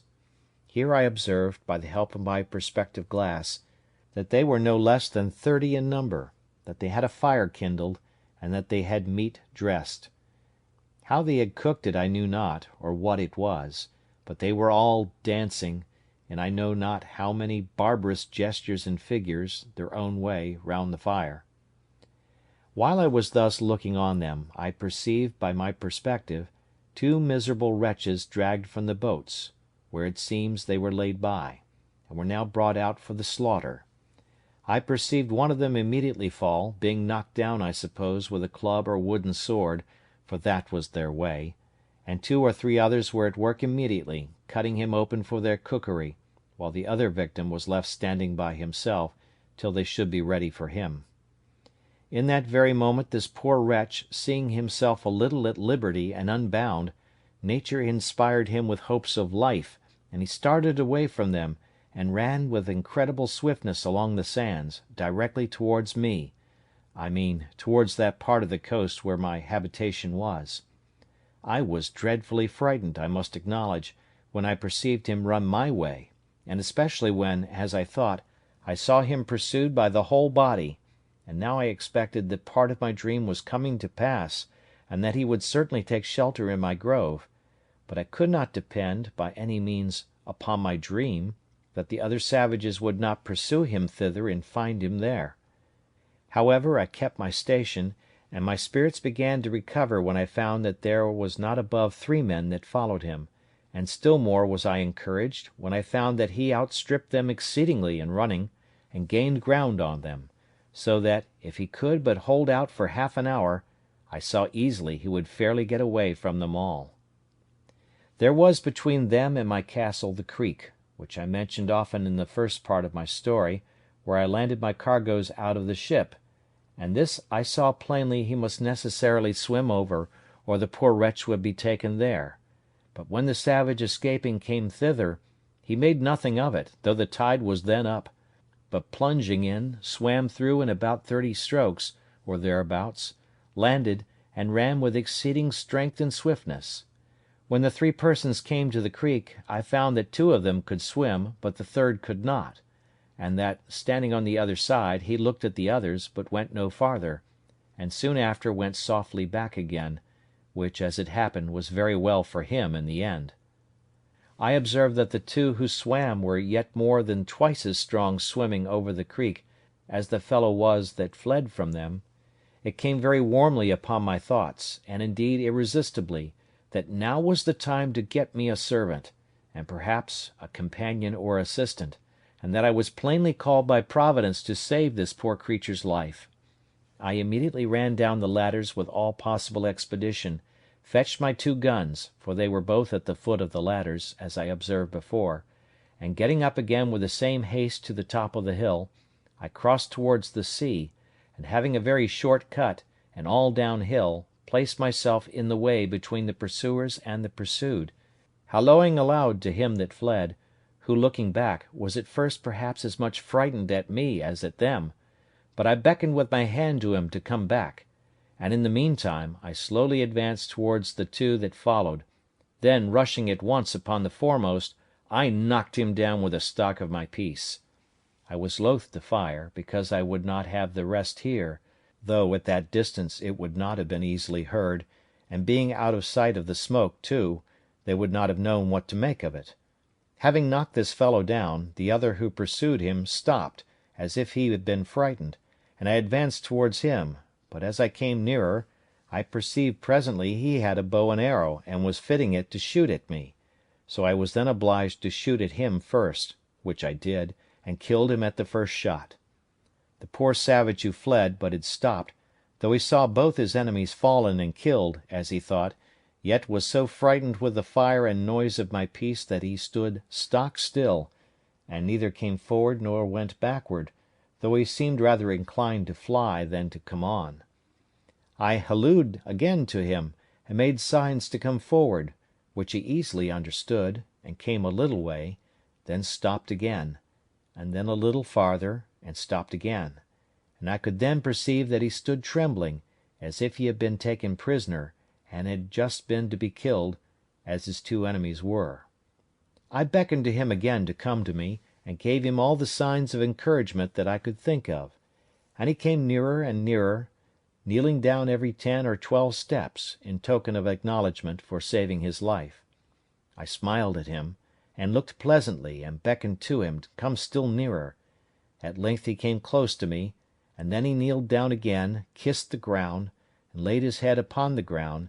and taking me by the foot, set my foot upon his head. This, it seems, was in token of swearing to be my slave for ever. I took him up and made much of him, and encouraged him all I could. But there was more work to do yet, for I perceived the savage whom I had knocked down was not killed, but stunned with the blow, and began to come to himself. So I pointed to him, and showed him the savage that he was not dead. Upon this he spoke some words to me, and though I could not understand them, yet I thought they were pleasant to hear, for they were the first sound of a man's voice that I had heard, my own excepted, for above 25 years. But there was no time for such reflections now. The savage who was knocked down recovered himself so far as to sit up upon the ground, and I perceived that my savage began to be afraid. But when I saw that, I presented my other piece at the man, as if I would shoot him. Upon this my savage, for so I call him now, made a motion to me to lend him my sword, which hung naked in a belt by my side, which I did. He no sooner had it but he runs to his enemy, and at one blow cut off his head so cleverly, no executioner in Germany could have done it sooner or better, which I thought very strange for one who, I had reason to believe, never saw a sword in his life before, except their own wooden swords. However, it seems, as I learned afterwards, they make their wooden swords so sharp, so heavy, and the wood is so hard, that they will even cut off heads with them, ay, and arms, and that at one blow too. When he had done this, he comes laughing to me in sign of triumph, and brought me the sword again, and with abundance of gestures which I did not understand, laid it down, with the head of the savage that he had killed, just before me. But that which astonished him most was to know how I killed the other Indian so far off. So pointing to him he made signs to me to let him go to him, and I bade him go, as well as I could.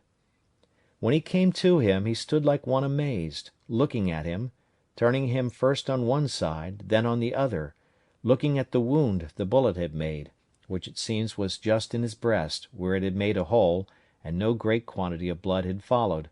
but he had bled inwardly, for he was quite dead. He took up his bow and arrows, and came back. So I turned to go away, and beckoned him to follow me, making signs to him that more might come after them. Upon this he made signs to me that he should bury them with sand, that they might not be seen by the rest, if they followed, and so I made signs to him again to do so. He fell to work, and in an instant he had scraped a hole in the sand with his hands big enough to bury the first in, and then dragged him into it and covered him, and did so by the other also. I believe he had buried them both in a quarter of an hour. Then, calling away, I carried him, not to my castle, but quite away to my cave, on the farther part of the island, so I did not let my dream come to pass in that part, that he came into my grove for shelter. Here I gave him bread and a bunch of raisins to eat, and a draught of water, which I found he was indeed in great distress for, from his running, and having refreshed him, I made signs for him to go and lie down to sleep, showing him a place where I had laid some rice straw and a blanket upon it, which I used to sleep upon myself sometimes, so the poor creature lay down and went to sleep. He was a comely, handsome fellow, perfectly well made, with straight, strong limbs, not too large, tall, and well shaped, and as I reckon about 26 years of age. He had a very good countenance, not a fierce and surly aspect, but seemed to have something very manly in his face, and yet he had all the sweetness and softness of a European in his countenance too, especially when he smiled. His hair was long and black, not curled like wool, his forehead very high and large, and a great vivacity and sparkling sharpness in his eyes. The colour of his skin was not quite black, but very tawny, and yet not an ugly, yellow, nauseous tawny, as the Brazilians and Virginians and other natives of America are, but of a bright kind of a dun olive colour, that had in it something very agreeable, though not very easy to describe. His face was round and plump, his nose small, not flat, like the negroes, a very good mouth, thin lips, and his fine teeth well set, and as white as ivory. After he had slumbered, rather than slept, about half an hour, he awoke again, and came out of the cave to me, for I had been milking my goats which I had in the enclosure just by. When he espied me he came running to me, laying himself down again upon the ground, with all the possible signs of a humble, thankful disposition, making a great many antic gestures to show it. At last he lays his head flat upon the ground, close to my foot, and sets my other foot upon his head, as he had done before, and after this made all the signs to me of subjection, servitude, and submission imaginable, to let me know how he would serve me so long as he lived. I understood him in many things, and let him know I was very well pleased with him. In a little time I began to speak to him, and teach him to speak to me, and first I let him know his name should be Friday, which was the day I saved his life. I called him so for the memory of the time. I likewise taught him to say master, and then let him know that was to be my name. I likewise taught him to say yes and no, and to know the meaning of them. I gave him some milk in an earthen pot, and let him see me drink it before him, and sop my bread in it, and gave him a cake of bread to do the like, which he quickly complied with, and made signs that it was very good for him.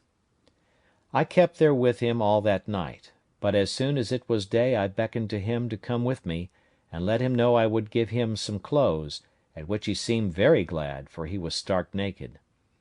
As we went by the place where he had buried the two men, he pointed exactly to the place, and showed me the marks that he had made to find them again, making signs to me that we should dig them up again and eat them. At this I appeared very angry, expressed my abhorrence of it, made as if I would vomit at the thoughts of it, and beckoned with my hand to him to come away, which he did immediately, with great submission. I then led him up to the top of the hill to see if his enemies were gone, and pulling out my glass I looked, and saw plainly the place where they had been, but no appearance of them or their canoes; so it was plain they were gone, and had left their two comrades behind them, without any search after them. But I was not content with this discovery, but having now more courage, and consequently more curiosity, I took my man Friday with me, giving him the sword in his hand, with the bow and arrows at his back, which I found he could use very dexterously, making him carry one gun for me, and I two for myself, and away we marched to the place where these creatures had been, for I had a mind now to get some further intelligence of them. When I came to the place my very blood ran chill in my veins, and my heart sunk within me, at the horror of the spectacle. Indeed, it was a dreadful sight; at least it was so to me, though Friday made nothing of it. The place was covered with human bones, the ground dyed with their blood, and great pieces of flesh left here and there, half eaten, mangled and scorched;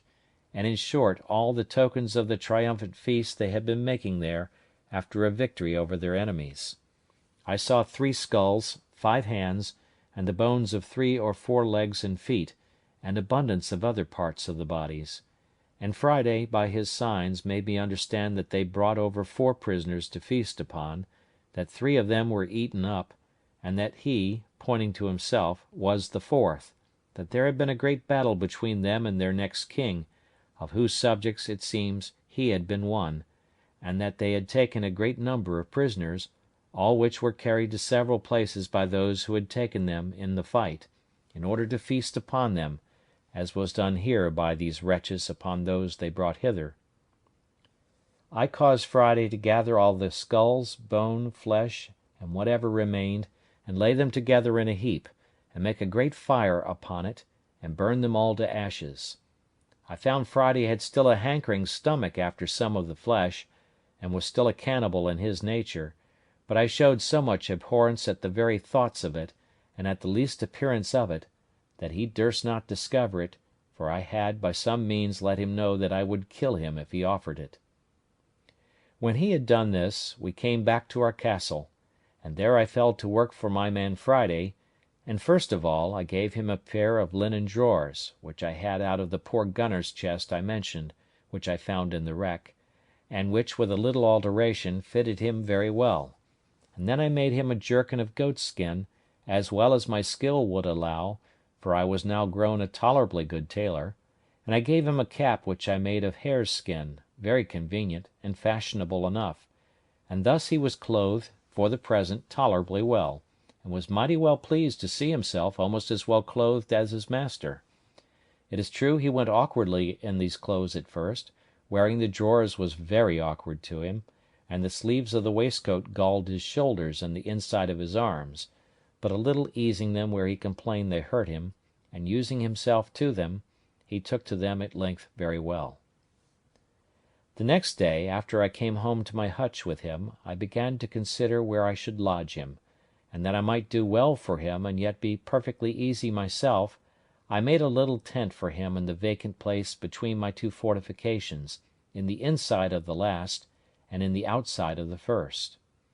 As there was a door or entrance there into my cave, I made a formal framed door case, and a door to it, of boards, and set it up in the passage, a little within the entrance, and causing the door to open in the inside, I barred it up in the night, taking in my ladders too, so that Friday could no way come at me in the inside of my innermost wall, without making so much noise in getting over that it must needs awaken me; for my first wall had now a complete roof over it of long poles, covering all my tent, and leaning up to the side of the hill, which was again laid across with smaller sticks, instead of laths, and then thatched over a great thickness with the rice straw, which was strong like reeds, and at the hole or place which was left to go in or out by the ladder I had placed a kind of trap door, which, if it had been attempted on the outside, would not have opened at all, but would have fallen down and made a great noise. As to weapons, I took them all into my side every night.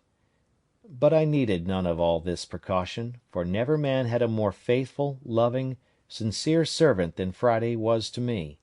without passions, sullenness, or designs, perfectly obliged and engaged; his very affections were tied to me, like those of a child to a father; and I dare say he would have sacrificed his life to save mine upon any occasion whatsoever. The many testimonies he gave me of this put it out of doubt, and soon convinced me that I needed to use no precautions for my safety on his account. This frequently gave me occasion to observe, and that with wonder, that however it had pleased God in his providence, and in the government of the works of his hands, to take from so great a part of the world of his creatures the best uses to which their faculties and the powers of their souls are adapted, yet that he has bestowed upon them the same powers, the same reason, the same affections, the same sentiments of kindness and obligation, the same passions and resentments of wrongs, the same sense of gratitude, sincerity, fidelity, and all the capacities of doing good and receiving good that he has given to us, and that when he pleases to offer them occasions of exerting these, they are as ready, nay, more ready, to apply them to the right uses for which they were bestowed, than we are. This made me very melancholy sometimes, in reflecting, as the several occasions presented, how mean a use we make of all these, even though we have these powers enlightened by the great lamp of instruction, the Spirit of God, and by the knowledge of his word added to our understanding; and why it has pleased God to hide the like saving knowledge from so many millions of souls, who, if I might judge by this poor savage, would make a much better use of it than we did. From hence I sometimes was led too far, to invade the sovereignty of Providence, and, as it were, arraign the justice of so arbitrary a disposition of things, that should hide that sight from some, and reveal it to others, and yet expect a like duty from both. But I shut it up, and checked my thoughts with this conclusion: first, that we did not know by what light and law these should be condemned, but that as God was necessarily, and by the nature of his being, infinitely holy and just, so it could not be, but if these creatures were all sentenced to absence from himself, it was on account of sinning against that light which, as the Scripture says, was a law to themselves, and by such rules as their consciences would acknowledge to be just, though the foundation was not discovered to us. And secondly, that still as we are all the clay in the hand of the potter, no vessel could say to him, "Why hast thou formed me thus?" But to return to my new companion. I was greatly delighted with him, and made it my business to teach him everything that was proper to make him useful, handy, and helpful, but especially to make him speak, and understand me when I spoke, and he was the aptest scholar that ever was, and particularly was so merry, so constantly diligent, and so pleased when he could but understand me, or make me understand him, that it was very pleasant for me to talk to him. Now my life began to be so easy that I began to say to myself, that could I but have been safe from more savages, I cared not if I was never to remove from the place where I lived. End of chapter 14.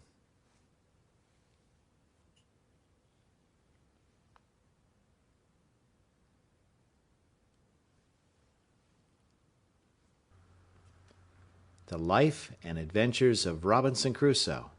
by Daniel Defoe. Chapter 15. Friday's Education.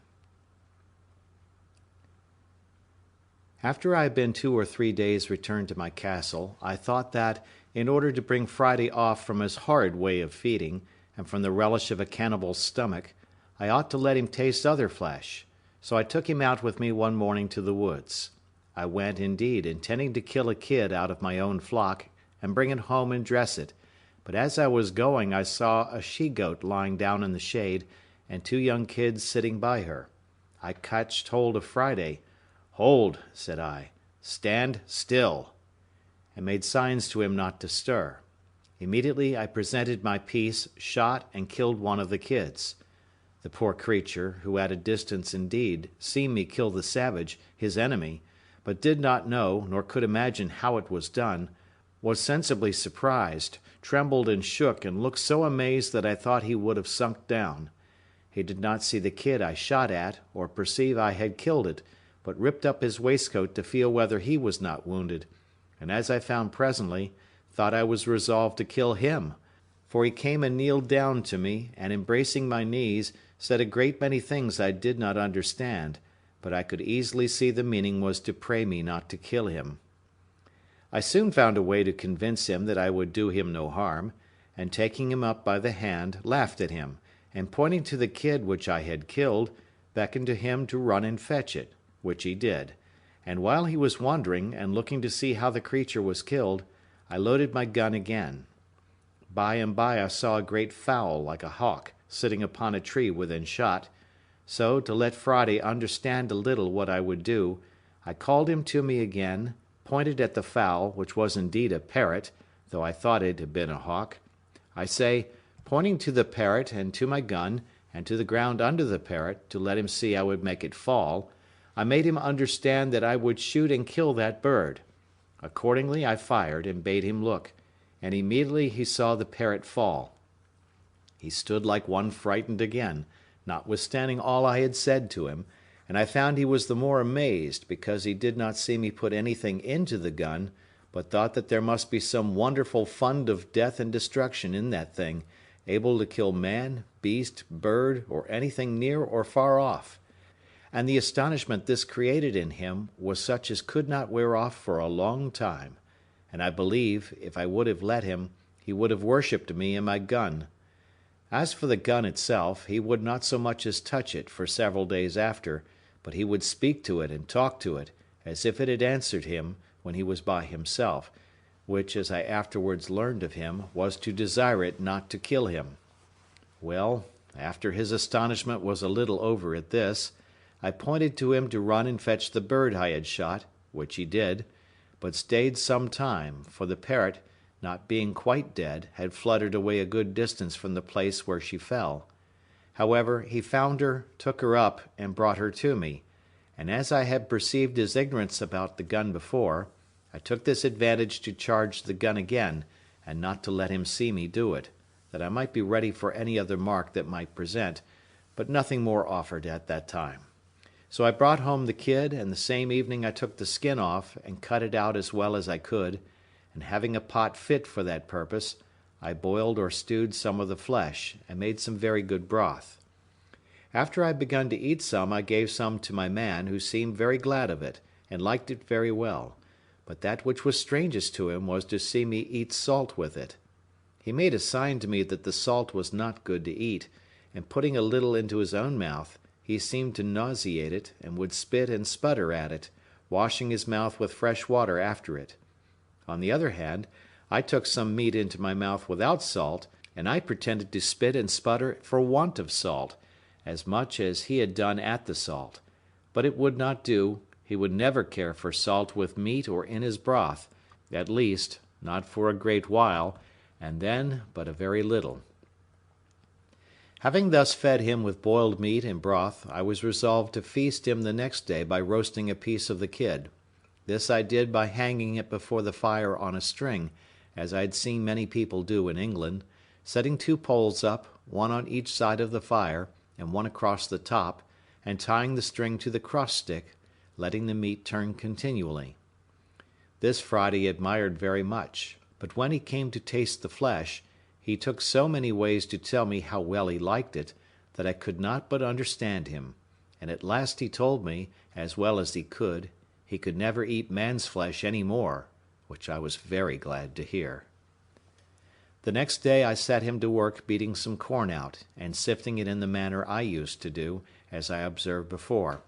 and he soon understood how to do it as well as I, especially after he had seen what the meaning of it was, and that it was to make bread of. For after that I let him see me make my bread, and bake it too, and in a little time Friday was able to do all the work for me as well as I could do it myself. I began now to consider that having 2 mouths to feed instead of one, I must provide more ground for my harvest, and plant a larger quantity of corn than I used to do. So I marked out a larger piece of land and began to fence in the same manner as before, in which Friday worked not only very willingly and very hard, but did it very cheerfully, and I told him what it was for, that it was for corn to make more bread, because he was now with me, and that I might have enough for him and myself too.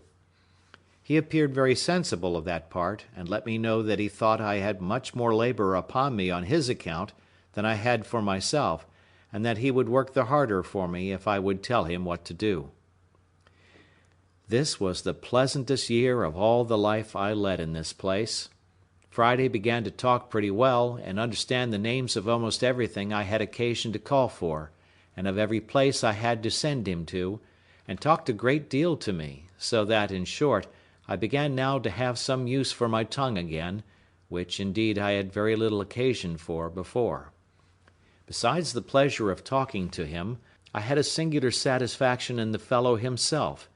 His simple, unfeigned honesty appealed to me more and more every day, and I began really to love the creature, and on his side I believed he loved me more than it was possible for him ever to love anything before. I had a mind once to try if he had any inclination for his own country again, and having taught him English so well that he could answer me almost any question, I asked him whether the nation that he belonged to never conquered in battle? At which he smiled and said, "Yes, yes, we always fight the better." That is, he meant always get the better in a fight, and so we began the following discourse. Master: You always fight the better? How came you to be taken prisoner then, Friday? Friday: My nation beat much for all that. Master: How beat? If your nation beat them, how came you to be taken? Friday: They more many than my nation, in the place where me was. They take 1, 2, 3, and me. My nation overbeat them in the under place, where me no was. There my nation take 1, 2, great thousand. Master: But why did not your side recover you from the hands of your enemies then? Friday: They run 1, 2, 3, and me, and make go in the canoe. My nation have no canoe that time. Master: Well, Friday, and what does your nation do with the men they take? Do they carry them away and eat them, as these did? Friday: Yes, my nation eats mans too, eat all up. Master: Where do they carry them? Friday: Go to other place, where they think. Master: Do they come hither? Friday: Yes, yes, they come hither, come other else place. Master: Have you been here with them?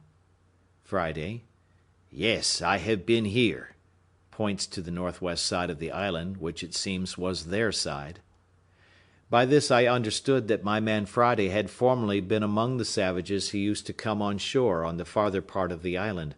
on the same man-eating occasions he was now brought for, and some time after, when I took the courage to carry him to that side, being the same I formerly mentioned, he presently knew the place, and told me he was there once, when they ate up 20 men, 2 women, and 1 child. He could not tell 20 in English, but he numbered them by laying so many stones in a row, and pointing to me to tell them over. I have told this passage because it introduces what follows: that after this discourse I had with him, I asked him how far it was from our island to the shore, and whether the canoes were not often lost. He told me there was no danger, no canoes ever lost, but that after a little way out to sea there was a current and wind always one side in the morning and the other in the afternoon. This I understood to be no more than the sets of the tide, as going out or coming in, but I afterwards understood it was occasioned by the great draught and reflux of the mighty river Orinoco, in the mouth or gulf of which river, as I found afterwards, our island lay; and that this land, which I perceived to be west and northwest, was the great island Trinidad, on the north point of the mouth of the river. I asked Friday 1,000 questions about the country, the inhabitants, the sea, the coast, and what nations were near. He told me all he knew with the greatest openness imaginable. I asked him the names of the several nations of his sort of people, but could get no other name than Caribs, from whence I easily understood that these were the Caribbees, which our maps place on the part of America which reaches from the mouth of the river Orinoco to Guiana, and onwards to St. Martha. He told me that up a great way beyond the moon, that was beyond the setting of the moon, which must be west from their country, there dwelt white bearded men like me, and pointed to my great whiskers, which I mentioned before; and that they had killed much mans, that was his word; by all which I understood he meant the Spaniards, whose cruelties in America had been spread over the whole country, and were remembered by all the nations from father to son. I inquired if he could tell me how I might go from this island, and get among those white men. He told me, "Yes, yes, you may go in 2 canoe."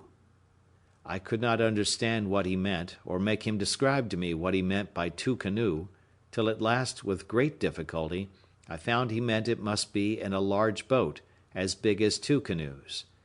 This part of Friday's intercourse I began to relish very well, and from this time I entertained some hopes that, one time or other, I might find an opportunity to make my escape from this place, and that this poor savage might be a means to help me. During the long time that Friday had now been with me, and that he began to speak to me and understand me, I was not wanting to lay a foundation of religious knowledge in his mind. Particularly I asked him one time, who made him? The creature did not understand me at all, but thought I had asked who was his father; but I took it up by another handle, and asked him who made the sea, the ground we walked on, and the hills and woods. He told me, "It was one Benamuckee, that lived beyond all." He could describe nothing of this great person but that he was very old, "much older," he said, "than the sea or land, than the moon or the stars." I asked him then, if this old person had made all things, why did not all things worship him? He looked very grave, and with a perfect look of innocence said, "All things say O to him." I asked him if the people who die in his country went away anywhere? He said, "Yes, they all went to Benamuckee." Then I asked him whether those they eat up went thither too. He said, "Yes." From these things I began to instruct him in the knowledge of the true God. I told him that the great Maker of all things lived up there, pointing up towards heaven; that he governed the world by the same power and providence by which he made it; that he was omnipotent, and could do everything for us, give everything to us, take everything from us, and thus by degrees I opened his eyes. He listened with great attention, and received with pleasure the notion of Jesus Christ being sent to redeem us, and of the manner of making our prayers to God, and his being able to hear us, even in heaven. He told me one day that if our God could hear us up beyond the sun, he must needs be a greater God than their Benamuckee, who lived but a little way off, and yet could not hear till they went up to the great mountains where he dwelt to speak to them. I asked him if he ever went thither to speak to him. He said, "No, they never went that were young men, none went thither but the old men," whom he called their Oowokaki, that is, as I made him explain to me, their religious or clergy, and what they went to say, so he called saying prayers, and then came back and told them what Benamuckee said. By this I observed that there is priestcraft even among the most blinded, ignorant pagans in the world, and the policy of making a secret of religion in order to preserve the veneration of the people to the clergy, not only to be found in the Roman, but perhaps among all religions in the world, even among the most brutish and barbarous savages.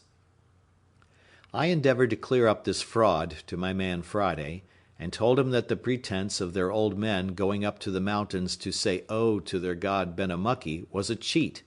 and their bringing word from thence what he said was much more so,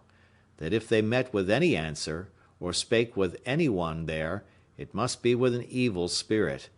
And then I entered into a long discourse with him about the devil, the origin of him, his rebellion against God, his enmity to man, the reason of it, his setting himself up in the dark parts of the world to be worshipped instead of God and as God, and the many stratagems he made use of to delude mankind to their ruin, how he had a secret access to our passions and to our affections, and to adapt his snares to our inclinations, so as to cause us even to be our own tempters, and run upon our destruction by our own choice. I found it was not so easy to imprint right notions in his mind about the devil as it was about the being of a god. Nature assisted all my arguments to evidence to him even the necessity of a great first cause, an overruling governing power, a secret directing providence, and of the equity and justice of paying homage to him that made us, and the like. But there appeared nothing of this kind in the notion of an evil spirit, of his origin, his being, his nature, and above all, of his inclination to do evil, and to draw us to do so too, and the poor creature puzzled me once in such a manner by a question merely natural and innocent, that I scarce knew what to say to him. I had been talking a great deal to him of the power of God, his omnipotence, his aversion to sin, his being a consuming fire to the workers of iniquity, how, as he had made us all, he could destroy us and all the world in a moment, and he listened with great seriousness to me all the while. After this I had been telling him how the devil was God's enemy in the hearts of men, and used all his malice and skill to defeat the good designs of Providence, and to ruin the kingdom of Christ in the world, and the like. "Well," says Friday, "but you say God is so strong, so great. Is he not much strong, much might as the devil?" "Yes, yes," says I. "Friday, God is stronger than the devil. God is above the devil, and therefore we pray to God to tread him down under our feet, and enable us to resist his temptations and quench his fiery darts." "But," says he again, "if God much stronger, much might as the wicked devil, why God no kill the devil, so make him no more do wicked?" I was strangely surprised at this question, and after all, though I was now an old man, yet I was but a young doctor, and ill qualified for a casuist or a solver of difficulties, and at first I could not tell what to say, so I pretended not to hear him, and asked him what he said, but he was too earnest for an answer to forget his question, so that he repeated it in the very same broken words as above. By this time I had recovered myself a little, and I said, "God will at last punish him severely. He is reserved for the judgment, and is to be cast into the bottomless pit, to dwell with everlasting fire." This did not satisfy Friday, but he returns upon me, repeating my words. "Reserve at last. Me no understand. But why not kill the devil now? Not kill great ago?" "You may as well ask me," said I. why God does not kill you or me when we do wicked things here that offend him. We are preserved to repent and be pardoned." He mused some time on this. "Well, well," says he, mighty affectionately, "that well. So you, I, devil, all wicked, all preserve, repent, God pardon all."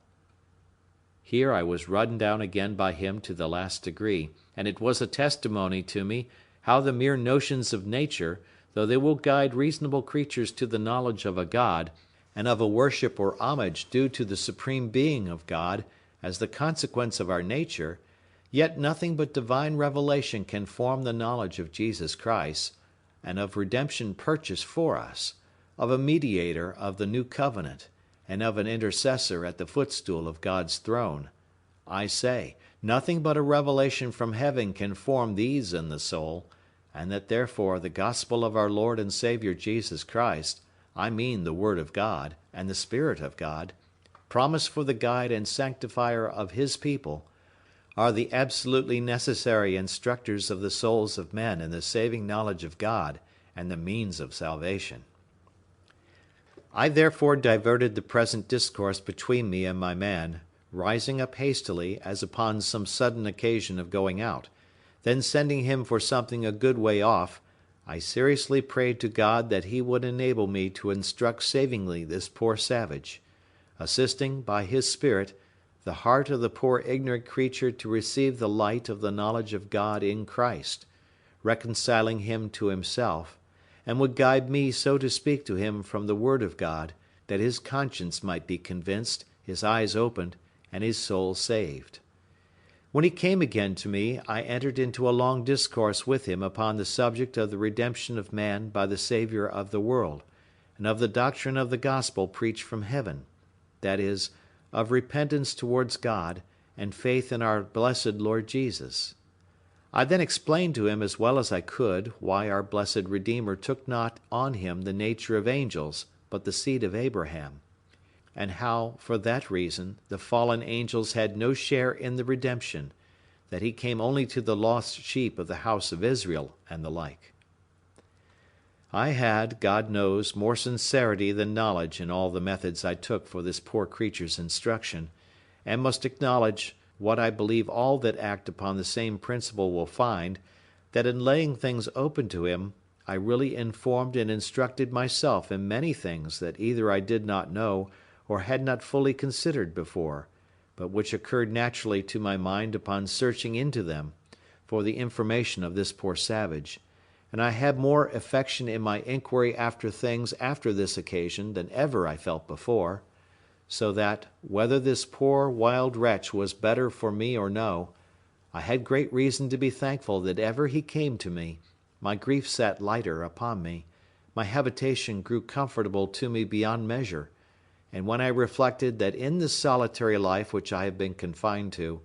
I had not only been moved to look up to heaven myself, and to seek the hand that had brought me here, but was now to be made an instrument under Providence to save the life, and for aught I knew, the soul of a poor savage, and bring him to the true knowledge of religion and of the Christian doctrine,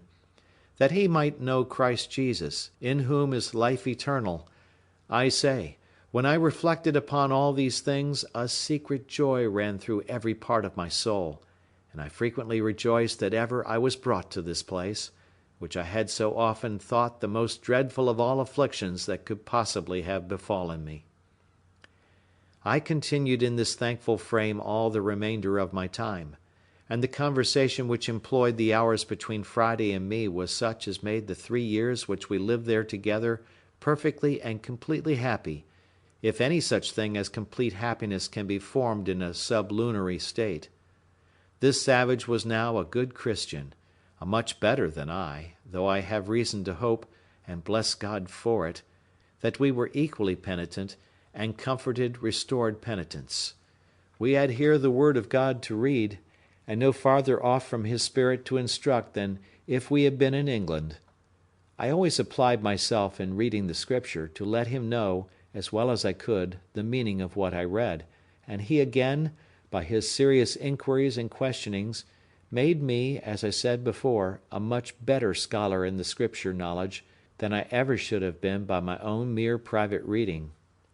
Another thing I cannot refrain from observing here also, from experience in this retired part of my life, that is, how infinite and inexpressible a blessing it is that the knowledge of God, and of the doctrine of salvation by Christ Jesus, is so plainly laid down in the Word of God, so easy to be received and understood, that, as the bare reading the Scripture made me capable of understanding enough of my duty to carry me directly on to the great work of sincere repentance for my sins, and laying hold of a Saviour for life and salvation, to a stated reformation in practice, and obedience to all God's commands, and this without any teacher or instructor, I mean human, so the same plain instruction sufficiently served to the enlightening the savage creature, and bringing him to be such a Christian as I have known few equal to him in my life. As to all the disputes, wrangling, strife, and contention which have happened in the world about religion, whether niceties in doctrines or schemes of church government, they were all perfectly useless to us, and for aught I can yet see, they have been so to the rest of the world. We had the sure guide to heaven, that is, the Word of God, and we had, blessed be God, comfortable views of the Spirit of God teaching and instructing by His Word, leading us into all truth, and making us both willing and obedient to the instruction of His Word. And I cannot see the least use that the greatest knowledge of the disputed points of religion, which have made such confusion in the world, would have been to us, if we could have obtained it. But I must go on with the historical part of things, and take every part in its order. After Friday and I became more intimately acquainted, and that he could understand almost all I said to him, and speak pretty fluently, though in broken English, to me, I acquainted him with my own history, or at least so much of it as related to my coming to this place, how I had lived there, and how long. I led him into the mystery, for such it was to him, of gunpowder and bullet, and taught him how to shoot. I gave him a knife, which he was wonderfully delighted with, and I made him a belt, with a frog hanging to it, such as in England we wear hangers in, and in the frog, instead of a hanger, I gave him a hatchet, which was not only as good a weapon in some cases, but much more useful upon other occasions. I described to him the country of Europe, particularly England, which I came from, how we lived, how we worshipped God, how we behaved to one another, and how we traded in ships to all parts of the world. I gave him an account of the wreck which I had been on board of, and showed him, as near as I could, the place where she lay, but she was all beaten in pieces before, and gone. I showed him the ruins of our boat, which we lost when we escaped, and which I could not stir with my whole strength then, but was now fallen almost all to pieces. Upon seeing this boat, Friday stood, musing a great while, and said nothing. I asked him what it was he studied upon. At last says he, "Me see such boat like come to place at my nation." I did not understand him a good while, but at last, when I had examined further into it, I understood by him that a boat, such as that had been, came on shore upon the country where he lived; that is, as he explained it, was driven thither by stress of weather. I presently imagined that some European ship must have been cast away upon their coast, and the boat might get loose and drive ashore, but was so dull that I never once thought of men making their escape from a wreck thither, much less whence they might come, so I only inquired after a description of the boat. Friday described the boat to me well enough, but brought me better to understand him when he added with some warmth, "We saved the white mans from drown." Then I presently asked if there were any white mans, as he called them, in the boat. "Yes," he said, "the boat full of white mans." I asked him how many. He told upon his fingers 17. I asked him then what became of them. He told me, "They live, they dwell at my nation." This put new thoughts into my head, for I presently imagined that these might be the men belonging to the ship that was cast away in the sight of my island, as I now call it, and who, after the ship was struck on the rock, and they saw her inevitably lost, had saved themselves and their boat, and were landed upon that wild shore among the savages. Upon this I inquired of him more critically what was become of them. He assured me they lived still there, that they had been there about 4 years, that the savages left them alone and gave them victuals to live on. I asked him how it came to pass they did not kill and eat them. He said, "No, they make brother with them." That is, as I understood him, a truce. And then he added, "They no eat mans but when make the war fight." That is to say, they never eat any men but such as come to fight with them and are taken in battle.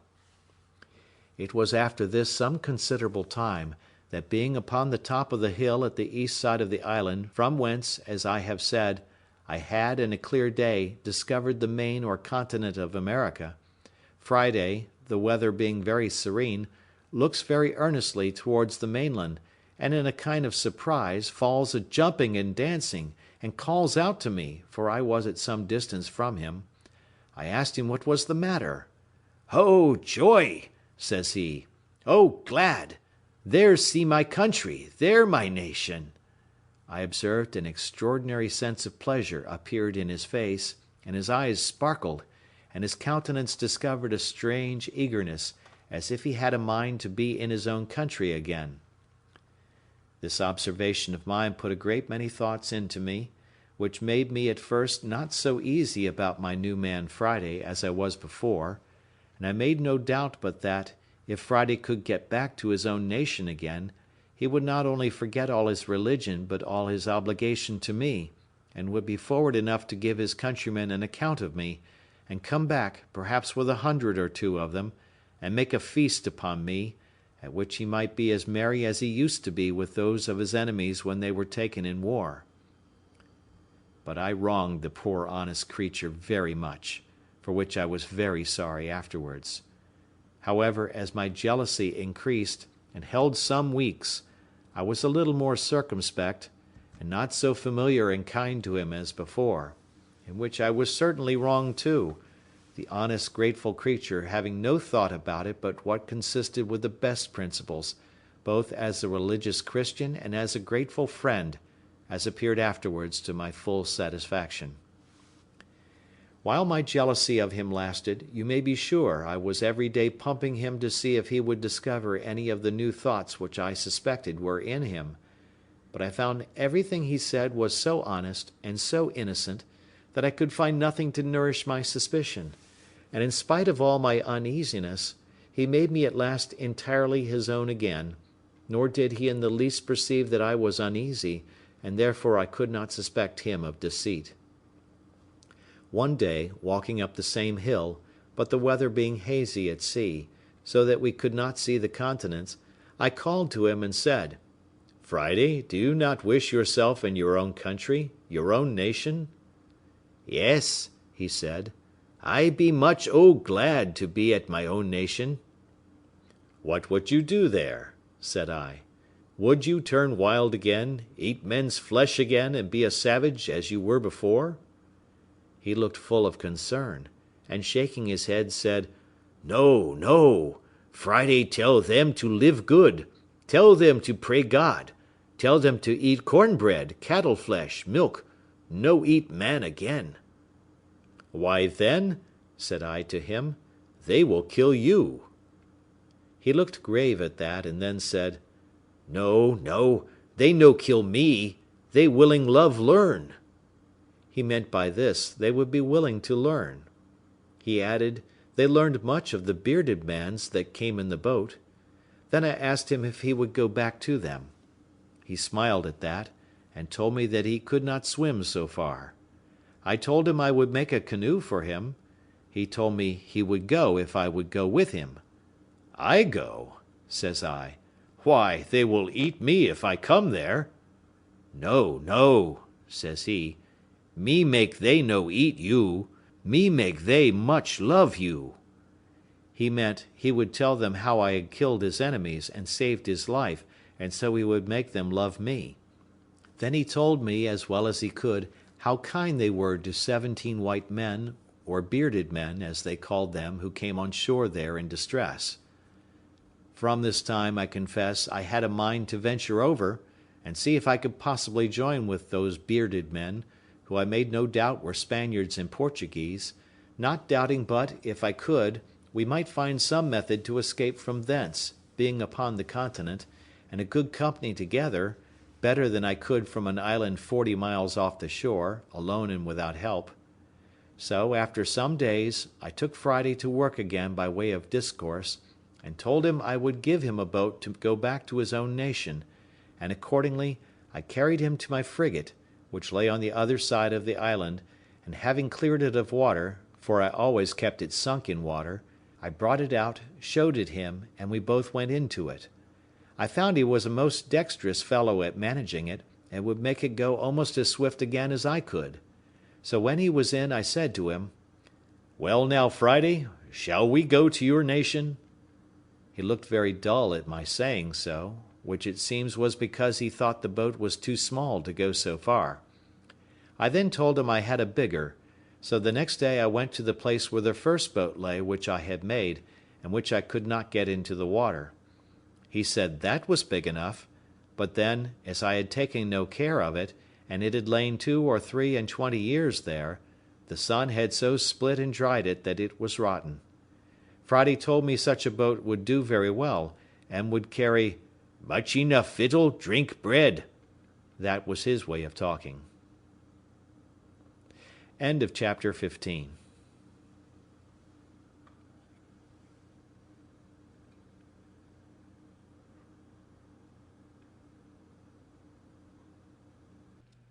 The Life and Adventures of Robinson Crusoe, by Daniel Defoe. Chapter 16. Rescue of Prisoners from Cannibals.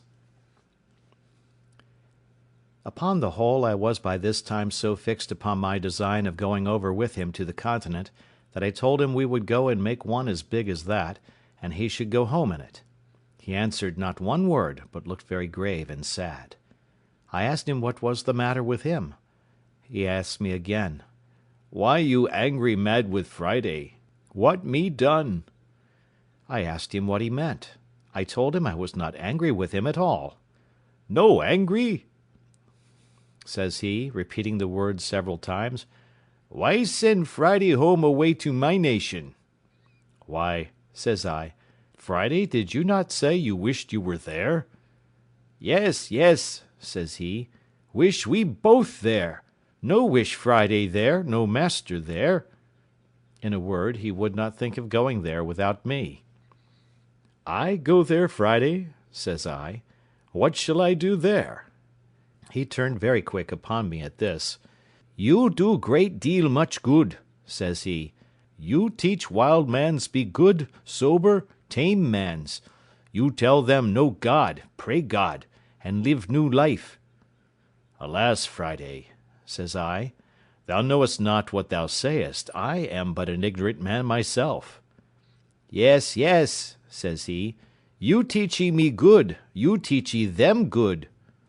"No, no, Friday," says I, "you shall go without me. Leave me here to live by myself, as I did before." He looked confused again at that word, and running to one of the hatchets which he used to wear, he takes it up hastily and gives it to me. "What must I do with this?" says I to him. "You take kill Friday," says he. "What must I kill you for?" said I again. He returns very quick. "What you send Friday away for? Take kill Friday, no send Friday away." This he spoke so earnestly that I saw tears stand in his eyes. In a word, I so plainly discovered the utmost affection in him to me, and a firm resolution in him, that I told him then and often after, that I would never send him away from me if he was willing to stay with me. Upon the whole, as I found by all his discourse a settled affection to me, and that nothing could part him from me, so I found all the foundation of his desire to go to his own country was laid in his ardent affection to the people, and his hopes of my doing them good, a thing which, as I had no notion of myself, so I had not the least thought or intention or desire of undertaking it. but still I found a strong inclination to attempting my escape, founded on the supposition gathered from the discourse that there were 17 bearded men there, and therefore, without any more delay, I went to work with Friday to find out a great tree proper to fell, and make a large periagua, or canoe, to undertake the voyage. There were trees enough in the island to have built a little fleet, not of periaguas or canoes, but even of good large vessels; but the main thing I looked at was, to get one so near the water that we might launch it when it was made, to avoid the mistake I committed at first. At last Friday pitched upon a tree, for I found he knew much better than I what kind of wood was fittest for it, nor can I tell to this day what wood to call the tree we cut down, except that it was very like the tree we call fustic, or between that and the Nicaragua wood, for it was much of the same colour and smell. Friday wished to burn the hollow or cavity of this tree out, to make it for a boat, but I showed him how to cut it with tools, which, after I had showed him how to use, he did very handily, and in about a month's hard labour we finished it and made it very handsome, especially when, with our axes, which I showed him how to handle, we cut and hewed the outside into the true shape of a boat. After this, however, it cost us near a fortnight's time to get her along, as it were inch by inch, upon great rollers into the water, but when she was in, she would have carried 20 men with great ease. When she was in the water, though she was so big, it amazed me to see with what dexterity and how swift my man Friday could manage her, turn her, and paddle her along. So I asked him if he would, and if we might venture over in her. "Yes," he said, "we venture over in her very well, though great blow wind." However, I had a further design that he knew nothing of, and that was, to make a mast and a sail, and to fit her with an anchor and cable. As to a mast, that was easy enough to get, so I pitched upon a straight young cedar tree, which I found near the place, and which there were great plenty of in the island, and I set Friday to work to cut it down, and gave him directions how to shape and order it. But as to the sail, that was my particular care. I knew I had old sails, or rather pieces of old sails, enough, but as I had had them now 26 years by me, and had not been very careful to preserve them, not imagining that I should ever have this kind of use for them, I did not doubt but they were all rotten, and indeed most of them were so. However, I found 2 pieces which appeared pretty good, and with these I went to work, and with a great deal of pains, and awkward stitching, you may be sure, for want of needles, I at length made a 3-cornered ugly thing, like what we call in England a shoulder of mutton sail, to go with a boom at bottom, and a little short sprit at the top, such as usually our ship's longboats sail with, and such as I best knew how to manage, as it was such a one as I had to the boat in which I made my escape from Barbary, as related in the first part of my story. I was near 2 months performing this last work, that is, rigging and fitting my masts and sails, for I finished them very complete, making a small stay and a sail or foresail to it, to assist if we should turn to windward, and, what was more than all, I fixed a rudder to the stern of her to steer with. I was but a bungling shipwright, yet as I knew the usefulness and even necessity of such a thing, I applied myself with so much pains to do it, that at last I brought it to pass, though, considering the many dull contrivances I had for it that failed, I think it cost me almost as much labour as making the boat. After this was done, I had my man Friday to teach as to what belonged to the navigation of my boat; though he knew very well how to paddle a canoe, he knew nothing of what belonged to a sail and a rudder, and was the most amazed when he saw me work the boat to and again in the sea by the rudder, and how the sail jibbed and filled this way or that way as the course we sailed changed. I say, when he saw this, he stood like one astonished and amazed. However, with a little use, I made all these things familiar to him, and he became an expert sailor, except that of the compass I could make him understand very little. On the other hand, as there was very little cloudy weather, and seldom or never any fogs in these parts, there was the less occasion for a compass, seeing the stars were always to be seen by night, and the shore by day, except in the rainy seasons, and then nobody cared to stir abroad either by land or sea. I was now entered on the 27th year of my captivity in this place, though the 3 last years that I had this creature with me ought rather to be left out of the account, my habitation being quite of another kind than in all the rest of the time. I kept the anniversary of my landing here with the same thankfulness to God for his mercies as at first, and if I had such cause of acknowledgment at first, I had much more so now, having such additional testimonies of the care of Providence over me, and the great hopes I had of being effectually and speedily delivered, for I had an invincible impression upon my thoughts that my deliverance was at hand, and that I should not be another year in this place. I went on, however, with my husbandry, digging, planting, and fencing as usual. I gathered and cured my grapes, and did every necessary thing as before. The rainy season was in the meantime upon me, when I kept more within doors than at other times. We had stowed our new vessel as secure as we could, bringing her up into the creek, where, as I said in the beginning, I landed my rafts from the ship, and hauling her up to the shore at high water mark, I made my man Friday dig a little dock, just big enough to hold her, and just deep enough to give her water enough to float in, and then, when the tide was out, we made a strong dam across the end of it to keep the water out. And so she lay, dry as to the tide from the sea, and to keep the rain off we laid a great many boughs of trees, so thick that she was as well thatched as a house, and thus we waited for the months of November and December, in which I designed to make my adventure. When the settled season began to come in, as the thought of my design returned with the fair weather, I was preparing daily for the voyage, and the first thing I did was to lay by a certain quantity of provisions, being the stores for our voyage, and intended in a week or a fortnight's time to open the dock and launch out our boat.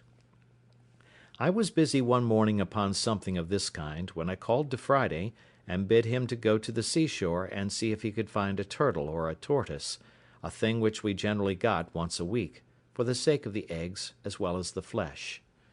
Friday had not been long gone when he came running back, and flew over my outer wall or fence, like one that felt not the ground or the steps he set his foot on, and before I had time to speak to him, he cries out to me, "O master! O master! O sorrow! O bad!" "What's the matter, Friday?" says I. "Oh, yonder there," says he, 1, 2, 3 canoes, 1, 2, 3. By this way of speaking, I concluded there were 6, but on inquiry I found there were but 3. "Well, Friday," says I, "do not be frightened." So I heartened him up as well as I could. However, I saw the poor fellow was most terribly scared, for nothing ran in his head but that they were come to look for him, and would cut him in pieces and eat him, and the poor fellow trembled so that I scarcely knew what to do with him. I comforted him as well as I could, and told him I was in as much danger as he, and that they would eat me as well as him. "But," says I, "Friday, we must resolve to fight them. Can you fight, Friday?" "Me shoot," says he, "but there come many great number." "No matter for that," said I again, "our guns will fright them that we do not kill." So I asked him whether, if I resolved to defend him, he would defend me, and stand by me, and do just as I bid him. He said, "Me die when you bid die, master." So I went and fetched a good dram of rum and gave him, for I had been so good a husband of my rum that I had a great deal left. When we had drunk it, I made him take the 2 fowling pieces, which we always carried, and loaded them with large swan shot, as big as small pistol bullets. Then I took 4 muskets, and loaded them with 2 slugs and 5 small bullets each, and my 2 pistols I loaded with a brace of bullets each. I hung my great sword, as usual, naked by my side, and gave Friday his hatchet. When I had thus prepared myself, I took my perspective glass, and went up to the side of the hill, to see what I could discover, and I found quickly by my glass that there were 21 savages, 3 prisoners, and 3 canoes, and that their whole business seemed to be the triumphant banquet upon these 3 human bodies, a barbarous feast indeed. But nothing more than, as I had observed, was usual with them. I observed also that they had landed, not where they had done when Friday made his escape, but nearer to my creek, where the shore was low, and where a thick wood came almost close down to the sea. This, with the abhorrence of the inhuman errand these wretches came about, filled me with such indignation that I came down again to Friday, and told him I was resolved to go down to them and kill them all, and asked him if he would stand by me. He had now got over his fright, and his spirits being a little raised with the dram I had given him, he was very cheerful, and told me, as before, he would die when I bid die. In this fit of fury I divided the arms which I had charged, as before, between us. I gave Friday one pistol to stick in his girdle, and 3 guns upon his shoulder, and I took one pistol and the other 3 guns myself, and in this posture we marched out. I took a small bottle of rum in my pocket, and gave Friday a large bag with more powder and bullets, and as to orders, I charged him to keep close behind me, and not to stir, or shoot, or do anything till I bid him, and in the meantime not to speak a word. In this posture I fetched a compass to my right hand of near a mile, as well to get over the creek as to get into the wood, so that I could come within shot of them before I should be discovered, which I had seen by my glass it was easy to do. While I was making this march, my former thoughts returning, I began to abate my resolution. I do not mean that I entertained any fear of their number, for as they were naked, unarmed wretches, it is certain I was superior to them, nay, though I had been alone. But it occurred to my thoughts what call, what occasion, much less what necessity I was in to go and dip my hands in blood, to attack people who had neither done or intended me any wrong; who, as to me, were innocent, and whose barbarous customs were their own disaster, being in them a token, indeed, of God's having left them, with the other nations of that part of the world, to such stupidity, and to such inhuman courses, but did not call me to take upon me to be a judge of their actions, much less an executioner of his justice, that whenever he thought fit he would take the cause into his own hands, and by national vengeance punish them as a people for national crimes. But that, in the meantime, it was none of my business; that it was true Friday might justify it, because he was a declared enemy and in a state of war with those very particular people, and it was lawful for him to attack them; but I could not say the same with regard to myself.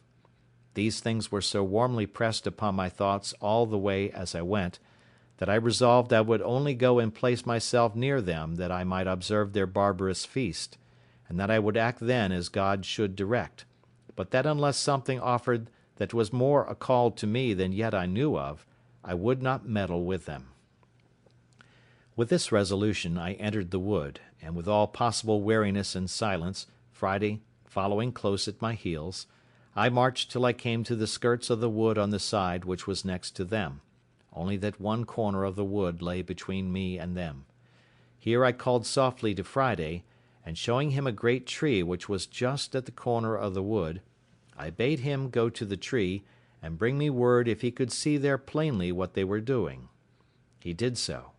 and came immediately back to me, and told me they might be plainly viewed there, that they were all about their fire, eating the flesh of one of their prisoners, and that another lay bound upon the sand a little from them, whom he said they would kill next, and this fired the very soul within me. He told me it was not one of their nation, but one of the bearded men he had told me of, that came to their country in the boat. I was filled with horror at the very naming of the white bearded man, and going to the tree I saw plainly by my glass a white man, who lay upon the beach of the sea with his hands and feet tied with flags, or things like rushes, and that he was a European, and had clothes on. There was another tree and a little thicket beyond it, about 50 yards nearer to them than the place where I was, which, by going a little way about, I saw I might come at undiscovered, and that then I should be within half a shot of them; so I withheld my passion, though I was indeed enraged to the highest degree, and going back about 20 paces, I got behind some bushes, which held all the way till I came to the other tree, and then came to a little rising ground, which gave me a full view of them at the distance of about 80 yards. I had now not a moment to lose, for 19 of the dreadful wretches sat upon the ground, all close huddled together, and had just sent the other 2 to butcher the poor Christian, and to bring him perhaps limb by limb to their fire, and they were stooping down to untie the bands at his feet. I turned to Friday. "Now, Friday," said I, "do as I bid thee." Friday said he would. "Then, Friday," says I, "do exactly as you see me do, fail in nothing." So I set down one of the muskets and the fowling piece upon the ground, and Friday did the like by his, and with the other musket I took my aim at the savages, bidding him to do the like. Then asking him if he was ready, he said, "Yes." "Then fire at them," said I, and at the same moment I fired also. Friday took his aim so much better than I, that on the side that he shot he killed 2 of them, and wounded 3 more, and on my side I killed 1 and wounded 2. They were, you may be sure, in a dreadful consternation, and all of them that were not hurt jumped upon their feet, but did not immediately know which way to run, or which way to look, for they knew not from whence their destruction came. Friday kept his eyes close upon me, that, as I had bid him, he might observe what I did. So, as soon as the first shot was made, I threw down the piece, and took up the fowling piece, and Friday did the like. He saw me cock and present. He did the same again. "Are you ready, Friday?" said I. "Yes," says he. "Let fly, then," says I, "in the name of God." And with that I fired again among the amazed wretches, and so did Friday. And as our pieces were now loaded with what I call swan shot, or small pistol bullets, we found only 2 drop, but so many were wounded that they ran about yelling and screaming like mad creatures, all bloody, and most of them miserably wounded, whereof 3 more fell quickly after, though not quite dead. "Now, Friday," says I, laying down the discharged pieces, and taking up the musket which was yet loaded, "follow me," which he did with a great deal of courage, upon which I rushed out of the wood and showed myself, and Friday close at my foot. As soon as I perceived they saw me, I shouted as loud as I could, and bade Friday do so too, and running as fast as I could, which, by the way, was not very fast, being loaded with arms as I was, I made directly towards the poor victim, who was, as I said, lying upon the beach or shore, between the place where they sat and the sea. The 2 butchers who were just going to work with him had left him at the surprise of our first fire, and fled in a terrible fright to the seaside, and had jumped into a canoe, and 3 more of the rest made the same way. I turned to Friday, and bade him step forwards and fire at them. He understood me immediately, and running about 40 yards, to be nearer them, he shot at them, and I thought he had killed them all, for I saw them all fall of a heap into the boat, though I saw 2 of them up again quickly. However, he killed 2 of them, and wounded the 3rd, so that he lay in the bottom of the boat as if he had been dead. While my man Friday fired at them, I pulled out my knife and cut the flags that bound the poor victim, and loosing his hands and feet I lifted him up, and asked him in the Portuguese tongue what he was. He answered in Latin, "Christianus," but was so weak and faint that he could scarce stand or speak. I took my bottle out of my pocket and gave it him, making signs that he should drink, which he did, and I gave him a piece of bread, which he ate. Then I asked him what countryman he was, and he said Espagnol,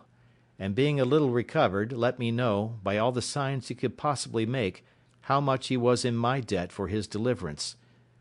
"Señor," said I, with as much Spanish as I could make up,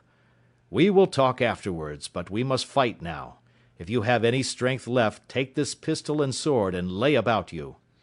He took them very thankfully, and no sooner had he the arms in his hands, but, as if they had put new vigour into him, he flew upon his murderers like a fury, and had cut 2 of them in pieces in an instant, for the truth is, as the whole was a surprise to them, so the poor creatures were so much frightened with the noise of our pieces that they fell down for mere amazement and fear, and had no more power to attempt their own escape than their flesh had to resist our shot, and that was the case of those 5 that Friday shot at in the boat, for as 3 of them fell with the hurt they received, so the other 2 fell with the fright. I kept my piece in my hand, still without firing, being willing to keep my charge ready, because I had given the Spaniard my pistol and sword. So I called to Friday, and bade him run up to the tree from whence we first fired, and fetched the arms which lay there that had been discharged, which he did with great swiftness, and then giving him my musket, I sat down myself to load all the rest again, and bade them come to me when they wanted. While I was loading these pieces, there happened a fierce engagement between the Spaniard and one of the savages, who made at him with one of their great wooden swords, the weapon that was to have killed him before, if I had not prevented it. The Spaniard, who was as bold and brave as could be imagined, though weak, had fought the Indian a good while, and had cut 2 great wounds on his head, but the savage being a stout lusty fellow, closing in with him, had thrown him down, being faint, and was wringing my sword out of his hand, when the Spaniard, though undermost, wisely quitting the sword, drew the pistol from his girdle, shot the savage through the body, and killed him upon the spot, before I, who was running to help him, could come near him. Friday, being now left to his liberty, pursued the flying wretches, with no weapon in his hand but his hatchet, and with that he dispatched those 3, who, as I said before, were wounded at first, and fallen, and all the rest he could come up with. And the Spaniard coming to me for a gun, I gave him one of the fowling pieces, with which he pursued 2 of the savages, and wounded them both, but as he was not able to run, they both got from him into the wood, where Friday pursued them, and killed one of them, but the other was too nimble for him, and though he was wounded, yet had plunged himself into the sea, and swam with all his might off to those 2 who were left in the canoe, which 3 in the canoe, with 1 wounded, that we knew not whether he died or no, were all that escaped our hands of 1 in 20. The account of the whole is as follows: 3 killed at our first shot from the tree, 2 killed at the next shot, 2 killed by Friday in the boat, 2 killed by Friday of those at first wounded, 1 killed by Friday in the wood, 3 killed by the Spaniard, 4 killed, being found dropped here and there, of the wounds, or killed by Friday in his chase of them, 4 escaped in the boat, whereof 1 wounded, if not dead, 21 in all. Those that were in the canoe worked hard to get out of gunshot, and though Friday made 2 or 3 shots at them, I did not find that he hit any of them. Friday would fain have had me take one of their canoes and pursue them, and indeed I was very anxious about their escape, lest, carrying the news home to their people, they should come back perhaps with 200 or 300 of the canoes and devour us by mere multitude. So I consented to pursue them by sea, and running to one of their canoes, I jumped in and bade Friday follow me. But when I was in the canoe, I was surprised to find another poor creature lie there, bound hand and foot, as the Spaniard was, for the slaughter, and almost dead with fear, not knowing what was the matter, for he had not been able to look up over the side of the boat, but he was tied so hard, neck and heels, and had been tied so long that he had really but little life in him. I immediately cut the twisted flags or rushes which they had bound him with, and would have helped him up, but he could not stand or speak, but groaned most piteously, believing, it seems, still, that he was only unbound in order to be killed. When Friday came to him, I bade him speak to him, and tell him of his deliverance, and pulling out my bottle, made him give the poor wretch a dram, which, with the news of his being delivered, revived him, and he sat up in the boat. But when Friday came to hear him speak and look in his face, it would have moved any one to tears to have seen how Friday kissed him, embraced him, hugged him, cried, laughed, hallooed, jumped about, danced, sang, then cried again, wrung his hands, beat his own face and head, and then sang and jumped about again like a distracted creature. It was a good while before I could make him speak to me, or tell me what was the matter, but when he came a little to himself, he told me that it was his father. It is not easy for me to express how it moved me to see what ecstasy and filial affection had worked in this poor savage at the sight of his father, and of his being delivered from death, nor indeed can I describe half the extravagances of his affection after this, for he went into the boat and out of the boat a great many times. When he went into him, he would sit down by him, open his breast, and hold his father's head close to his bosom for many minutes together, to nourish it. Then he took his arms and ankles, which were numbed and stiff with the binding, and chafed and rubbed them with his hands, and I, perceiving what the case was, gave him some rum out of my bottle to rub them with, which did them a great deal of good. This affair put an end to our pursuit of the canoe with the other savages, who were now almost out of sight; and it was happy for us that we did not, for it blew so hard within 2 hours after, and before they could be got a quarter of their way, and continued blowing so hard all night, and that from the northwest, which was against them, that I could not suppose their boat could live, or that they ever reached their own coast. But to return to Friday. He was so busy about his father that I could not find in my heart to take him off for some time; but after I thought he could leave him a little, I called him to me, and he came jumping and laughing, and pleased to the highest extreme. Then I asked him if he had given his father any bread. He shook his head, and said, "None. Ugly dog eat up all self." I then gave him a cake of bread out of a little pouch I carried on purpose. I also gave him a dram for himself, but he would not taste it, but carried it to his father. I had in my pocket 2 or 3 bunches of raisins, so I gave him a handful of them for his father.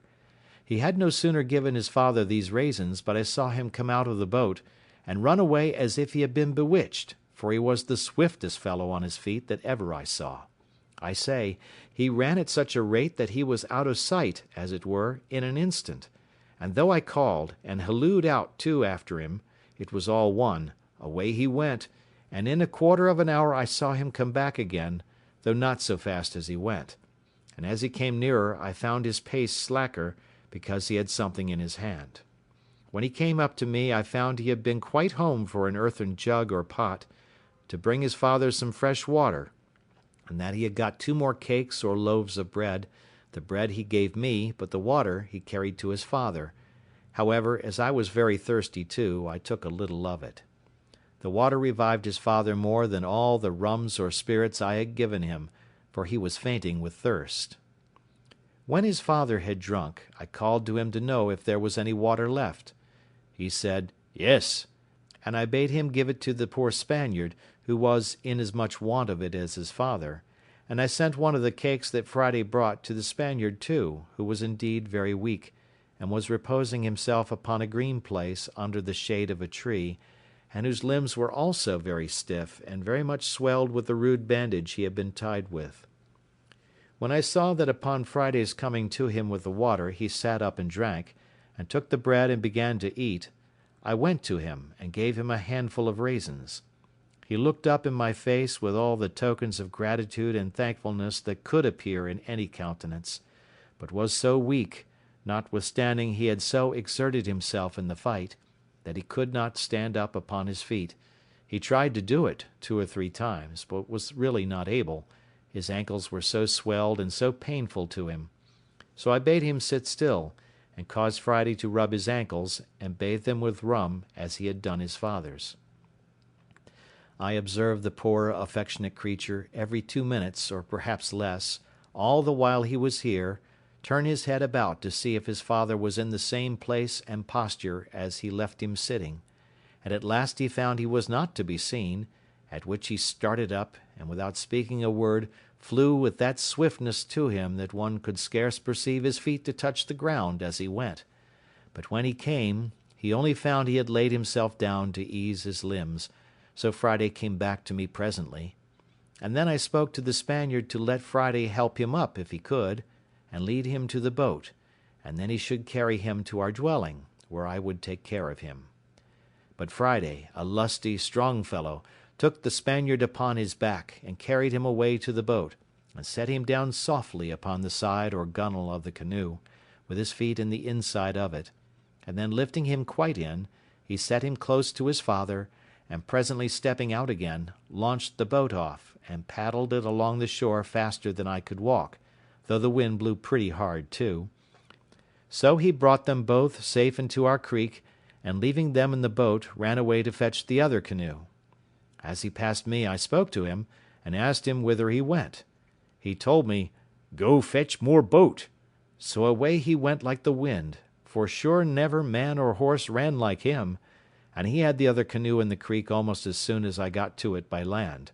So he wafted me over, and then went to help our new guests out of the boat, which he did; but they were neither of them able to walk, so that poor Friday knew not what to do.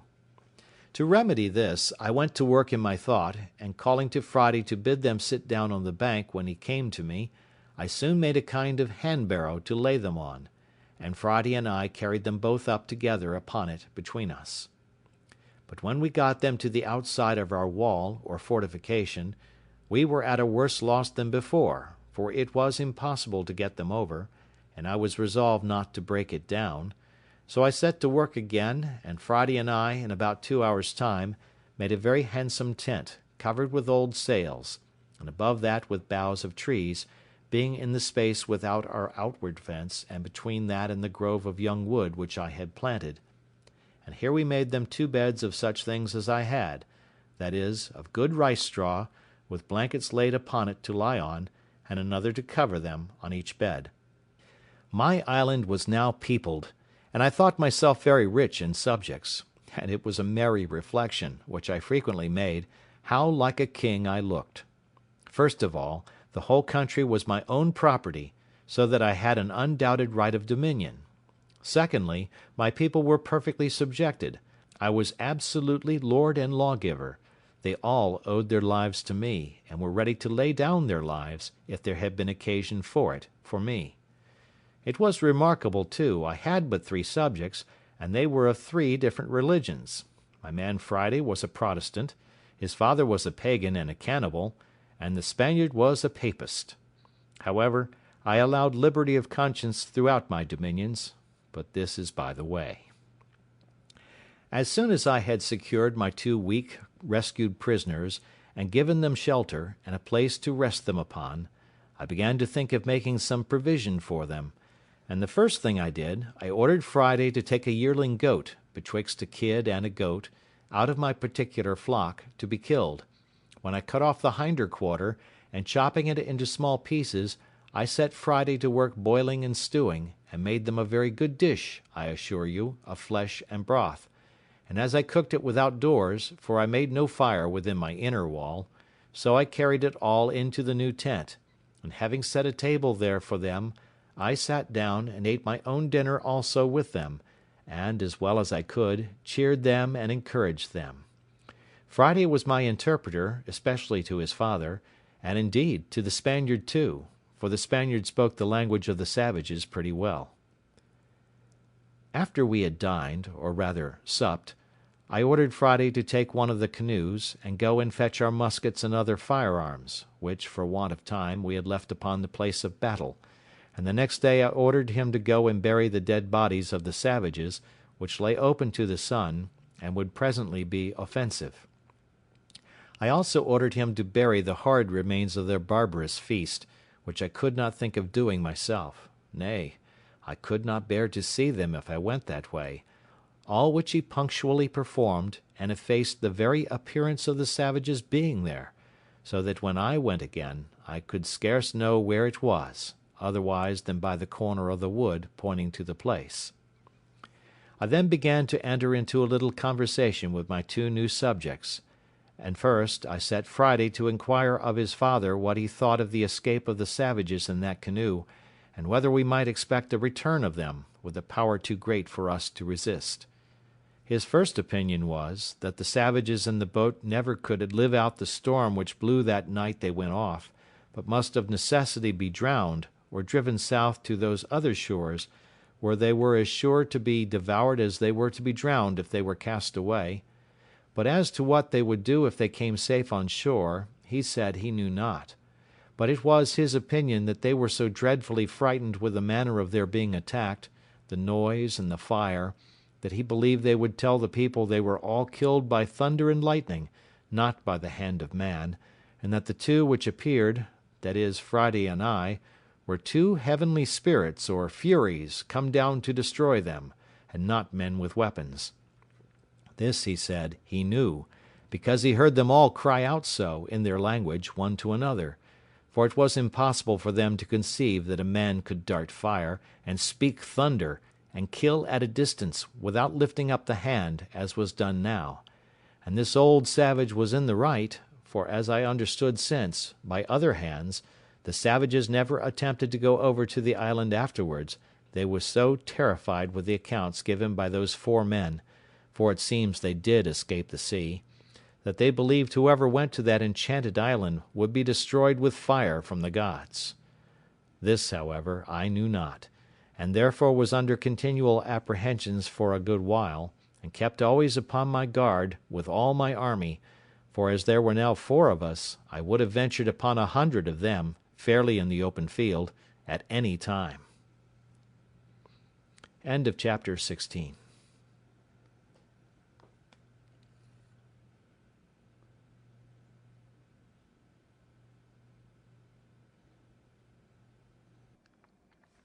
The Life and Adventures of Robinson Crusoe, by Daniel Defoe. Chapter 17. Visit of Mutineers. In a little time, however, no more canoes appearing, the fear of their coming wore off, and I began to take my former thoughts of a voyage to the Main into consideration, being likewise assured by Friday's father that I might depend upon good usage from their nation, on his account, if I would go.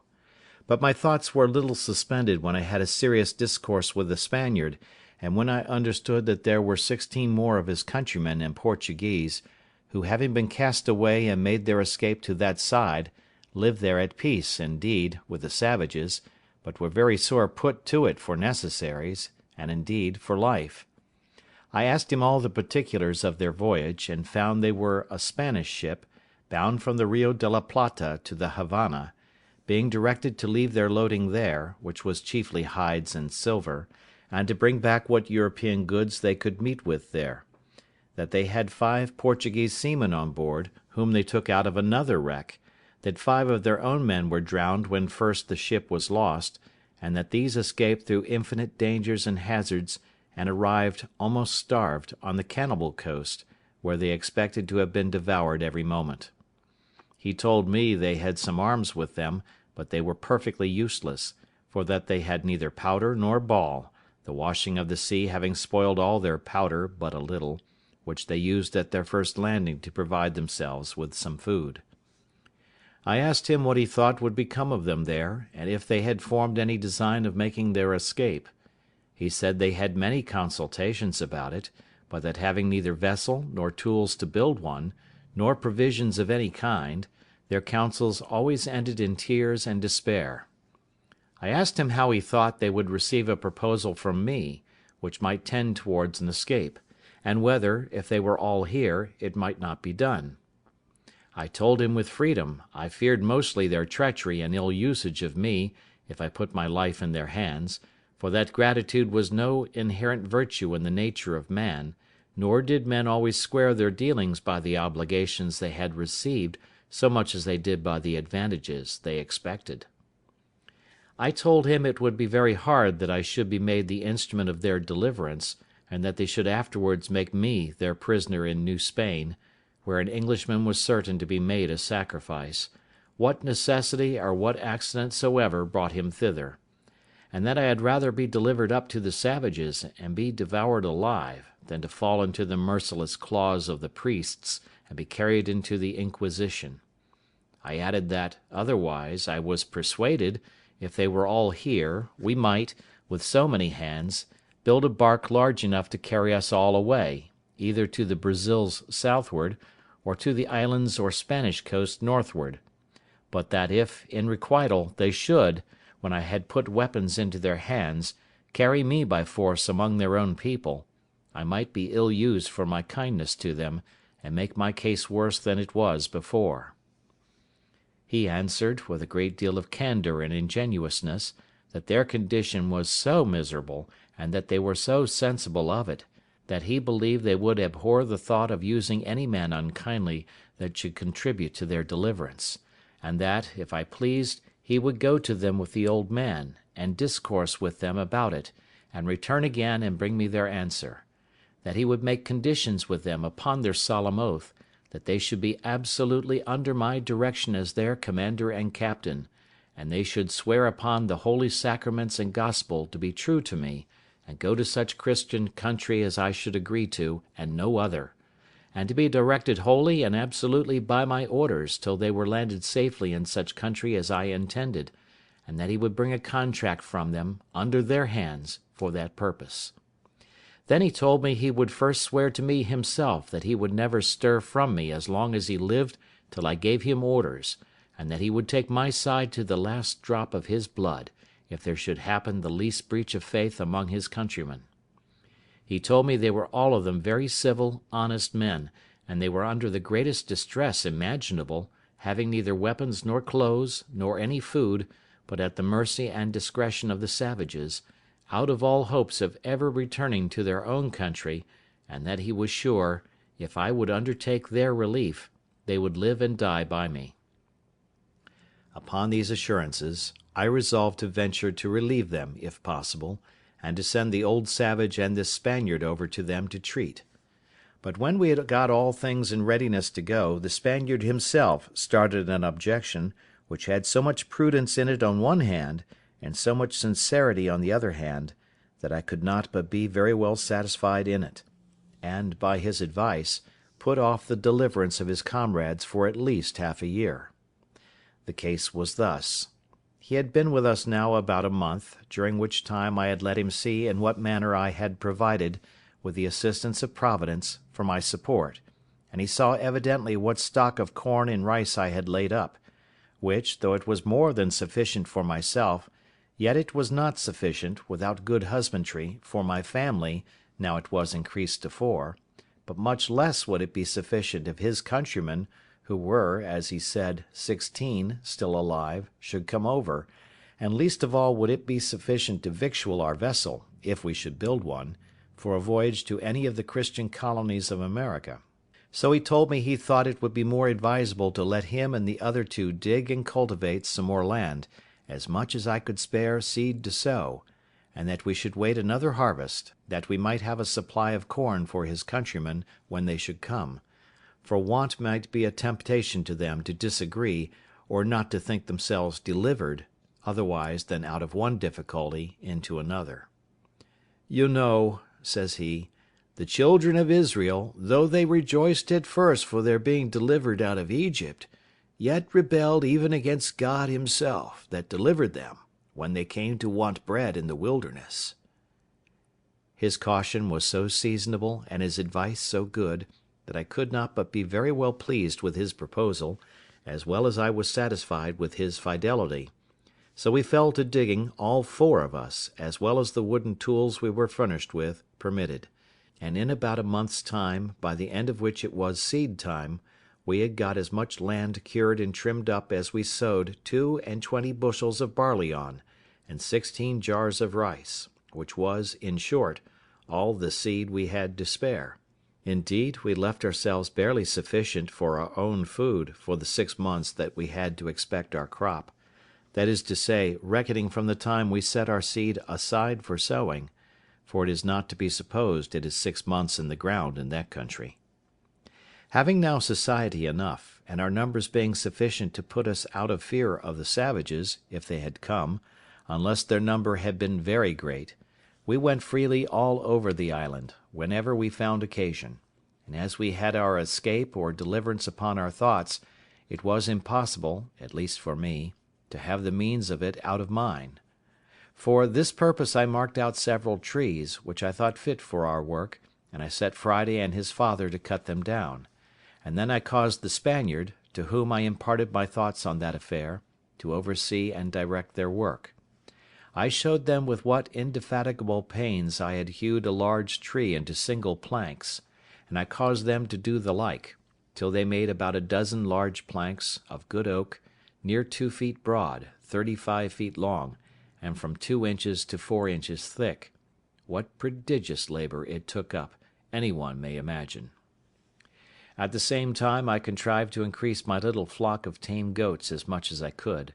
and for this purpose I made Friday and the Spaniard go out one day, and myself with Friday the next day, for we took our turns, and by this means we got about 20 young kids to breed up with the rest, for whenever we shot the dam we saved the kids, and added them to our flock. But above all, the season for curing the grapes coming on, I caused such a prodigious quantity to be hung up in the sun, that, I believe, had we been at Alicante, where the raisins of the sun are cured, we could have filled 60 or 80 barrels, and these, with our bread, formed a great part of our food. Very good living too, I assure you, for they are exceedingly nourishing. It was now harvest, and our crop in good order. It was not the most plentiful increase I had seen in the island, but, however, it was enough to answer our end; for from 22 bushels of barley we brought in and thrashed out above 220 bushels, and the like in proportion of the rice, which was store enough for our food to the next harvest, though all 16 Spaniards had been on shore with me; or, if we had been ready for a voyage, it would very plentifully have victualled our ship to have carried us to any part of the world, that is to say, any part of America. When we had thus housed and secured our magazine of corn, we fell to work to make more wicker ware, that is, great baskets, in which we kept it; and the Spaniard was very handy and dexterous at this part, and often blamed me that I did not make some things for defence of this kind of work, but I saw no need of it. And now, having a full supply of food for all the guests I expected, I gave the Spaniard leave to go over to the main, to see what he could do with those he had left behind him there. I gave him a strict charge not to bring any man who would not first swear in the presence of himself and the old savage that he would in no way injure, fight with, or attack the person he should find in the island, who was so kind as to send for them in order to their deliverance; but that they would stand by him and defend him against all such attempts, and wherever they went would be entirely under and subjected to his command, and that this should be put in writing and signed in their hands. How they were to have done this, when I knew they had neither pen nor ink, was a question which we never asked. Under these instructions, the Spaniard and the old savage, the father of Friday, went away in one of the canoes which they might be said to have come in, or rather were brought in, when they came as prisoners to be devoured by the savages. I gave each of them a musket with a firelock on it, and about 8 charges of powder and ball, charging them to be very good husbands of both, and not to use either of them but upon urgent occasions. This was a cheerful work, being the first measures used by me in view of my deliverance for now 27 years and some days. I gave them provisions of bread and of dried grapes, sufficient for themselves for many days, and sufficient for all the Spaniards for about 8 days' time; and wishing them a good voyage, I saw them go, agreeing with them about a signal they should hang out at their return, by which I should know them again when they came back, at a distance, before they came on shore. They went away with a fair gale on the day that the moon was at full, by my account, in the month of October; but as for an exact reckoning of days, after I had once lost it I could never recover it again, nor had I kept even the number of years so punctually as to be sure I was right, though, as it proved when I afterwards examined my account, I found I had kept a true reckoning of years. It was no less than 8 days I had waited for them, when a strange and unforeseen accident intervened, of which the like has not, perhaps, been heard of in history. I was fast asleep in my hutch one morning, when my man Friday came running into me, and called aloud, "Master, master, they are come, they are come!" I jumped up, and regardless of danger I went, as soon as I could get my clothes on, through my little grove, which, by the way, was by this time grown to be a very thick wood. I say, regardless of danger I went without my arms, which was not my custom to do;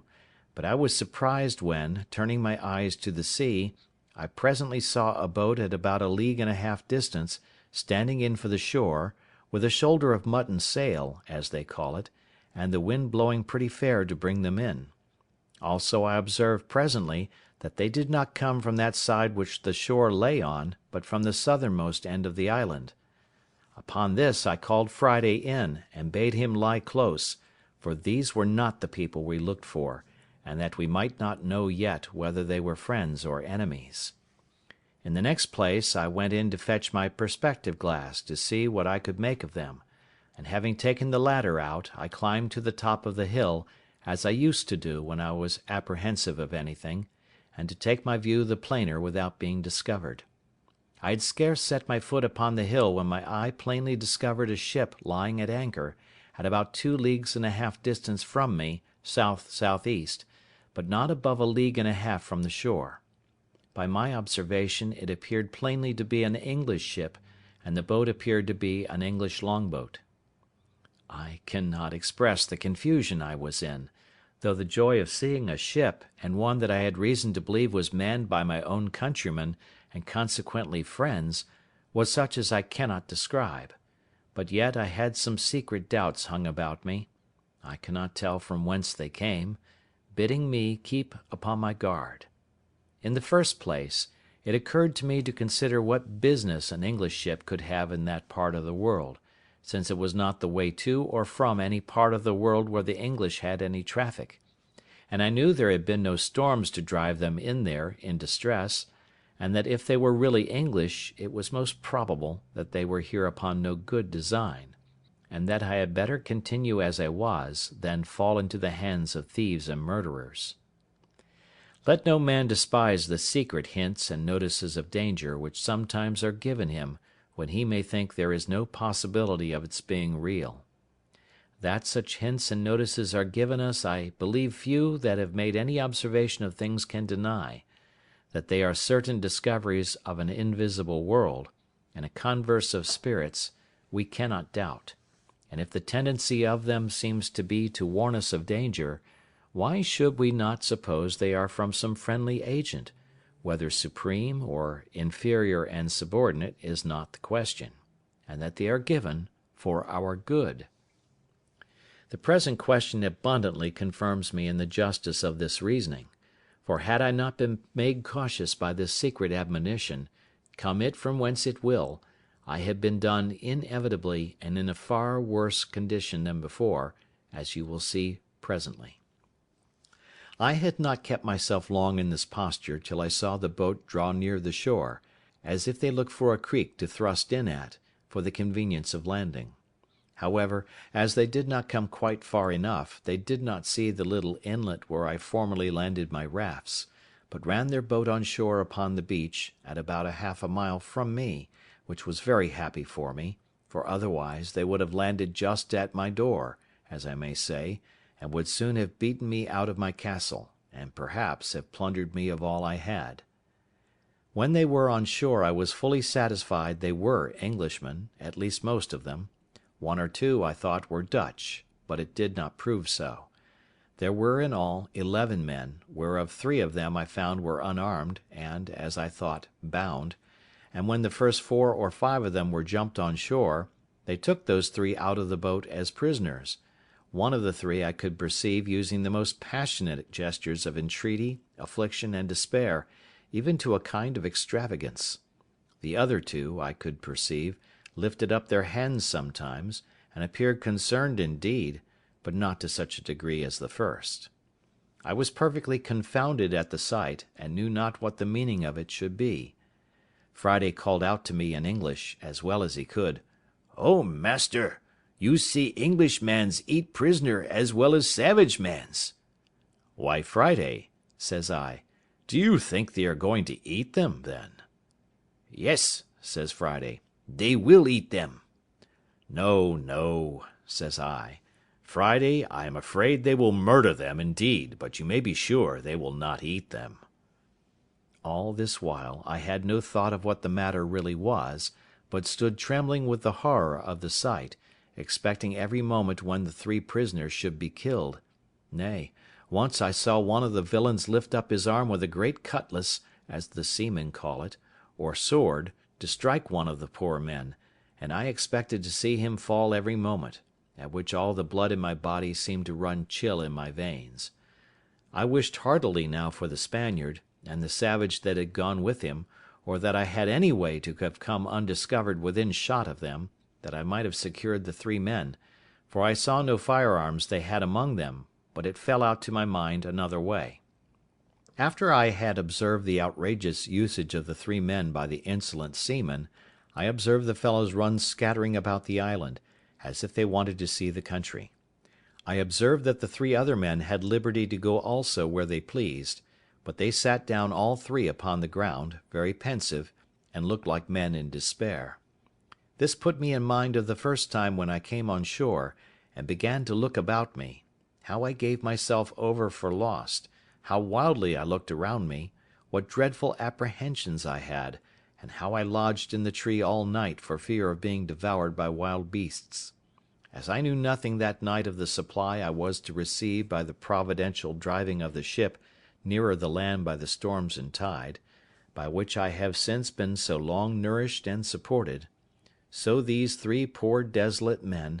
knew nothing how certain of deliverance and supply they were, how near it was to them, and how effectually and really they were in a condition of safety, at the same time that they thought themselves lost and their case desperate. So little do we see before us in the world, and so much reason have we to depend cheerfully upon the great Maker of the world, that he does not leave his creatures so absolutely destitute, but that in the worst circumstances they have always something to be thankful for, and sometimes are nearer deliverance than they imagine, nay, are even brought to their deliverance by the means by which they seem to be brought to their destruction. It was just at high water when these people came on shore, and while they rambled about to see what kind of a place they were in, they had carelessly stayed till the tide was spent, and the water was ebbed considerably away, leaving their boat aground. They had left 2 men in the boat, who, as I found afterwards, having drunk a little too much brandy, fell asleep. However, one of them waking a little sooner than the other, and finding the boat too fast aground for him to stir it, hallooed out for the rest, who were straggling about; upon which they all soon came to the boat, but it was past all their strength to launch her, the boat being very heavy, and the shore on that side being a soft, oozy sand, almost like a quicksand. In this condition, like true seamen, who are, perhaps, the least of all mankind given to forethought, they gave it over, and away they strolled about the country again; and I heard one of them say aloud to another, calling them off from the boat, "Why, let her alone, Jack, can't you? She'll float next tide," by which I was fully confirmed in the main inquiry of what countrymen they were. All this while I kept myself very close, not once daring to stir out of my castle any farther than to my place of observation near the top of the hill, and very glad I was to think how well it was fortified. I knew it was no less than 10 hours before the boat could float again, and by that time it would be dark, and I might be at more liberty to see their motions, and to hear their discourse, if they had any. In the meantime I fitted myself up for a battle as before, though with more caution, knowing I had to do with another kind of enemy than I had at first. I ordered Friday also, whom I had made an excellent marksman with his gun, to load himself with arms. I took myself 2 fowling pieces, and I gave him 3 muskets. My figure, indeed, was very fierce. I had my formidable goatskin coat on, with the great cap I have mentioned, 2 pistols in my belt, and a gun upon each shoulder. It was my design, as I said above, not to have made any attempt till it was dark; but about 2 o'clock, being the heat of the day, I found that they were all gone straggling into the woods, and, as I thought, laid down to sleep. The 3 poor distressed men, too anxious for their condition to get any sleep, had, however, sat down under the shelter of a great tree, at about a quarter of a mile from me, and, as I thought, out of sight of any of the rest. Upon this I resolved to discover myself to them, and learn something of their condition. Immediately I marched as above, my man Friday at a good distance behind me, as formidable for his arms as I, but not making quite so staring a spectre-like figure as I did. I came as near them undiscovered as I could,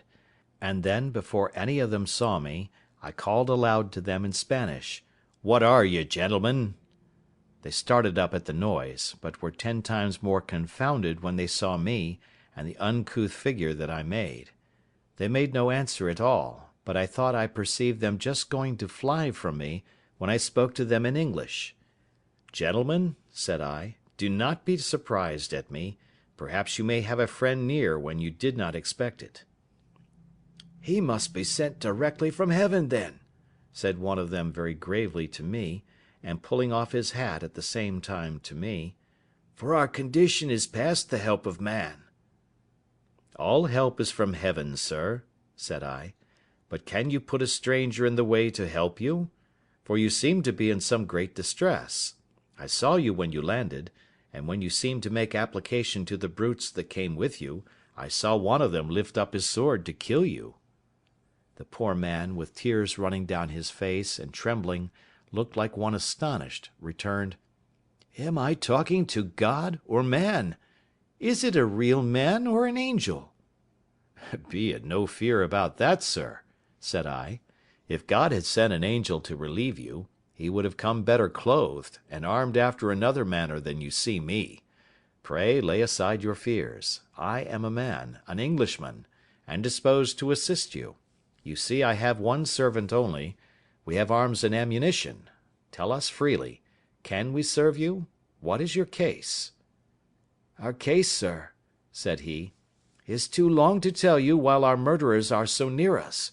But in short, sir, I was commander of that ship. My men have mutinied against me. They have been hardly prevailed on not to murder me, and at last have set me on shore in this desolate place, with these 2 men with me, one my mate, the other a passenger, where we expected to perish, believing the place to be uninhabited, and know not yet what to think of it." "Where are these brutes, your enemies?" said I. "Do you know where they are gone?" "There they lie, sir," said he, pointing to a thicket of trees.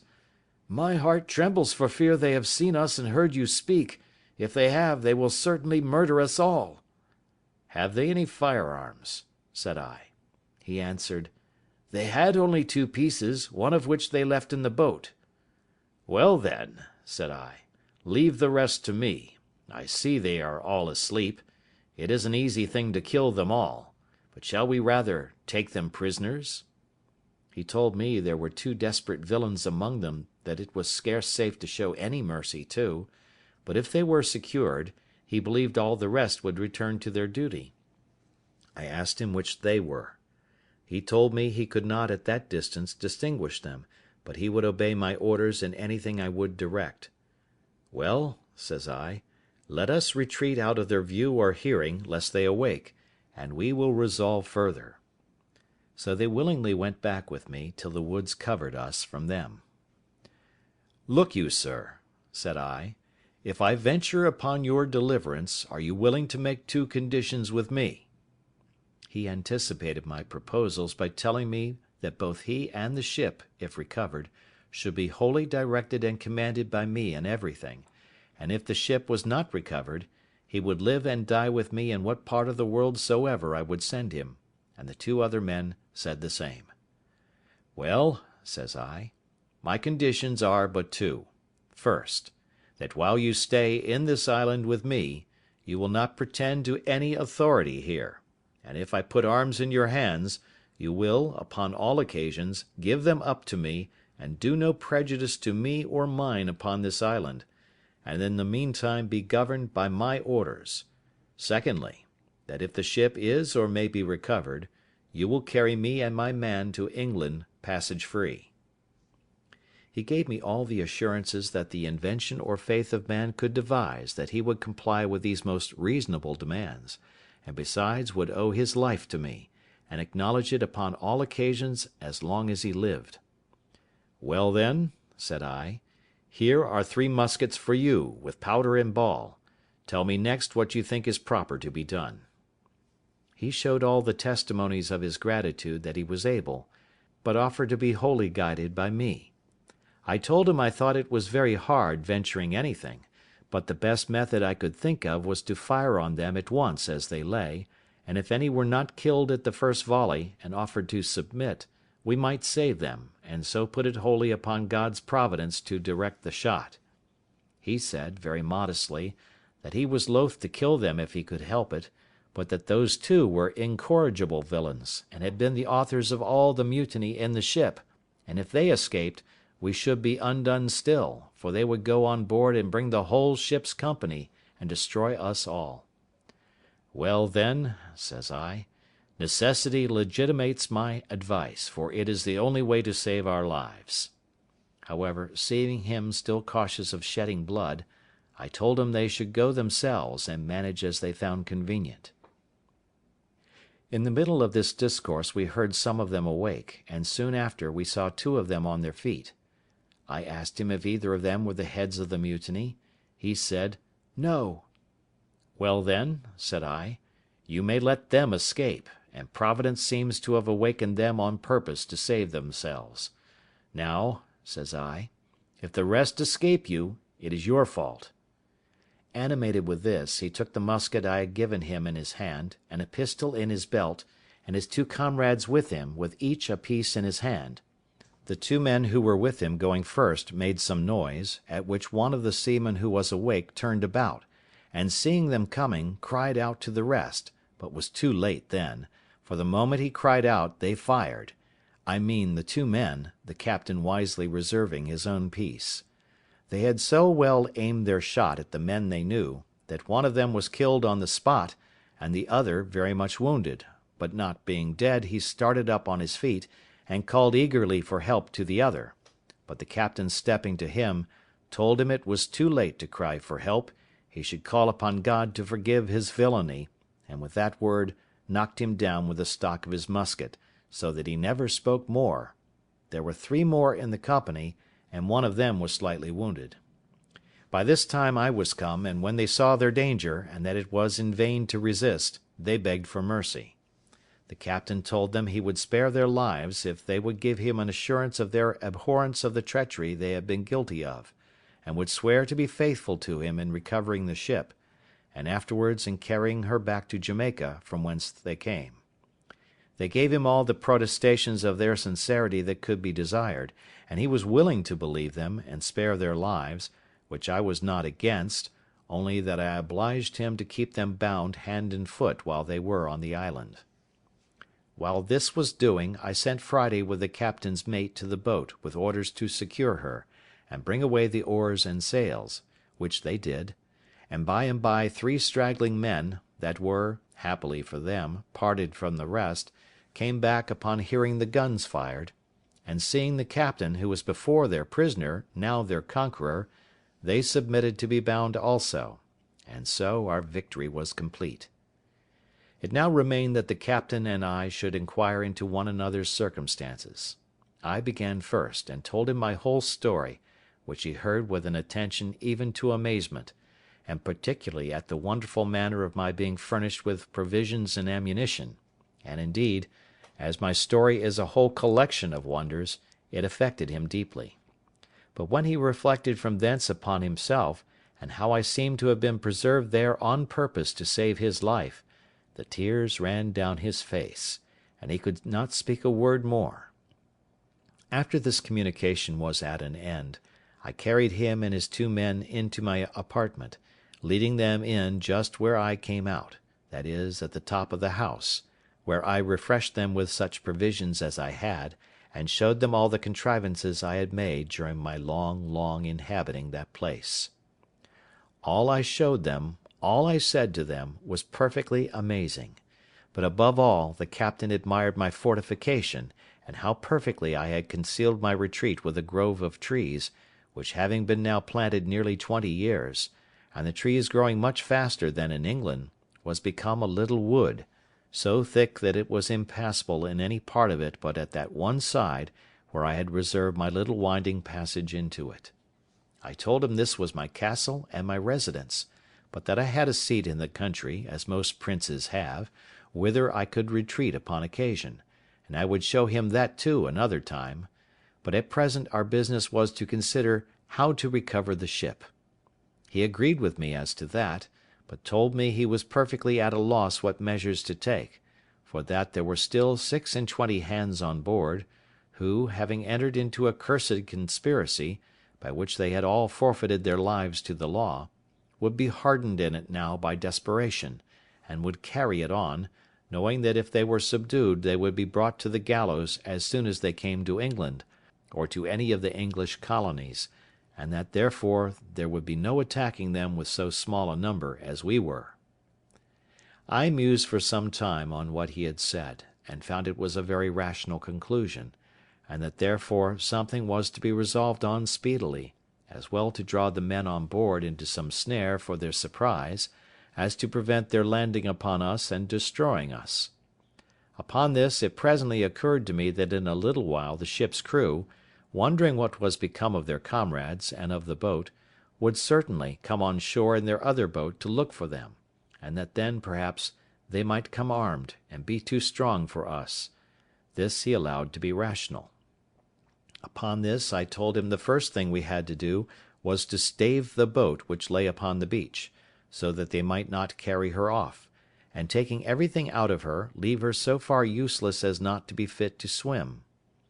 Accordingly we went on board, took the arms which were left on board out of her, and whatever else we found there, which was a bottle of brandy, and another of rum, a few biscuit cakes, a horn of powder, and a great lump of sugar in a piece of canvas, the sugar was 5 or 6 pounds, all of which was very welcome to me, especially the brandy and sugar, of which I had had none left for many years. When we had carried all these things on shore, the oars, mast, sail, and rudder of the boat were carried away before, we knocked a great hole in her bottom, that if they had come strong enough to master us, yet they could not carry off the boat. Indeed, it was not so much in my thoughts that we could be able to recover the ship, but my view was, that if they went away without the boat, I did not much question to make her again fit to carry as to the Leeward Islands, and call upon our friends the Spaniards in my way, for I had them still in my thoughts.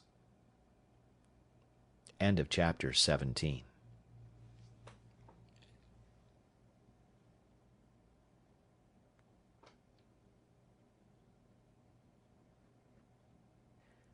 The Life and Adventures of Robinson Crusoe, by Daniel Defoe. Chapter 18. The Ship Recovered. While we were thus preparing our designs, and had first, by main strength, heaved the boat upon the beach, so high that the tide would not float her off at high water mark, and besides had broke a hole in her bottom too big to be quickly stopped, and were set down musing what we should do, we heard the ship fire a gun, and make a waft with her ensign as a signal for the boat to come on board, but no boat stirred, and they fired several times, making other signals for the boat. At last, when all their signals and firing proved fruitless, and they found the boat did not stir, we saw them, by the help of my glasses, hoist another boat out and row towards the shore, and we found, as they approached, that there were no less than 10 men in her, and that they had firearms with them. As the ship lay almost 2 leagues from the shore, we had a full view of them as they came, and a plain sight even of their faces, because the tide having set them a little to the east of the other boat, they rowed up under shore, to come to the same place where the other had landed, and where the boat lay. By this means, I say, we had a full view of them, and the captain knew the persons and characters of all the men in the boat, of whom he said there were 3 very honest fellows, who, he was sure, were led into this conspiracy by the rest, being overpowered and frightened; but that as for the boatswain, who it seems was the chief officer among them, and all the rest, they were as outrageous as any of the ship's crew, and were no doubt made desperate in their new enterprise, and terribly apprehensive he was that they would be too powerful for us. I smiled at him, and told him that men in our circumstances were past the operation of fear, that seeing almost every condition that could be was better than that which we were supposed to be in, we ought to expect that the consequence, whether death or life, would be sure to be a deliverance. I asked him what he thought of the circumstances of my life, and whether a deliverance were not worth venturing for. "And where, sir," said I, "is your belief of my being preserved here on purpose to save your life, which elevated you a little while ago? For my part," said I, "there seems to be but one thing amiss in all the prospect of it." "What is that?" say he. "Why," said I, "it is, that as you say there are 3 or 4 honest fellows among them which should be spared, had they been all of the wicked part of the crew, I should have thought God's providence had singled them out to deliver them into your hands; for depend upon it, every man that comes ashore is our own, and shall die or live as they behave to us." As I spoke this with a raised voice and cheerful countenance, I found it greatly encouraged him, so we set vigorously to our business. We had, upon the first appearance of the boats coming from the ship, considered of separating our prisoners, and we had indeed secured them effectually. Two of them, of whom the captain was less assured than ordinary, I sent with Friday, and one of the three delivered men, to my cave, where they were remote enough and out of danger of being heard or discovered, or of finding their way out of the woods if they could have delivered themselves. Here they left them bound, but gave them provisions, and promised them, if they continued there quietly, to give them their liberty in a day or two, but that if they attempted their escape they should be put to death without mercy. They promised faithfully to bear their confinement with patience, and were very thankful that they had such good usage as to have provisions and light left them, for Friday gave them candles, such as we made ourselves, for their comfort, and they did not know but that he stood sentinel over them at the entrance. The other prisoners had better usage. Two of them were kept pinioned, indeed, because the captain was not able to trust them, but the other two were taken into my service, upon the captain's recommendation, and upon their solemnly engaging to live and die with us. So with them and the three honest men we were 7 men, well armed, and I made no doubt we should be able to deal well enough with the 10 that were coming, considering that the captain had said there were 3 or 4 honest men among them also. As soon as they got to the place where their other boat lay, they ran their boat into the beach, and came all on shore, hauling the boat up after them, which I was glad to see, for I was afraid they would rather have left the boat at an anchor some distance from the shore, with some hands in her to guard her, and so we should not be able to seize the boat. Being on shore, the first thing they did, they ran all to their other boat, and it was easy to see they were under a great surprise to find her stripped, as above, of all that was in her, and a great hole in her bottom. After they had mused a while upon this, they set up 2 or 3 great shouts, hallooing with all their might, to try if they could make their companions hear, but all was to no purpose. Then they came all close in a ring, and fired a volley of their small arms, which indeed we heard, and the echoes made the woods ring. But it was all one; those in the cave we were sure could not hear, and those in our keeping, though they heard it well enough, yet durst give no answer to them. They were so astonished at the surprise of this, that, as they told us afterwards, they resolved to go all on board again to their ship, and let them know that the men were all murdered, and the longboat staved. Accordingly, they immediately launched their boat again, and got all of them on board. The captain was terribly amazed and even confounded at this, believing they would go on board the ship again and set sail, giving their comrades over for lost, and so we should still lose the ship, which he was in hopes we should have recovered, but he was quickly as much frightened the other way. They had not been long put off with the boat when we perceived them all coming on shore again, but with this new measure in their conduct, which it seems they consulted together upon, that is, to leave 3 men in the boat, and the rest to go on shore, and go up into the country to look for their fellows. This was a great disappointment to us, for now we were at a loss what to do, as our seizing those 7 men on shore would be no advantage to us if we let the boat escape, because they would row away to the ship, and then the rest of them would be sure to weigh and set sail, and so our recovering the ship would be lost. However, we had no remedy but to wait and see what the issue of things might present. The 7 men came on shore, and the 3 who remained in the boat put her off to a good distance from the shore, and came to an anchor to wait for them, so that it was impossible for us to come at them in the boat. Those that came on shore kept close together, marching towards the top of the little hill under which my habitation lay, and we could see them plainly, though they could not perceive us. We should have been very glad if they would have come nearer us, so that we might have fired at them, or that they would have gone farther off, that we might come abroad.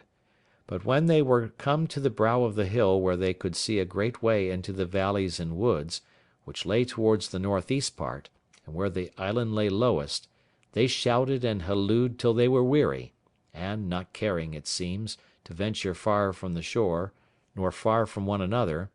they sat down together under a tree to consider it. Had they thought fit to have gone to sleep there, as the other part of them had done, They had done the job for us. But they were too full of apprehensions of danger to venture to go to sleep, though they could not tell what the danger was they had to fear. The captain made a very just proposal to me upon this consultation of theirs; that is, that perhaps they would all fire a volley again, to endeavour to make their fellows hear, and that we should all sally upon them just at the juncture when their pieces were all discharged, and they would certainly yield, and we should have them without bloodshed.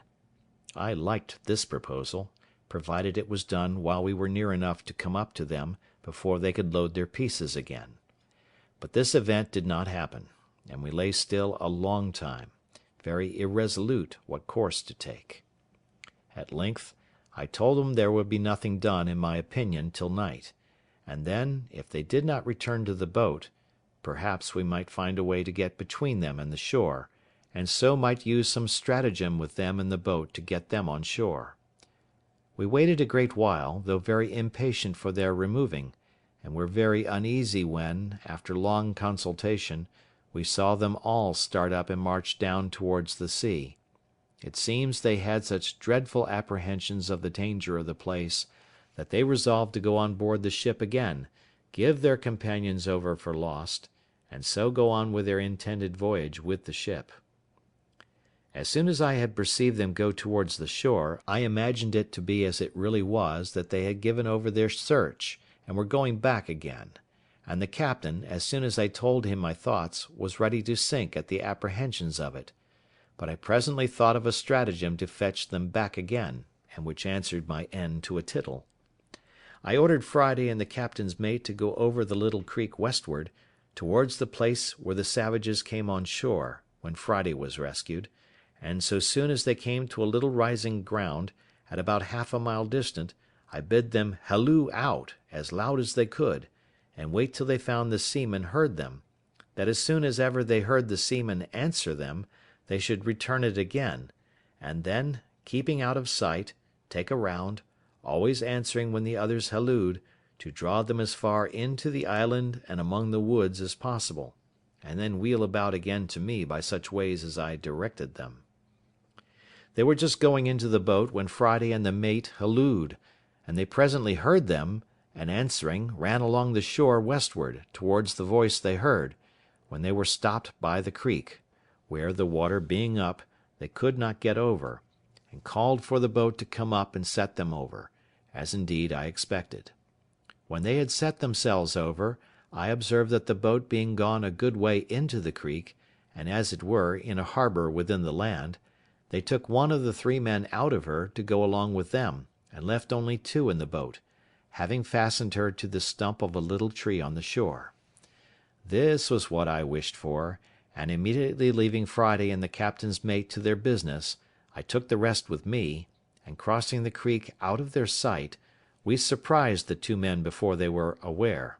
one of them lying on the shore, and the other being in the boat.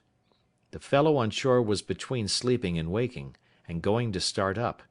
The captain, who was foremost, ran in upon him and knocked him down, and then called out to him in the boat to yield or he was a dead man.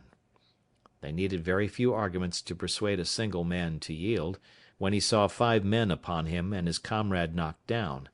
Besides, this was, it seems, one of the 3 who were not so hearty in the mutiny as the rest of the crew, and therefore was easily persuaded not only to yield, but afterwards to join very sincerely with us. In the meantime, Friday and the captain's mate so well managed their business with the rest that they drew them, by hallooing and answering, from one hill to another, and from one wood to another, till they not only heartily tired them, but left them where they were, very sure they could not reach back to the boat before it was dark, and indeed they were heartily tired themselves also, by the time they came back to us. We had nothing now to do but to watch for them in the dark, and to fall upon them, so as to make sure work with them. It was several hours after Friday came back to me before they came back to their boat, and we could hear the foremost of them, long before they came quite up, calling to those behind to come along, and could also hear them answer, and complain how lame and tired they were, and not able to come any faster, which was very welcome news to us. At length they came up to the boat. but it is impossible to express their confusion when they found the boat fast aground in the creek, the tide ebbed out, and their 2 men gone. We could hear them call one to another in a most lamentable manner, telling one another they were got into an enchanted island, that either there were inhabitants in it, and they should all be murdered, or else there were devils and spirits in it, and they should all be carried away and devoured. They hallooed again, and called their 2 comrades by their names a great many times, but no answer. After some time we could see them, by the little light there was, run about, wringing their hands like men in despair, and sometimes they would go and sit down in the boat to rest themselves, then come ashore again, and walk about again, and so the same thing over again. My men would fain have had me give them leave to fall upon them at once in the dark, but I was willing to take them at some advantage, so as to spare them, and kill as few of them as I could, and especially I was unwilling to hazard the killing of any of our men, knowing the others were very well armed.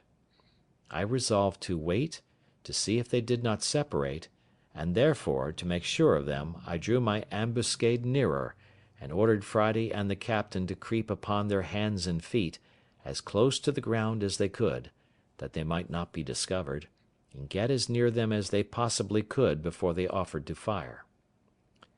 They had not been long in that posture when the boatswain, who was the principal ringleader of the mutiny, had now shown himself the most dejected and dispirited of all the rest, came walking towards them with 2 more of the crew. The captain was so eager at having this principal rogue so much in his power, that he could hardly have patience to let him come so near as to be sure of him, for they only heard his tongue before. But when they came nearer, the captain and Friday, starting up on their feet, let fly at them. The boatswain was killed upon the spot. The next man was shot in the body, and fell just by him, though he did not die till an hour or 2 after, and the third ran for it. At the noise of the fire I immediately advanced with my whole army, which was now 8 men, with myself, Generalissimo, Friday, my lieutenant general, the captain and his 2 men, and the 3 prisoners of war whom we had trusted with arms. We came upon them indeed in the dark, so that they could not see our number, and I made the man they had left in the boat, who was now one of us, to call them by name, to try if I could bring them to a parley, and so perhaps might reduce them to terms, which fell out just as we desired; for indeed it was easy to think, as their condition then was, they would be very willing to capitulate. So he calls out as loud as he could to one of them, "Tom Smith! Tom Smith!" Tom Smith answered immediately, "Is that Robinson?" for it seems he knew the voice. The other answered, "Aye, aye, for God's sake, Tom Smith, throw down your arms and yield, or you are all dead men this moment." "Who must we yield to? Where are they?" said Smith again. "Here they are," says he. "Here's our captain and 50 men with him. Had been hunting you these 2 hours. The boatswain is killed, Will Fry is wounded, and I am a prisoner, and if you do not yield, you are all lost." "Will they give us quarter then?" says Tom Smith, "and we will yield." "I'll go and ask if you promise to yield," says Robinson. So he asked the captain, and the captain himself then calls out, "You, Smith, you know my voice. If you lay down your arms immediately and submit, you shall have your lives, all but Will Atkins." Upon this Will Atkins cried out, "For God's sake, captain, give me quarter. What have I done? They have all been as bad as I," which, by the way, was not true, for it seems this Will Atkins was the first man that laid hold of the captain when they first mutinied, and used him barbarously in tying his hands and giving him injurious language. However, the captain told him he must lay down his arms at discretion, and trust to the governor's mercy, by which he meant me, for they all call me governor. In a word, they all laid down their arms and begged their lives, and I sent the man that had parleyed with them, and 2 more, who bound them all, and then my great army of 50 men, which, with those 3, were in all but 8, came up and seized upon them, and upon their boat,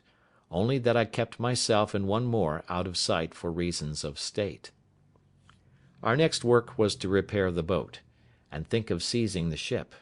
and as for the captain, now he had leisure to parley with them, he expostulated with them upon the villainy of their practices with him, and upon the further wickedness of their design, and how certainly it must bring to them misery and distress in the end, and perhaps to the gallows.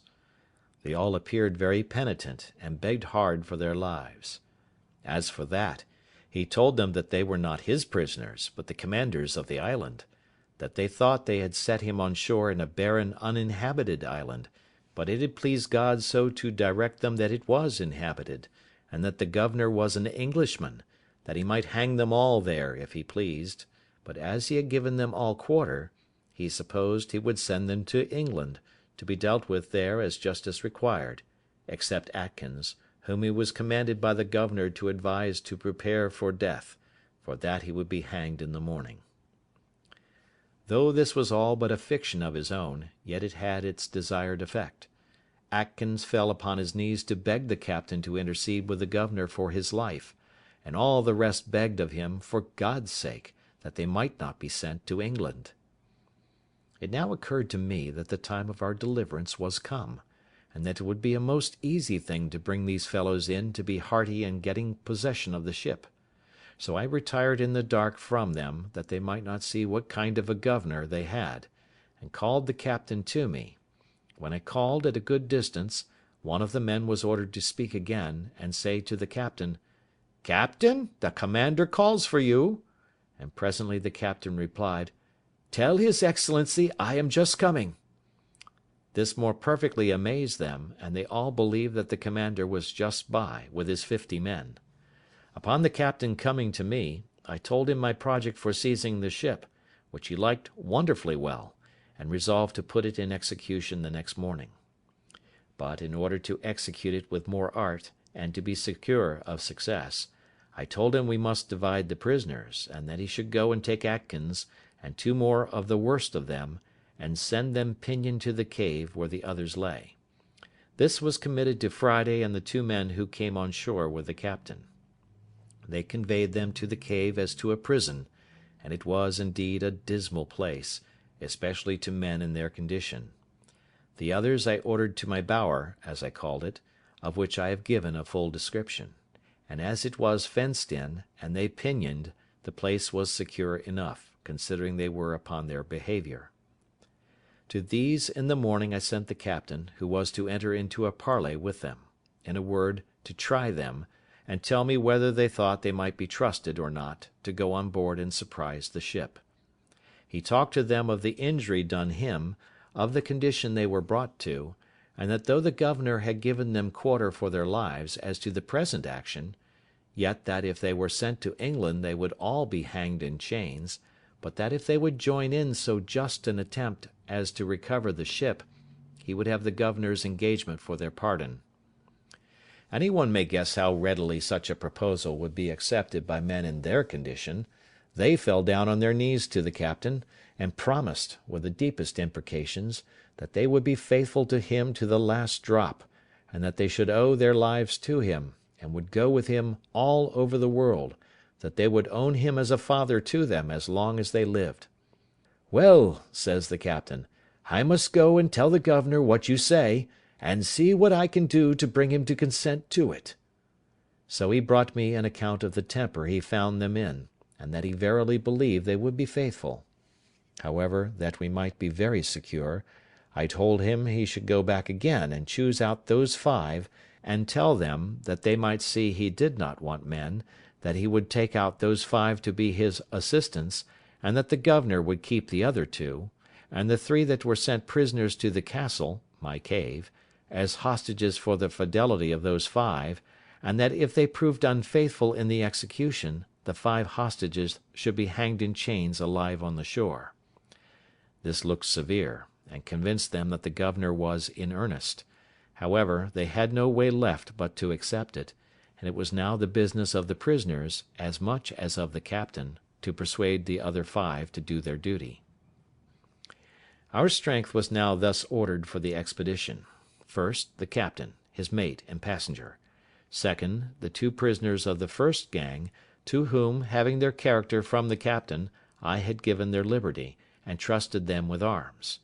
Third, the other two that I had kept till now in my bower, pinioned, but on the captain's motion had now released.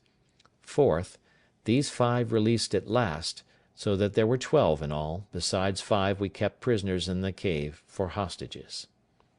I asked the captain if he was willing to venture with these hands on board the ship, but as for me and my man Friday, I did not think it was proper for us to stir, having 7 men left behind, and it was employment enough for us to keep them asunder, and supply them with victuals. As to the 5 in the cave, I resolved to keep them fast, but Friday went in twice a day to them, to supply them with necessaries, and I made the other 2 carry provisions to a certain distance, where Friday was to take them. When I showed myself to the 2 hostages, it was with the captain, who told them I was the person the governor had ordered to look after them, and that it was the governor's pleasure they should not stir anywhere but by my direction; that if they did, they would be fetched into the castle, and be laid in irons; so that as we never suffered them to see me as governor, I now appeared as another person, and spoke of the governor, the garrison, the castle, and the like, upon all occasions. The captain now had no difficulty before him, but to furnish his 2 boats, stop the breach of one, and man them. He made his passenger captain of one, with 4 of the men, and himself, his mate, and 5 more went in the other; and they contrived their business very well, for they came up to the ship about midnight. As soon as they came within call of the ship, he made Robinson hail them, and tell them they had brought off the men in the boat, but that it was a long time before they had found them, and the like, holding them in a chat till they came to the ship's side, when the captain and the mate entering first with their arms, immediately knocked down the second mate and carpenter with the butt end of their muskets, being very faithfully seconded by their men. They secured all the rest that were upon the main and quarter decks, and began to fasten the hatches, to keep them down that were below, when the other boat and their men, entering at the forechains, secured the forecastle of the ship, and the scuttle which went down into the cook-room, making 3 men they found there prisoners.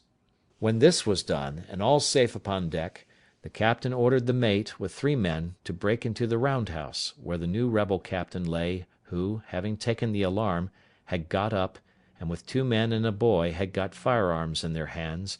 and when the mate, with a crow, split open the door, the new captain and his men fired boldly among them, and wounded the mate with a musket ball, which broke his arm, and wounded 2 more of the men, but killed nobody.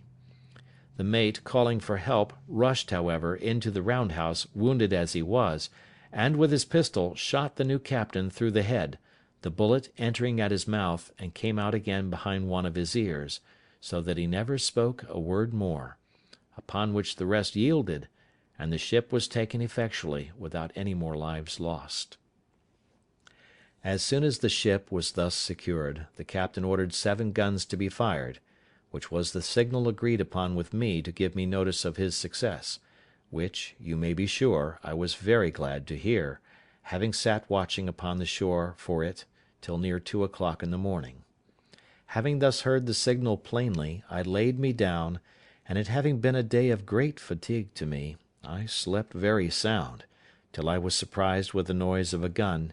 and presently starting up, I heard a man call me by the name of "Governor! Governor!" and presently I knew the captain's voice, when, climbing up to the top of the hill, there he stood, and pointing to the ship, he embraced me in his arms. "My dear friend and deliverer," says he, "there's your ship, for she is all yours, and so are we, and all that belong to her." I cast my eyes to the ship, and there she rode, within little more than half a mile of the shore, for they had weighed her anchor as soon as they were masters of her, and the weather being fair had brought her to an anchor just against the mouth of the little creek, and the tide being up, the captain had brought the pinnace in near the place where I had first landed my rafts, and so landed just at my door. I was at first ready to sink down with the surprise, for I saw my deliverance, indeed, visibly put into my hands, all things easy, and a large ship just ready to carry me away whither I pleased to go. At first, for some time, I was not able to answer him one word, but as he had taken me in his arms I held fast by him, or I should have fallen to the ground. He perceived the surprise, and immediately pulled a bottle out of his pocket, and gave me a dram of cordial, which he had brought on purpose for me. After I had drunk it, I sat down upon the ground, and though it brought me to myself, yet it was a good while before I could speak a word to him. All this time the poor man was in as great an ecstasy as I, only not under any surprise, as I was, and he said 1,000 kind and tender things to me, to compose and bring me to myself; but such was the flood of joy in my breast, that it put all my spirits into confusion. At last it broke out into tears, and in a little while after I recovered my speech. I then took my turn, and embraced him as my deliverer, and we rejoiced together. I told him I looked upon him as a man sent by Heaven to deliver me, and that the whole transaction seemed to be a chain of wonders, that such things as these were the testimonies we had of a secret hand of Providence governing the world, and an evidence that the eye of an infinite power could search into the remotest corner of the world, and send help to the miserable whenever he pleased. I forgot not to lift up my heart in thankfulness to Heaven, and what heart could forbear to bless him, who had not only in a miraculous manner provided for me in such a wilderness, and in such a desolate condition, but from whom every deliverance must always be acknowledged to proceed.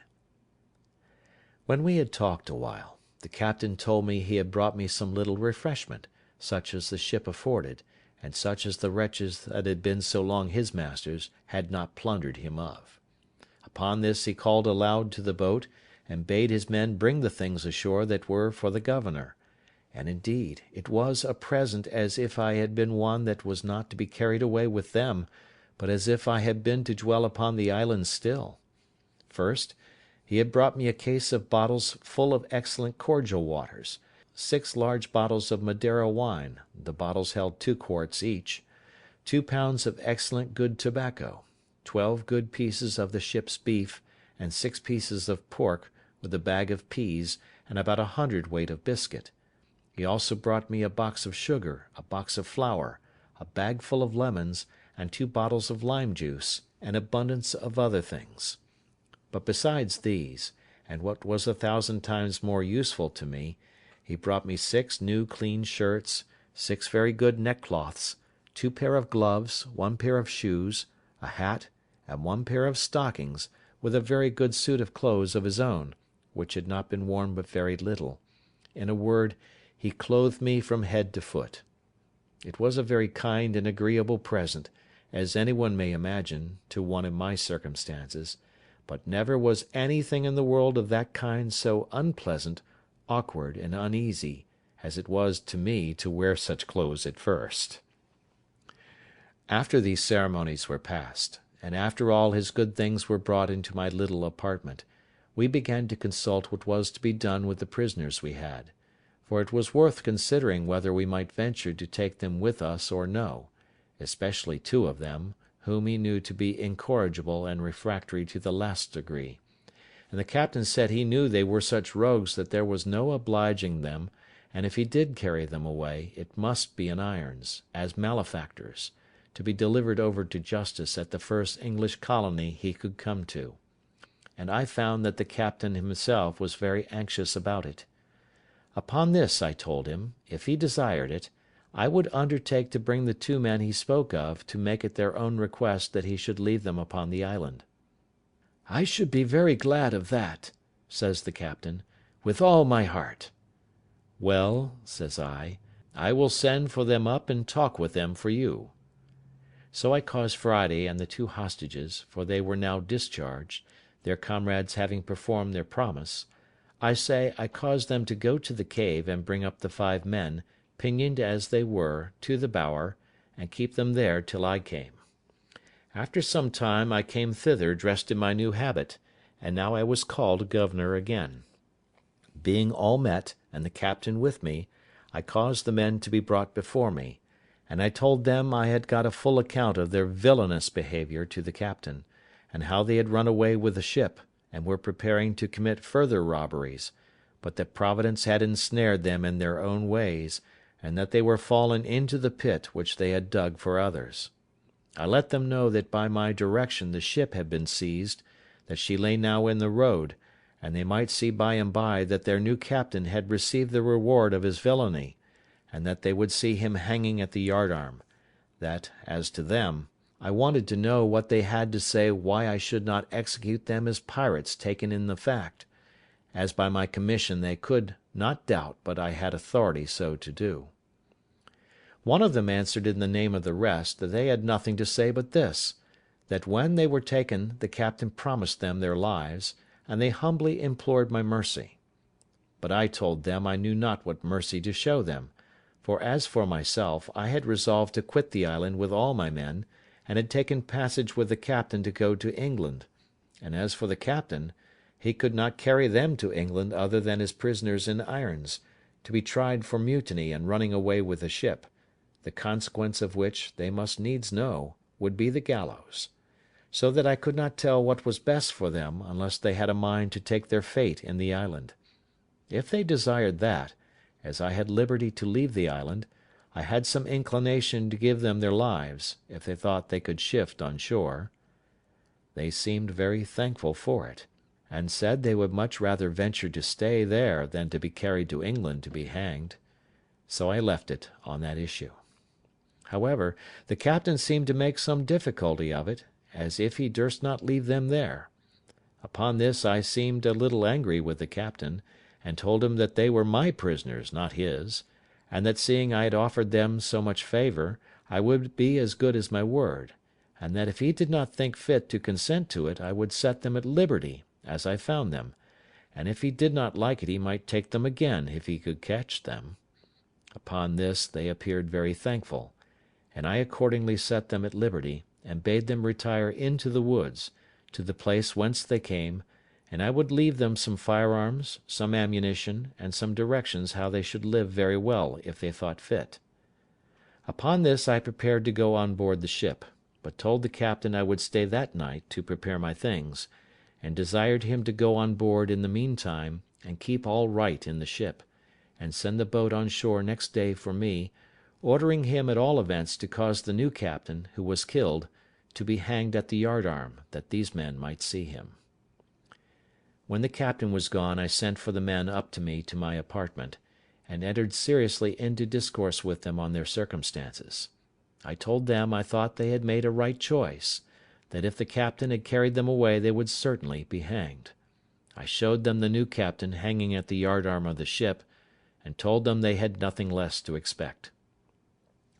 When they had all declared their willingness to stay, I then told them I would let them into the story of my living there, and put them into the way of making it easy to them. Accordingly I gave them the whole history of the place, and my coming to it, showed them my fortifications, the way I made my bread, planted my corn, cured my grapes, and, in a word, all that was necessary to make them easy. I told them the story also of the 17 Spaniards that were to be expected, for whom I left a letter, and made them promise to treat them in common with themselves. Here it may be noted that the captain, who had ink on board, was greatly surprised that I never hit upon a way of making ink of charcoal and water, or of something else, as I had done things much more difficult. I left them my firearms, viz., 5 muskets, 3 fowling pieces, and 3 swords. I had above a barrel and a half of powder left, for after the first year or two I used but little and wasted none. I gave them a description of the way I managed the goats, and directions to milk and fatten them, and to make both butter and cheese. In a word, I gave them every part of my own story, and told them I should prevail with the captain to leave them 2 barrels of gunpowder more, and some garden seeds, which I told them I would have been very glad of. Also, I gave them the bag of peas which the captain had brought me to eat, and bade them be sure to sow and increase them. End of chapter 18.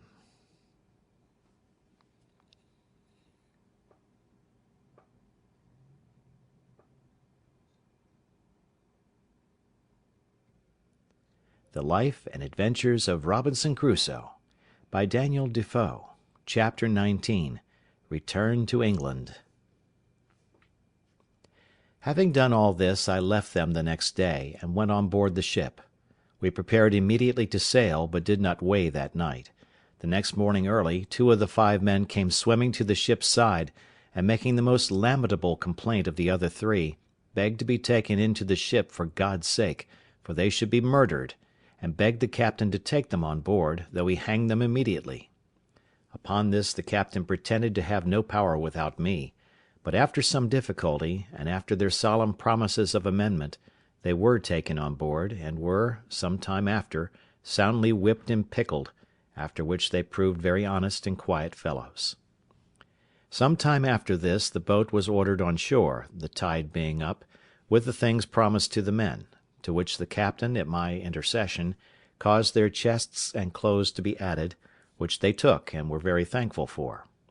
I also encouraged them, by telling them that if it lay in my power to send any vessel to take them in, I would not forget them. When I took leave of this island, I carried on board, for relics, the great goatskin cap I had made, my umbrella, and one of my parrots. Also I forgot not to take the money I formerly mentioned, which had lain by me so long useless that it was grown rusty or tarnished, and could hardly pass for silver till it had been a little rubbed and handled, as also the money I found in the wreck of the Spanish ship. And thus I left the island, the 19th of December, as I found by the ship's account, in the year 1686, after I had been upon it 28 years, 2 months, and 19 days, being delivered from this second captivity the same day of the month that I first made my escape in the longboat from among the Moors of Sallee. In this vessel, after a long voyage, I arrived in England the 11th of June, in the year 1687, having been 35 years absent. When I came to England I was as perfect a stranger to all the world as if I had never been known there. My benefactor and faithful steward, whom I had left my money in trust with, was alive, but had had great misfortunes in the world, was become a widow the second time, and very low in the world. I made her very easy as to what she owed me, assuring her I would give her no trouble; but, on the contrary, in gratitude for her former care and faithfulness to me, I relieved her as my little stock would afford, which at that time would, indeed, allow me to do but little for her; but I assured her I would never forget her former kindness to me, nor did I forget her when I had sufficient to help her, as shall be observed in its proper place. I went down afterwards into Yorkshire, but my father was dead, and my mother and all the family extinct, except that I found 2 sisters, and 2 of the children of one of my brothers; and as I had been long ago given over for dead, there had been no provision made for me; so that, in a word, I found nothing to relieve or assist me, and that the little money I had would not do much for me as to settling in the world. I met with one piece of gratitude indeed, which I did not expect, and this was, that the master of the ship, whom I had so happily delivered, and by the same means saved the ship and cargo, having given a very handsome account to the owners of the manner how I had saved the lives of the men and the ship, they invited me to meet them and some other merchants concerned, and altogether made me a very handsome compliment upon the subject, and a present of almost £200 sterling. But after making several reflections upon the circumstances of my life, and how little way this would go towards settling me in the world, I resolved to go to Lisbon, and see if I might not come at some information of the state of my plantation in the Brazils, and of what was become of my partner, who, I had reason to suppose, had some years past given me over for dead. With this view I took shipping for Lisbon, where I arrived in April following, my man Friday accompanying me very honestly in all these ramblings, and proving a most faithful servant upon all occasions. When I came to Lisbon, I found out, by inquiry, and to my particular satisfaction, my old friend, the captain of the ship who first took me up at sea off the shore of Africa. He was now grown old, and had left off going to sea, having put his son, who was far from a young man, into his ship, and who still used the Brazil trade. The old man did not know me, and indeed I hardly knew him; but I soon brought him to my remembrance, and as soon brought myself to his remembrance, when I told him who I was. After some passionate expressions of the old acquaintance between us, I inquired, you may be sure, after my plantation and my partner. The old man told me he had not been in the Brazils for about 9 years, but that he could assure me that when he came away my partner was living; but the trustees whom I had joined with him to take cognizance of my part were both dead; that, however, he believed I would have a very good account of the improvement of the plantation, for that, upon the general belief of my being cast away and drowned, my trustees had given in the account of the produce of my part of the plantation to the procurator fiscal, who had appropriated it, in case I never came to claim it, 1/3 to the king and 2/3 to the monastery of St. Augustine, to be expended for the benefit of the poor, and for the conversion of the Indians to the Catholic faith; but that if I appeared, or any one for me, to claim the inheritance, it would be restored, only that the improvement or annual production, being distributed to charitable uses, could not be restored; but he assured me that the steward of the king's revenue from lands, and the providore, or steward of the monastery, had taken great care all along that the incumbent, that is to say, my partner, gave every year a faithful account of the produce, of which they had duly received my moiety. I asked him if he knew to what height of improvement he had brought the plantation, and whether he thought it might be worth looking after; or whether, on my going thither, I should meet with any obstruction to my possessing my just right in the moiety. He told me he could not tell exactly to what degree the plantation was improved; but this he knew, that my partner was grown exceeding rich upon the enjoying of his part of it, and that, to the best of his remembrance, he had heard that the king's third of my part, which was, it seems, granted away to some other monastery or religious house, amounted to above 200 moidores a year; that as to my being restored to a quiet possession of it, there was no question to be made of that, my partner being alive to witness my title, and my name being also enrolled in the register of the country. Also, he told me that the survivors of my 2 trustees were very fair, honest people, and very wealthy, and he believed I would not only have their assistance for putting me in possession, but would find a very considerable sum of money in their hands for my account, being the produce of the farm, while their fathers held the trust, and before it was given up as above, which, as he remembered, was for about 12 years. I showed myself a little concerned and uneasy at this account, and inquired of the old captain how it came to pass that the trustees should thus dispose of my effects, when he knew that I had made my will, and had made him, the Portuguese captain, my universal heir, etc. He told me that was true, but that as there was no proof of my being dead, he could not act as executor until some certain account should come of my death; and besides, he was not willing to intermeddle with a thing so remote; that it was true he had registered my will, and put in his claim, and could he have given any account of my being dead or alive, he would have acted by procuration, and taken possession of the ingenio, so they call the sugar house, and have given his son, who was now at the Brazils, orders to do it. "But," says the old man, "I have one piece of news to tell you, which perhaps may not be so acceptable to you as the rest; and that is, believing you were lost, and all the world believing so also, your partner and trustees did offer to account with me, in your name, for the first 6 or 8 years' profits, which I received. There being at that time great disbursements for increasing the works, building an ingenio, and buying slaves, it did not amount to near so much as afterwards it produced. However," says the old man, "I shall give you a true account of what I have received in all, and how I have disposed of it." After a few days' further conference with this ancient friend, he brought me an account of the first 6 years' income of my plantation, signed by my partner and the merchant trustees, being always delivered in goods, that is, tobacco in roll and sugar in chests, besides rum, molasses, etc., which is the consequence of a sugar work; and I found by this account that every year the income considerably increased; but, as above, the disbursements being large, the sum at first was small. However, the old man let me see that he was debtor to me 470 moidores of gold, besides 60 chests of sugar and 15 double rolls of tobacco, which were lost in his ship,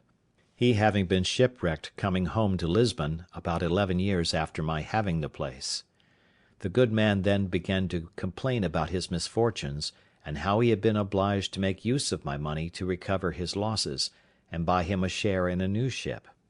"However, my old friend," says he, "you shall not want a supply in your necessity, and as soon as my son returns, you shall be fully satisfied." Upon this he pulls out an old pouch, and gives me 160 Portugal moidores in gold, and giving the writings of his title to the ship, which his son was gone to the Brazils in, of which he was quarter part owner, and his son another, he puts them both into my hands for security of the rest. I was too much moved with the honesty and kindness of the poor man to be able to bear this,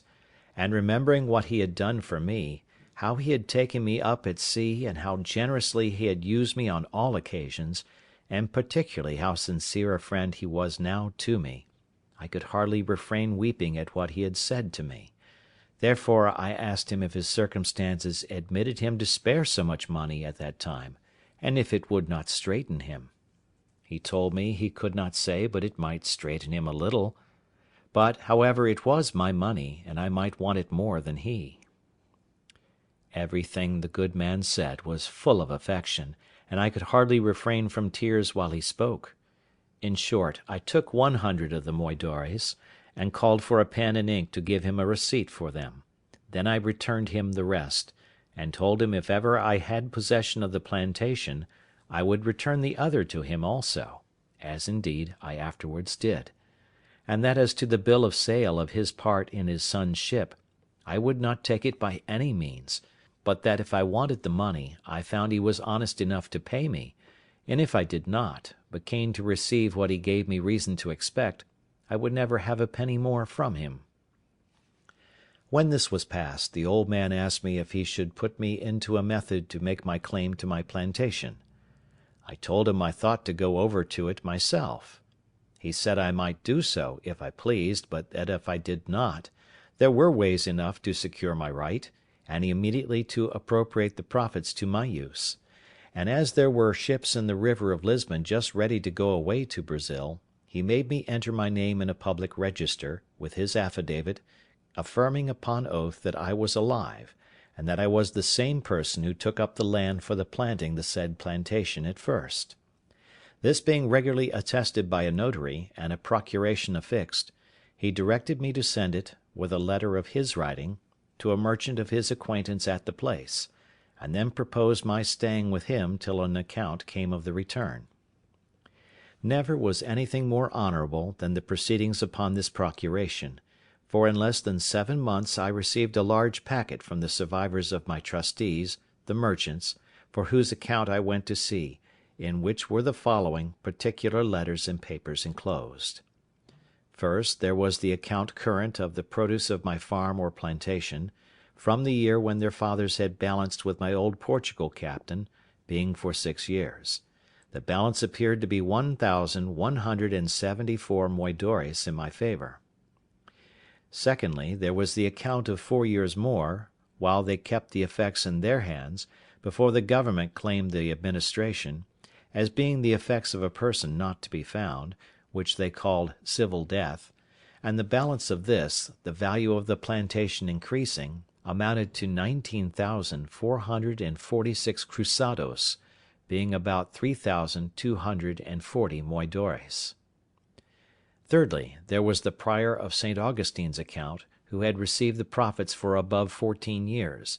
but not being able to account for what was disposed of by the hospital, very honestly declared he had 872 moidores not distributed, which he acknowledged to my account; as to the king's part, that refunded nothing.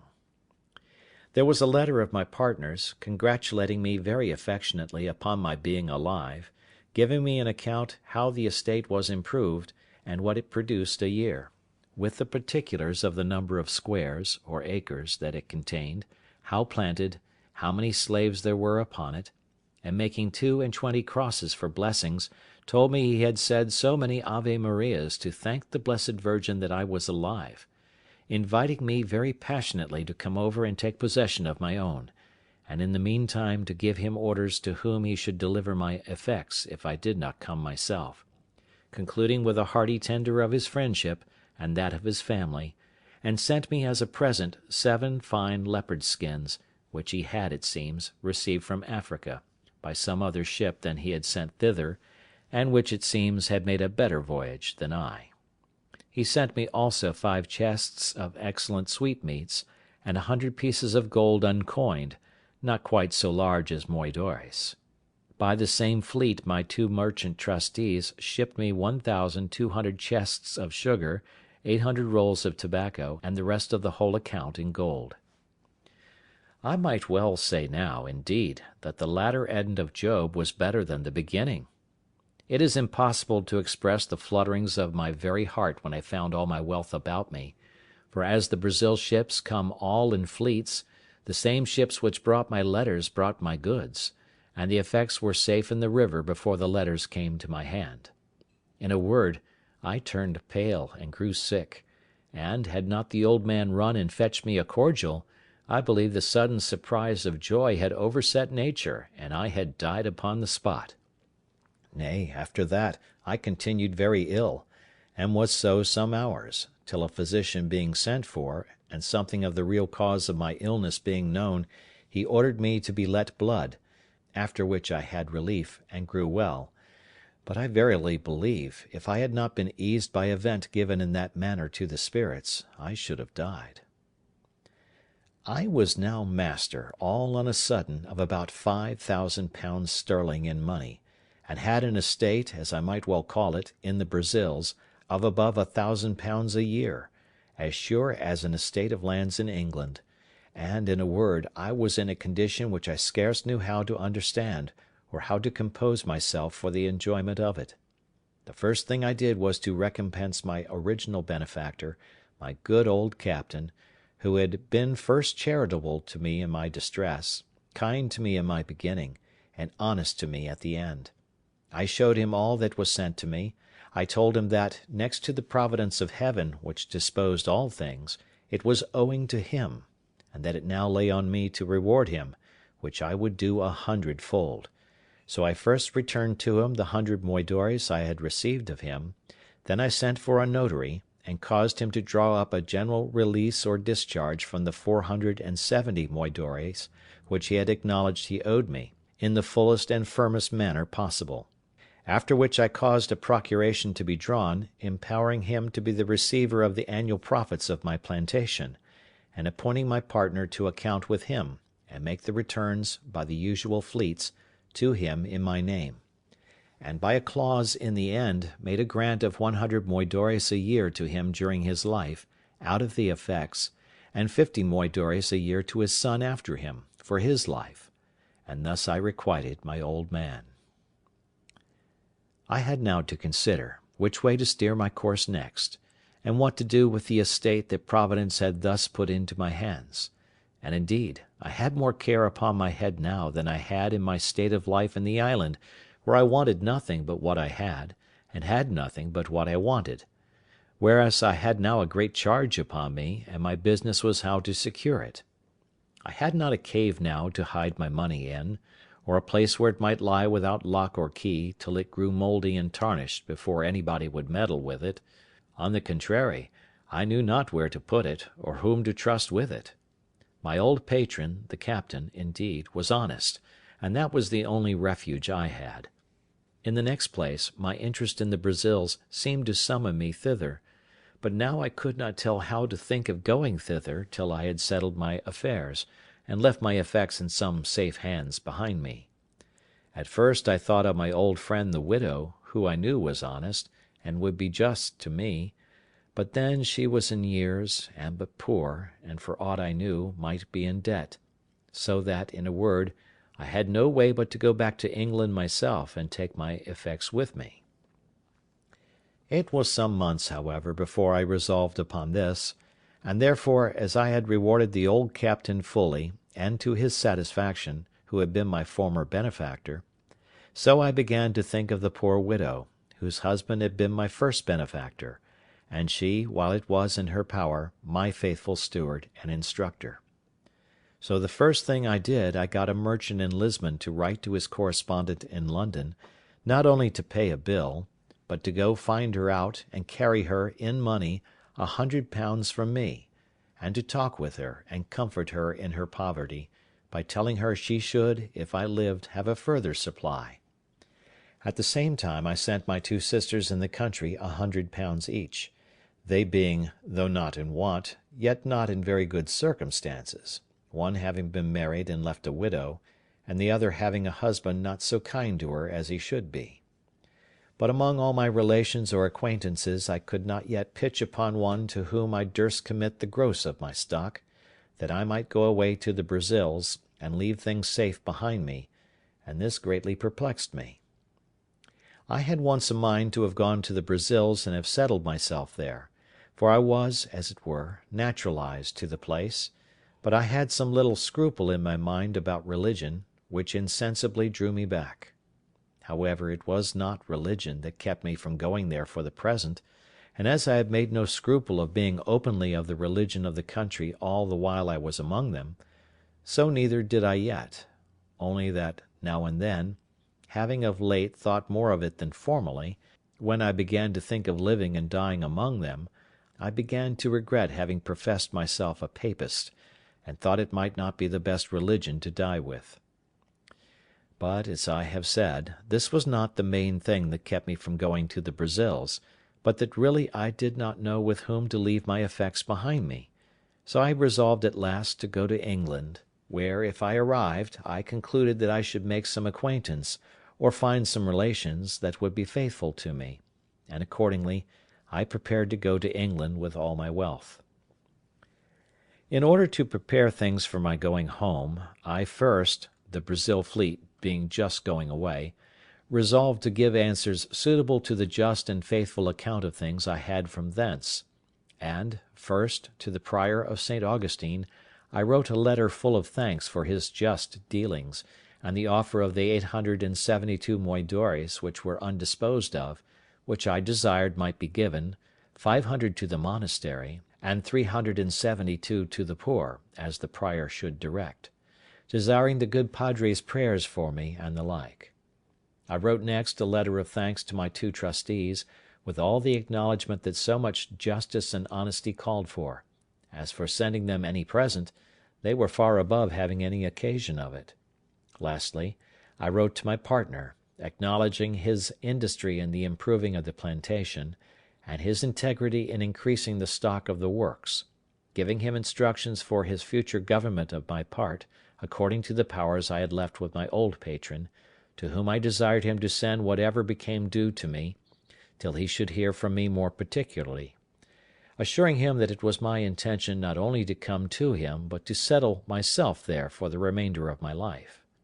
To this I added a very handsome present of some Italian silks for his wife and two daughters, for such the captain's son informed me he had, with 2 pieces of fine English broadcloth, the best I could get in Lisbon, 5 pieces of black baize, and some Flanders lace of a good value. Having thus settled my affairs, sold my cargo, and turned all my effects into good bills of exchange, my next difficulty was which way to go to England. I had been accustomed enough to the sea, and yet I had a strange aversion to go to England by the sea at that time, and yet I could give no reason for it. Yet the difficulty increased upon me so much, that though I had once shipped my baggage in order to go, yet I altered my mind, and that not once, but 2 or 3 times. It is true I had been very unfortunate by sea, and this might be one of the reasons;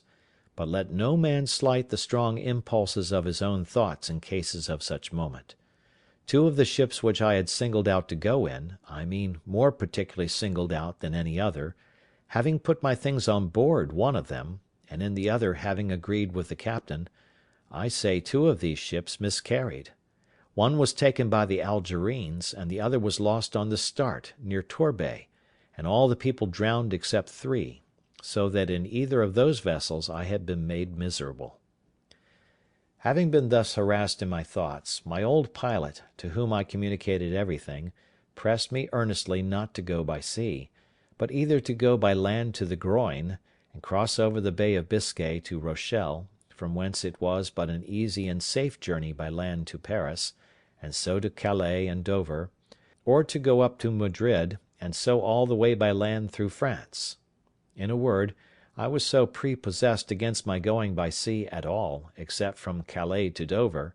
that I resolved to travel all the way by land, which, as I was not in haste, and did not value the charge, was by much the pleasanter way; and to make it more so, my old captain brought an English gentleman, the son of a merchant in Lisbon, who was willing to travel with me;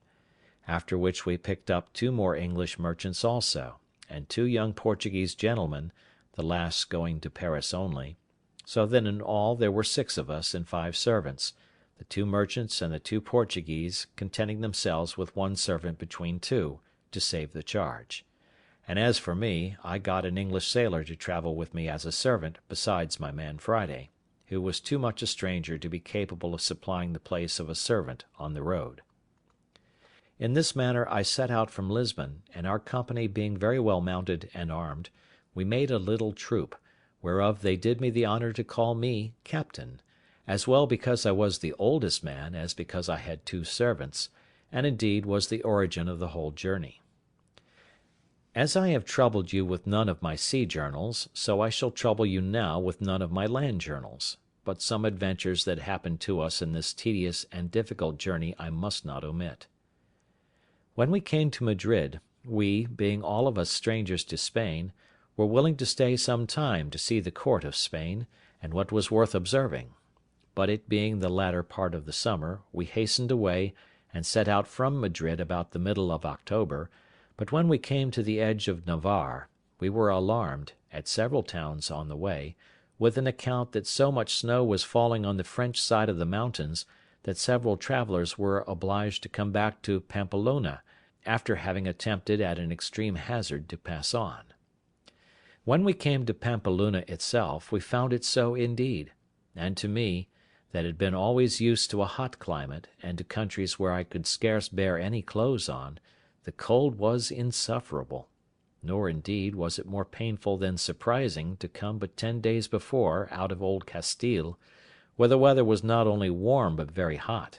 and immediately to feel a wind from the Pyrenean mountains so very keen, so severely cold, as to be intolerable and to endanger benumbing and perishing of our fingers and toes. Poor Friday was really frightened when he saw the mountains all covered with snow, and felt cold weather, which he had never seen or felt before in his life. To mend the matter, when we came to Pampeluna it continued snowing with so much violence and so long, that the people said winter was come before its time, and the roads, which were difficult before, were now quite impassable. For, in a word, the snow lay in some places too thick for us to travel, and being not hard frozen, as is the case in the northern countries, there was no going without being in danger of being buried alive every step. We stayed no less than 20 days at Pampeluna, when, seeing the winter coming on, and no likelihood of its being better, for it was the severest winter all over Europe that had been known in the memory of man, I proposed that we should go away to Fontarabia, and there take shipping for Bordeaux, which was a very little voyage.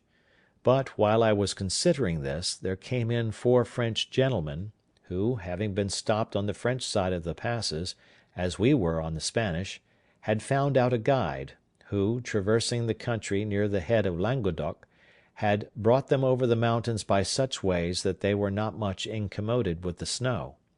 for where they met with snow in any quantity, they said it was frozen hard enough to bear them and their horses. We sent for this guide, who told us he would undertake to carry us the same way, with no hazard from the snow, provided we were armed sufficiently to protect ourselves from wild beasts; for, he said, in these great snows it was frequent for some wolves to show themselves at the foot of the mountains, being made ravenous for want of food, the ground being covered with snow. We told him we were well enough prepared for such creatures as they were, if he would insure us from a kind of 2-legged wolves, which we were told we were in most danger from, especially on the French side of the mountains. He satisfied us that there was no danger of that kind in the way that we were to go,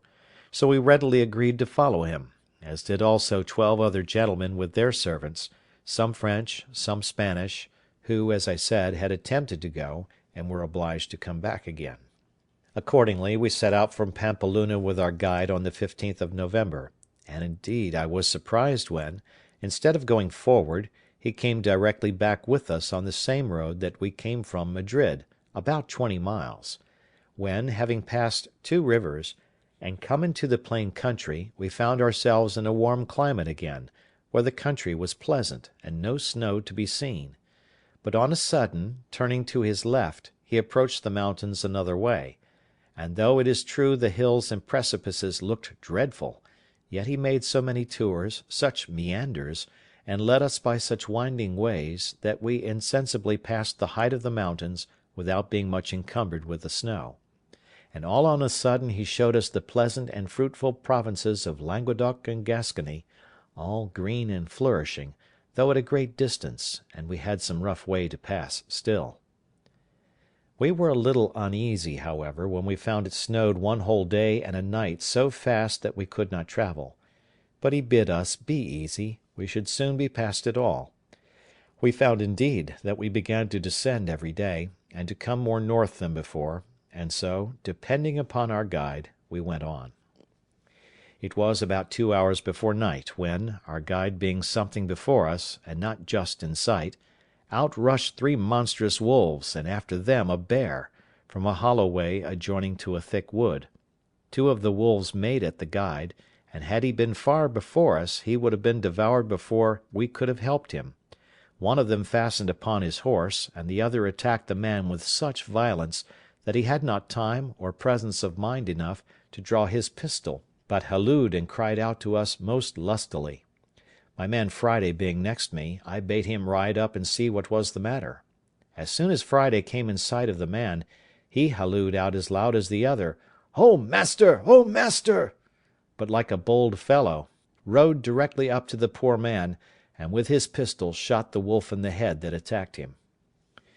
It was happy for the poor man that it was my man Friday, for having been used to such creatures in his country, he had no fear upon him, but went close up to him and shot him, whereas any other of us would have fired at a farther distance, and have perhaps either missed the wolf or endangered shooting the man. But it was enough to have terrified a bolder man than I, and indeed it alarmed all our company when, with the noise of Friday's pistol, we heard on both sides the most dismal howling of wolves, and the noise, redoubled by the echo of the mountains, appeared to us as if there had been a prodigious number of them. And perhaps there was not such a few as that we had no cause of apprehension. However, as Friday had killed this wolf, the other that had fastened upon the horse left him immediately and fled, without doing him any damage, having happily fastened upon his head, where the bosses of the bridle had stuck in his teeth. But the man was most hurt, for the raging creature had bit him twice, once in the arm, and the other time a little above his knee, and though he had made some defence, he was just tumbling down by the disorder of his horse, when Friday came up and shot the wolf. It is easy to suppose that at the noise of Friday's pistol we all mended our pace and rode up as fast as the way, which was very difficult, would give us leave to see what was the matter. As soon as we came clear of the trees, which blinded us before, we saw clearly what had been the case, and how Friday had disengaged the poor guide, though we did not presently discern what kind of creature it was he had killed. End of chapter 19.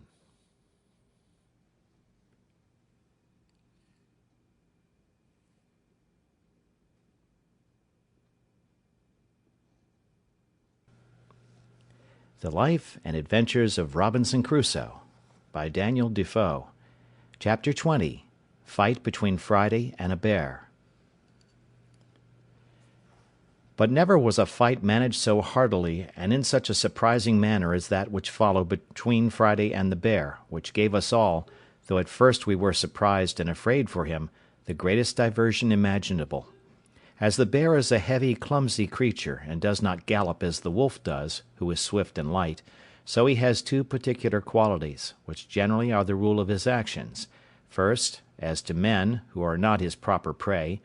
He does not usually attempt them, except they first attack him, unless he be excessively hungry, which it is probable might now be the case, the ground being covered with snow. If you do not meddle with him, he will not meddle with you. But then you must take care to be very civil to him, and give him the road, for he is a very nice gentleman. He will not go a step out of his way for a prince. Nay, if you are really afraid, your best way is to look another way and keep going on, for sometimes if you stop and stand still, and look steadfastly at him, he takes it for an affront, but if you throw or toss anything at him, though it were but a bit of stick as big as your finger, he thinks himself abused, and sets all other business aside to pursue his revenge, and will have satisfaction in point of honour. That is his first quality. The next is, if he be once affronted, he will never leave you, night or day, till he has his revenge, but follows at a good round rate till he overtakes you. My man Friday had delivered our guide, and when we came up to him he was helping him off his horse, for the man was both hurt and frightened, when on a sudden we espied the bear come out of the wood, and a monstrous one it was, the biggest by far that ever I saw. We were all a little surprised when we saw him, but when Friday saw him, it was easy to see joy and courage in the fellow's countenance. "Oh, oh, oh!" says Friday 3 times, pointing to him. "Oh, master, you give me to leave, me shake it a hand with him, me make a you good laugh." I was surprised to see the fellow so well pleased. "You fool," says I, "he will eat you up." "Eat me up, eat me up," says Friday twice over again. "Me eat a him up, me make a you good laugh. You all stay here, me show you good laugh." So down he sits, and gets off his boots in a moment, and puts on a pair of pumps, as we call the flat shoes they wear, and which he had in his pocket, gives my other servant his horse, and with his gun away he flew, swift like the wind. The bear was walking softly on, and offered to meddle with nobody, till Friday coming pretty near, calls to him, as if the bear could understand him. Hark ye, says Friday, "me speaking with you." We followed at a distance, for now, being down on the Gascony side of the mountains, we were entered a vast forest, where the country was plain and pretty open, though it had many trees in it, scattered here and there. Friday, who had, as we say, the heels of the bear, came up with him quickly, and took up a great stone and threw it at him, and hit him just on the head, but did him no more harm than if he had thrown it against a wall. But it answered Friday's end, for the rogue was so void of fear that he did it purely to make the bear follow him, and show us some laugh, as he called it. As soon as the bear felt the blow, and saw him, he turns about and comes after him, taking very long strides, and shuffling on at a strange rate, so as would have put a horse to a middling gallop. Away reins Friday, and takes his course as if he ran towards us for help. So we all resolved to fire at once upon the bear, and deliver my man; though I was angry at him for bringing the bear back upon us, when he was going about his own business another way; and especially I was angry that he had turned the bear upon us, and then ran away, and I called out, "You dog, is this your making us laugh? Come away, and take your horse, that we may shoot the creature." He heard me, and cried out, "No shoot, no shoot! Stand still, and you get much laugh." And as the nimble creature ran 2 feet for the bear's 1, he turned on a sudden on one side of us, and seeing a great oak tree fit for his purpose, he beckoned to us to follow; and doubling his pace, he got nimbly up the tree, laying his gun down upon the ground, at about 5 or 6 yards from the bottom of the tree. The bear soon came to the tree, and we followed at a distance. The first thing he did, he stopped at the gun, smelt at it, but let it lie, and up he scrambles into the tree, climbing like a cat, though so monstrous heavy. I was amazed at the folly, as I thought it, of my man, and could not for my life see anything to laugh at, till seeing the bear get up the tree, we all rode near to him. When we came to the tree, there was Friday got out to the small end of a large branch, and the bear got about halfway to him. As soon as the bear got out to that part where the limb of the tree was weaker, "Ha!" says he to us, "now you see me teach you the bear dance." So he began jumping and shaking the bough, at which the bear began to totter, but stood still, and began to look behind him to see how he should get back. Then, indeed, we did laugh heartily. But Friday had not done with him by a great deal. When seeing him stand still, he called out to him again, as if he had supposed the bear could speak English. "What, you come no farther? Pray you come farther." So he left jumping and shaking the tree, and the bear, just as if he understood what he said, did come a little farther. Then he began jumping again, and the bear stopped again. We thought now was a good time to knock him in the head, and called to Friday to stand still and we should shoot the bear. But he cried out earnestly, oh, pray, no shoot! Me shoot by and then." He would have said by and by.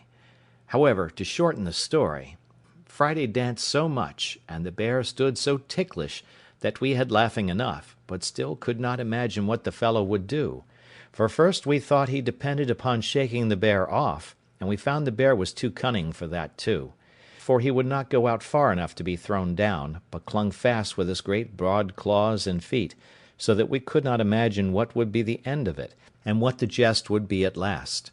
But Friday put us out of doubt quickly, for seeing the bear cling fast to the bough, and that he would not be persuaded to come any farther, "Well, well," says Friday, "you come no farther, me go. You no come to me come to you."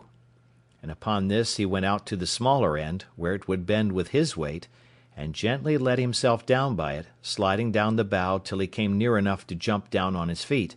and away he ran to his gun, took it up, and stood still. "Well," said I to him, "Friday, what will you do now? Why don't you shoot him?" "No shoot," says Friday. "No yet. Me shoot now, me no kill. Me stay, give you one more laugh." And indeed, so he did, for when the bear saw his enemy gone, he came back from the bough, where he stood, but did it very cautiously, looking behind him every step, and coming backward till he got into the body of the tree. Then, with the same hinder end foremost, he came down the tree, grasping it with his claws, and moving one foot at a time very leisurely. At this juncture, and just before he could set his hind foot on the ground, Friday stepped up close to him, clapped the muzzle of his piece into his ear, and shot him dead. Then the rogue turned about to see if we did not laugh, and when he saw we were pleased by our looks, he began to laugh very loud. "So we kill bear in my country," says Friday. "So you kill them?" says I. "Why, you have no guns." "No," says he, "no gun, but shoot great much long arrow."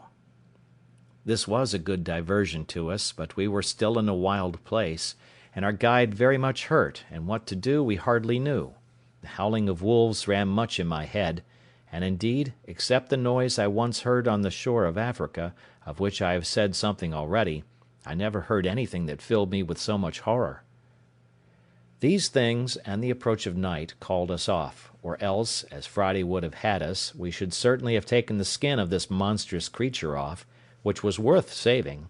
but we had near 3 leagues to go, and our guide hastened us, so we left him, and went forward on our journey.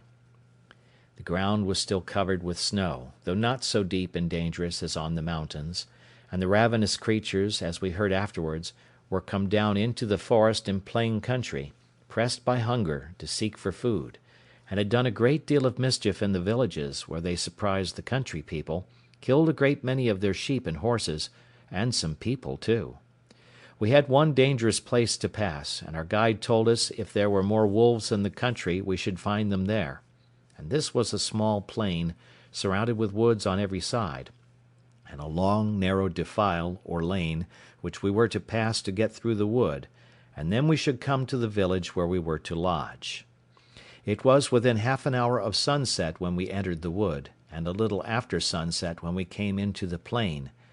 We met with nothing in the first wood, except that in a little plain within the wood, which was not above 2 furlongs over, we saw 5 great wolves cross the road full speed, one after another, as if they had been in chase of some prey, and had it in view. They took no notice of us, and were gone out of sight in a few moments. Upon this, our guide, who, by the way, was but a faint-hearted fellow, bid us keep in a ready posture, for he believed there were more wolves a-coming. We kept our arms ready, and our eyes about us, but we saw no more wolves till we came through that wood, which was near half a league, and entered the plain. As soon as we came into the plain we had occasion enough to look about us. The first object we met with was a dead horse, that is to say, a poor horse which the wolves had killed, and at least a dozen of them at work, we could not say eating him, but picking his bones rather, for they had eaten up all the flesh before. We did not think fit to disturb them at their feast, neither did they take much notice of us. Friday would have let fly at them, but I would not suffer him by any means, for I found we were like to have more business upon our hands than we were aware of. We had not gone half over the plain when we began to hear the wolves howl in the wood on our left in a frightful manner, and presently after we saw about 100 coming on directly towards us, all in a body, and most of them in a line, as regularly as an army drawn up by experienced officers.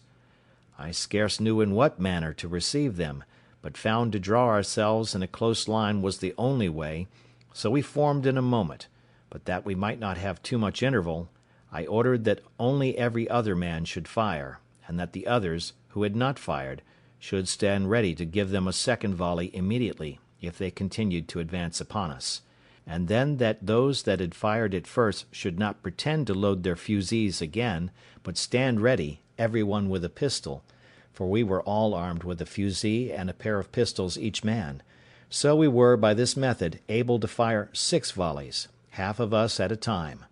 However, at present we had no necessity, for upon firing the first volley, the enemy made a full stop, being terrified as well with the noise as with the fire. 4 of them being shot in the head, dropped, several others were wounded, and went bleeding off, as we could see by the snow. I found they stopped, but did not immediately retreat, whereupon, remembering that I had been told that the fiercest creatures were terrified at the voice of a man, I caused all the company to halloo as loud as they could, and I found the notion not altogether mistaken, for upon our shout they began to retire and turn about. I then ordered a second volley to be fired in their rear, which put them to the gallop, and away they went to the woods. This gave us leisure to charge our pieces again, and that we might lose no time, we kept going, but we had but little more than loaded our fusees, and put ourselves in readiness, when we heard a terrible noise in the same wood on our left, only that it was farther onward, the same way we were to go. The night was coming on, and the light began to be dusky, which made it worse on our side, but the noise increasing, we could easily perceive that it was the howling and yelling of those hellish creatures, and on a sudden we perceived 3 troops of wolves, one on our left, one behind us, and one in our front, so that we seemed to be surrounded with them. However, as they did not fall upon us, we kept our way forward, as fast as we could make our horses go, which, the way being very rough, was only a good hard trot. In this manner we came in view of the entrance of a wood, through which we were to pass, at the farther side of the plain. But we were greatly surprised, when coming nearer the lane or pass, we saw a confused number of wolves standing just at the entrance. On a sudden, at another opening of the wood, we heard the noise of a gun, and looking that way, out rushed a horse, with a saddle and a bridle on him, flying like the wind, and 16 or 17 wolves after him, full speed. The horse had the advantage of them, but as we supposed that he could not hold it at that rate, we doubted not but they would get up with him at last, no question but they did. But here we had a most horrible sight, for riding up to the entrance where the horse came out, we found the carcasses of another horse and of 2 men, devoured by the ravenous creatures. And one of the men was no doubt the same whom we had heard fire the gun, for there lay a gun just by him fired off. But as to the man, his head and the upper part of his body was eaten up. This filled us with horror, and we knew not what course to take. But the creatures resolved us soon, for they gathered about us presently in hopes of prey, and I verily believe there were 300 of them. It happened, very much to our advantage, that at the entrance into the wood, but a little way from it, there lay some large timber trees, which had been cut down the summer before, and I suppose lay there for carriage. I drew my little troop in among those trees, and placing ourselves in a line behind one long tree, I advised them all to alight, and keeping that tree before us for a breastwork, to stand in a triangle or three fronts, enclosing our horses in the centre. We did so, and it was well we did, for never was a more furious charge than the creatures made upon us in this place. They came on with a growling kind of noise, and mounted the piece of timber, which, as I said, was our breastwork, as if they were only rushing upon their prey. And this fury of theirs, it seemed, was principally occasioned by their seeing our horses behind us. I ordered our men to fire as before, every other man, and they took their aim so sure that they killed several of the wolves at the first volley. But there was a necessity to keep a continual firing, for they came on like devils, those behind pushing on those before. When we had fired a second volley of our fusées, we thought they stopped a little, and I hoped they would have gone off, but it was but a moment, for others came forward again. So we fired 2 volleys of our pistols, and I believe in these 4 firings we had killed 17 or 18 of them, and lamed twice as many. Yet they came on again. I was loath to spend our shot too hastily, so I called my servant, not my man Friday, for he was better employed, for with the greatest dexterity imaginable he had charged my fusee and his own while we were engaged; but, as I said, I called my other man, and giving him a horn of powder, I had him lay a train all along the piece of timber, and let it be a large train. He did so, and had but just time to get away, when the wolves came up to it, and some got upon it, when I, snapping an uncharged pistol close to the powder, set it on fire. Those that were upon the timber were scorched with it, and 6 or 7 of them fell, or rather jumped in among us with the force and fright of the fire. We dispatched these in an instant, and the rest were so frightened with the light, which the night, for it was now very near dark, made more terrible, that they drew back a little; upon which I ordered our last pistols to be fired off in 1 volley, and after that we gave a shout. Upon this the wolves turned tail, and we sallied immediately upon near 20 lame ones that we found struggling on the ground, and fell to cutting them with our swords, which answered our expectation, for the crying and howling they made was better understood by their fellows, so that they all fled and left us. We had, first and last, killed about 60 of them, and had it been daylight, we had killed many more. The field of battle being thus cleared, we made forward again, for we still had near a league to go. We heard the ravenous creatures howl and yell in the woods as we went several times, and sometimes we fancied we saw some of them, but the snow dazzling our eyes, we were not certain.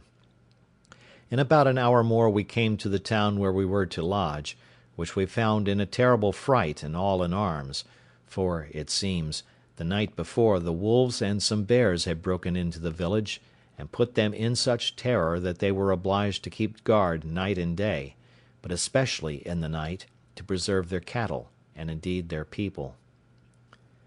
The next morning our guide was so ill, and his limbs swelled so much with the rankling of his 2 wounds, that he could go no farther.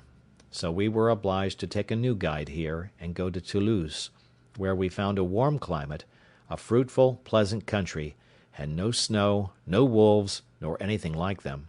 But when we told our story at Toulouse, they told us it was nothing but what was ordinary in the great forest at the foot of the mountains, especially when the snow lay on the ground;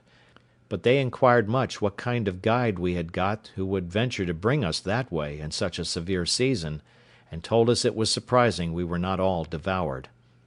When we told them how we placed ourselves and the horses in the middle, they blamed us exceedingly, and told us it was 50 to 1 but we had been all destroyed, for it was the sight of the horses which made the wolves so furious, seeing their prey,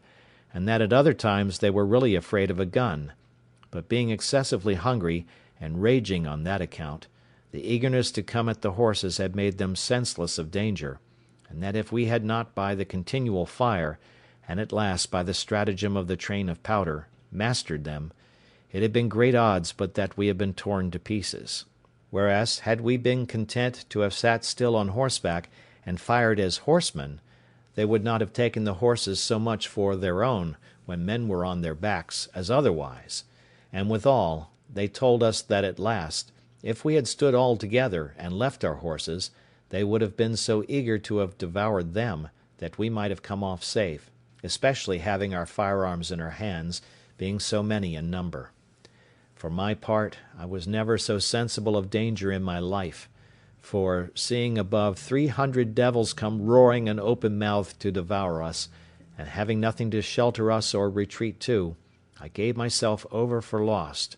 and, as it was, I believe I shall never care to cross those mountains again. I think I would much rather go 1,000 leagues by sea, though I was sure to meet with a storm once a week. I have nothing uncommon to take notice of in my passage through France; nothing but what other travellers have given an account of with much more advantage than I can. I travelled from Toulouse to Paris, and without any considerable stay came to Calais, and landed safe at Dover the 14th of January, after having had a severe cold season to travel in. I was now come to the centre of my travels, and had in a little time all my new discovered estate safe about me, the bills of exchange which I brought with me having been currently paid. My principal guide and privy councillor was my good ancient widow, who, in gratitude for the money I had sent her, thought no pains too much nor care too great to employ for me, and I trusted her so entirely that I was perfectly easy as to the security of my effects; and, indeed, I was very happy from the beginning, and now to the end, in the unspotted integrity of this good gentlewoman. And now, having resolved to dispose of my plantation in the Brazils, I wrote to my old friend at Lisbon, who, having offered it to the 2 merchants, the survivors of my trustees, who lived in the Brazils, they accepted the offer, and remitted 33,000 pieces of 8 to a correspondent of theirs at Lisbon to pay for it. In return, I signed the instrument of sale in the form which they sent from Lisbon, and sent it to my old man, who sent me the bills of exchange for 32,800 pieces of 8 for the estate, reserving the payment of 100 moidores a year to him, the old man, during his life, and 50 moidores afterwards to his son for his life, which I had promised them, and which the plantation was to make good as a rent charge. And thus I have given the first part of a life of fortune and adventure, a life of Providence's checker work, and of a variety which the world will seldom be able to show the like of, beginning foolishly, but closing much more happily than any part of it ever gave me leave so much as to hope for. Any one would think that in this state of complicated good fortune I was past running any more hazards, and so indeed I had been if other circumstances had concurred; but I was inured to a wandering life, had no family nor many relations, nor, however rich, had I contracted fresh acquaintance; and though I had sold my estate in the Brazils, yet I could not keep that country out of my head, and had a great mind to be upon the wing again, especially I could not resist the strong inclination I had to see my island, and to know if the poor Spaniards were in being there. My true friend, the widow, earnestly dissuaded me from it, and so far prevailed with me, that for almost 7 years she prevented my running abroad, during which time I took my 2 nephews, the children of one of my brothers, into my care. The eldest, having something of his own, I bred up as a gentleman, and gave him a settlement of some addition to his estate after my decease. The other I placed with the captain of a ship, and after 5 years, finding him a sensible, bold, enterprising young fellow, I put him into a good ship, and sent him to sea, and this young fellow afterwards drew me in, as old as I was, to further adventures myself. In the meantime, I in part settled myself here; for, first of all, I married, and that not either to my disadvantage or dissatisfaction, and had 3 children, 2 sons and 1 daughter; but my wife dying, and my nephew coming home with good success from a voyage to Spain, my inclination to go abroad, and his importunity, prevailed, and engaged me to go in his ship as a private trader to the East Indies. This was in the year 1694. In this voyage I visited my new colony in the island, saw my successors the Spaniards, had the old story of their lives and of the villains I left there; how at first they insulted the poor Spaniards, how they afterwards agreed, disagreed, united, separated, and how at last the Spaniards were obliged to use violence with them; how they were subjected to the Spaniards; how honestly the Spaniards used them; a history, if it were entered into, as full of variety and wonderful accidents as my own part; particularly, also, as to their battles with the Caribbeans, who landed several times upon the island, and as to the improvement they made upon the island itself, and how 5 of them made an attempt upon the mainland, and brought away 11 men and 5 women prisoners, by which, at my coming, I found about 20 young children on the island. Here I stayed about 20 days, left them supplies of all necessary things, and particularly of arms, powder, shot, clothes, tools, and 2 workmen, which I had brought from England with me, viz., a carpenter and a smith. Besides this, I shared the lands into parts with them, reserved to myself the property of the whole, but gave them such parts respectively as they agreed on; and having settled all things with them, and engaged them not to leave the place, I left them there. From thence I touched at the Brazils, from whence I sent a bark, which I bought there, with more people to the island; and in it, besides other supplies, I sent 7 women, being such as I found proper for service, or for wives to such as would take them.